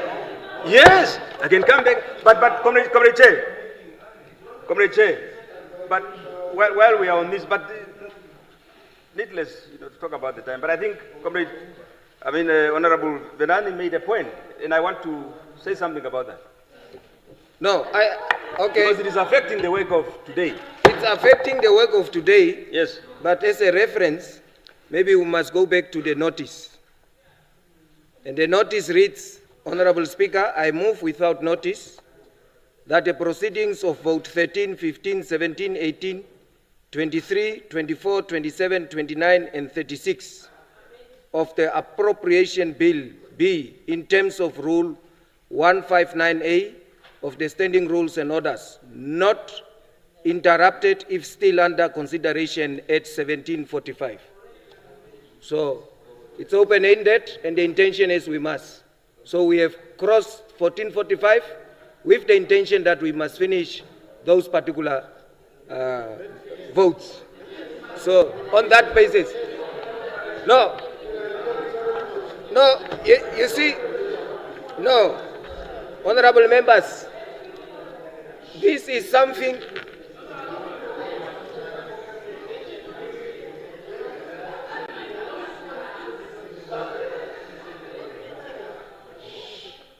No, Chief Whip, I did not give you the floor. Yeah, it's a mover, but I'm reading what the mover has said. He can't say anything beyond this.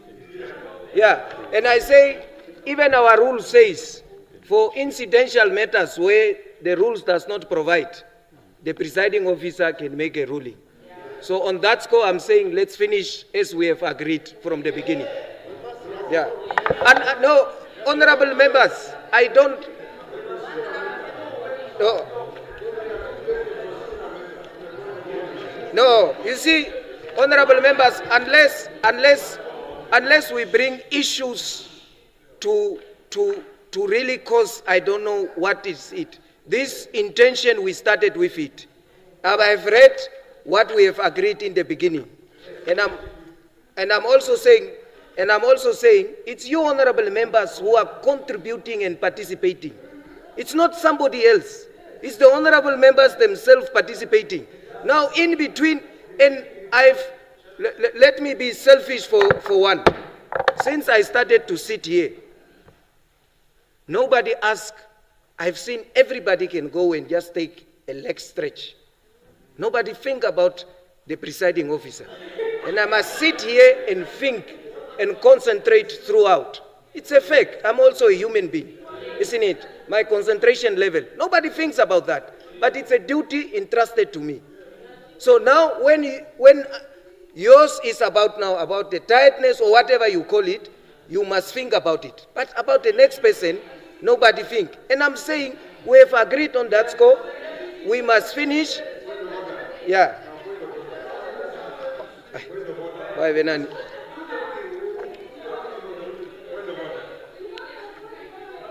I will. It's not a point of order, but I will hear your view. Yeah. And I'm sure you do it. Huh?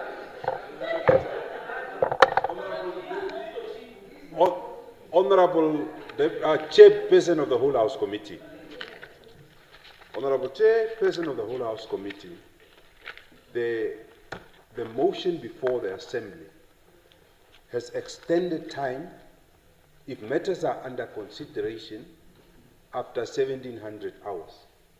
As I am speaking to you now, that motion has lapsed because it is another day in the morning, unless if the mover moves a new motion to extend our time. Yes. Okay. Thank you. What? Let's read. It's another day, but it is the motion is open-ended. The motion is open-ended to say the proceedings. Yeah, but that's why the order paper is for a specific day. But that's why it says that the proceedings on the votes allocated for that particular day. No, that the proceedings on votes, yes, on that day, the day of today, yeah, be in terms of Rule 159. So, honorable members, and I'm saying, in terms of the rules, we fall back on circumstances not provided for, isn't it? In terms of that, my ruling is to say, let's continue. Thank you. Okay. Honorable Ilzazi. Thank you for the floor, Honorable Chair. I had to say this, that I told you. I said it, that we should limit. I don't know which committee that is supposed to review this. There's a loophole, yeah, whereby the 3 times or the 3 rounds, as you rightly put it, is too much. One go should come back. They should revise, the committee should revise and make it 1. one is enough. Thank you. Because we are just rubber stamping here. Yeah, there's no need. There's no need of wasting time. Thank you. I hate doing things for the record. I want to do something that will have an impact. What we are doing here has zero impact on this. No. So, Yes. one go is enough. You make your point, one go, and then we move forward. As of the ruling that the Honorable Chairperson has put forward, I agree with Honorable Mark Henry Venani that this is a different day. Unless the mover move again on this day, he should move for this day. No, honorable members, let us agree to get forward. The invocation of rule number 8 even says a ruling framed by the Speaker or Chairperson of the Whole House Committee under sub-rule 1 remains in force until it's set aside by the House based on the recommendation of the Standing Committee on Standing Rules and Orders and Internal Arrangement. That one we don't have. So all I'm saying is we are still under the motion. I have ruled. Now, a member who takes the floor must contribute, or we allow the minister to respond if there is no member on the floor. That's all. A member who takes the floor must contribute on the vote, because that is the right, or the minister must be allowed to respond. Thank you.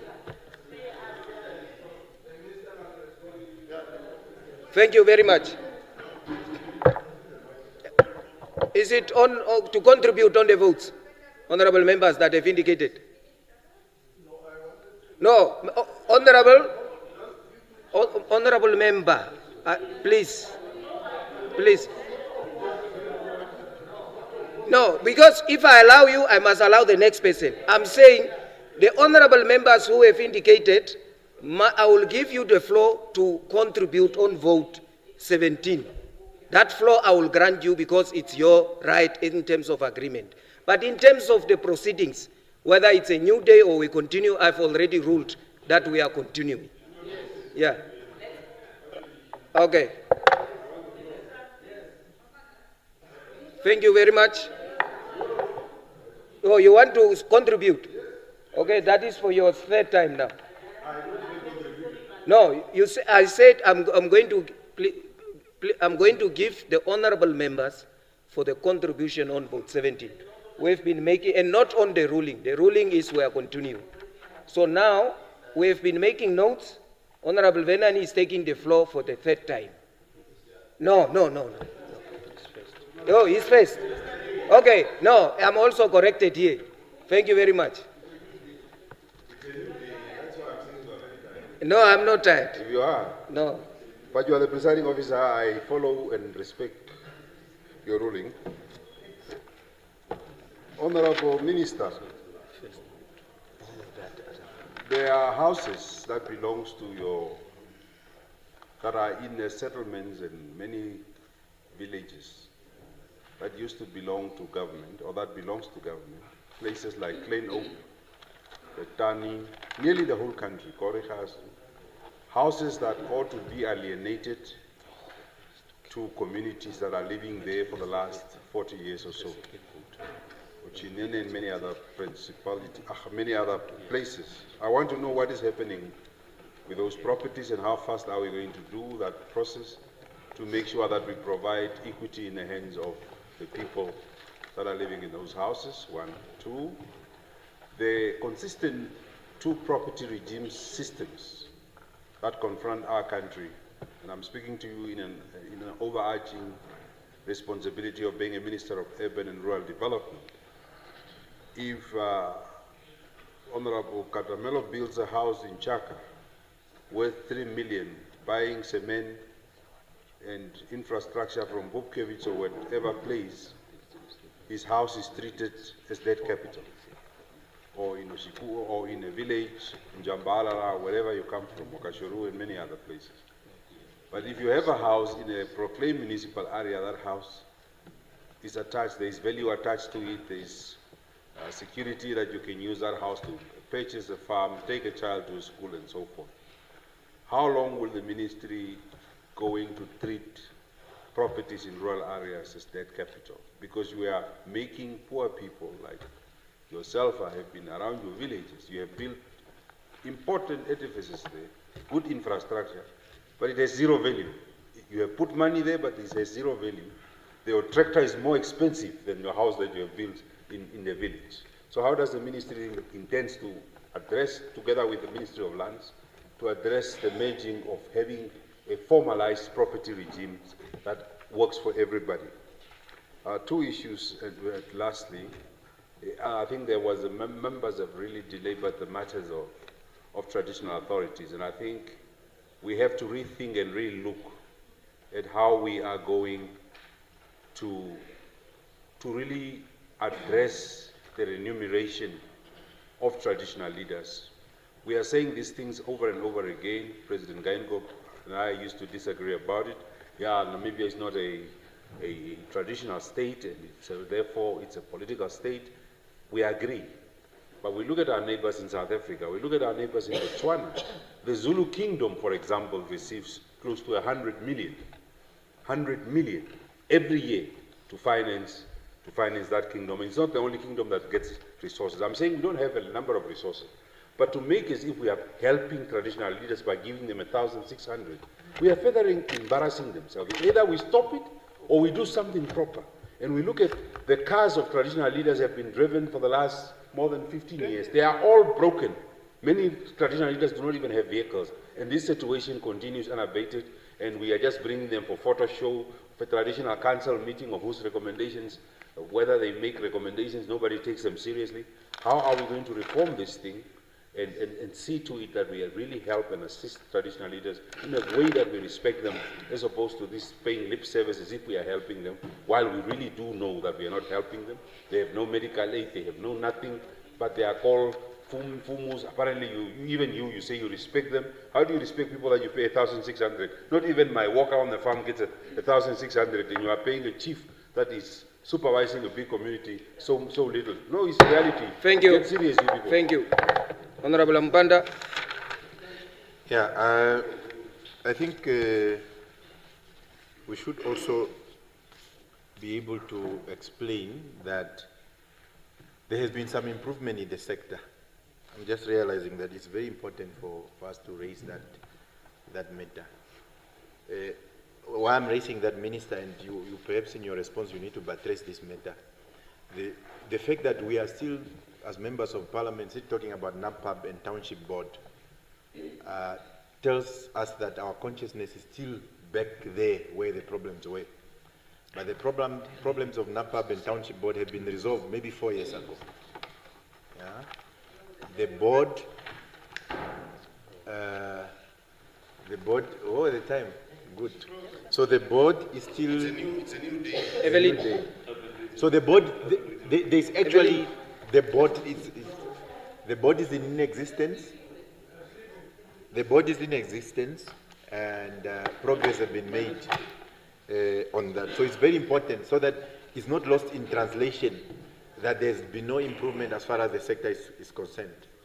It will be an unfortunate. In fact, it's faster now.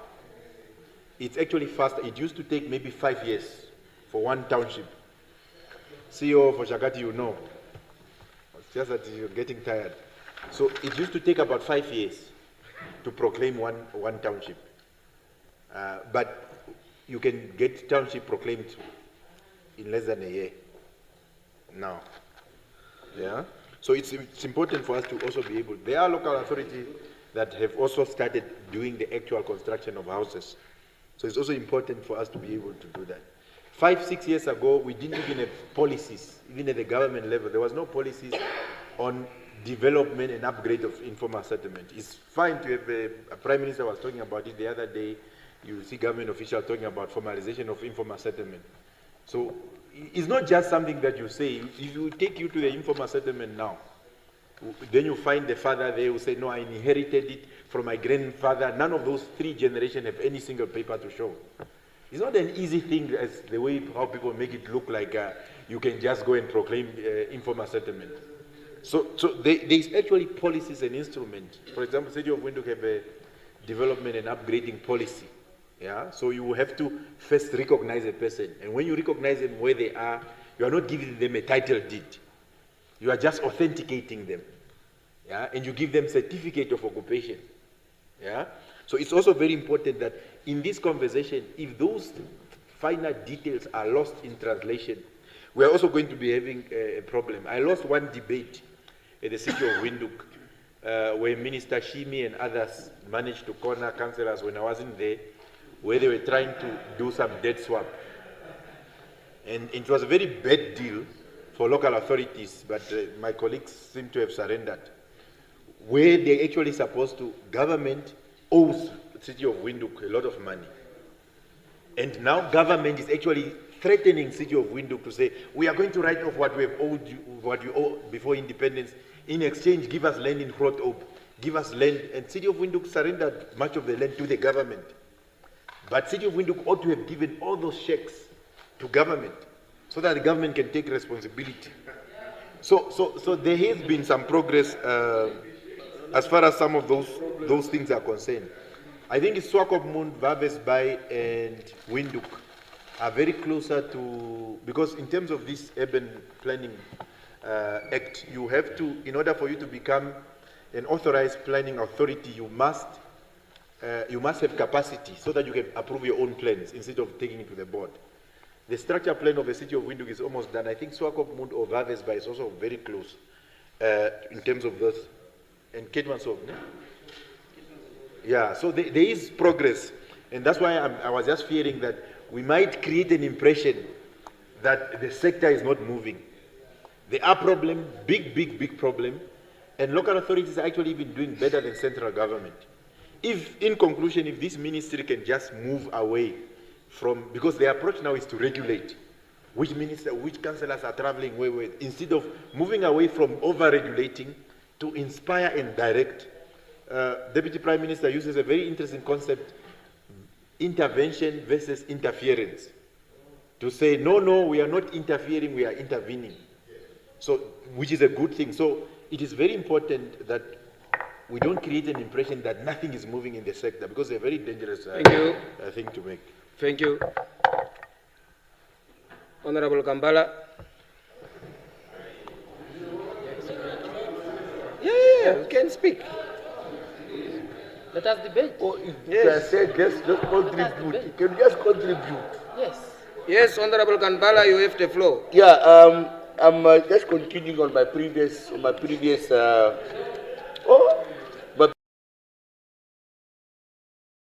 about the local economic development officers and so forth. The same thing that the ministry also has a role to play when it comes to community development. And I'm coming from the city, and I know the City of Windhoek is one of those institutions that has community development officers hired to do community work. But then, community minister, it's the same concern I have, because we want the local authorities to do things, but as an oversight minister, it seems like you just pump money for the sake of giving money for as your role to do that. But when it comes to sacrificing, what did the money go and do exactly?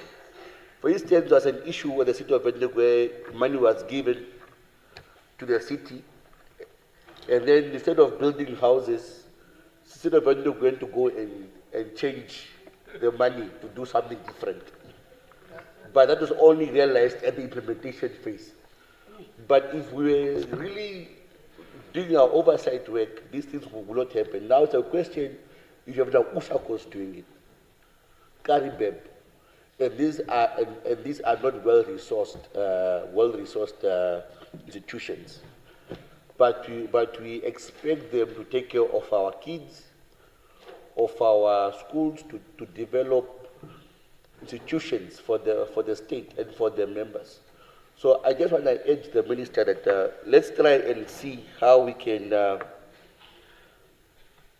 how to ensure that the proper resource management happens at those local authorities, and why also it's also left by the just those two before we go out. Yes, thank you very much.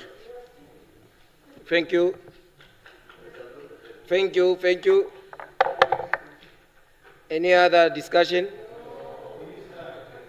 Any other discussion? Honorable Minister.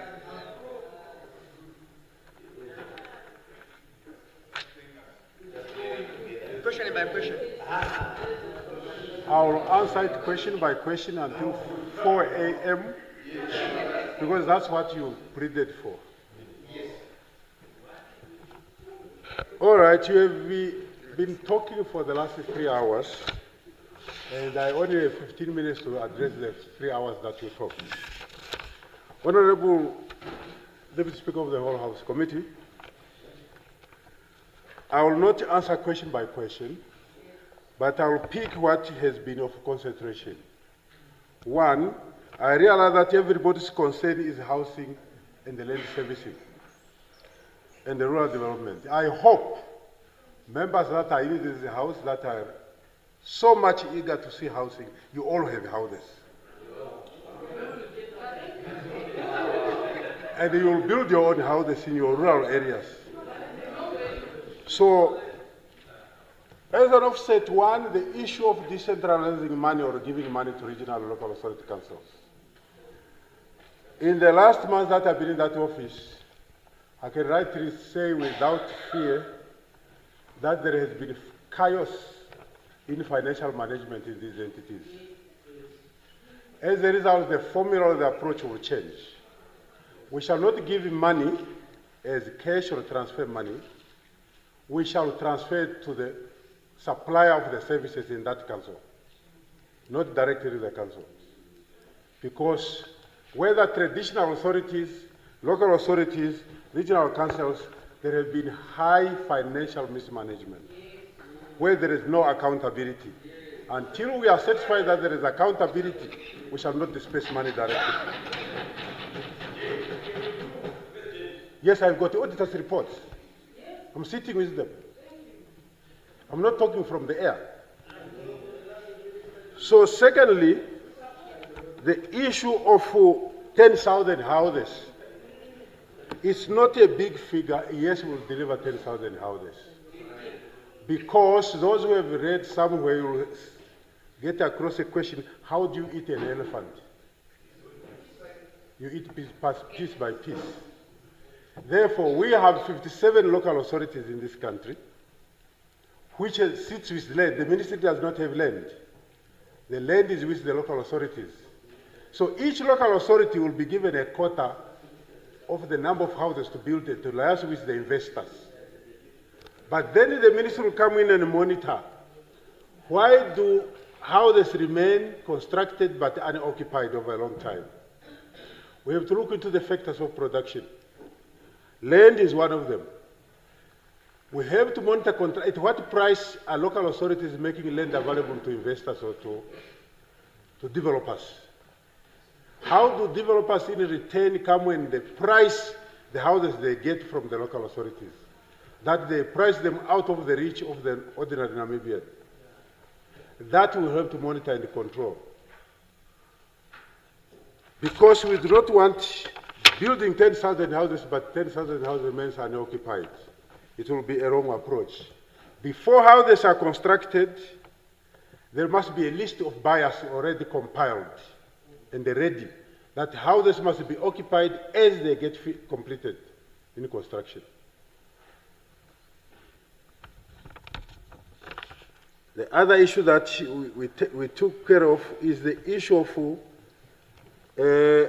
whether it's convenient or legally correct for a person to sit in a window while he or she is the mayor of Umthia. The law is very clear. You only qualify to be a local authority council if you are residing within that council. And the moment you leave, you vacate and somebody must be found in your place. Unfortunately, the Minister of Urban and Rural Development does not go to every local authority and say, who has left to monitor. The local authority itself must report to say, this particular councillor is no more here. Can we replace? Then the ministry gets involved to do the right thing.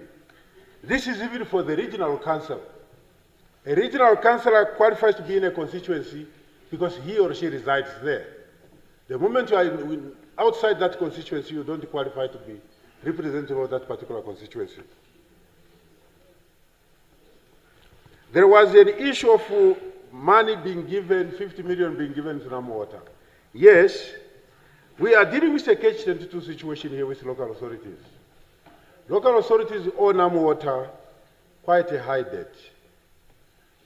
But at the same time, local authorities are owed by government institutions, big business people, including senior managers in one or the other. They don't pay municipality bills. So therefore, the local authorities need money from the residents or from those that it provides service.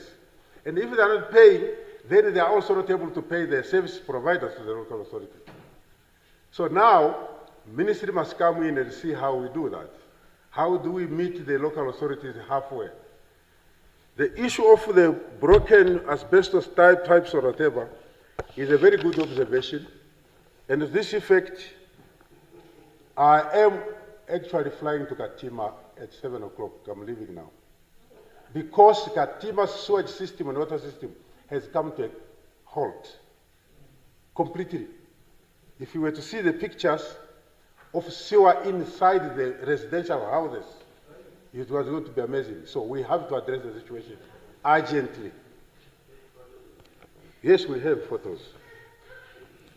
So, therefore, that issue of sanitation and water supply is quite a priority for the ministry. And we shall servicing the land will be done by the ministry. And we will encourage, NHE has already been given matching orders as to how many houses they have to construct. And we have different agents that we think can be involved with local authorities to reach the 10,000 houses. The salaries of our chiefs. Salaries of our chiefs is a concern for both of us. However, it's a bit tricky. Because as I took office, I came across the terminology chief. Who is a chief in Namibia, who is not a chief? Because in our vernacular, there is a difference between Omukwanirwa and Omweno Mukunda, especially in the north. In certain communities, the Mweno Mukundas becomes chiefs. At what rate do you remunerate? Are they the same? Should they be remunerated the same or not? Should we differentiate according to the titles? And the other one is in charge of the whole tribe. The other tribe have got 20 of them. We need to look into that as a study before we jump and say, yes, we are going to increase the salaries. Because their level of operation and their magnitude of management is totally different. The other one is a chief, but in charge of a small community. The other one is also a chief in charge of a whole tribe. So we need to look into this as we package there and address the remuneration. The cause from concern is, vehicles were only a once-off payment or benefit to, it will not be repeated. In the sense that the incentive, when the chiefs were not paid by government during the colonial time, we didn't have the number of chiefs that we have in independent Namibia. Now we have nearly every corner of a community claiming to be, wanting to be a traditional authority. Anybody wants to be a traditional authority because there is payments, there is motor vehicles, there is everything. We need to have a thorough study on these things. Otherwise, we will have this thing, the country exploding very soon. We have seen what happened in Erongo, where the police had to be called, all in the name of trying to say, we want to be a chief, we want to be a community separate from the other community. want a separate chief. So if we don't arrest this situation now, the country is going to explode through these traditional authorities. That's my observation.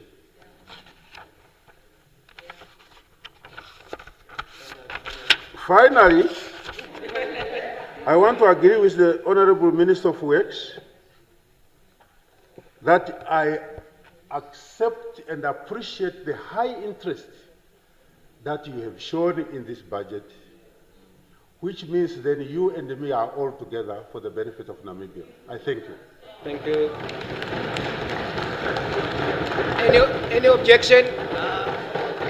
Any objection? No. Agreed to? Yes. Thank you. I now put vote 18, Environment, Forestry and Tourism.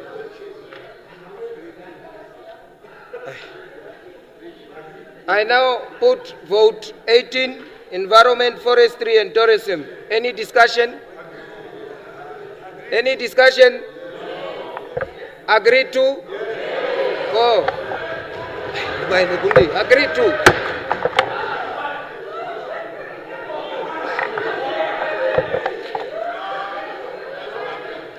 Okay. No, I will give. There is no problem. I've got.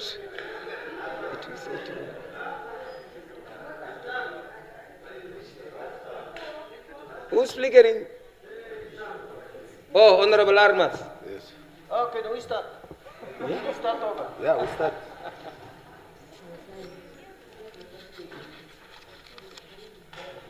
Yeah, thank you very much, Honorable Chairperson of the Whole House Committee. I rise to contribute on vote 18, Program 2.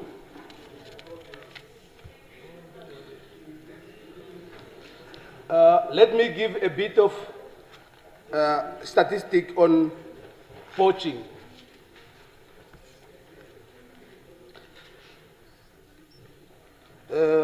In 2009,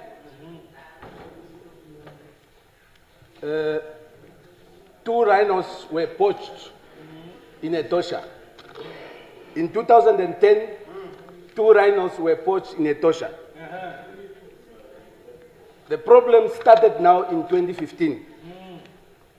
101 rhino were poached in Etosha. In 2016, 160 were poached. 2017, 55. 2018, 84. 2019, 61. 2020, 43. 2021, 45. 2022, 87.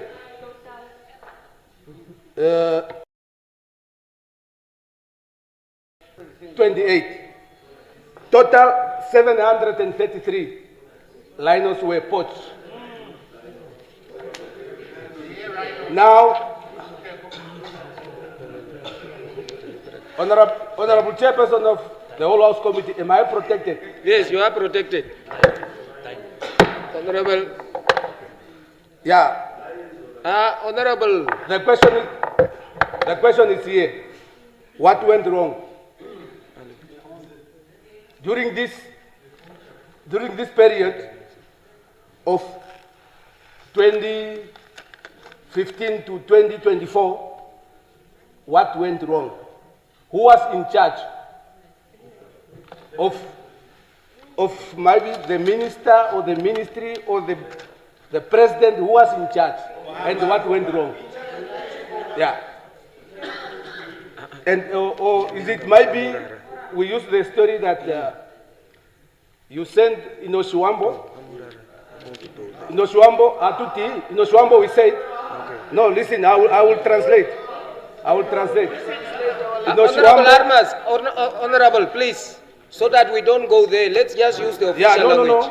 Please. Yeah, I will translate. No, let's not go there because okay. Your translation, the other translation, and mine cause. Yeah. Okay. Yeah. We send. Come again. Yes, your floor is yours. Do we send a poacher to look for a poacher? Or what happens? Yeah. That's the question? Oh. Yeah. Thank you, and I submit. Thank you, Honorable Gaubai.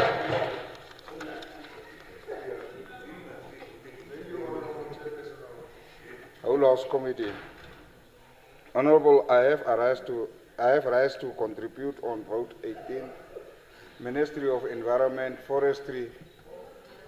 You want to listen to me, Honorable Minister? Thank you.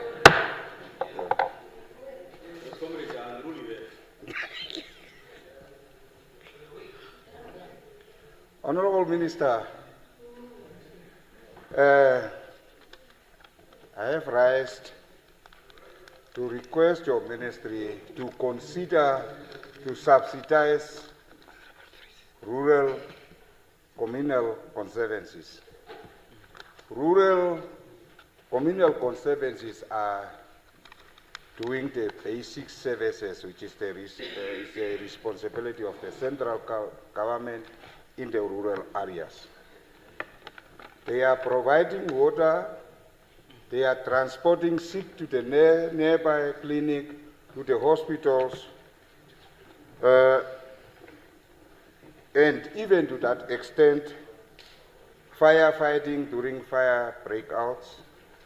And the three conservancies, namely Anapep, Tora, and Sesfontein, went to that extent, together with Konjana, that they have constructed a clinic for a community at Palampa. The same conservancies has also bought a vehicle and donated to the Opuo district, a health district, which is used for that area. Therefore, as they are having limited resources, let it be like the Ministry of Urban and Rural Development is doing with the local authorities and regional councils. Your ministry to subsidize the communal conservancies. Honorable funds are there. You can use game product funds to subsidize these conservancies. And it needs urgent consideration. Honorable Chairperson of the Whole House Committee, the other issue is there is a San community in Etosa National Park. Since establishment of that national park, those during the apartheid regime, those people were there. Now, recently, is it the ministry itself or the officials stationed at Etosa? From time to time, they are convening meetings and threatening those people to vacate the park. Some people in Etosa is not like other communities having communal land. The only place is Etosa.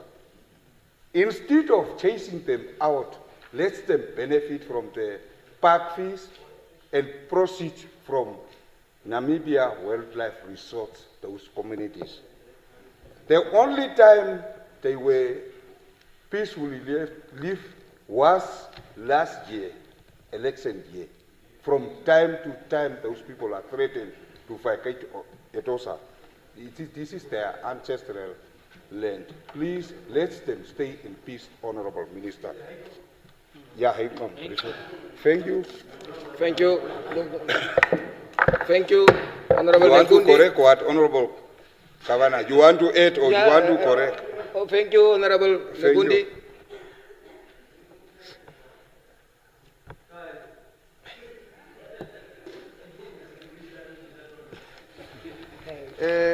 Honorable, Evelyn. Okay. Honorable Chairperson, I have three issues. First, I'm supporting the vote. Comrade Minister, there are three issues I want to address. One is really the issue of this colonialism. Somehow it is so implanted in us to the extent that we believe that we are told what we have been told by the colonizer.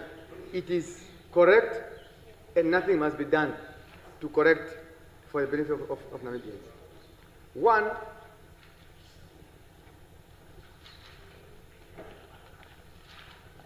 when you go in the farms, a farmer has access to the wildlife. They kill it whenever they want to kill it. Nobody patrol it. The birds, they kill them. They have kudus, access to the kudus, and everything. Now we inherited a law to say you cannot even have a springbok in your 40 hectares of land. Apparently it is the law, the scientific, which we inherited, and we think it's just correct. And we don't see anything right. We think it's correct. So if during this time when we are pounding the mahangus, the birds are there, not hitting the mahangus to what? Thrashing the mahangus. When you want to kill the bird to eat, you get arrested. But when the mahangu, when they come and eat my mahangu, I can't arrest the birds. So it's just scientifically wrong that we believe colonialist rules and laws are perfect and nothing can be done. Honestly speaking, a person, we give these people free, now it's hunting season. They can now kill our kudus, apparently it's ours because it's wild, it's for the state. But they hunt on them, they make money from them. But even this time, a rural person cannot even kill a dove, a wild dove, they can't kill it. To the extent that you are even arresting people for harvesting the apparently Mopani worms.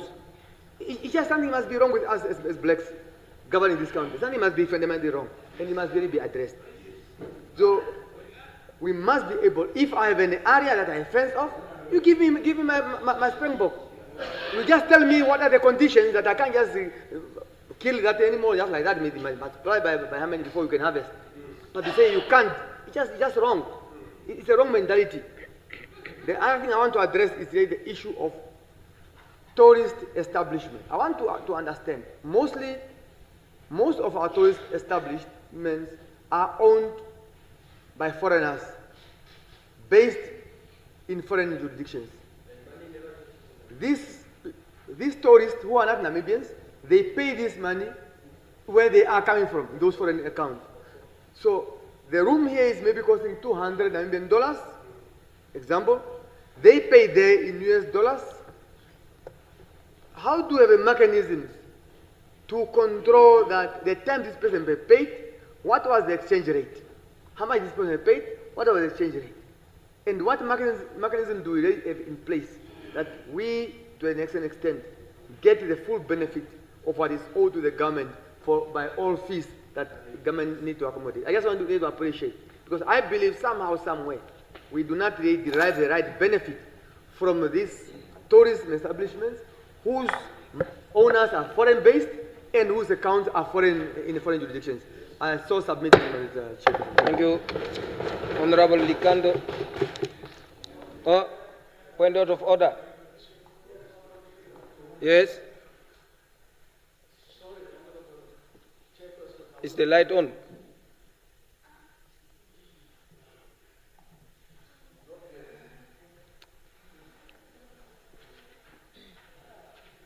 And this too.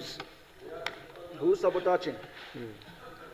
Honorable Chairperson of the Whole House Committee, I'm very sorry that I'm rising on Rule 84, Sub-Rule 3, that we, for the purposes of progress, I wish to propose that we amend that Sub-Rule 3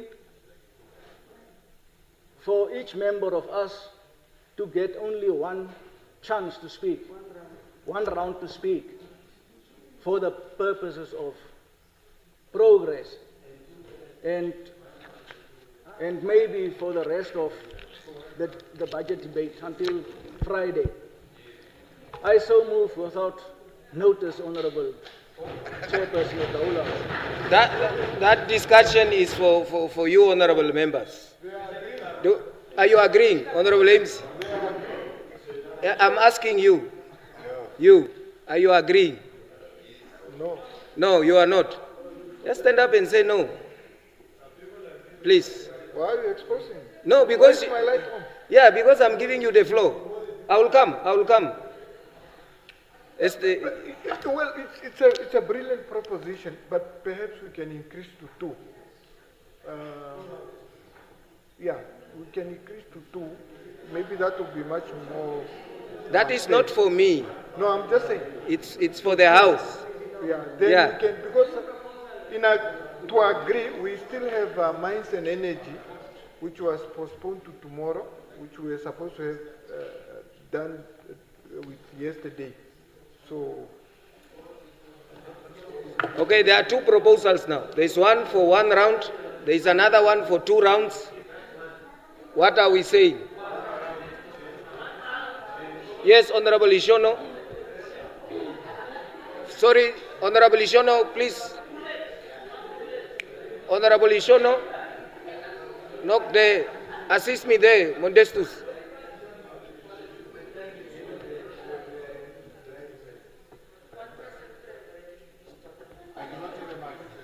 Yeah. Yes, Honorable Ishono. I am seconding Honorable Nashinge that 2, but then we increase the minutes to at least 6 minutes. Okay. There is one for 1 round, 5 minutes. There is a one. Okay. Okay, if we don't get consensus, please guide. Okay, Honorable James.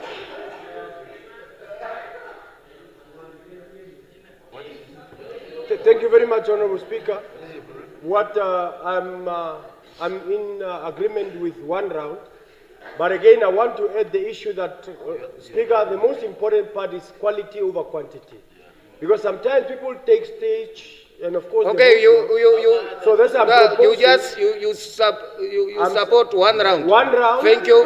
And if need be, we can put it to vote. Thank you. Yeah, 1 round. 1 round. 1 round. They have read your houses. Yes. Let me take Honorable Herunga. I will come to you. Comrade Chairperson of the whole House Committee, way much earlier when you prevented me from speaking, that was my proposal. 1 round, Comrade, 1 person. Yeah. That was my earlier proposal when you said no to me. Yeah, so Thank you you. support that one. Thank you very much. Just support So 1 round, 1 this. person. No, allow me Thank to say you. what I want to say, Yeah, I please. say. Honorable Frank, Honorable.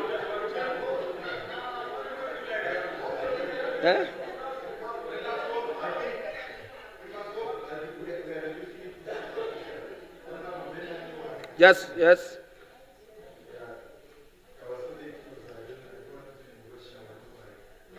No, I have your name.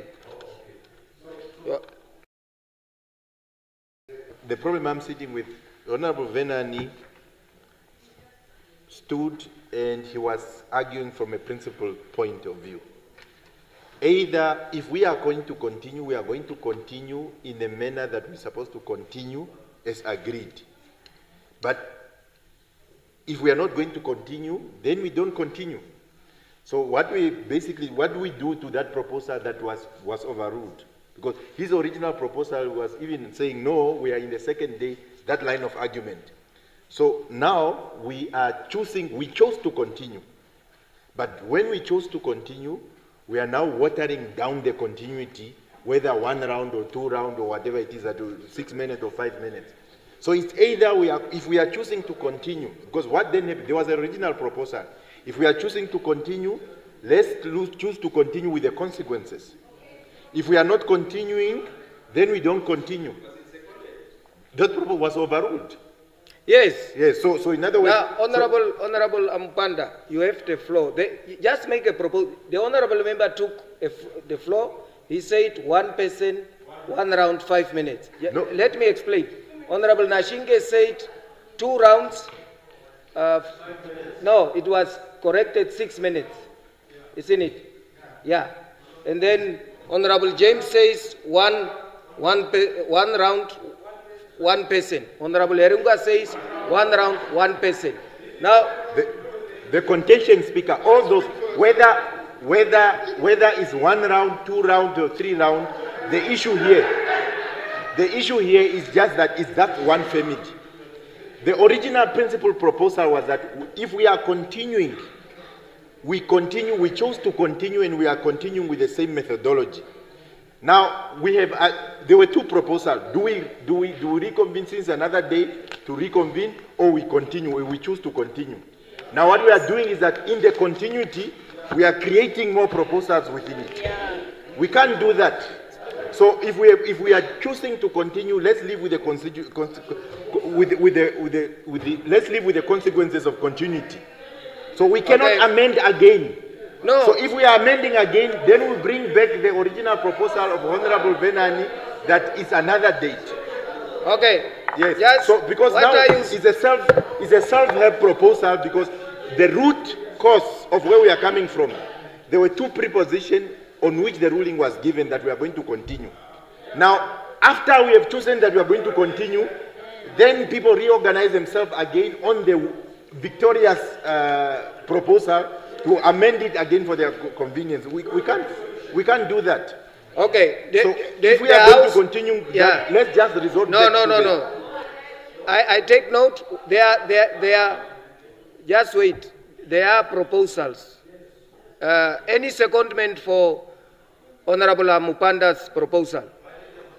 The proposal is to continue as we have started. Everybody 5 minutes, endlessly. No, that's what you ask. What is the proposal? Bracing to say, how did we get here? Because all those proposals are one. That's what I'm contending. All those proposals, whether one, no, please. All those proposals are one. Whether 1, 2, or 3 round, whatever it is, they are all one proposal. So what I'm talking about, the unfairness in the approach, is that you can't contest 2 proposals. One proposal is defeated, and they become victorious. In their victory, as they proceed, they start changing again. Okay, we can't Honorable, do that. The original submission is that I was aligning with the original submission that, look, the order paper, and you made a ruling on that. Yes, I have made. Yes, that's why I said that. Now I'm asking you, Honorable Mupanda. Yes. I know you are a furious debater. No, that's not even about debating. What is your proposal in this context? I'm pointing it out. I'm pointing it out that 2 proposals existed and a ruling was made. Yes. Yes. Yeah. Immediately once we change the rules of the game to have proposal based on one view that was already victorious, it's very problematic. It cannot continue like that. Okay. Yes. So because once you do that, then you are saying, okay, the Victoria proposal, proposal now you are asking us to choose between the 2 siblings. It's not me. Just sit, Honorable Mupanda. If that's the case, then let's also proceed then with the original view to say that the order paper is for a particular date. And we accepted concession to that when you made the ruling. The order paper is for a particular date. The motion was on the order paper of that particular date, and that date has lapsed.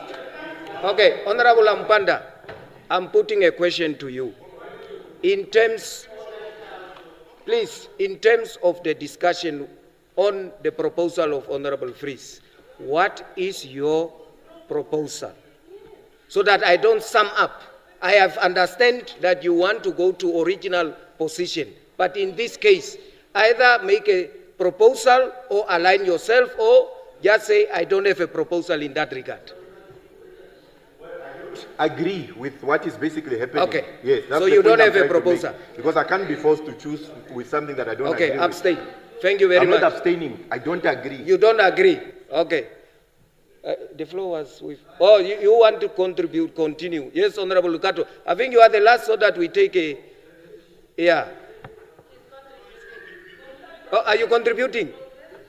Are you contributing? Oh, okay.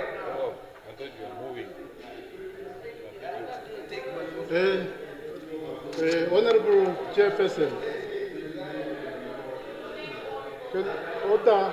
Order, please, members. Honorable Chairperson, Members of Parliament, thank you very much for the floor. I just want to also to make my proposal, to present my proposal. The whole house, August House, in this moment now, the time now, when you look at the time, and according to these dates, we are far away. We are in advance. So the proposal of Honorable Venani was valid. Okay. Yes. Thank you very much. Honorable Likando, continue. Yeah.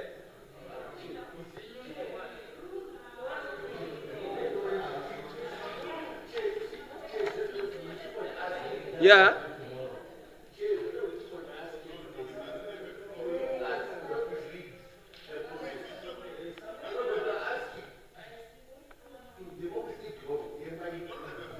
Okay, let me do this. Let me sum up. Let me test my. Sit down. No, I first want to sum up to understand.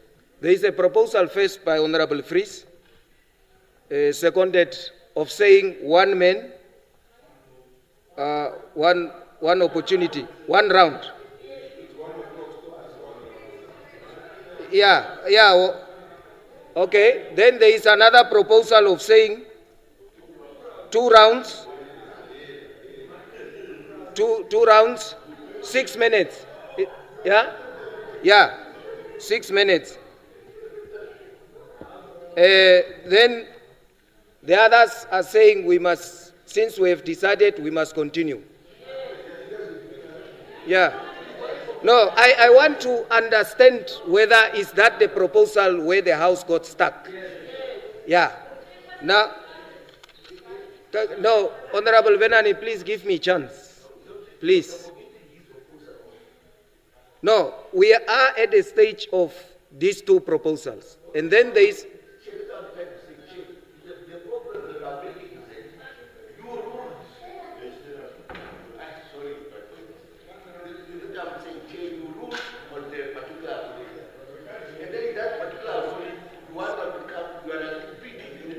Is it me? No. Okay. Thank you. To sum up, also include it, if you are summing up, include everything. Thank you. Thank you. Also include his proposal. Thank you very much. Okay, the ruling is we are continuing the way we have started. We wanted to reach consensus. We don't. Then we align us to the original agreement that we had. Thank you very much. Honorable Likando.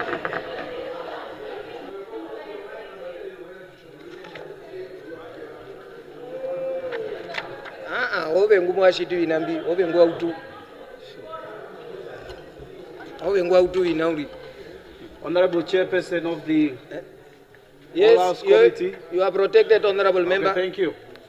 I rise as the Shadow Minister of Environment and Tourism, as you already know, to add my contributions to this vote 18. I want to start by saying the state has 20 national parks. Out of these 20 national parks, we have 1 national park where the government is concentrating all the resources. And this is Etosha National Park. But the problem is, despite the resources that the government is concentrating to this park, the government is losing the poaching battle. We are informed by the Honorable Minister that there are 50 new recruits that will be added to this anti-poaching unit, which has been in existence while poaching is overtaking them. Now, Honorable Minister, what concrete expansion and intelligence capabilities are planned to ensure these new boots on the ground actually deter and defeat increasingly sophisticated poaching syndicates? Honorable Minister, you informed us that nearly 9 million was paid to 86 conservancies and 3.4 million to others outside for damages. That is a vital lifeline. But, Honorable Minister, is this enough?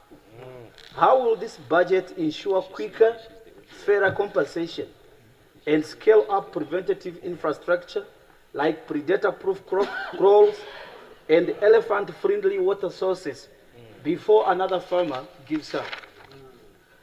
Honorable Minister, you also informed us that 86 conservancies benefit 300,000 people. Yet in many rural areas, the youth still flee to town seeking for work. What data do you have to show that the conservancy benefits are improving livelihoods equitably? Will the minister introduce audits or transparency reforms to ensure conservancy committees don't just benefit a few at the top? Honorable Minister, rhinos are being dehorned, zebras moved, wildlife counted. It's all good exercise. But where is the impact, Honorable Minister? How is the ministry evaluating success? What survival rates and anti-poaching outcomes are being measured for dehorned rhinos?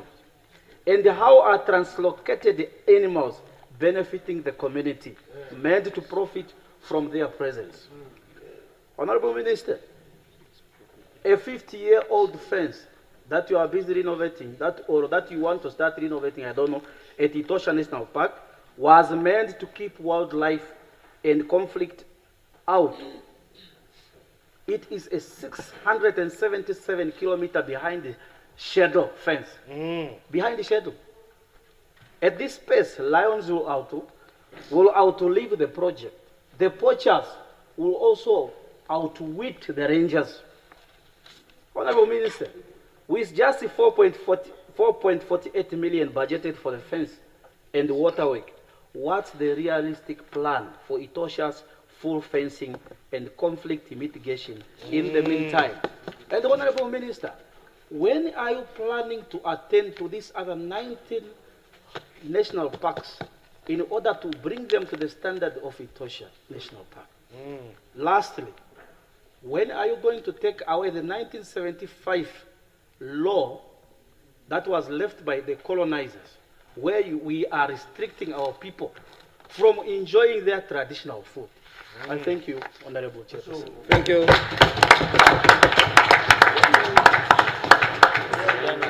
Next, I had Honorable Kandorondu.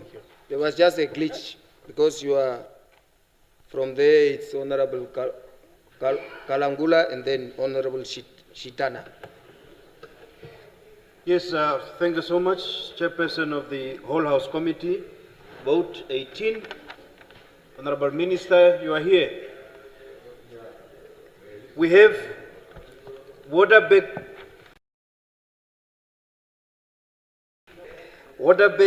Plateau Park.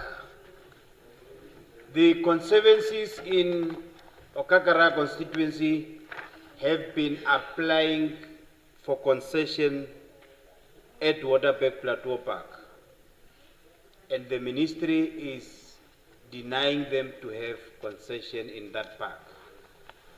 And they are the only communal conservancy that are neighboring that park. What is your plan to expedite the process so that the community can benefit from the profits that derives from that concession? It's your prerogative to award them the concession to those conservancies. There's another very important issue of charcoal and woods harvesting. And the problem of this government is that you don't talk to one another. One is complaining about urbanization, but there are potential activities that are happening in communal areas that can keep the people commercially in communal area. Harvesting of charcoal and woods is very is very profitable.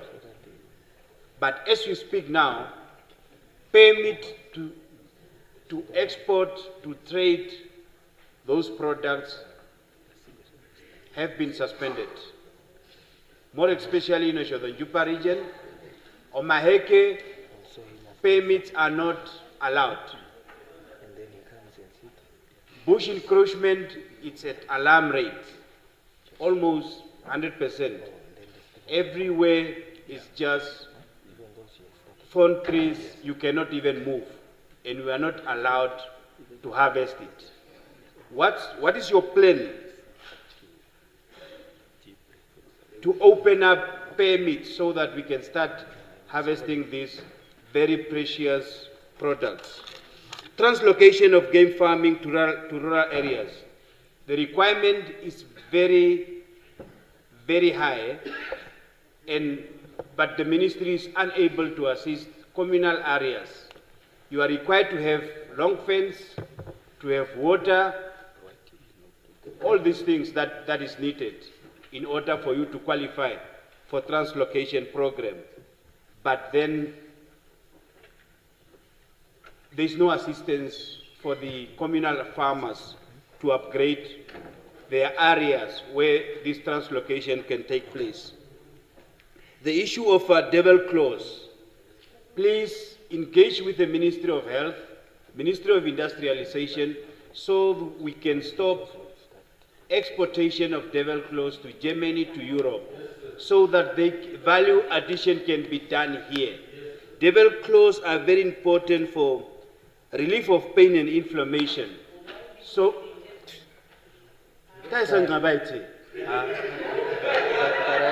yeah. Okay, thank you. I said it's Honorable Nelson. Evelyn. There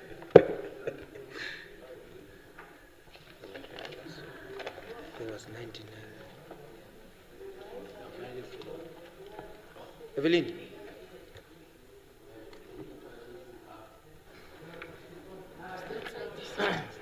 Thank you, Honorable Chairperson of the Whole House Committee.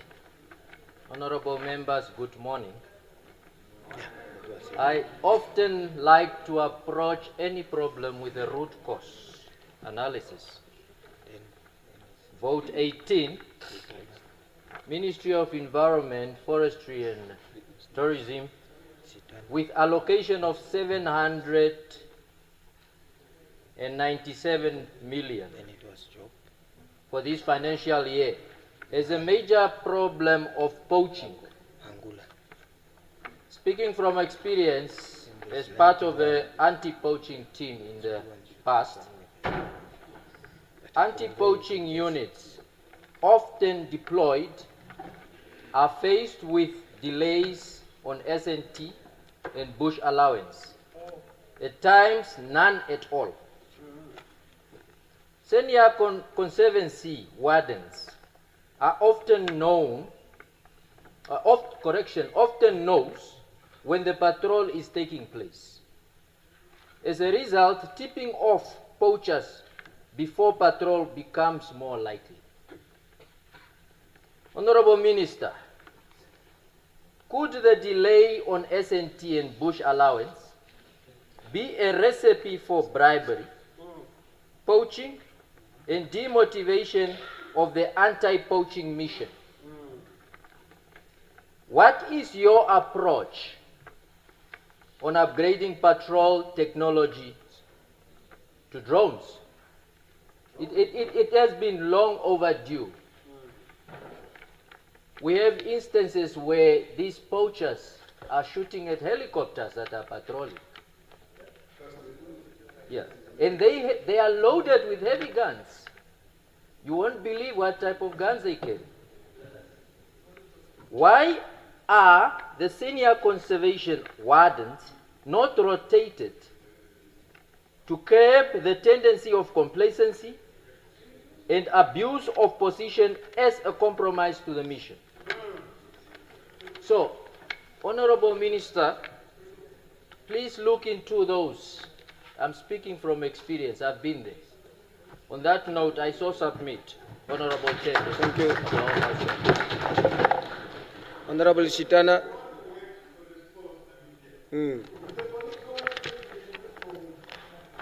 Okay, Honorable Shitana. Thank you, Honorable Chair of for the whole House Committee. I want. Okay. Yeah. This Ministry of Tourism and Environment and Forestry, it has been in a very good relationship with international donors, which includes, I think they can be familiar with this, Nilalek.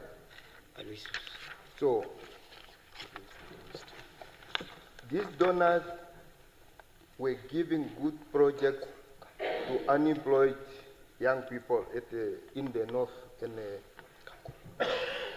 Now, this project, when it comes there to the villages, our young people are not well informed of these things. So I took a decision. This idea with these documents, it was taken by the veterans. You see? And they do the whole process with their comradeship. Then they were approved to get loan to set up a project. But in this document, there was only mentioned women and unemployed youth, not veterans. And because of that chain they have and the power and the influential they have in the governor, councillor, they are just them. And those people that are running such, they are all in Windhoek. And they only pay these young people who do a cut line 800. Then they set up, Honorable Pohamba Shveta was there. He helped them again, he set up a borehole, then the thing is dying there. Young people are still unemployed. So, on your supporting Honorable Minister, you indicated there is also support from GIZ or something, that German organizations. So, those things, if they are to bring funds regarding to the young Namibian who are unemployed, please, it must never be given to the veterans. They already get their brown envelope. They got everything. We must not be on the ticket of unemployed youth to say, no, this is for youth, but it's going to the veterans. It's unfair. Yes. And I'm a witness to this. I even avail my own plotter to help them to sell these dry woods. The idea I given them, and it was stolen by veterans. Now, it's very bad. We cannot tolerate it as a big. Yes. Thank you. Honorable Kangulu. It's very. Honorable Chair, mine is very short regarding given the significant allocation of 346 million to wildlife protection. I wanted to refer my question specifically to the stockpile of ivories and the rhino horns. It was reported last year by then former minister that he will make a proposal to cabinet to allow Namibia to sell those ivories, for otherwise our stockpile for ivories.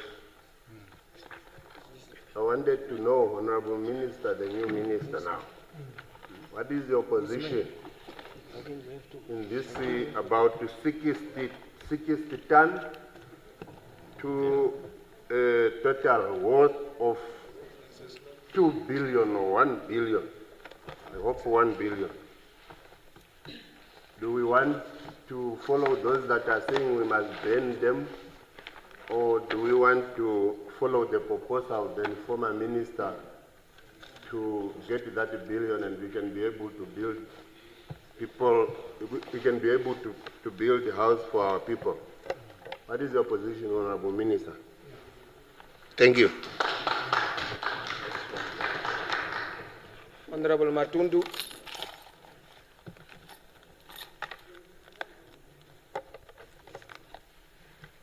Honorable Chairperson of the Whole House Committee, honorable members, I rise to support the vote, and I have a comment on Program 1, which is wildlife and protected area management, and I specifically want to have a remark on human-wildlife conflict mitigation.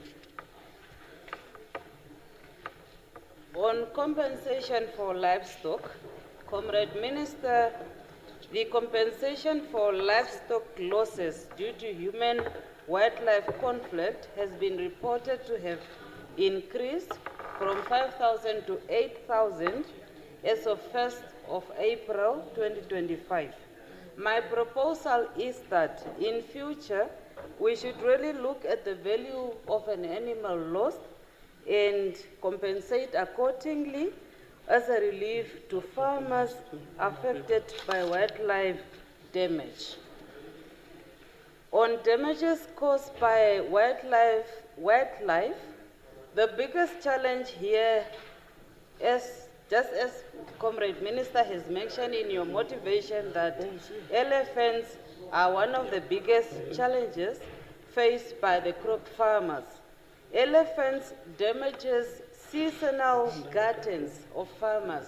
Myself standing here in 2020, I have to restart my whole fence for my garden to the value of more than 25,000.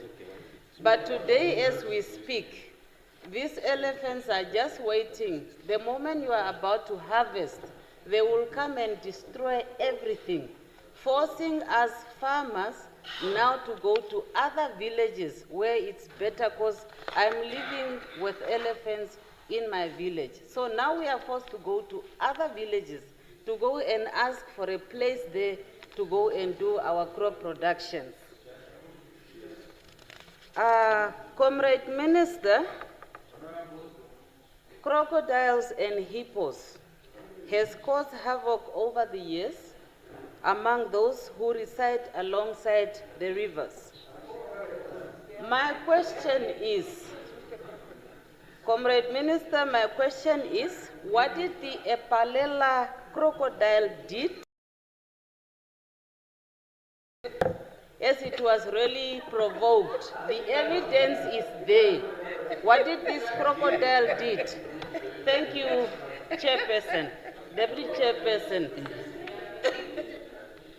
Okay, thank you very much. Next is Honorable Ampanda. I'm very happy to have you back, Chair. Yeah, Minister,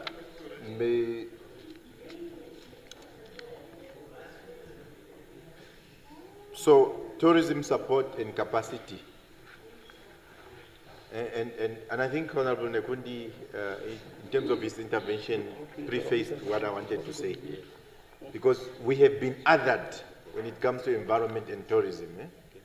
Is that we have been othered as if we don't have environmental consciousness. Yeah? So these are the things that we must abide to. These are the rules, these are the regulation, and things like that. That is why you actually even have people who are arguing that we must de-asset the assets. There is nothing more painful, more embarrassing that all these SOEs, if you have maybe 90% of the SOEs that we have been created by the Boers. We didn't create really many SOEs. The Boers with a colonial mindset created these assets. But for some reasons, we as black people, we are convinced that we must sell those assets.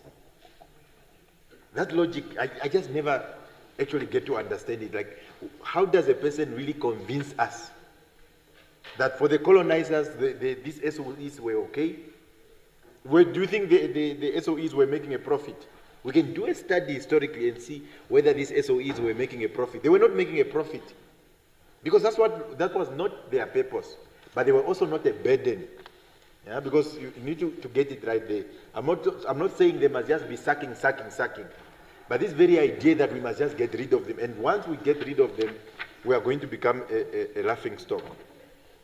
And I've raised this matter of the concession, the Namibia Park, and what is it that they want to be able to do that. There's actually a very interesting model, Honorable Shimi would know it better, the Gondwana model, where they seem to have given shares to employees. When you study that model of Gondwana, by actually giving equity to the staff members, you know, I'm talking about the good model. Maybe you have created it to give shares to the employees. So it's something that you could actually enforce and ask that let it be done. Last, on environment, we must really contest this thing, Minister. The impression that has been created that this environmental principle, we did not have it. You know, even when you just look at what the Sons don't just go around shooting a springbok. They can actually tell that that springbok is pregnant. They don't need to have a PhD, but their scientific and environmental consciousness already tells them. Yeah, so it's not that we don't know. It's not that people were not conserving their environment. It's just that people are not aware of our environmental conservation okay, methods. point of order. On a point of order. Yeah. All the people, our staff are sleeping there. Well, no, it's for 1 minute and a half. Yeah. Okay. Honorable Mpanda, I just want you to, will you appreciate that what we now call a tosha, what actually means a tossa means you go and choose, you don't just shoot and kill anything. That means you choose which one to kill that time. Can you just contextualize that? That is very important, that we appreciate that we know conservation. Honorable Mpanda, I precisely checked you had 1.5 minutes, so I will avail those 1.5 minutes to you. Yeah. So it is absolutely correct that we always had environmental consciousness. We understood those principles. In fact, a tosha existed even before the park was declared. The fence just came later, I think in the 1970s or so. So we should contest that view, that our people did not have environmental consciousness. So there was no stories. When you hear these stories of birds, I actually actively, even as a member of parliament, I would tell people to disobey.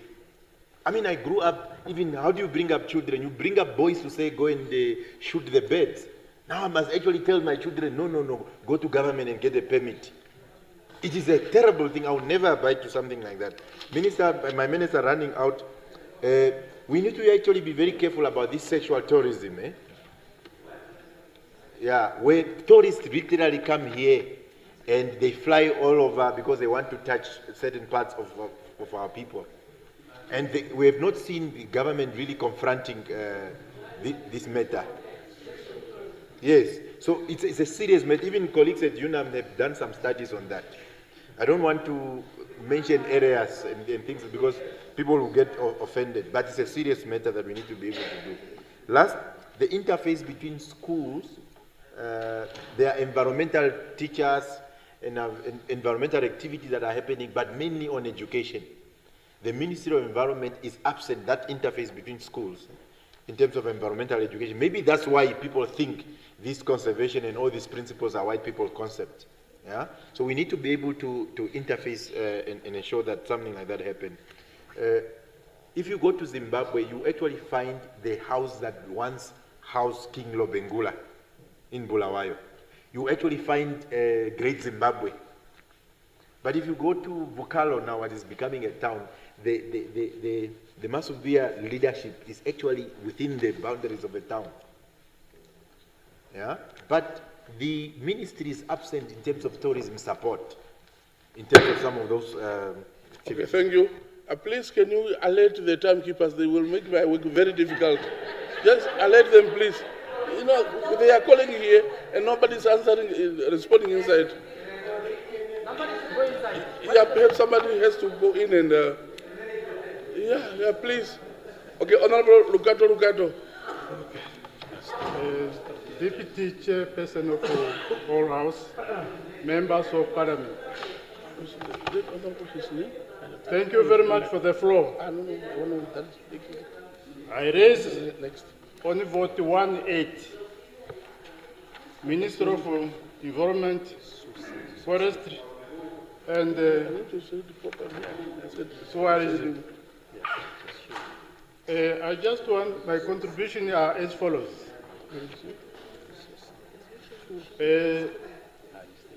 Environment in Namibia, those are resources which was given by the Creator, the Redeemer.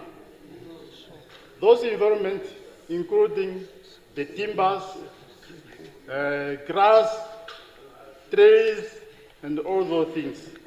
So that is environment. And then tourism, those are the animals we have. Those we have. Those are animals. Those stay living in the bush. They don't live with people. Yeah. So those are animals. So now, during the apartheid regime, there was no conservancy in Namibia. There was no conservancy. There was only parks. So now, parks or tourism, let me start with the parks. Parks are animals which should stay in parks. They should not be involved with people. So now there is conservancy. Conservancy is was created or was brought by the foreigners. So they control conservancy. So now, who is benefiting from these resources of Namibia? We have a government, we have a community, we have people like those who have been created by or committees, those with the in the villages areas. So currently now, the people of Namibia, that the masses, they don't benefit from this, because only those who benefiting are the, let me say, the foreigners and those in power. The reason is this. We don't have my question is to the minister is that we need a report from 1990 to see that the report, the report of our animals which were taken to Europe and China and everywhere, because we want to know the capitals of that report. And also we want to know the numbers of animals which were taken to those countries. Yes. So through that report, we need an. Thank you. Next is Honorable Sosiku. Okay, order, please. Thank you very much. Deputy Chair of the Whole House Committee, I rise to ask the Minister of Environment and Tourism the following three questions.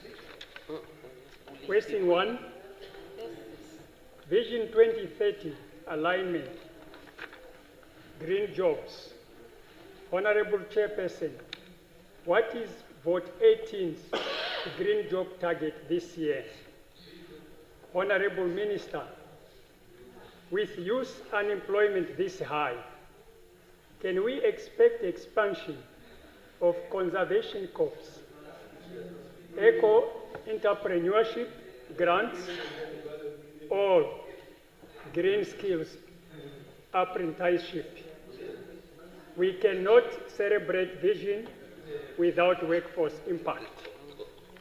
2, development budget cuts and project impact. Honorable Chairperson, the 30.1% cut in Vote 18's development budget is glaring. Honorable Minister, what capital projects have been delayed or dropped? Are there priorities, works like Etosha roads and Mahangu upgrades still safe? The last question, maintenance planning. Honorable Chairperson, we build and then forget. Honorable Minister, will a life cycle maintenance plan be attached to each new infrastructure project going forward with clear funding lines? I submit. Thank you very much, Honorable. Next is Honorable Hangula. Yes, thank you very much, Deputy Chairperson of the Whole House Committee. Look, 3 things, quick. We have betting shops springing up all over the country in what seems to be unregulated fashion. And these do very little to benefit the communities, more like the individuals. It's like if I want to get rich overnight, I'll just have to open up a betting shop. But then the community that I'm opening up, yes, a betting shop. That betting shop in around is left that much at a disadvantage, because what typically happens is that if you go to Auckland Park or Ludwigsdorf or Avis, I bet you will never find a betting shop there. But just go to Havana, go to Greenwell. Every second ghetto is a betting shop. And what does that do? It leads to gambling problems, gambling addiction. And these are people who already have few resources, but at the promise of striking it rich, they invest their last bread money into these betting shops. What are we doing about that? It's causing a sort of social problem. Number 2, I would like to touch on the proposed national state lotto. Yes, it's gambling, like I said, is one of those things that generate a lot of income, but used responsibly. This can actually be one of those vehicles that can channel money into the Velvicha Sovereign Fund, for instance, or help with the tourism and conservation, or even supplement our health and education budgets. So means that it's done responsibly and it's done by the government. And thirdly, I'd like to touch on the revival of the national airline. This must be done in a deliberate and concerted manner, in which we have a grand master plan to trace how tourism will be improved. From these guys that operate the airport shuttle, to these souvenir shops, to guest houses, to even our people in the Spitzkoppe who are busy collecting these gems. We need to know as a nation how that whole ecosystem actually brings value to the Namibian economy. So, yes, so based on that, we need to know that we trace each and every benefit that is brought in by tourism and that is brought in by the revival of a national airline, and also so that we can invest in empowering all our little operators, the people who are third or fourth in the line of direct tourism. I so submit. Thank you. Thank you, Honorable Venami. Deputy Chair of the Whole House Committee,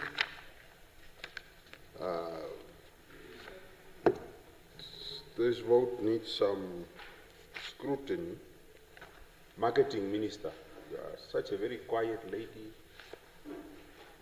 I want to know, what is your marketing strategy? How are we marketing this country as a tourist destination? There are new economic hubs that are springing up in the world, influenced by the geopolitics of the world. Ankara, Turkey, the Maghreb region, South Asia. What are we doing to get new tourists in the country besides the usual Germany and a bit of Eastern Europe? How are we bringing new numbers of tourists into the country? And if you look at comparing Botswana and our country in terms of marketing, if you go to the airport of Toronto, you go to the airport of Montreal, you go to Atlanta, some centers of the world, this country is marketing themselves better than us, and it has the same capacity, same fauna and flora. So our marketing strategy should really be beefed up. Honorable Minister, the Etosha boundary is a great question. It's a matter of great concern. Is there an independent audit that exists on the cost efficiency and progress on these projects? Because you can't be seated with so many kilometers that has never been completed. And if there's one thing, many people are talking about black and white. There's one thing that the whites have done so good in this country, is to maintain a bloody fence. We are a country, and for the last 35 years, we can't maintain elephants and lions are roaming southern border of Ondonga. I went with those communities, and they were telling me that, Honorable Benan, the elephant was here the other day. We can't fix a fence. What is wrong with us? Why don't you give this tender to 100 companies, each one doing 20 kilometers, and we finish this thing, as opposed to try to give it to one person or two companies that have failed dramatically to really solve the problem. You are receiving money from a number of international multilateral donors. What proportion of these projects rely on these sources, and how will service delivery be maintained if donor priorities shift or funds decreases? There is a 1.3 billion on funding on climate funding. Why are there no clear timelines, deliverables on risk mitigation measures included in the budget statement? Several wildlife concessions have sparked public controversy, as the Minister highlights on page 9. What measures will the Ministry put in place in order to measure fairness and public participation in concession allocations? 51.2 million has been allocated to tourism and gaming regulation, including plans of a new national lottery. What feasibility or risk assessment was conducted before approving this, especially considering the global risk of mismanaged state lotteries? How much return on investment is a state going to get? And lastly, only 30 apprenticeship, 50 internships, and 25 graduate placement are mentioned in page 16. How can nearly 132 million in policy and administration spending be justified when only 105 youth opportunities are mentioned?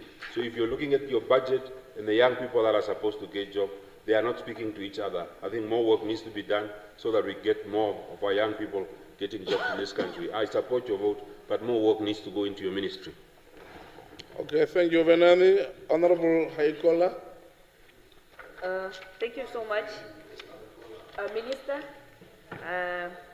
I stand to contribute on vote 18. As an environmentalist, at some point I wanted to keep quiet, but I realized that some issues are still ongoing and are still affecting people in the community at large. Human-wildlife conflict. Honorable Minister, so far I personally already lost, I think, 5 goats to the jackals there, Kativi. So this human-wildlife conflict, as much as I love so much the environment, animals, it's still affecting us. So you have mentioned that to mitigate human-wildlife conflict, several preventative measures have been implemented, including protecting water infrastructures from elephant damage, constructing predator-proof kraals, collaring and monitoring conflict-causing species, and developing elephant-friendly water sources. For the past, I think, 30 or 20 years, these were still the measures that have been used, and nothing really, I would say, yes, it has reduced, but not so much, according to the statistics that I have calculated here. So, Honorable Minister, my advice is just to add to these alternatives and preventative measures that you have mentioned, it's just that it's best if the ministry could create a human-wildlife conflict unit so that they can really have a closer look, and it will be sustainable. These measures need to be sustainable, because without this unit, they're just thrown like that in the air, and this is the reason why year in, year out, our community members are still suffering, as well as our wildlife, the wildlife crime is still increasing. So, while human-wildlife conflict unit within your department will do wonders for you, Minister. So I thank you. Thank you very much, Honorable Unamasa Warikwa. My name is. Thank you. Thank you, Deputy Speaker of the Whole House Committee, Deputy Chair of the Whole House Committee. Honorable Minister, thank you very much for your vote. And of course, I stand in support. I want to actually deal with the issue of colonialism and colonization and deliberate oppression, subjugation within the tourism sector. I, at a point, after careful analysis and having been around, I asked myself, why is it that the tourism industry is designed in such a way that there is a racial segregation of deliverance? In some sort of way, you would see that the white community have designed it in such a way that the economic benefits that ought to emanate from it would never trickle down to an ordinary black person who should actually be benefiting out of it. When you look at the ownership model of all our establishment out there, and the structure in which I think Honorable Nekundi have also touched on it, where a person sits in Berlin, open a facility there, does have contacts with lodge owners in Namibia, does the bookings, they book a plane, landed on Siakutako, collected by a car that the money is already paid in Berlin or Frankfurt or wherever that it is, go to that lodge, meals are already paid for, go back to wherever they come from. No money touches down in Namibia. But that is not the point. The point is that when you look at the over-regulation on the issue of the tourism sector as far as the commercial areas are concerned, the over-regulation in the communal area vis-a-vis the commercial area. Today, when you want to slaughter something in the communal area, in some cases it's totally declared as endangered and you cannot do that.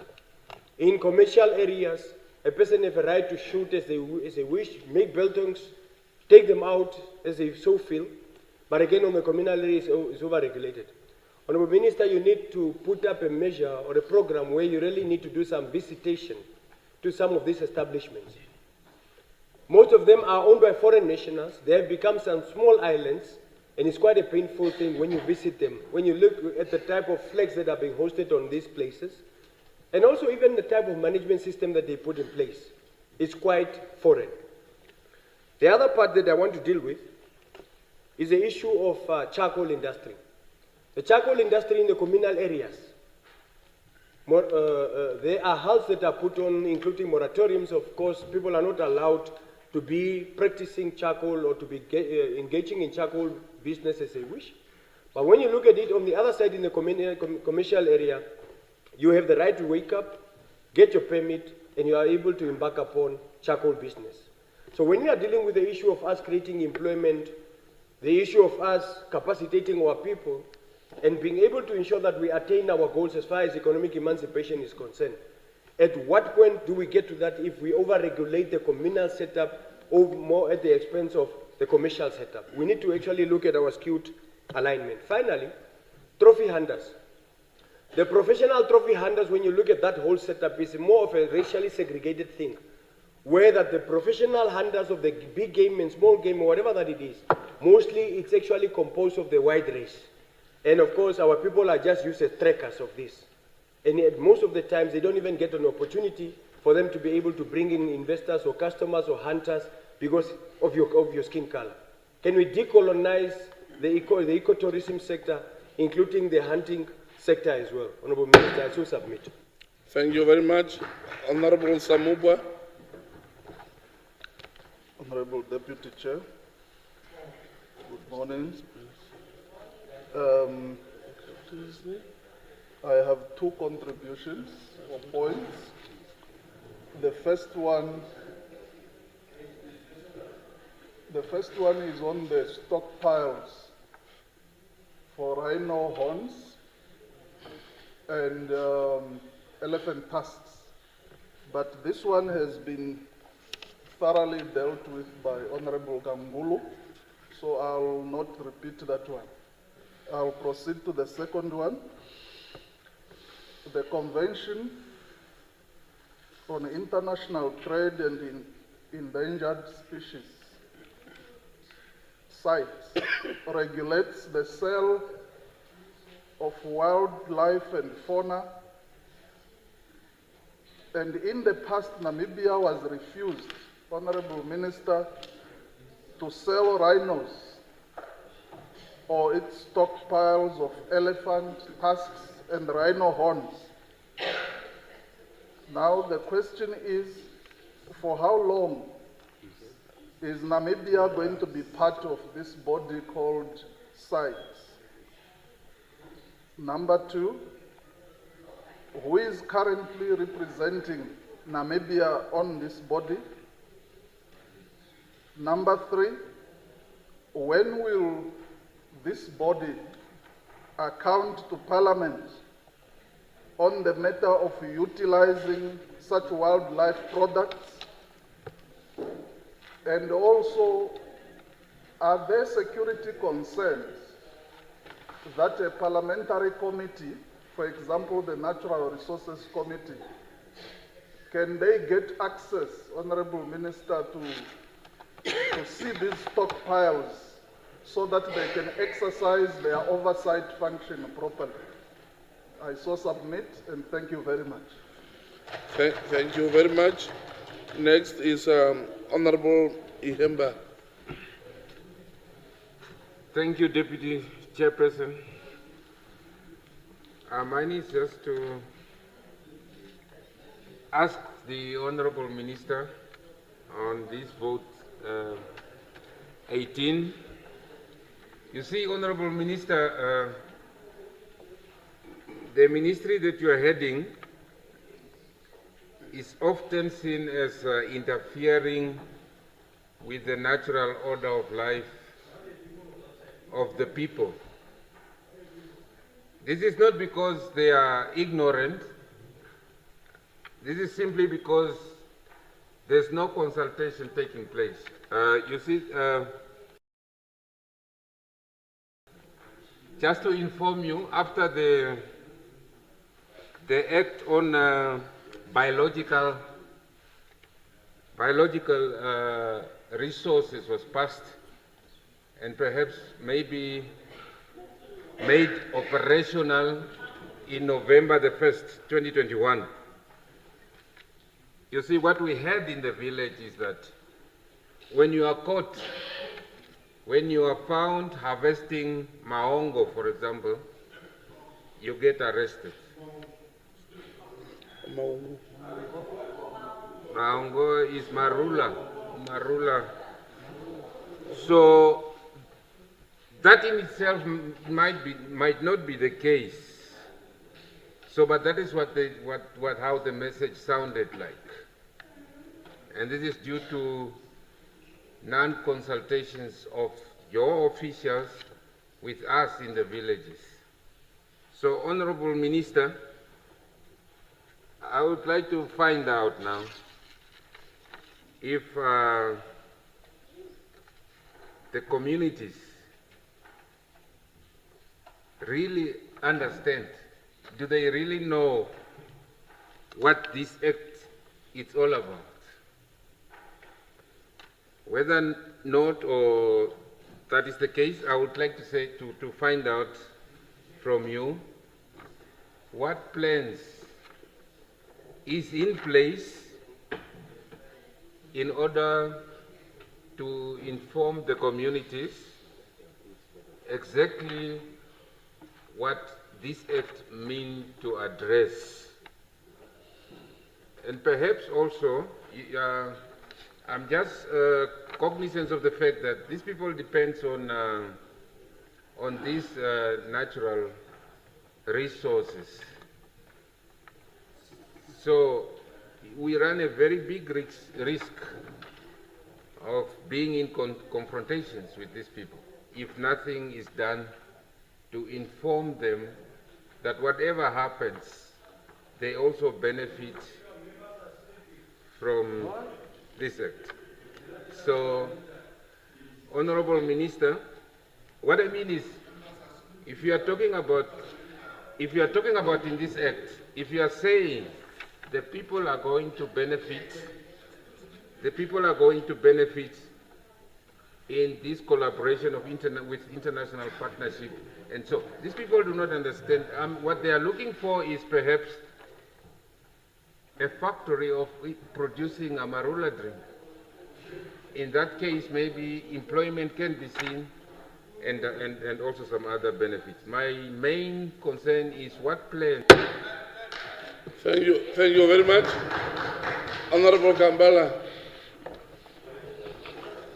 Thank you, Deputy Speaker.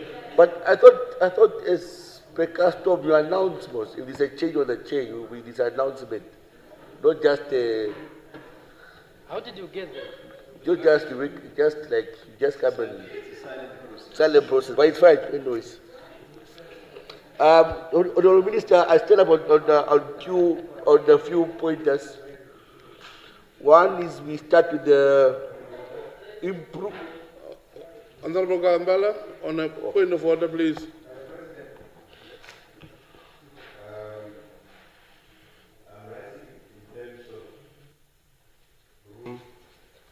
41. Is it not possible for us to release our senior?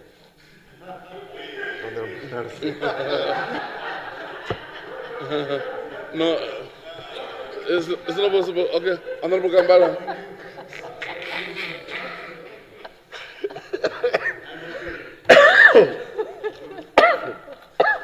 Okay. Yeah, in the budget vote, there's a consistency on improvement of remuneration of structure. Improvement. You can go to page 246 also. Improvement of remuneration structure, and it's consistent on all the programs, and it's always starts with an increase on the 2024 estimates, goes to the estimate of 2025, 2026, but then to 2027, 2026, down there is no more improvements. Is it, are we employing people? Because if you look at the service of conditions and remuneration, there's no fluctuation. So I just want to find out what when we say about improvement of the remuneration structure, what are we looking at? There is the National Lottery. I think maybe that's maybe a contribution from the ministry to the National Lottery Fund or the board perhaps. There is 12 million earmarked for it for 2025, but then 2024, 7, 8, there's only $600,000 earmarked for that particular fund. Why the fluctuation? Why is it not consistent? And are we saying that we are withdrawing a subsidy towards the fund in terms of that? And then also there's also the plastic levy. It's not mentioned here, or unless maybe I've missed it. Because plastic's expensive. Even in Chinatown, we're also paying for plastic bags. I don't know how we are collecting that plastic, that levy from Chinatown. So where is the, we don't get an update, Chane, the money is going to school shoes for learners in Ketmanswap, or where is the, who benefits from this levy? Or is it just another revenue source for the state? So I just want that clarity. And then before I my time can't that. The last one is the donors at the Shark Island. Okay, I'll come back. It's fine. I'll come back. Yeah, I'll come back. Yeah. Oh, okay. Thank you, Honorable Chair. Yeah. Thank you very much, Deputy Speaker, Chairperson of the Whole House Committee. I rise to support this very important budget, very important vote. Not budget, and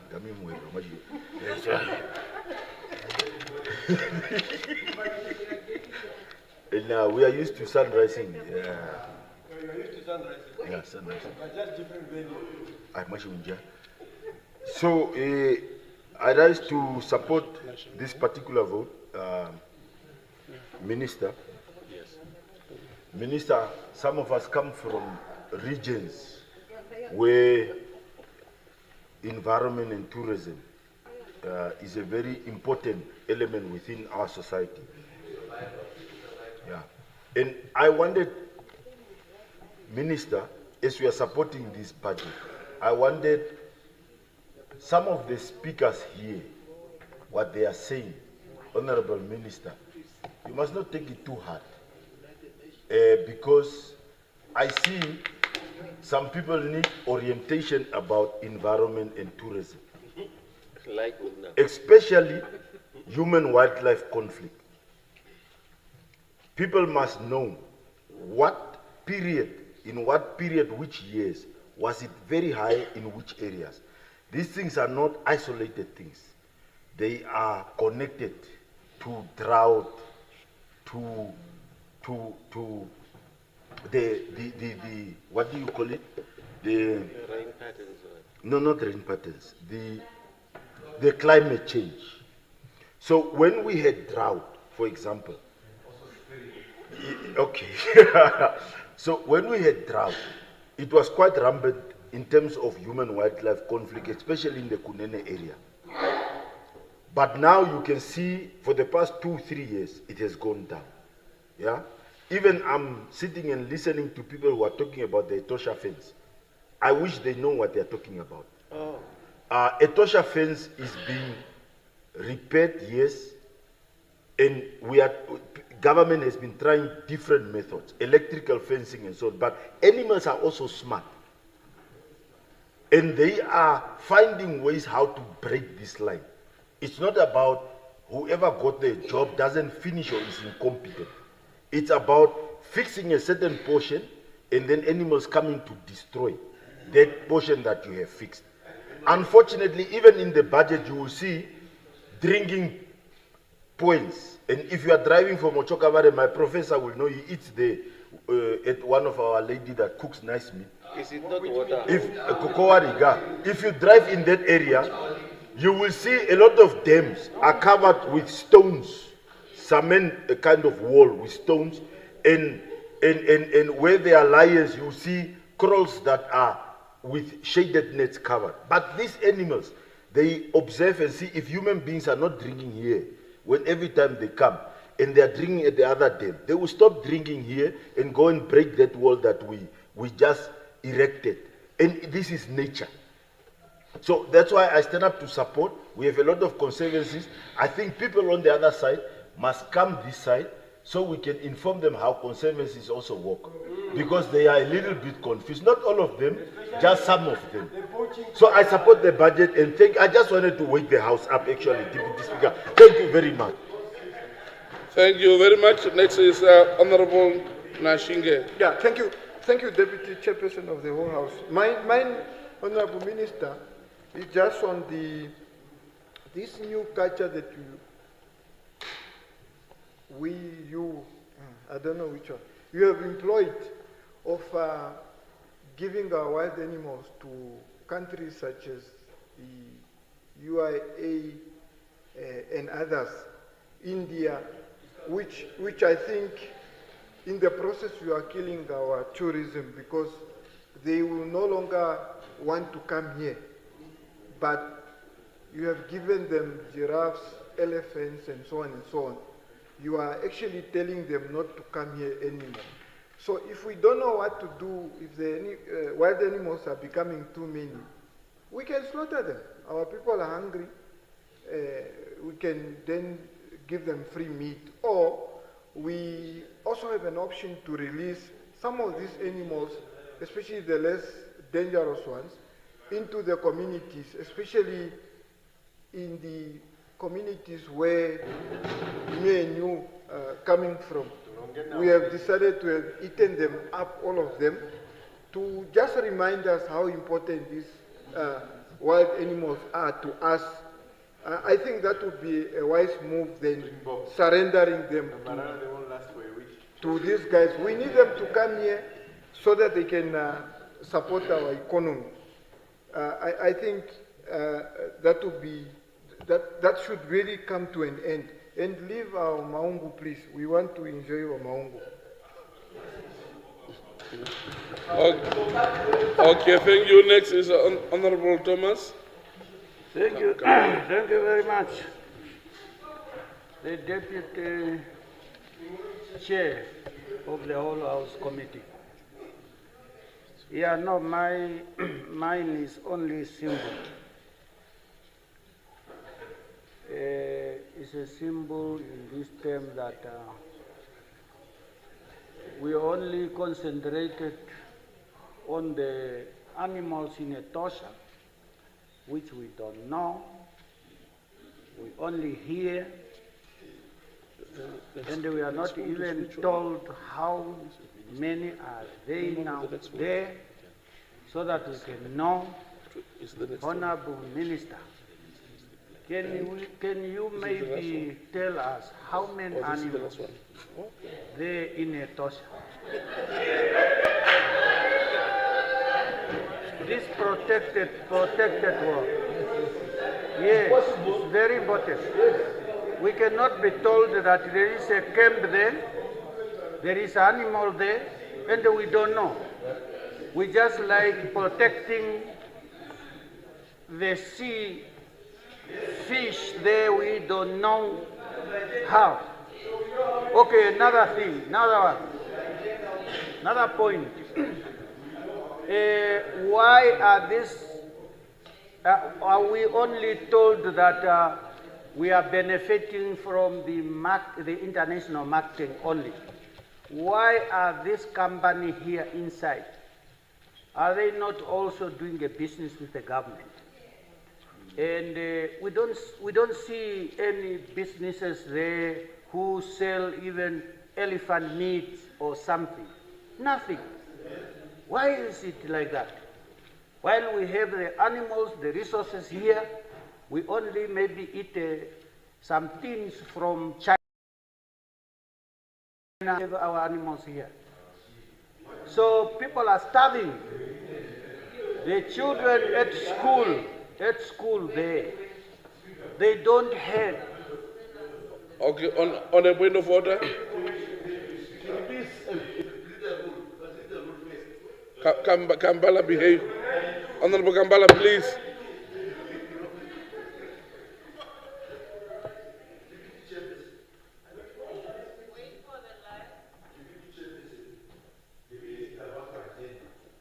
It's 2 a.m.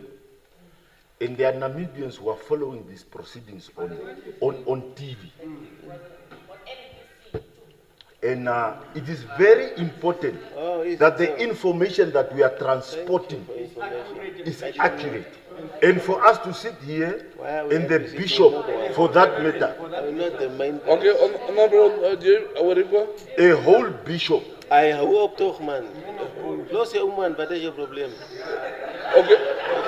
Honorable Chair. Honorable Chair.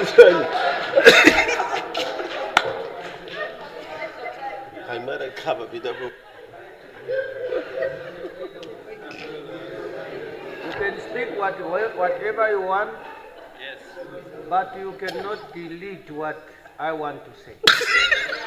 This is very important. We must know what is happening in our country, the resources of this country. The school children there, at hostels, sometimes they don't have anything, any food.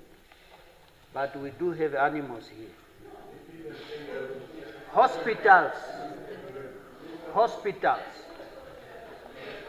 People there, they don't have food, they don't have enough to feed those sick people there.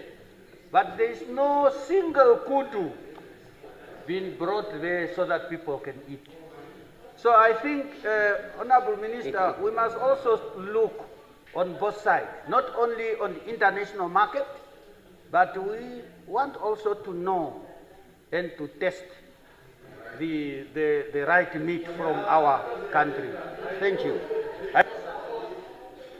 Okay, thank you, Honorable Kambala. Yes, it's just fair enough that Namibians get to enjoy their wildlife. But also on a side note, to all Arsenal fans, you lost 2-1 against PSG. So, just on the side note, yes.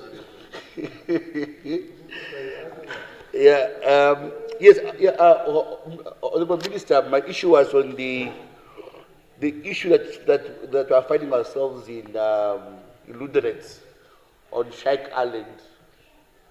Shark Island and the community, the green hydrogen people there with hyphen. I'm talking to the minister, please. So there's an issue brewing there between the community and the investors, and it seems to us and to everybody else, the state is taking the side of the investment, which is green hydrogen, over the concerns of the Nama community in the particular issue. Honorable, on the point of order, please. Yeah.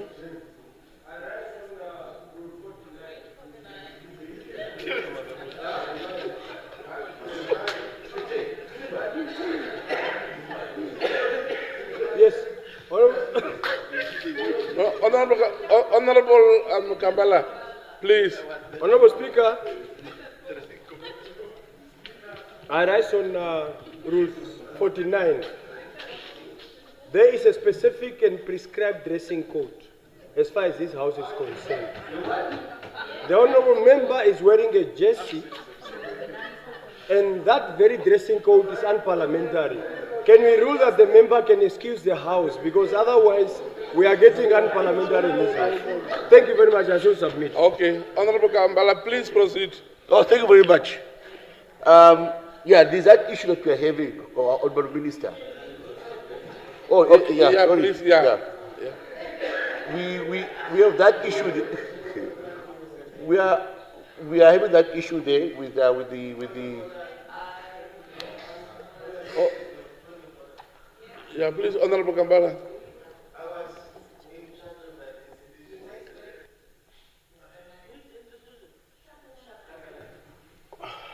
I declared Shark Island with Professor Job. I just want to assist. The consent is probably guaranteed or warranted, it's fine. But I want to assist us not to talk on things we don't really know. The government already, when the current president, who was the Minister of Environment, has given Shark Island to Heritage Council for it to be declared as a heritage place, and has ordered the institution that is doing business, the NWR, to stop the beds they are selling at that heritage place. So what is happening is simply because the traditional authorities, when we declared and celebrated that place, asked for a museum to be erected. Now that is where we currently are. The minute that museum is done there, the traditional authorities government will decide as to how they want this business to happen going forward. So the information given is outdated. It's not quite true, not even close to the truth. So I submit. Hold on, Kampala. Hold on, Kampala. Okay, while you proceed, I know that the timekeepers were sleeping on duty. You told this minutes. I will add 30 seconds. Chair, that's why Okay. I keep on requesting the chairpersons always to, when you are listening to an out of order rule, because I did not even talk about those things. I was coming to the specific. So these things, because it becomes, it's frivolous. Chair, it's frivolous what that bill is doing now. We should allow, if maybe order, please, order, no. Maybe it's in their nature, but please, let's not do that. I was saying this a concern. Okay, point of order, please. No, just hold on. We are listening. Deputy Chairperson of the House, I'm just humbly asking the Honourable Member to withdraw the word, referring to an honourable member as that man. Because we are all honourable members here. Please, that is Please. order. Sustained. You're correct. Yeah, Thank you very much. yes, I withdraw Honourable April was frivolous. Okay. Okay. My issue was what I was raising, that there's a concern, like I said, there's a concern when it comes to Shark Island and the communities in question. That some of them are having issues on how the current business investment is happening. Yeah. So, Honourable Minister, maybe as you are going to address, as you are going to address my question, just put in that context, that how far are we in that process of solving? Thank you. Next is Honourable Negongo. Yeah, hello. Thank you very much, Comrade Minister. Fellow, my plea. In Namibia, for example, we have fish, and there are fish quotas that are given. And when fish quotas are given, we can always enjoy fish anywhere. There are shops, we know where to get the fish. I am from a Fidi, from Longa. I do not have a farm, but I just want a meat for a lion. When do I have an access to buy my meat so that I can go and enjoy? So therefore, Comrade Minister, that is a question that I would want to leave with you, as I fully support this vote as per the people that have brought us here. Thank you very much. Thank you very much. Next is Honourable Karonda.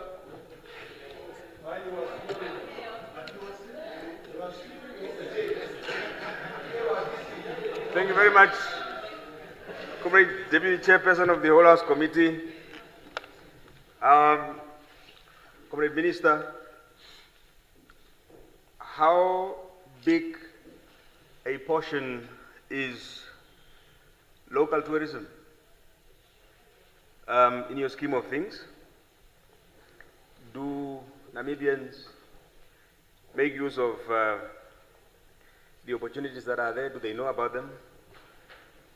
I have listened and heard that most of our people, especially in the communities out there, participate very strongly in conservancies.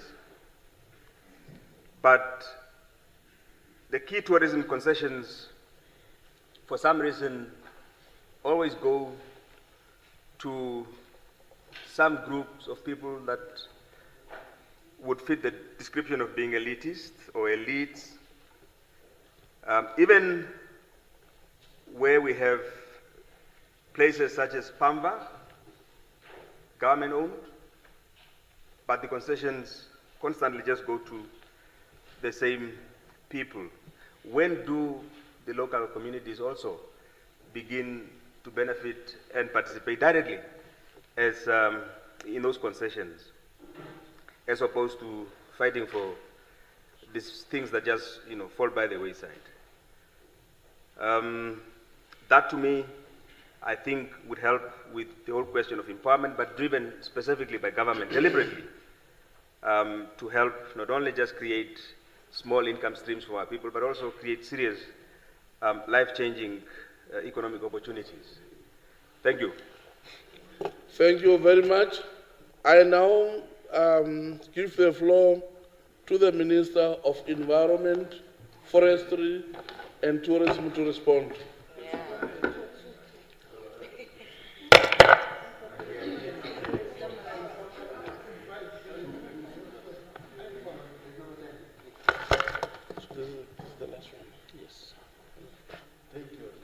Honorable Deputy Chairperson of the whole House Committee, honorable members, good morning once more again. Good morning.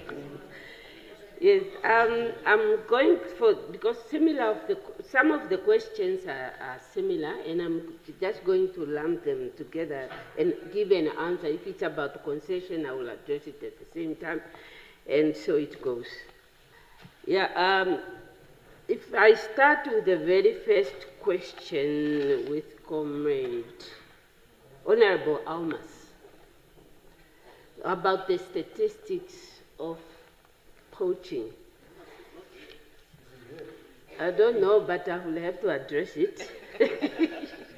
I'm not too sure where he got his statistics, because they differ from what we have. We have the statistics, and what he has is completely different from what I have here. For example, if I have to start maybe in 2013, he's talking about 101, and according to our record, in 2013 we have 8, in 2015 we have 99, 2016 we have 67, 2017 we have 55. I don't know, my number don't just correspond with this. So that is now, maybe it's just to clarify where he got these statistics. Yeah, the source of the information. We have the statistics at the ministry. And, okay, the question with regard to subsidies when it comes to conservancies and concessions. The government, the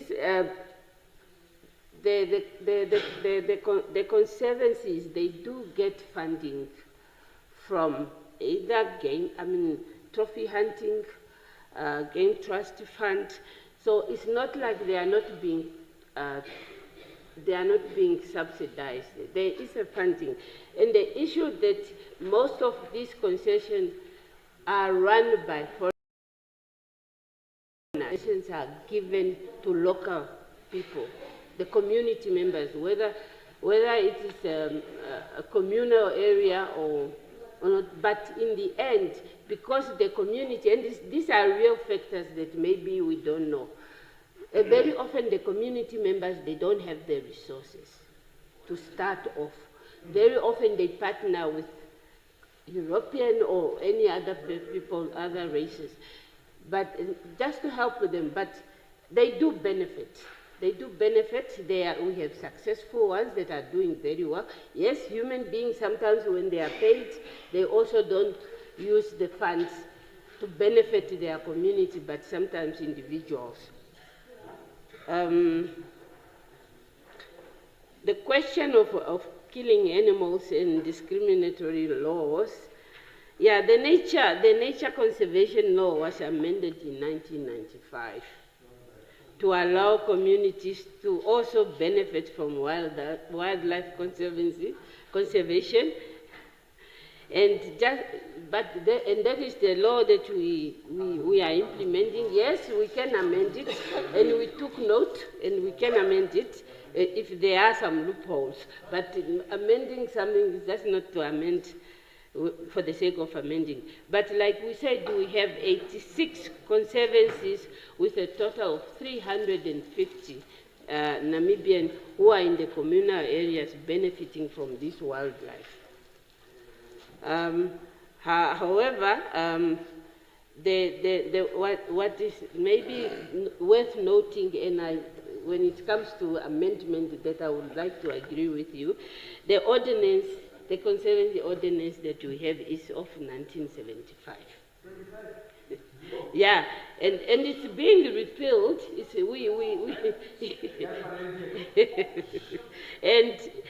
and soon we will table a wildlife and protected area bill in the August House, very soon. Okay, and on the question of tourism establishment and regulated, in terms of NTB Act, which provides also for establishment of registered Namibian, including bank account. Further, the Act gives NTB the power, the Act, it gives the power to NTB to acquire their financial bank account and statements to verify what is declare what is due to the state. Also, on the issue of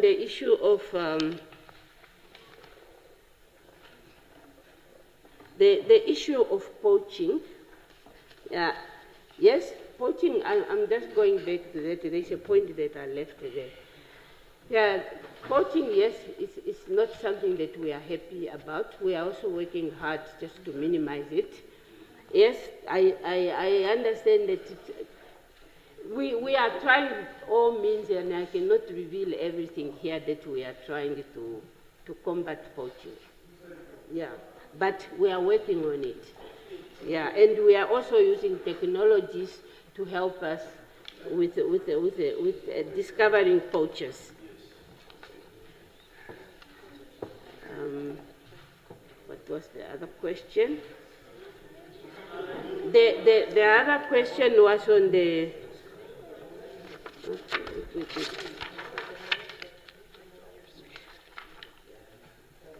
oh yeah, the charcoal.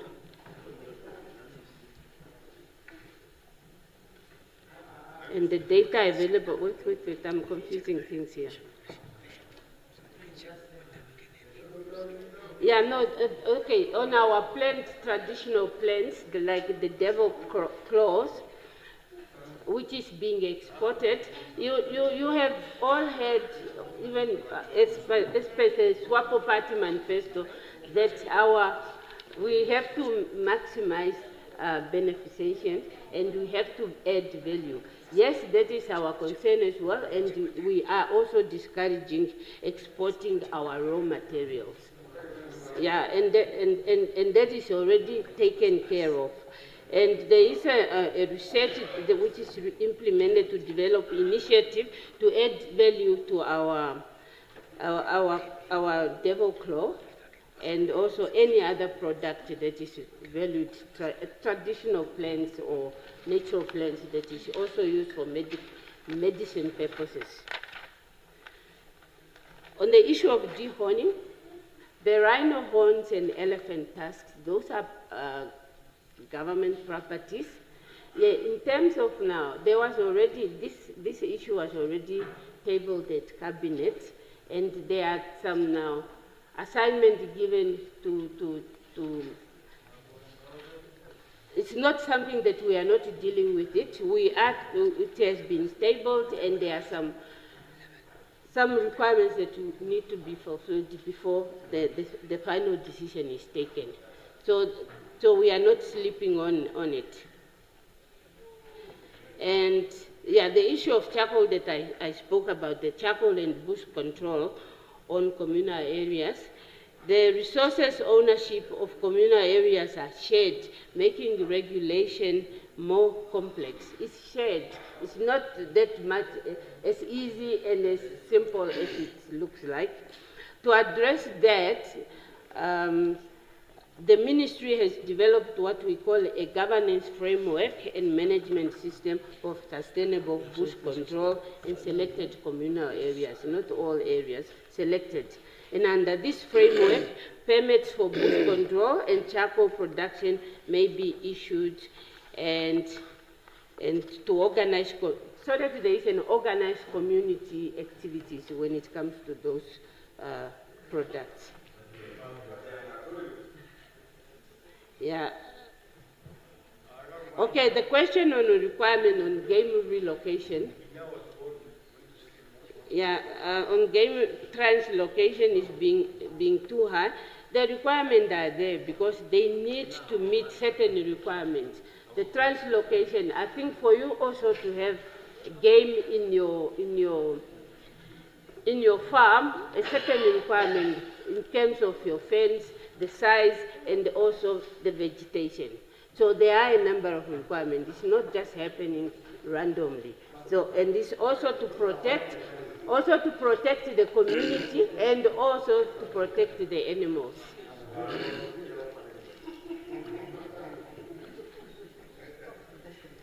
Yeah.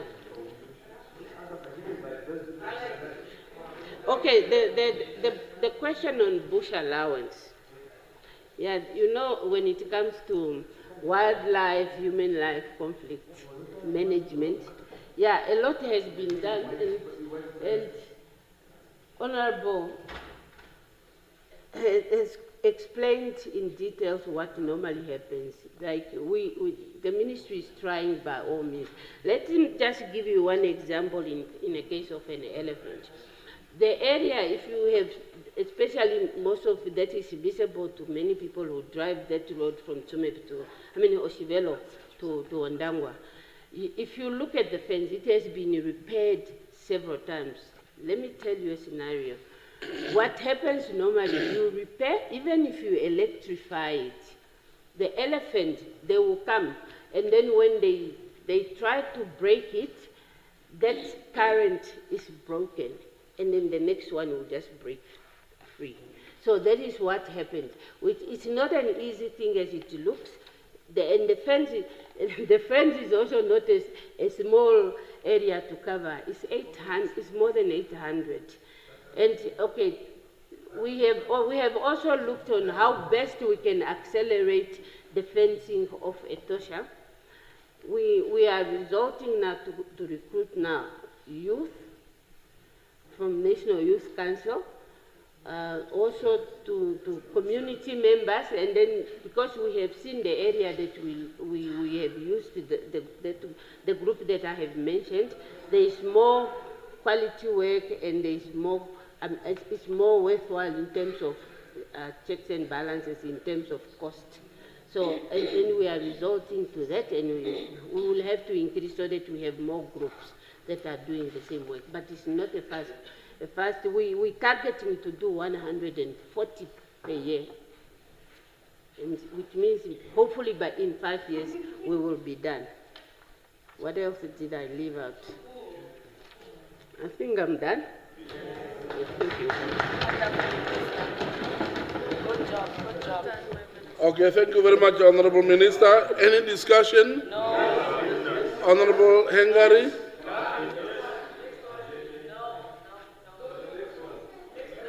Or the next one? Yes. Okay, any objection? No. Agreed to? Yes. Thank you very much. Now I put vote 27, sport, youth, and national service. Any discussion? No. 95. Who's 95 here? Who's 95? This is flickering. Who's 95? Yeah, just 95. Just that with the next one because we have to see. No, the people vote. It's not flickering. Who's? Yeah. What's his name? It's you. Yeah, Honorable, my sincere apology to you. We don't have your name here. That's why. Honorable Mulunga. Honorable Mulunga. Yes. My sincere apology. Yeah, somebody. Yeah. Okay, please take your seat, please. Honorable Mulunga. Honorable, may you please take your seat, please? May you please take your seat, Honorable? Please, Honorable.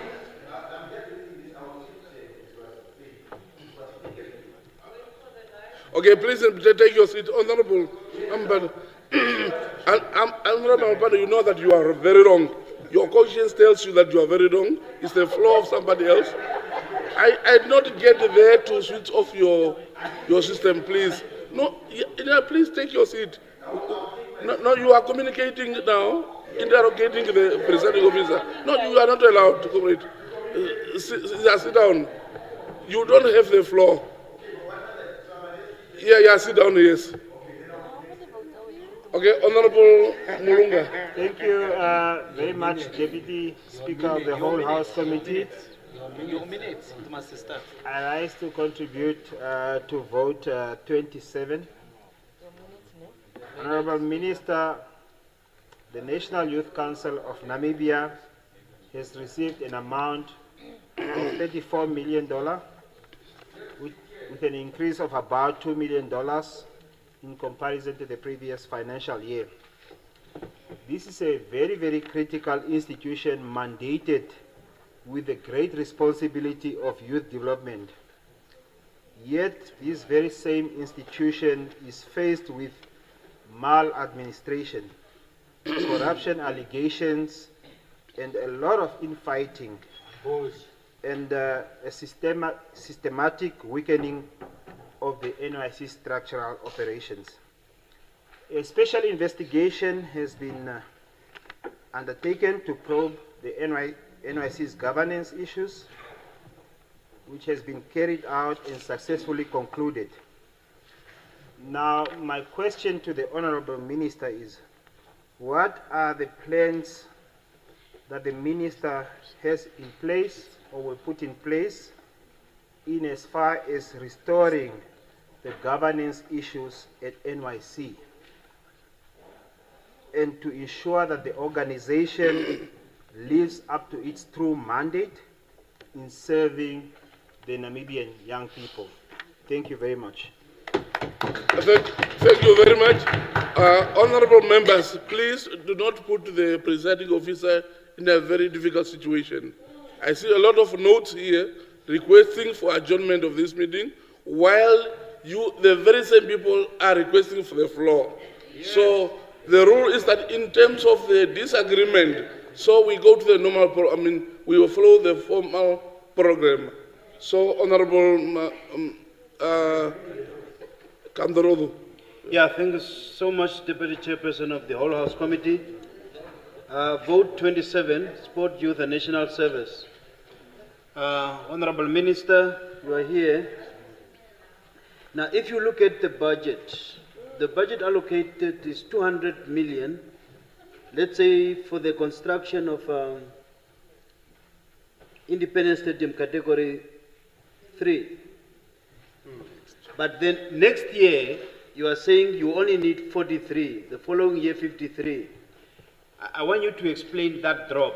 Are you sure your execution ability, will it be that effective to spend all this money during this financial year, and you only need that small amount next year? Because the discussion about the renovation and upgrading of the on the radar for the past 5 years, and nothing happened. Now you are informing us that you can do it in 3 years. Can you confirm that? And also the selection of your other fields in the category 2 across the regions, what formula did you apply to have those facilities in those areas? Why those were selected and why not other regions? Maybe you can explain that. The other issue is,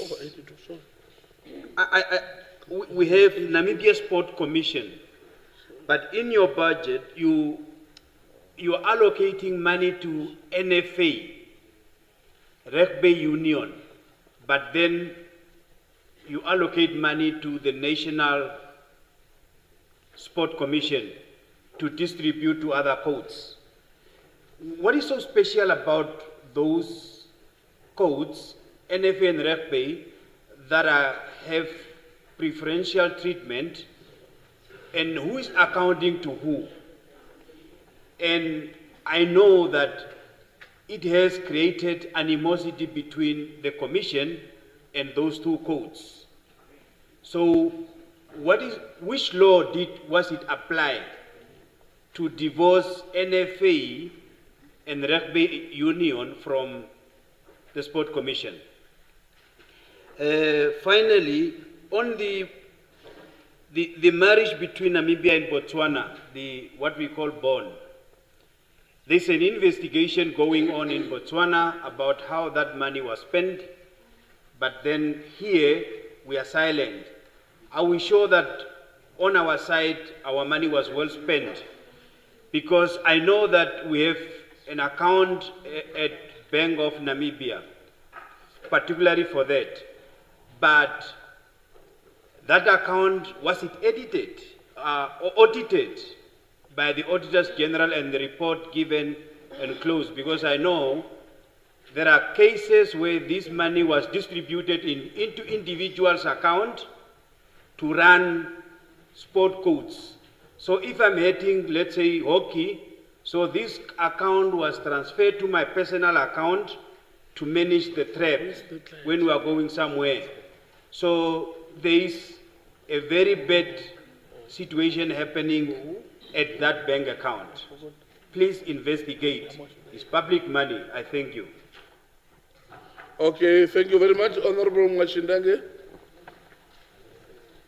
Yes, thank you very much, Deputy Chairperson for the whole House Committee.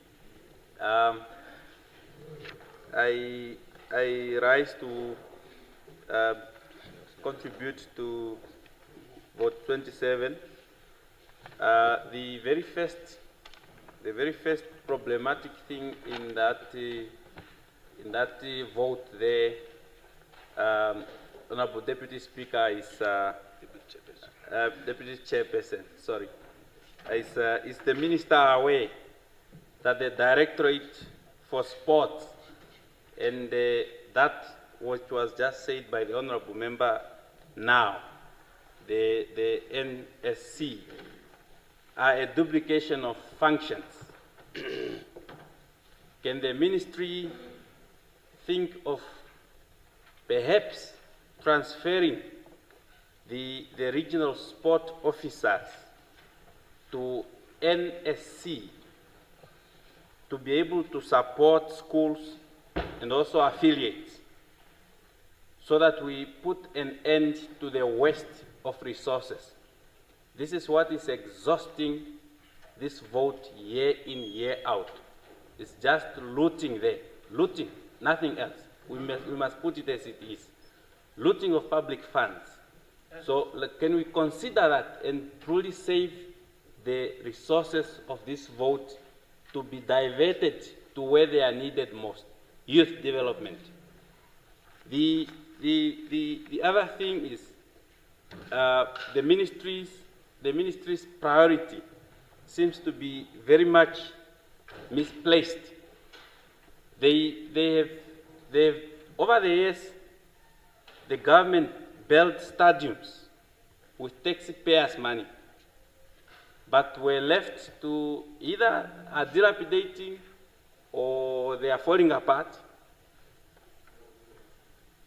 As if that is not enough, in the same ministry now plans to build CAF Category 2, CAF Category 3 stadiums. Now, how does the same ministry plans to manage and maintain the new ones if they completely failed to maintain the old ones? Two, how will these new stadiums economically benefit our youth? Now one asks himself, because it's just a plan of building, building, building. There's no plan on how those stadiums are going to economically benefit our people? Are they going to stand there, maybe pose for a photo, and then before you know it, they are receiving money on their phones? Or what is happening? Because you are building stadiums, you are not having a strategy and a plan to say this is how they are going to be used to make sure that they contribute economically to the much suffering of our people, which is the young people. And lastly, our young people waited for too long, Honorable Deputy Chairperson. Therefore, this ministry must put its house in order. I thank you. Thank you, Honorable Hengari. Yes, thank you very much, Honorable Chairperson of the whole House Committee. There was a remaining 10 seconds that must be added to my time. But let me firstly congratulate the Minister and her deputy on tabling this very important budget before us in this House.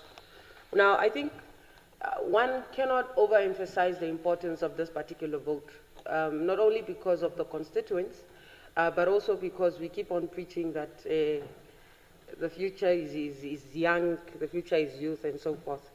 I must express the following, however. One, the ministry's share of the national budget has only grown from 0% to 4%, marginally. And while symbolically it's something that should be welcomed, it is, in my view, it is disproportionate to, number one, the size of the youth bloc in our country, and also the issues of the day. So I think it's something that we must align.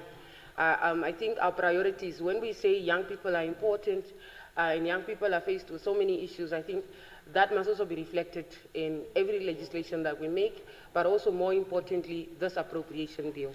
Secondly, Honorable Chairperson of the whole House Committee, I've picked up some observations from the recent audited report of the Auditor General for 2022-2023. First, you note a staggering 1.3 million in that report that was listed under debt establishment in a suspense account. I want to ask the Minister, if there is 1.3 million, it's listed as a debt establishment under a suspense account, meaning either there was money paid to the ministry, but nobody knows who paid this money or what it was intended for. So I think it's very important that we get clarity. Who paid this money? Is this person still paying that money? And why is it in a suspense account? Also, I know that by March of, at the end of every financial year, that suspense account is supposed to be at 0. Honorable Deputy Chairperson of the whole House Committee, the accounting officer also reported 21 cases of outstanding subsistence advance totaling 105,837.78. Now,